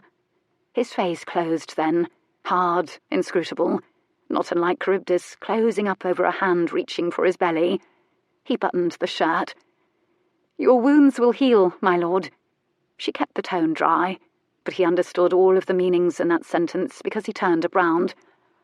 Doubtless, he said finally, coolly, proving to her that two could play the game of cold distance. Marquette will find you a basket, and good luck to you, Miss Vale, wherever you may go. Chapter 26. They pressed her to explain her mad dash out of the house, the Silverton twins did, but Phoebe laughed and said she could never tell them who'd rescued her cat. Fortunately, their attention spans were very cat-like, and they soon abandoned the topic. And so, for another week, the social whirlwind mercifully continued. Mercifully because it was pleasantly numbing not to slow down long enough to feel anything, to recklessly drink and awake thick-headed, to dance with men who didn't want to converse so much as exchange frivolities and gossip, to be admired and envied by those not anointed unto popularity by the Silverton twins and Waterburn and Dondre. Everything skated over her senses like pleasant music, nothing penetrated. She was loaned the use of an Abigail to care for the dresses she'd brought with her. She was loaned a fine pelisse and a few day dresses to supplement those. The bouquets continued to arrive after the balls, all addressed to the original. And then the first appearance of her name in a broadsheet linked to Lord Camber emerged. It in fact began to appear as if Camber was contemplating embarking upon an actual courtship. Such was the consistent profusion of blooms he sent. She rode in his high flyer once more, accompanied by the Silverton sisters and Waterburn and Dondre. He came to expect a waltz from her at each ball. She knew now he had 3 sisters, a father who kept his allowance on a tight leash, a love of horses, guns, hunting, and bawdy musicales. He knew nothing about her, apart from the fact that she was the original and taught school. He'd never asked about her, and she wasn't about to volunteer. All these young men loved to talk about themselves, she discovered. The Marquess had wanted to know about her. She'd seen Jules 3 more times. Each time it was because she'd watched him dance with Lisbeth from across the room. It was like looking at him through a window, watching him move through a parallel life in which he already belonged to Lisbeth, already lost to her. Twice he came to the townhouse to take Lisbeth riding in the Brough, and Phoebe always arranged to be in her room at the time, or elsewhere. And bouquets arrived on these days sent to Lisbeth by the Marquess, always pale pink and white, always a little different, always extraordinarily tasteful. It struck Phoebe as less a courtship than the stages of penance, but then she was prejudiced and she wasn't privy to their conversations. Perhaps they did naught but coo at each other from atop horses. She doubted it. No one talks to me the way you do. But the distance was healing, the distance was sensible, and for all she knew the Marquess had quite come to terms with the loss of her and was contemplating with stoic satisfaction a lifetime of supplying Lisbeth with flattery and fine dresses and bearing unbearably beautiful children, and perhaps acquiring a new and fiery mistress somewhere along the way to cobble together a complete life, or nearly complete. No more bundles of sage or anything like it appeared for Phoebe, and so the madness between them was well and truly over, and this was merciful too. It was a Friday morning when Lady Marie approached Lisbeth, who was admiring, in turn, her reflection in the back of a silver teapot and the latest bouquet sent by the Marquess. Do you know the Settlefield ball is tonight, and we all know what that means. Engagements are traditionally announced at the Settlefield ball, at least one per year. Who was it last year? Lady Marie turned to her sister. Oh, I cannot recall, Lady Antoinette sighed. I seem to forget the names of people we knew once they're married. They snickered. Except for the ones with the grand titles, of course, they hastened to amend. The betting books have it that it will be you, Lisbeth. Phoebe's hand froze, curled round her china cup of coffee. Scorching hot, but she didn't feel it. He's meeting with Uncle Isaiah at White's tomorrow, Lisbeth confided with secretive smugness. One last time is what he said. Likely to have a little chat about settlements, Lady Marie speculated. After he proposes, of course. Phoebe found she was holding herself very, very still, as if the contents of her very soul were flammable and she would combust if she moved. But in truth, she knew a brief surge of happiness. Jules would get everything he'd ever lived for to date. She knew he would take pleasure in that, in duty, in completion, in history, in the lands restored to him, even though she could never understand it. Nevertheless, it was best not to look at Lisbeth. Because she could trust herself to pretend indifference, she could in fact feign it brilliantly, but not if she was forced to look the death of her dream in its blue, blue eyes. The girls arrived at the Settlefield ball in their usual fragrant, gleaming cloud and swept up the stairs of the townhouse. Waterburn and Dondre met them, attached themselves to their little flock, and descended upon the ballroom proper, as had become their custom. "What kept you, ladies?" Waterburn complained. "We would have arrived earlier, but Phoebe's cat wanted to play with her ribbon," Lady Marie told him. "And he was so charming. He had quite an adventure." Waterburn went still. "Phoebe's cat?" "I've a cat," Phoebe confirmed. "I brought it from Sussex." "Isn't that amusing?" Lady Marie sounded bored. "Original," Waterburn said cryptically. "What does the cat look like?" "Very furry, has a white front and wears a blue bow round its neck. He escaped the other day, you know, but a mysterious benefactor returned it to her. She never would tell us who. Why are you wasting time upon this topic? For just some ratafia at once." She playfully tapped him with her fan. "Straight away," he said absently, making no attempt to move. "But first, Lisbeth, would you be so gracious as to dance one of the waltzes with me this evening? One never knows. It might be your last before an engagement." "Well, it's so unlike you to be sentimental, but it suits you. You may have one," she said regally. Shortly after Waterburn claimed Lisbeth for her waltz, they watched a dancer fling his partner across the room and drop to one knee. "Almost like he's issuing a proposal," Waterburn reflected. "The one-knee bit." "We've started a fashion," Lisbeth said loftily. "We've?" "The Marquess and I." "Are you sure it's a fashion, Lisbeth? I begin to wonder, truly I do, Lisbeth, if he isn't having one over on us. The man never does anything without a reason, though I'm not always certain what the reason is. Did you know he brought a cat with him into White's?" She went as rigid and white as a porcelain doll. The response was exactly what Waterburn hoped for. "What day was this?" she demanded, her voice hoarse. "Oh, a week ago," he said idly as they swept about in the dance. Phoebe was dancing her requisite waltz with Lord Camber. "I hope you don't mind, but I shan't be flinging you across the room, Lisbeth." She hadn't heard him. "Was it a striped cat wearing a blue bow?" "Oh, yes. Handsome beast. Ah, so you're familiar with his cat. If cat familiarity doesn't herald an engagement, I don't know what does. Where did he get it? I should like to have one too. It was his cat, wasn't it?" When she remained silent, he prodded. "Lisbeth?" "I don't understand. She's just a school teacher. She has no family, no money. She's not even pretty. Why?" Her words breathlessly, frantically escalated in pitch, and she grabbed his hand so tightly he nearly winced. Her face had gone a decidedly unpretty shade of red. "What on earth are you running on about, Lisbeth? Miss Vale? Why should you worry yourself over her? Talk about having one over on the ton. You know that she's just a lark, right?" Lisbeth was immediately alert. "What do you mean?" "Didn't the twins tell you?" "I suppose I've been so caught up in the social whirl that I must have forgotten." Waterburn knew the twins had never said a word to her. "Well, it's just a bit of fun I hit upon when we attended your house party, to see if we could turn a plain girl with no family into the toast of the ton, to see if we get the Bloods to make fools of themselves over her. The twins got you to introduce them to her, and then they invited her to London. We did the rest. And by God, I feel like the creator himself, because see how well it's worked. Anyhow, the wages are in the books at White's. Dondre and I've won quite a pretty sum." "Oh, of course I knew. Very clever. I recall now. So she's just a bit of fun," she quoted, repeating him thoughtfully. "She's nothing, really," she expounded, sounding as though she was trying to convince herself. "She's a jest." "She's a lark, Lisbeth. We wagered she would have a nickname and receive hothouse flowers within a fortnight and so forth. Her popularity is entirely manufactured. Waterburn giveth and Waterburn taketh away. You may congratulate me for my cleverness." "Fiendish," Lisbeth mused, and then, after a calculatedly casual pause, "Does the Marquis know about it?" "Oh, I don't believe he does, though he read the betting books the other day, and he never does that. The day he brought in the cat, in fact. But I don't think he's susceptible to that sort of nonsense. He sets rather than follows styles, and he hasn't danced with her even once, has he?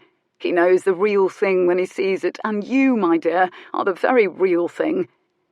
"And he always wants the very best of everything, naturally," Lisbeth reiterated thoughtfully, resembling nothing more than a cat with feathers clinging to its chin. "Naturally." Even Waterburn was growing irritated by Lisbeth's need to have her supremacy affirmed. "But imagine the uproar if word got out.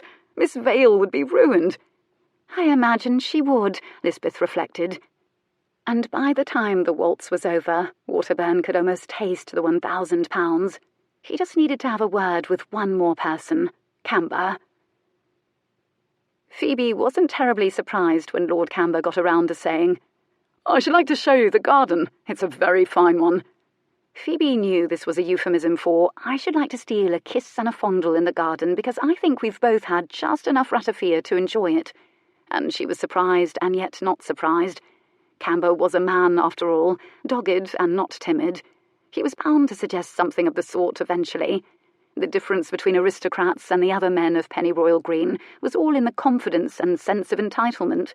All of the bosom-gazing during waltzes only fomented it. "So kind of you to offer. Perhaps another time. I believe there's a bit of a nip in the air." She gave an illustrative shiver. "Perhaps I can warm you." "Oh," a bit startling. She hadn't expected persistence. "Lord Camber." "Oh, come now, Miss Vale. Surely someone as original as you is not bound by the usual conventions." "And those conventions would be—" He laughed. "You know how I admire you, and I know you would enjoy kissing me. I excel at it. Don't be prim." And that's when his hand slid around her wrist and held it fast. She was too shocked to slip from his grasp in time. She instead stared down at it, astonished. She was shackled by long, thick white fingers featuring plenty of hair. She gave a tug. He didn't release her. His face was flushed with the pleasure of touching her, of having her in his control, and from too much drink. "I swear to you, once we begin, you'll enjoy it. I know you've had a kiss before. Come now." He pulled, and to her horror she was actually dragged a few feet toward the garden doors. "I must ask that you remove your hand at once, Lord Camber." "You ought to know that I never give up quite so easily." He gave another pull. He was surprisingly strong. She started to skid, her slippers sliding over the marble. She was mortified, and all at once she was afraid too. "Please, Lord Camber." She could knee him in the cods if she got close enough. She could trod on his instep. She wasn't afraid to do those things. "Oh, now, don't make a scene. One kiss, Miss Vale," he coaxed. "I've seen how you look at me, and I've heard that you don't mind a bit of that sort of thing." "I look at you with my eyes, that's all. And where in God's name would you have heard—" He released her wrist for an instant, but it turned out it was only because he had new plans for his hand. He slid it up over her kid gloves until his warm, damp fingers were touching her bare skin. He began to close them. "Lord Camber, I beg of you, I must insist you release—" Lord Camber suddenly levitated 3 feet off the ground and dropped hard to the marble. He landed with an unnerving thud. His booted feet flew nearly over his head, came down with a smack. He lay stunned. When he looked up in tandem with Phoebe, he saw the face of the Marquess Dryden. His visage was granite, his eyes were murderous. "I believe she told you to stop, Camber." The words were evenly measured, terrifyingly quiet. Camber scrambled to his feet with surprising speed. He stared at Jules, dumbstruck, scarlet with indignation and rage. His broad chest swayed with ragged, furious breaths. And then he lunged, aiming a fist at Jules like a catapult. Jules snatched the fist mid-air with shocking speed and spun Camber around and pinning him motionless with his own arm. Camber's eyes bulged. He was imprisoned against the wall of the Marquess's chest. He breathed through his nose like an angry bull. "You've no claim on her, Dryden," he muttered hoarsely. "Nor do you. For God's sake, Dryden, have you gone mad? Be sensible. She's not a lady, she's a schoolteacher. I didn't intend to harm her. I know she enjoys doling out favours, I was told." Phoebe was numb with shock. Her voice came to her from what felt like miles away. I swear I never— By whom?" Jules's every word was etched in leisurely menace. "I will not allow you to touch her if she does not wish to be touched. Are we clear? Camber fumed. He tugged. Jules jerked his arm farther up his back. "Are we clear?" Camber hissed in pain. "Yes, very well. Release me." Jules unhanded him abruptly, and Camber stumbled.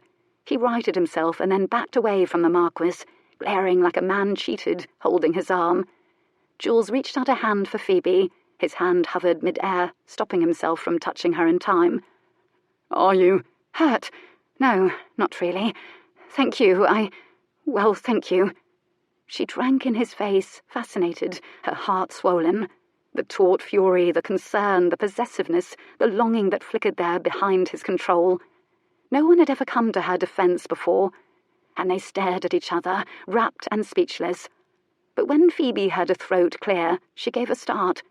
It was only then that the two of them noticed the usual ballroom milling had come to a halt around them. A crowd was massed. She saw Lisbeth and the Silverton twins, and Waterburn and Andre move toward them, rats called by the Pied Piper of scandal. Oh, God! She was instantly horrified she hadn't defended herself more effectively, for she saw very clearly that Jules had risked the future he'd so passionately worked toward for so long. She also knew very clearly, and with a sense of despair, the separation she'd thought they'd achieved was an illusion. He could no more help himself from helping her than he could help breathing. He, in all likelihood, had known where she was in the ballroom at all times. Jules inhaled at length, a man struggling to settle his temper, to find a neutral expression, because Lisbeth's lovely face was part of the crowd, and she was fixedly watching the two of them, mouth a thin white line, jaw tense, looking for all the world like hard and brittle porcelain. "Jules?" Her voice was faint. Jules took pains to sound bored. "Camber momentarily forgot he was a gentleman, and I reminded him rather emphatically. 'Twas naught that doesn't typically happen in a ballroom at least once per night, and nothing that Camber will do again." The heads of the gathered crowd turned in unison toward Phoebe then, eyes glittering like a wolf pack. Lisbeth's voice rose, thin, clear, shot through with torment, sounding like a thwarted child. "But, honestly, over her, why should you bother? Don't you know? It's all been a game, Jules." She gave a tinkling little laugh and cast an inclusive look over the crowd. "Aren't men silly?" "Lisbeth," the Marquess said quietly. The word contained an unmistakable warning. She couldn't seem to stop. "Surely you've seen the betting books at White's, Jules. She's been nothing but a lark, a wager, an experiment. She's not a lady at all, and her popularity is entirely manufactured." Phoebe swiveled and stared at Jules in horror. Her hands iced when she saw that Jules was staring at Lisbeth, stunned, shaking his head. His eyes closed, which was when the ground dropped from beneath Phoebe's feet, and the very air seemed to warp before her eyes. Betting books! Phoebe's lips were numb. She held her wrist in one hand. It didn't hurt. It was just she wanted something to hold on to, lest the ground swallow her up. Jules glanced toward her and stiffened when he saw her touch her wrist. His face went deadly as an axe blade, and he fixed Camber with a stare. "Who suggested you might find Miss Vale accommodating, Camber? As if I would tell you." The man lurched away from the Marquess as if shoved, and finally disappeared, hurrying off through the ballroom. The crowd was now layered in rings about them. The low buzz of speculation and commentary sounded like flies about carrion. Lisbeth wasn't finished. "Oh, yes, the betting books, Phoebe. None of it was meant to be real, isn't that right? Phoebe," Lisbeth said blithely, horribly, almost conspiratorially, the shine in her eyes like the light glancing off a blade. "The nickname and so forth. The wager was that they could fool the Tom by turning a plain schoolteacher with no family or connections into all the rage, that she would be showered with hothouse flowers and invitations. Hundreds of pounds, they wagered. They've really had one over on the Tom, the original and all that. Honestly." She wrinkled her nose and gave another little laugh. Phoebe couldn't speak. She felt peculiarly separate from her body, hovering over the crowd. She looked down at herself, faintly puzzled, as though she was Queen Elizabeth's lady-in-waiting, and had just discovered her dress was poisoned. And when she looked up with entreaty into the faces of the Silverton twins, she saw nothing reflected there but the sort of mischievous guilt seen on the faces of 3-year-old girls when caught stealing a little cake in the kitchen. They were enchanted with themselves. Please let it be a dream. And then Lady Marie shrugged, and Lady Antoinette raised her palms. She waited. She was still in a ballroom, still surrounded by coldly speculative eyes. "Of course it was." Phoebe's voice was a thread. "It's all been a lark." She was encircled now, like a deer brought down by wolves. All the men she'd danced with, flirted with, eyed her warily, resentfully, as anyone naturally would if they felt they'd been dealt a counterfeit. How could she not have seen? How could she have been such a fool? "Who originated this clever plan, Lisbeth?" The Marquess's voice was coldly conversational. Lisbeth looked uncertain. "Waterburn. But you knew about it, didn't you, Jules? Or rather, Waterburn said you read it in the betting books. I thought you knew." Jules and Waterburn locked eyes. The antipathy that snaked between them was nearly visible. "Of course," Phoebe managed through the ringing in her ears. "I was in on it all along," she said brightly. "Didn't you know, Lisbeth?" Waterburn and Andre and the twins appeared startled by this revelation. Wary glances ricocheted between them. "Were you?" Lisbeth's question was uninflected, entirely disbelieving. The mutters of the crowd were gathering volume as realization took hold. "She's a fraud, Miss Vale. Bloody rotten of them, made fools of us." "She's not even very pretty." A more cheerful one. "Well, I actually sent her flowers. Bloody good trick, Waterburn. Best wager yet." "And now that Lisbeth has brought our pantomime to a conclusion, I believe I'll make my exit. Thank you for being such a lovely audience." Phoebe curtsied deeply, theatrically, and blew kisses from her palms, and turned on her heel. There was a nonplussed pause. Hesitant, scattered applause. Pat, pat, pat, pat, pat, went hands. Jules scowled it into silence. "Is she really an actress?" A man's eager voice came on the periphery of the crowd. "Does she have a protector?" Jules fancied he could hear the sound of her footfall echoing over the marble, growing ever distant, that he could pick it out from the other ambient sounds. It took every ounce of hard-won control he possessed not to bolt after her. If he waited too long, he was certain she would be forever lost to him, slipping into the dark of London like her cat. He turned and looked at Lisbeth again.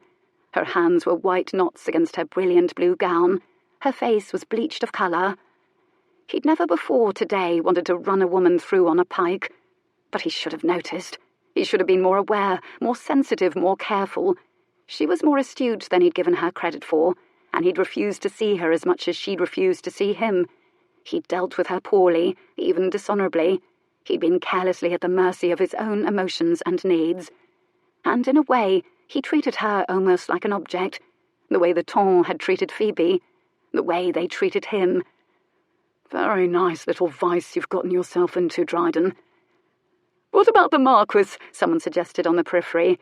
"He can act too. It was a whole evening a pantomime. The man can do anything."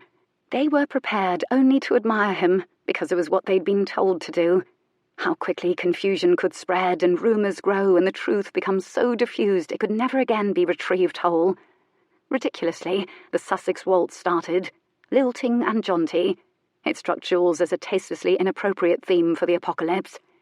And then Lisbeth smiled at him.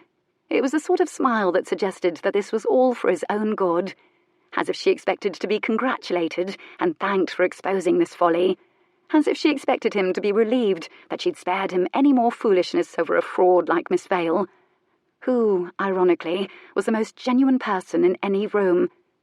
He realised with a shock he was expected to dance this particular waltz with Lisbeth, and he knew of a certainty he couldn't bear to touch her.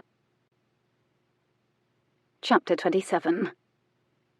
Phoebe exited the ballroom through a gauntlet of fascinated eyes. She felt the stares like cinders on her skin.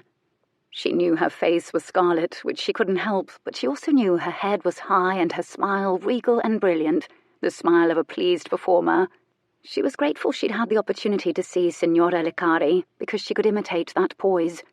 She would leave them believing she was complicit, or at least leave them doubting the truth. One little seed of doubt could sprout in innumerable directions, and Waterburn and Andre and the twins would have a time of combating it. And then, when she saw the stairs, she lunged for them like a creature bolting for a hole. Her skirts hiked in her hands, she ran blindly out into the dark, down the steps of the townhouse, plunging into the London streets, past the rows of identical judgmental houses. She didn't know where she was going, only that she wanted to run and run, until her lungs were aflame in her chest, until her heart exploded, until she gagged with exhaustion, until she could feel nothing at all. And then she saw the Silverton carriage, the driver slumped atop it, sipping at a flask. She halted immediately. "Take me to the Silverton townhouse," she demanded imperiously.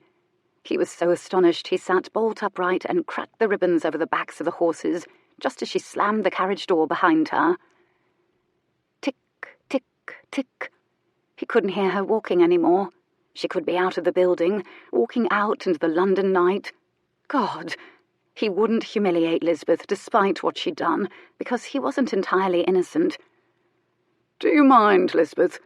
He heard his voice as if it belonged to a stranger, polite, elegant, apologetic. Centuries of breeding had their uses. "I fear I've twisted my wrist persuading Camber to behave like a gentleman. I never could tolerate watching a man treat a woman poorly." He smiled. It irritated him suddenly that his smiles were so very effective. He hated himself for knowing it. And it worked. She softened. "Oh, Jules, you've gone and hurt yourself, and all over someone who's just a—" Something she saw in his face stopped her like a hand clapped over her mouth. There was an uncertain, fraught little pause. "Your sense of honour is admirable," she concluded hurriedly. Hectic pink moved across her fair face again. Tick, tick, tick. In his mind he saw Phoebe Vale growing smaller and smaller and smaller, going farther away from him until she vanished over a horizon. His jaw ached from being clenched. He could stand it no longer. "Lisbeth," he said hoarsely. And suddenly all pretense fell away. She saw it in his face. She was instantly all panicky entreaty. "Jules, please don't. You don't want to—" "It's no good, Lisbeth." His voice almost cracked. "I'm more sorry than I can say. I wish you all the best, but it's no good. I must—" She opened her mouth but said nothing. She closed it again. He bowed and turned, moved along the perimeter of the ballroom, hardly noticing when some other woman was flung twirling across the ballroom while her partner fell to his knees. Eyes followed him, but he was used to that. He only allowed himself to run when he reached the stairs. He stopped short at the entrance between two footmen. The sky was dark and vast. London was endless, and she could be anywhere. One of the footmen must have read something in his face and took pity. "She went that way, my lord," the footman said, pointing. And so that was the way he ran. Phoebe threw herself back against the seat of the carriage, and that's when the shaking began. Rage and shame and hurt each fought for a turn with her. She wrapped her arms around herself tightly to keep herself from retching, closed her eyes, tipped back her head, thumped it slowly again and again against the seat. "God!" she moaned. She kicked the seat in front of her hard, as if it was Lisbeth or Waterburn or her own gullible, foolish behind. And the worst of it was that Jules had known. He'd known she was a wager. He'd listened to her rhapsodize about the men and the bouquets and waltzes, all the while knowing she was being used as the Ton's performing dog, an amusement and novelty. The ride was short. She sprang out of the carriage, ignoring the proffered arm of the driver. "Wait here," she ordered him. She pushed past the sleepy footman who answered the door into the house, nearly vaulted the stairs to her outrageously plush pink room, and flung everything, so very little she owned overall, carelessly into her trunk, slamming the lid. And then she paused for a moment she could ill afford and retched into a chamber pot. She pressed the palms of her hands over her eyes, as if she could blot the ballroom scene out of her mind forever. And she breathed, and she tried to reason with herself, to grasp for some place in the roiling chaos to begin rationalizing. It was futile. The pain was in the very air she breathed. She'd been a pathetic fool, wanting to be wanted so desperately she'd convinced herself she truly was, wanting to belong so desperately she'd almost believed she did. She gave her head a toss. They could all go to Hades. She was going to Africa, and she would never have to think of them or see them again. And then she went still. She might be a fool, but now she was a fool with nothing left to lose. She looked at the fine borrowed pelisse she just stripped from her body and flung on her bed, and decided she had plans for it. She rang for a footman. "Take my trunk down to the carriage." She scooped up her cat, which was watching her with deep, fascinated concern, dropped him into his basket, and 10 minutes later slammed the door forever on the Silverton twins' townhouse. He'd soon realised the ridiculous futility of roaming a dark St. James Square calling for Phoebe as though she was a lost dog. She was hardly likely to come to him anyway. And so he was home again. The desolation was complete, the taste of it acrid in his mouth. In the library, he shook off his coat and flung it violently away from him. He was tempted to hurl it into the fire, to eradicate memories of the night. He yanked off his cravat as though it were a noose and threw it, but it didn't flutter far, which made him furious. He unbuttoned his shirt, allowing it to hang open on his torso. His entire life felt confining.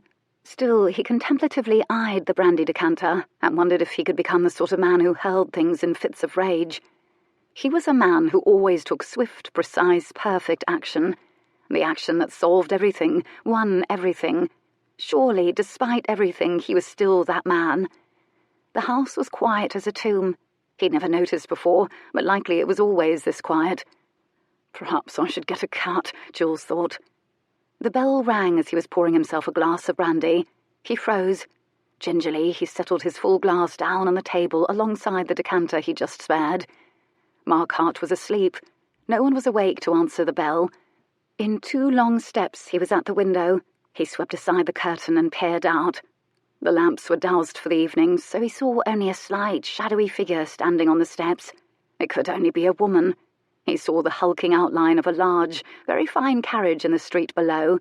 He took his marble stairs 2 at a time and flung open the door. Relief, disbelief made him light-headed. It unmistakably was her. She looked smaller, but it could have something to do with the pelisse she was wearing, which obviously wasn't hers. It was too large, and it was fur-lined, with a collar that swallowed up her slim neck. She buttoned it all the way up to her chin. A meowing basket was at her feet. She stared at him, her pale eyes glowing. And even in the dark, it was apparent she was furious. She fair crackled with it. He could taste it in the air, like an approaching storm. She turned and called down to the driver very coolly, "If you would bring up my trunk." Phoebe walked past Jules without looking at him, without waiting for permission. She aimed straight for the staircase, scaled the stairs as quickly as she did nearly everything.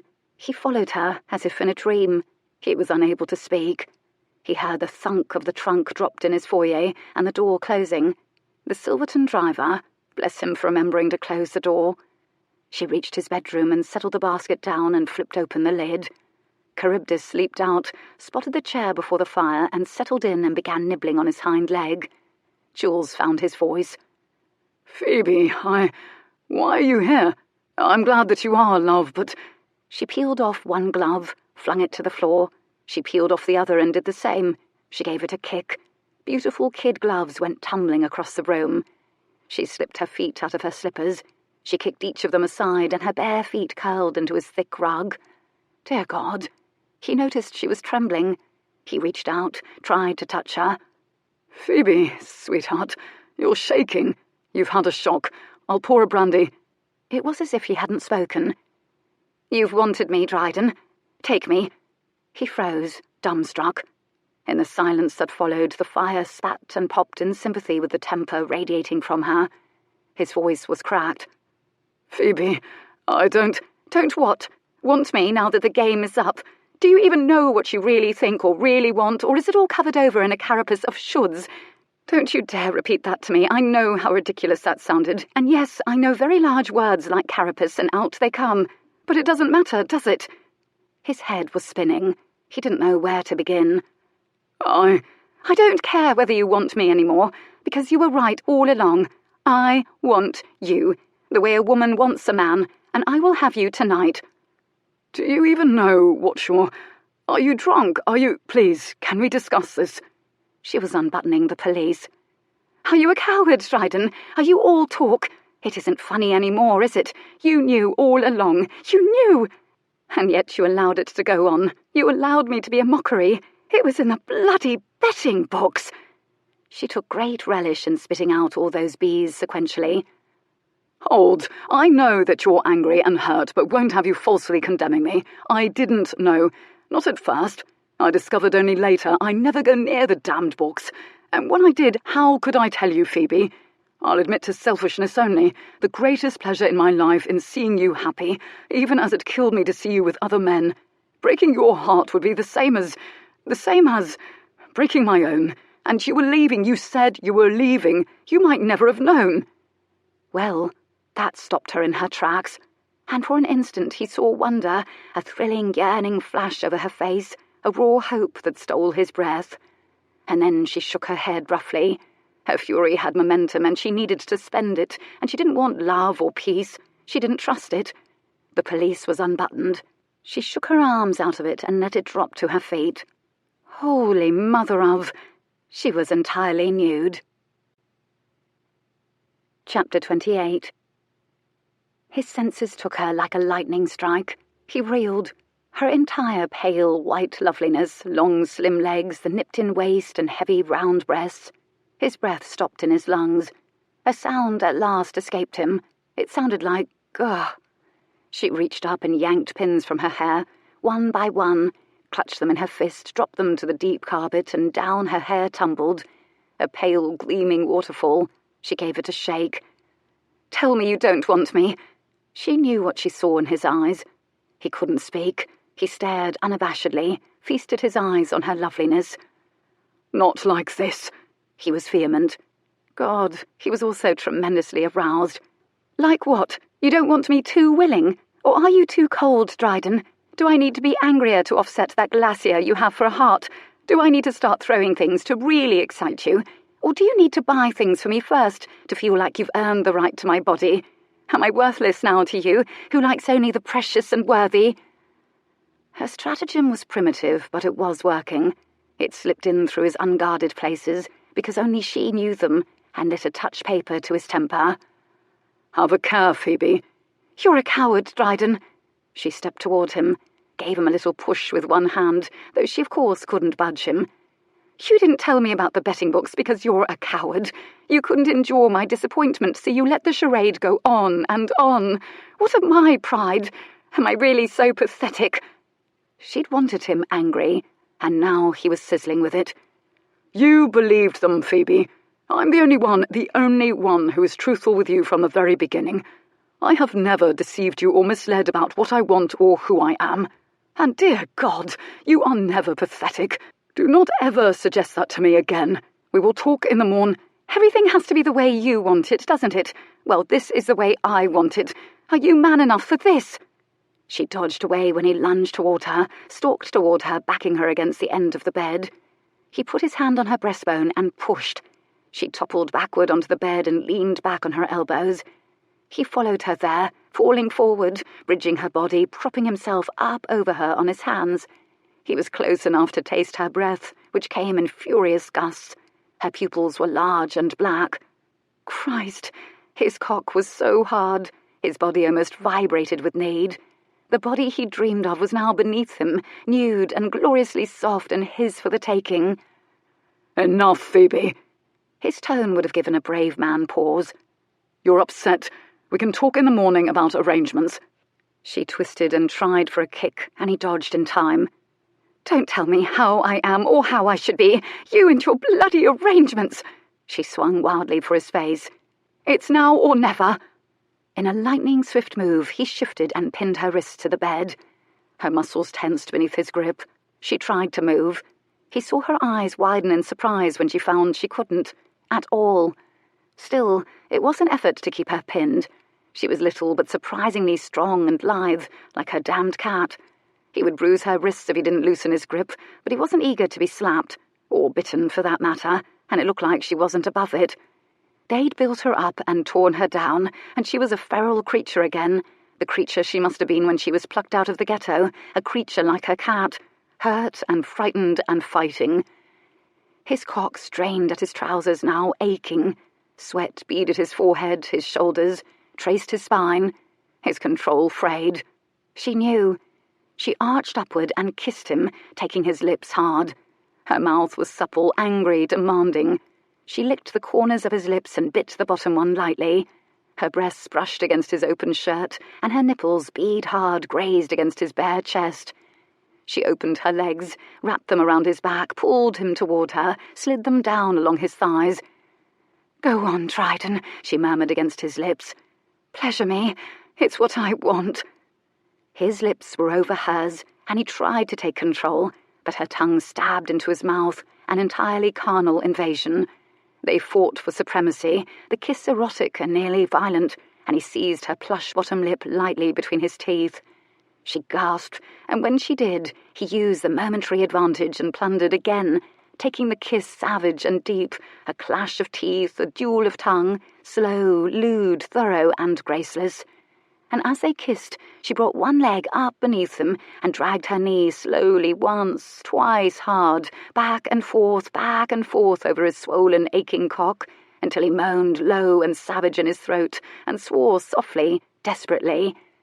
He freed her wrists and scooped his hands beneath her back, and her head tipped back. He pressed hot, hard, nearly brutal kisses along her throat, sucking to brand her, and she clung to his shoulders, her fingernails digging in through the linen. He dragged his mouth down to her breasts and licked, then lightly bit one nipple. Her body writhed beneath him, and she reached for the button on his trousers, her hands shaking but nevertheless swift and deft. He released her again, and she fell back against the bed, and he dragged his palms over her body, hungry for the cool, smooth feel of her skin, marvelling at it. He filled his hands with her breasts, round and taut, and he lowered his head to suck one of them hard, mercilessly. She gasped at the pleasure of it, and her body whipped backward, her head thrashed over the pillow, and she swore words no well-bred girl from the Ton would ever know, words that would forever be part of her, begging him, insulting him, inflaming him, urging him on. He dragged his tongue down the seam of her narrow ribs. He delved it into her navel. She locked her legs around him, arcing up against him, and he positioned his body over her, taking his cock in hand, and she wrapped her legs around him, dragging her feet along his thighs. He hesitated. "Go on, Dryden." She bowed her body up to him. His breathing was like bellows, his vision hazed with lust and fury. "No," he choked. "I said yes." She tried to pull him down. "No, not like this. It's like this or not at all." And then suddenly he rolled away from her, seized her in his arms and pulled her over his body so that she covered him. He wrapped his arms around her, held her fast, allowed her to realize that she was at his mercy, no matter how much he wanted her, that he was in control here. "I want to make love to you."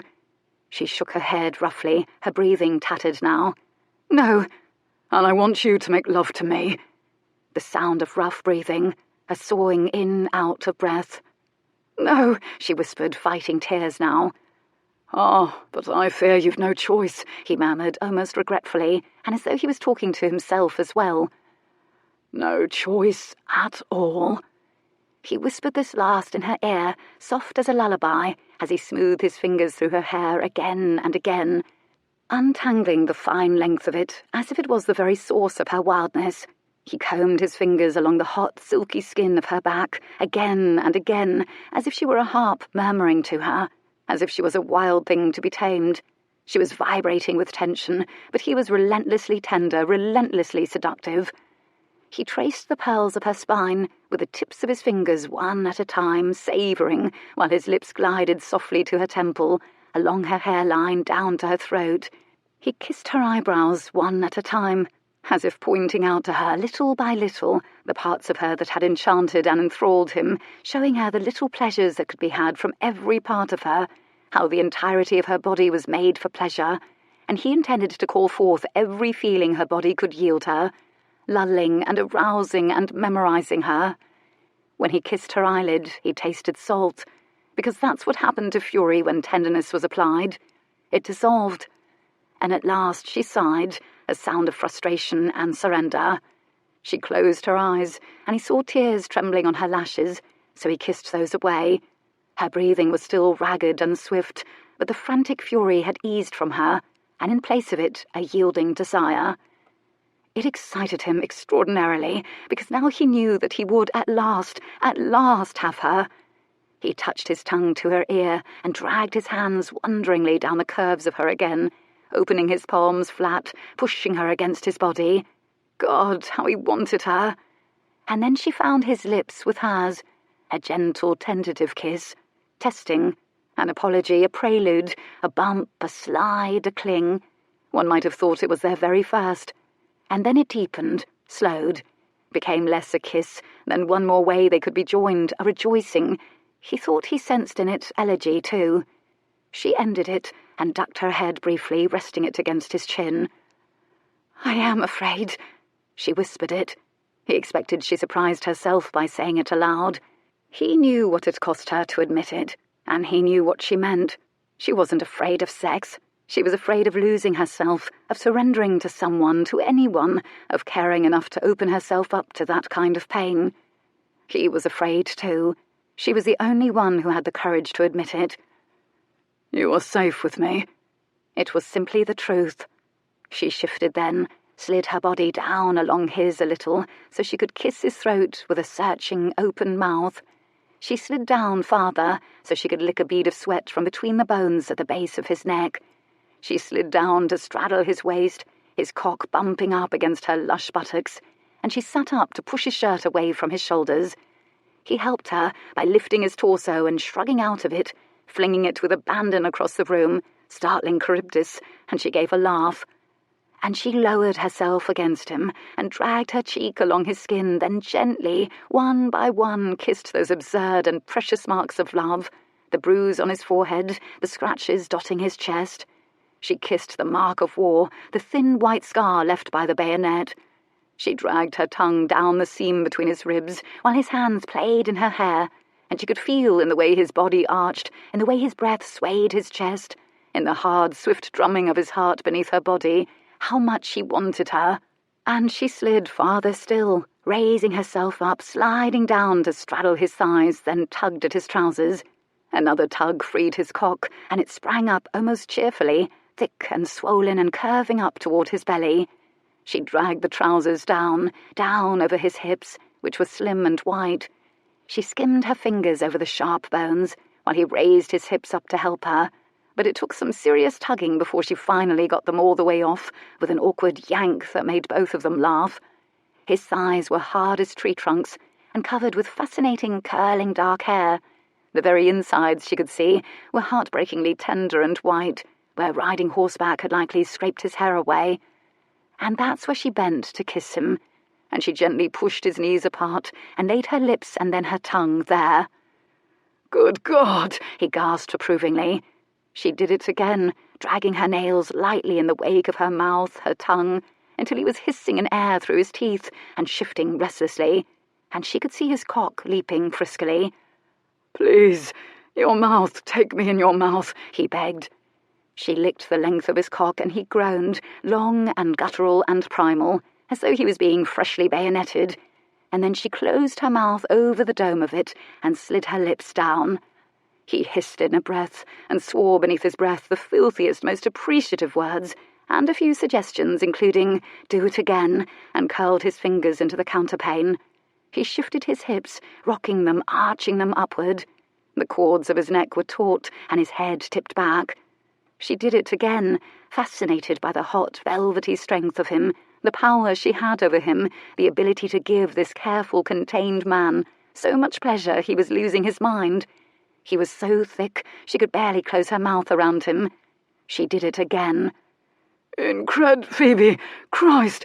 He muttered hoarse syllables as his breath came in harsh gusts. He threw one arm over his forehead. His breath soared in and out. He swallowed audibly, hard. And then he sat up, propping himself on his elbows, and stared at her. Seconds later, and she wasn't certain how it had happened, he had her on her back, and he was propped on his arms over her, bridging her body. She dragged her toes along the diamond-hard planes of his calves and traced with one finger the line of those lips. He ducked to touch his lips to hers, but as he did, he deliberately dragged his cock along her cleft. Her body bowed toward him, and she whimpered. "Wrap your legs around me, Phoebe." She locked her feet around his back, and he thrust in. She gasped at the pain of it, and then moaned softly as a hard length of him filled her. "Hold on to me, love." She hardly needed to be told. He moved, and she could tell he was struggling for some kind of finesse, for a prolonging of the pleasure, to be careful with her. But his eyes burned down into her with the ferocity of a conqueror, with a selfish and thrilling and unnerving need. He needed her. Pleasure owned him now, and he surrendered, giving his head a little shake, an apology, admitting it was beyond his control now. And all the frustration and longing and desire they'd harboured for a lifetime, it seemed, spurred him on. He drove his cock deep into her again and again and again, and she moved with him, arching upward to take him deeper, as deeply as she could. She clung to him, fingers digging into his arms, and the tempo accelerated, his white hips drumming, their bodies colliding hard. Her nails dug into his biceps, the release on the periphery of her awareness pressing at the very seams of her being, promising cataclysmic pleasure. She knew his must be imminent in the taut line of his jaw, the thrumming tension in his body, the way she'd lost him to his pleasure, to the tempo of his body. She thumped his back with her fist, and it spurred him on. Her head thrashed back. "Hi, Jules!" And she came apart with a scream as he went still over her. His release shuddered through him, shook his big body like a rag, and he spilled into her.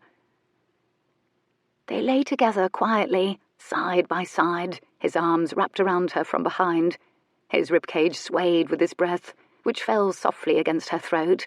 The sweat cooled on their bodies. The fire hissed and popped, burning ever lower. Over in the corner, Charybdis was taking a noisy bath. But his hands never stopped moving. Softly, slowly they roamed over her, savouring her, exploring, soothing. And then, when she began to ripple again into his touch became deliberately arousing. She'd never been more grateful for her own skin, for her lips, for her fingertips, for the miraculous variety of pleasure that could be had from it at his hands. He covered her breasts in his hands and nipped at the back of her neck gently. She rolled in his embrace to face him, sought his lips with hers, opened her body to him, pulling him down to cover her. He tasted dark and sweet as ever. Kissing him was like falling through time, endlessly, blissfully. There was only him. "Here," he whispered. He rolled her gently onto her stomach, pulled her hips up toward him, and slid his palms along her back. His hard cock brushed against her. Then he slid inside slowly, so that she felt every inch of him. She groaned at the pleasure of it as he moved, this time deliberately, with finesse, finding the places inside her that banked desire into raging need. He drove himself into her body, and she urged him deeper and harder until they screamed together. They slept like the dead, entangled. Signore Licari isn't the only one who snores, she thought, smiling faintly. He did it softly at least, one arm outflung, the other folded protectively across his chest, as though he was guarding his heart. He looked exhausted and spent, and happy and very young. She propped herself up on her elbow and just watched him sleep for a time. What a gift it was to see him this vulnerable, this trusting. The room was cool. The light easing into it was the pearl grey of dawn. And she slipped out of bed and tiptoed across the carpet. She gave Charybdis a good morning kiss, then tiptoed across the carpet, collecting her gloves, her slippers. She gingerly lifted the lid of her trunk and slipped her sketchbook out of it. She lowered it gently to the bed, and then she selected the first dress she found, a worn and wrinkled walking dress, and dropped it over her head.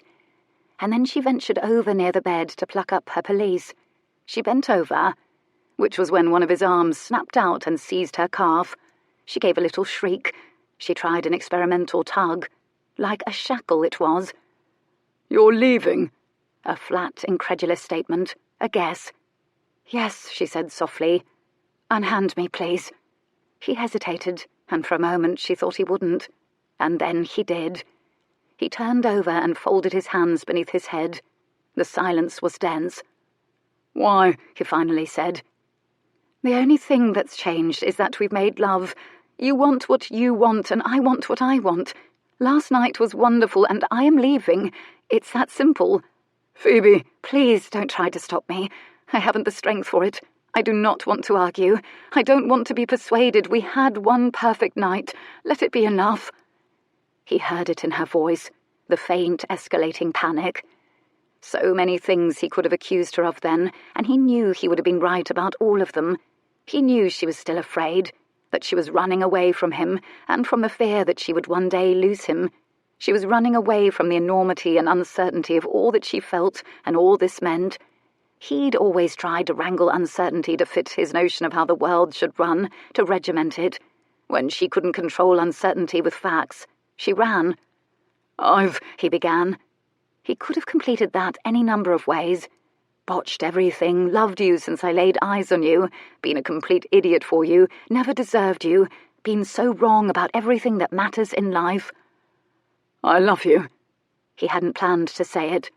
She went still. She kissed her fingers and laid them on his lips, stopping him from saying anything more.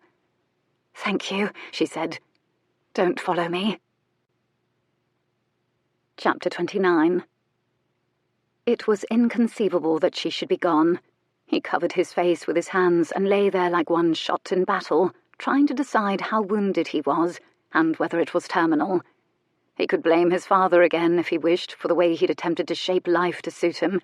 He could blame life for so often obliging him. He could blame the temps for perpetuating his myth. He took his hands away from his face and slid one over to the side of the bed, still warm and mussed. His hands encountered her sketchbook. He pulled it to him, astounded, moved, to encounter versions of himself as seen through her eyes. Saturnine, passionate, one that was woefully smeared and green at the corner from grass. She tried to capture him.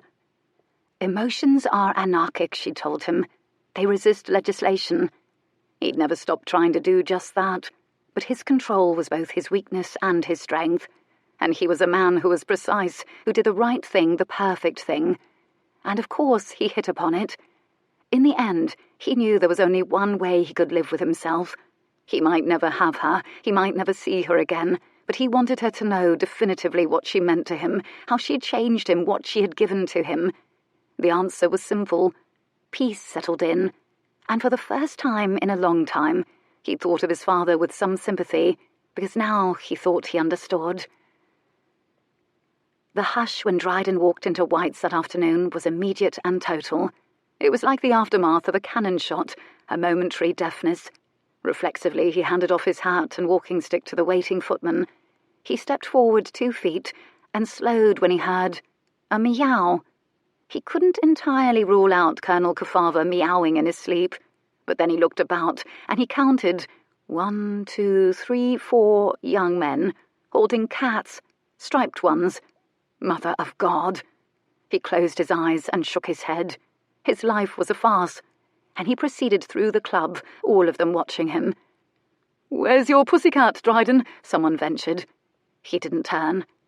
Isaiah Redmond lowered his newspaper, looked up expectantly. Dryden kept walking. He found Waterburn at a table in the back. The blonde monolith was seated with Dondre, a number of other young bloods hanging on his every word. "Should have seen her face. Best ruse ever. The whole of the temps fell for it now, didn't they? Hothouse flowers, a nickname." They were laughing. "Well, I wager they'll laugh about it one day." When he realised that his companions had stopped smiling and were staring at a point somewhere over his head, Waterburn swivelled, then shot to his feet, nearly knocking over his chair. "Dryden!" After the initial alarm, he allowed a smirk to begin.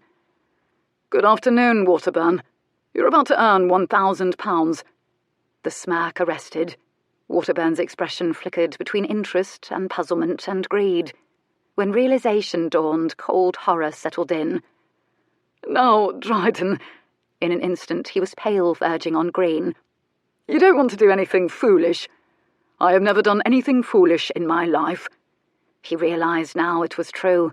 Nothing at all was foolish about loving Phoebe Vale, not even being clocked in the head by his own hat.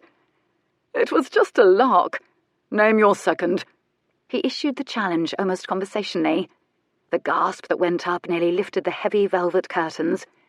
All the other bloods shoved their chairs back and leaped to their feet and stepped backward, as though dual challenges were contagious. Waterburn choked. "The devil! Have you gone mad, Dryden?" "Absolutely." Let the broadsheets try to make madness fashionable.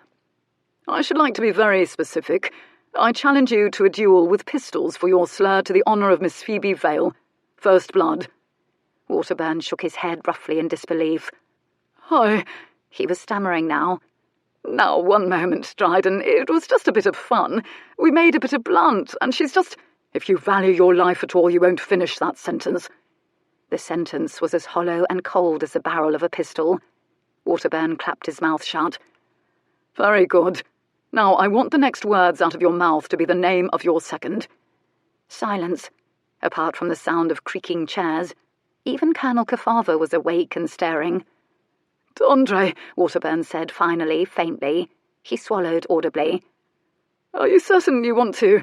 That is, I'm leaving for Sussex tomorrow." "Perfect." Jules sounded coolly bored. "D'Andre can meet with my second, Mr. Gideon Cole, to discuss particulars. I suggest the Pennyroyal Green Common at dawn tomorrow. If you don't appear, mind you." He leaned forward almost confidingly, and Waterburn, as if he was hypnotised, leaned forward too. "I will hunt you down. You will never have a moment's rest until I have satisfaction. And I cannot vouch for whether I'll take satisfaction honourably. I find that honour has become rather tiresome, in fact, because no one makes a fool of someone I love." Waterburn listened to this, the skin of his face strangely taut. White lines appeared at either side of his nostrils. He'd rested a hand atop one of the chairs. Presumably he was clutching it in order to hold himself up.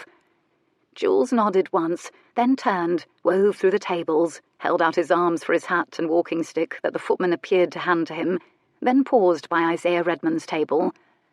Isaiah stared at him as if he'd already committed murder. "My apologies, Redmond. I had no choice. You realise this is the end of it, Dryden. A pleasure doing business with you." And that was all he said. He bowed shallowly. And everyone watched, riveted, committing to memory to tell their grandchildren, as the Marquess Dryden left White's after doing something he'd sworn he'd never do, follow in his father's footsteps. The silence settled thickly. Colonel Kefava was the first one to speak. "Well, I think he'll kill you, Waterburn," Colonel Kefava said admiringly, sounding surprisingly lucid. "Have you seen that boy shoot?" Julian arrived in Sussex in the early evening, after spending the afternoon cleaning and oiling his duelling pistols. He'd purchased them from Purdy shortly after he'd left Manton's for his own establishment, and he'd practised with them at least once a month for 5 years. Not on men, of course. Mr. Gideon Cole had promised to join him in Sussex for dinner at the inn and for a celebratory drink after, upon which he would return to London, as the business of arguing in court never ended. Such was the bravado that preceded duels. And in Sussex, the Marquess took a room at an inn. Through his second, Mr. Cole, all parties were informed where he could be found should an apology be forthcoming. He wasn't sure he wanted one. He rather felt like shooting Waterburn. He knew the land he wanted, his mother's dowry, everything he'd manoeuvred toward to date, was never going to be his, at least while Isaiah Redmond lived. He supposed the novelty of falling on his own sword, which still surprised him, would sustain him through the disappointment. He had no doubts that he would live, of course. He had doubts about the quality of his life thereafter, given that it had become fairly clear that Phoebe Vale would not be in it. But he decided to focus on the mundane things that stitched together a day one moment at a time, which was also very unlike him, as he was forever planning several moves into the future. He savoured each bite of his early supper of a tasty but mysterious stew at the comfortable inn just outside Pennyroyal Green with Mr. Cole.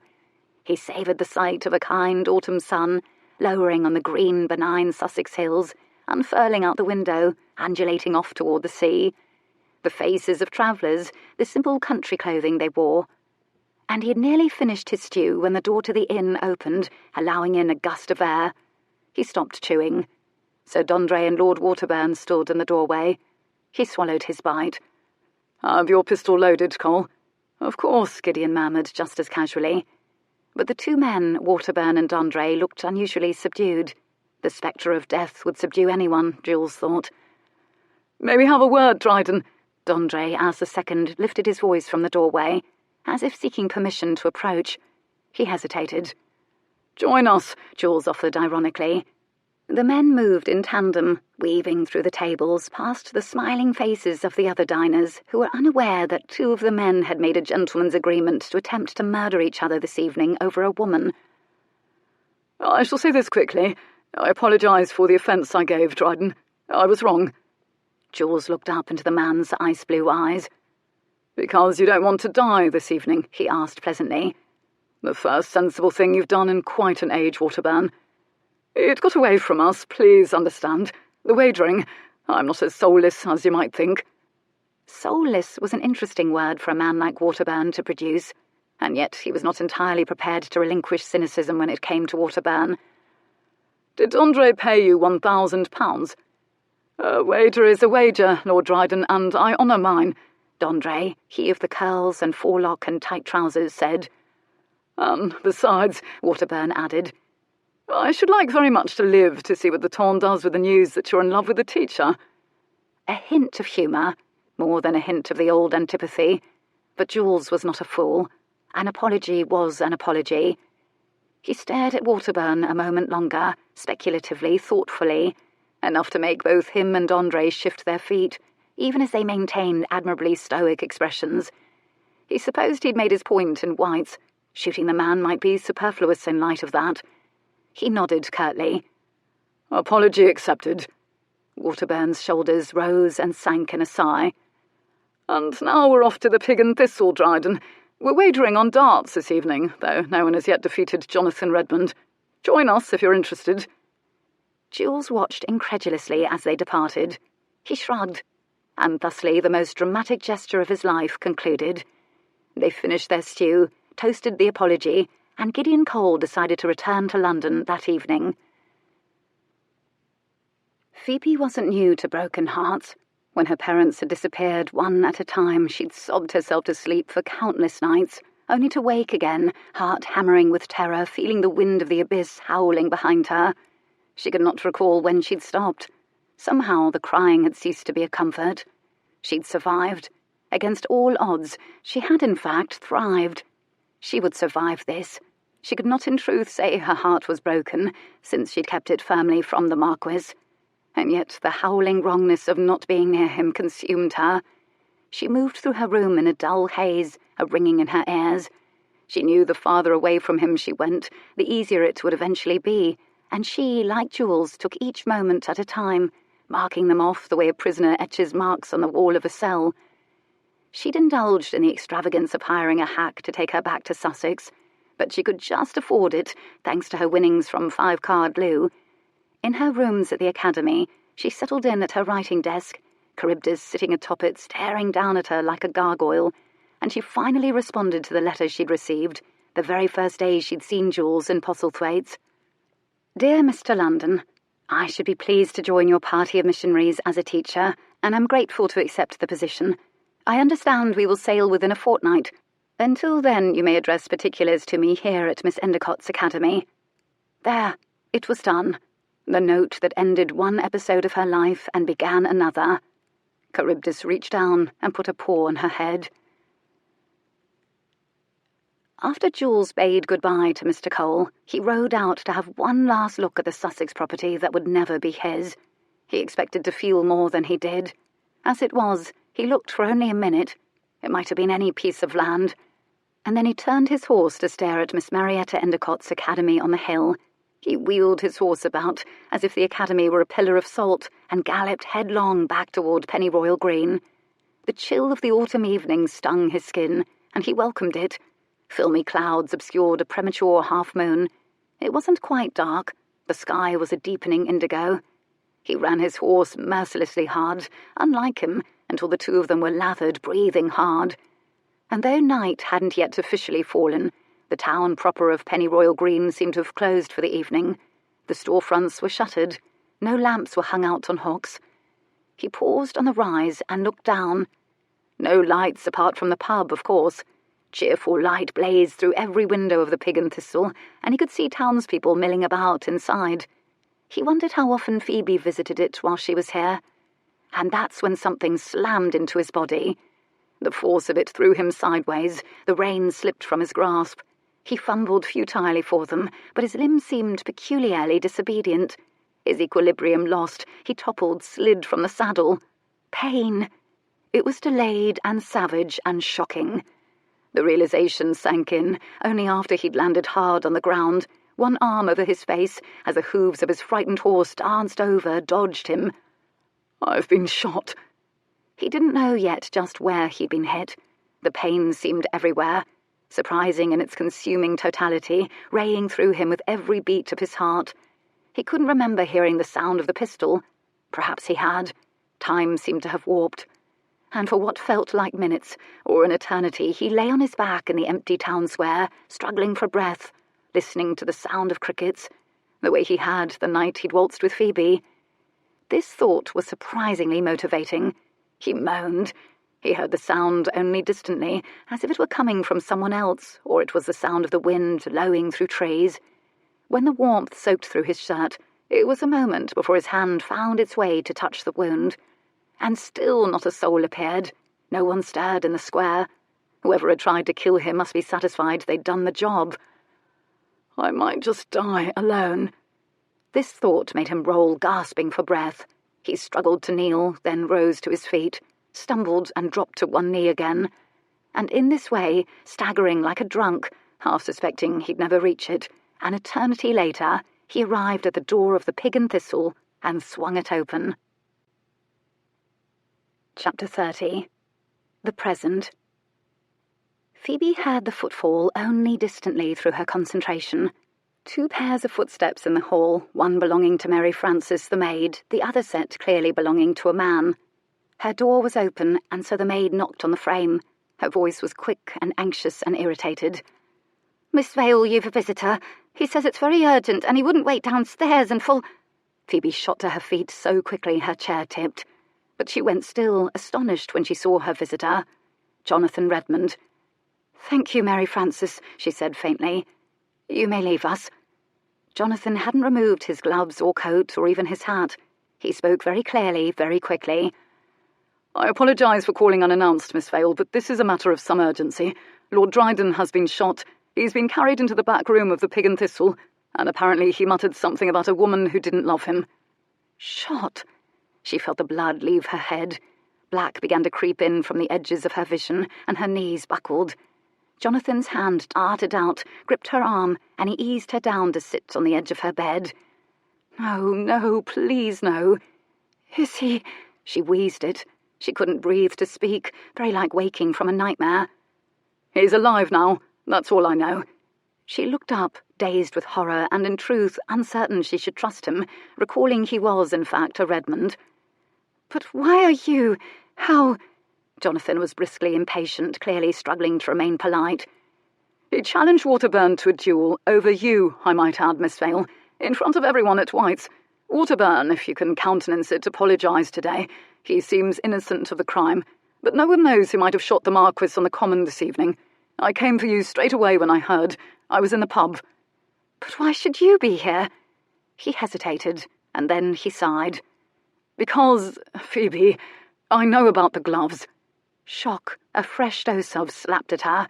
She glanced guiltily at the trunk in which she'd packed them, then back at Jonathan. I don't understand." He smiled faintly, but there was little humour in it. "I was there when Lyne bought them in Titweiler and Sons, a one-of-a-kind pair. He was so bloody careful about choosing them. They meant so much to him. But Olivia refused the gift." The word Olivia was etched all around in disdain. "And now I can see that he gave them to you. And no, you don't need to explain the circumstances under which he gave them to you. He said you were a good egg." Another smile haunted Jonathan's mouth at that very unromantic way to put it. "No one really knew Lyne, you see, but I do. And there were so few people he confided in. He confided in me, at least some of the time. And there were so few people he held in any esteem. You were one of them. His judge of character is unassailable. And so, for the sake of my brother, who knows a little something about impossible love, I thought you should know about Dryden." She couldn't take this in. "But what about Lisbeth? That is, surely your family hates me." "My father has sent Lisbeth away to a very stern relative in France, by the way, where she will spend some time in a convent. He's not enchanted with either you or the Marquess, but he's appalled by Lisbeth since she's a member of this family. And we've character, you know, believe it or not." A glimpse of the impish John here, with a new irony. "The Redmonds. He's a complicated man, my father." He was a terrifying man as far as Phoebe was concerned. Her limbs were all over ice. Shot. And then suddenly she made a fist and slammed it into her thigh. And then she did it again. She gulped in breaths, but the air seared her lungs.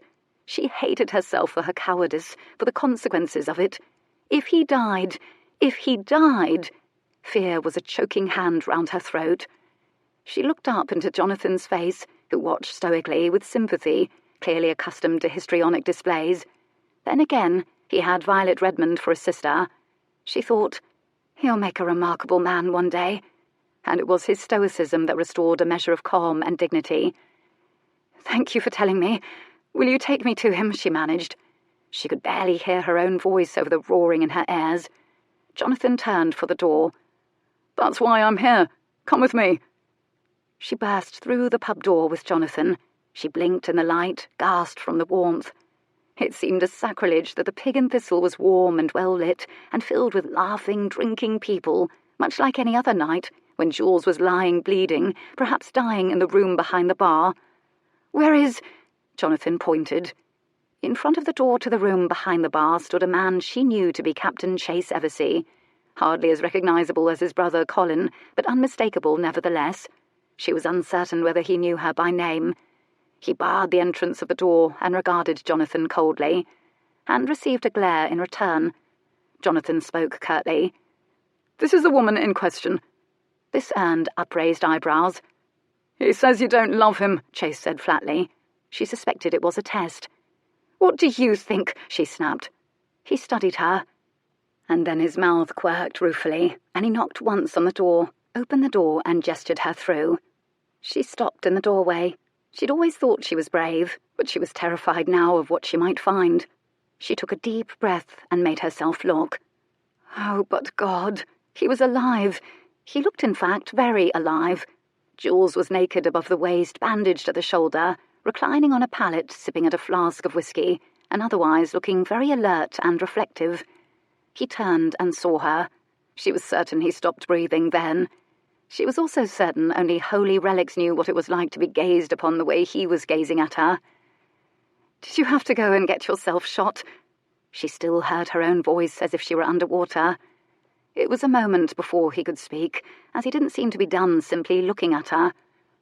"Clearly, yes, for here you are, unless, of course, you've stopped off on your way to Africa." Instantly the room cracked and sizzled with such powerful emotion, nearly visible as fireworks, that even Chase Eversey was taken aback. More silence of the fraught variety ensued. Chase cleared his throat. "We'll just leave the two of you alone in—" Neither of them looked at him. He backed out of the room and closed the door. Phoebe stared at him for a dazed moment longer, and then she crumpled. She sank to her knees next to him. She ducked her head, shuddered, relief racking her body. "Oh, God! Oh, God! Oh, God! Oh, God! I thought—" He shifted to stroke her hair and murmured her name over and over. "Shh! Hush now. It's all right. It's all right. Are you going to live?" Then she glanced up from between her hands and had her answer. His voice was strong, and he in fact looked quite well, if a bit pale. Now that she was closer, she could see the blood through the bandage. Her head swam, and she closed her eyes again. "Live? I've already died and gone to heaven, for here you are." She rolled her eyes at that, trying for insouciance. She could feel hot tears coursing down her cheeks, which embarrassed her. It was a curse to be a woman sometimes, a very rare few times, but when one could make love to someone like the Marquess, it was very much a blessing. "Please don't cry. It makes the pain worse." This made her laugh, knocking tears away with her fists. "Does it hurt very much?" "When the whiskey wears off, I will know more. They sent the vicar in, that tall, handsome fellow." "Mr. Sylvain." "And it was the strangest thing, but I could swear I felt the pain ease when he touched me on the arm, only briefly." "I imagine a man of God and a flask of whiskey are bound to take one's pain away." He smiled. "Likely it was that." There was a pause. "I will die, however," he said quite seriously. "If you leave me again, just watch me." "Jules, I've been such an unforgivable coward, but you knew all along that I was afraid. I love you." "I know," he soothed. "You're forgiven." She was almost amused he didn't say, "I love you" in return. Almost. She waited, but it wasn't forthcoming. Very well, then. "You were right. About everything," she said finally. "About me." "So were you. About me." "Both of those statements can't possibly be true." "Ah, but they are, schoolteacher. I love you so much, I can hardly tell my own heart from yours anymore. and I've never said it to another woman in my life, as it's never until now been true. It's clear I cannot live without you. There's naught I can do about it. I can't put it in a box, and clearly I'll never behave normally again, or be free of bodily injury until you're mine, only mine forever. I surrender, but I want something." Despite his warning about tears, her eyes were swimming. "Anything," she whispered. "I want children with you. I want to wake up next to you every day. I want to bicker with you about foolish things and buy you gifts and make love to you every day in a shocking variety of ways. I want to—" Here, his glibness failed him abruptly. He turned to the wall and said, bemused to himself, "This is harder than I thought it would be. Quite humbling, actually." He breathed in deeply, turned with resolution toward her, and when he spoke, his voice was faint from nerves and emotions and sheer momentousness. "I should be honoured and fortunate beyond all reason if you would consent to be my wife." Such lovely pomp. A tentative knock sounded. They jumped. "What is it?" they snapped in unison. Ned Hawthorne opened the door a crack. "Lord Dryden, there's a pair of stricken gentlemen here who have something to say to you. I think you'd better speak with them straight away. Straight away." Jules exchanged a glance with Phoebe. "Send them in, then." 2 men stood in the doorway. A ruddy, stocky country squire, grey-faced and resolute, mud on his boots.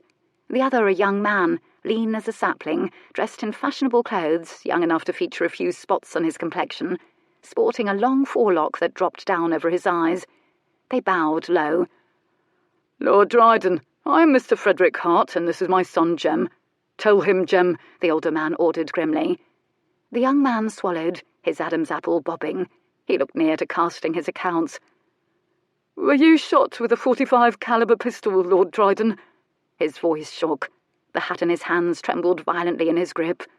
The Marquess frowned warningly, began to sit up, winced, and Phoebe put a protective arm over him, preventing him from moving. Jem opened his palm, and inside was a ball, the precise match of the one they'd taken out of him. The expression on Jules's face had the boy taking a step back. He stammered, his words clicking from dry-mouthed nerves. "We were taking target practice, sir. You see, I'm an excellent shot most days. The light was dying, and I know we should have stopped, and my hair—" He lifted up his forelock. "Well, it fell into my eyes as I fired. I fired wide, and the ball in all likelihood ricocheted." He closed his eyes and swallowed. "Would that I'd shot myself instead." He was anguished. "Are you very injured? I cannot tell you how sorry I am." "Damned foolish hair on the fast young men these days," his father muttered. "But ridiculous hairstyle. When we heard what befell you, word travels fast here, you ought to know, in a small town. I insisted he accept the consequences. I couldn't bear it otherwise, and nor could he. Am I right, son?" The young man hesitated, then nodded his head miserably. Jules was frozen with incredulity. In truth, he could not speak. He was touched by the display of honour in 2 country squires, and by the humbling, in truth hilarious definitive evidence that some things were beyond his control, and life knew what was best for him better than he did, and had brought to him, not with graceful precision, but with magnificent, ridiculous poetry. "Well," he said quietly, very sternly when he could speak, "the consequences will be grave indeed. I shall need restitution." The young man closed his eyes and swallowed. His face was the colour of parchment, and his father had a white-fingered grip on his arm, lest his son fall to his knees. The young man deflated before their eyes. "Name it, my lord," the young man said, his voice gravelly with resignation. "I'd like you to cut off that damned forelock." There was a silence. "Is that all, my lord?" his father ventured. "Yes." The boy looked about wildly, as if he'd lunge for a pair of scissors immediately. "Straight away, sir." Jules suddenly envisioned a ton full of young men who'd shaved their hairlines. He sighed. "That will be all," he told them. Every inch the imperious, impersonal Marquess, icily intimidating, entirely certain they would do precisely what he wished when he wished it. They instantly leaped to do just that. "If we can ever do anything for you—" "Oh, you have. That will be all," he reiterated. "You may leave."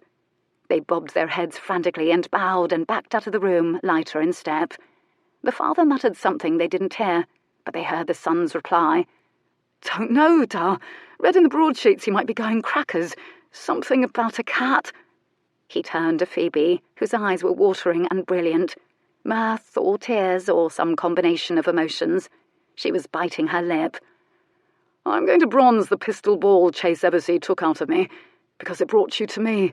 Speaking of which, come here, he whispered. He cupped the back of her head with his hand, eased her face down to him.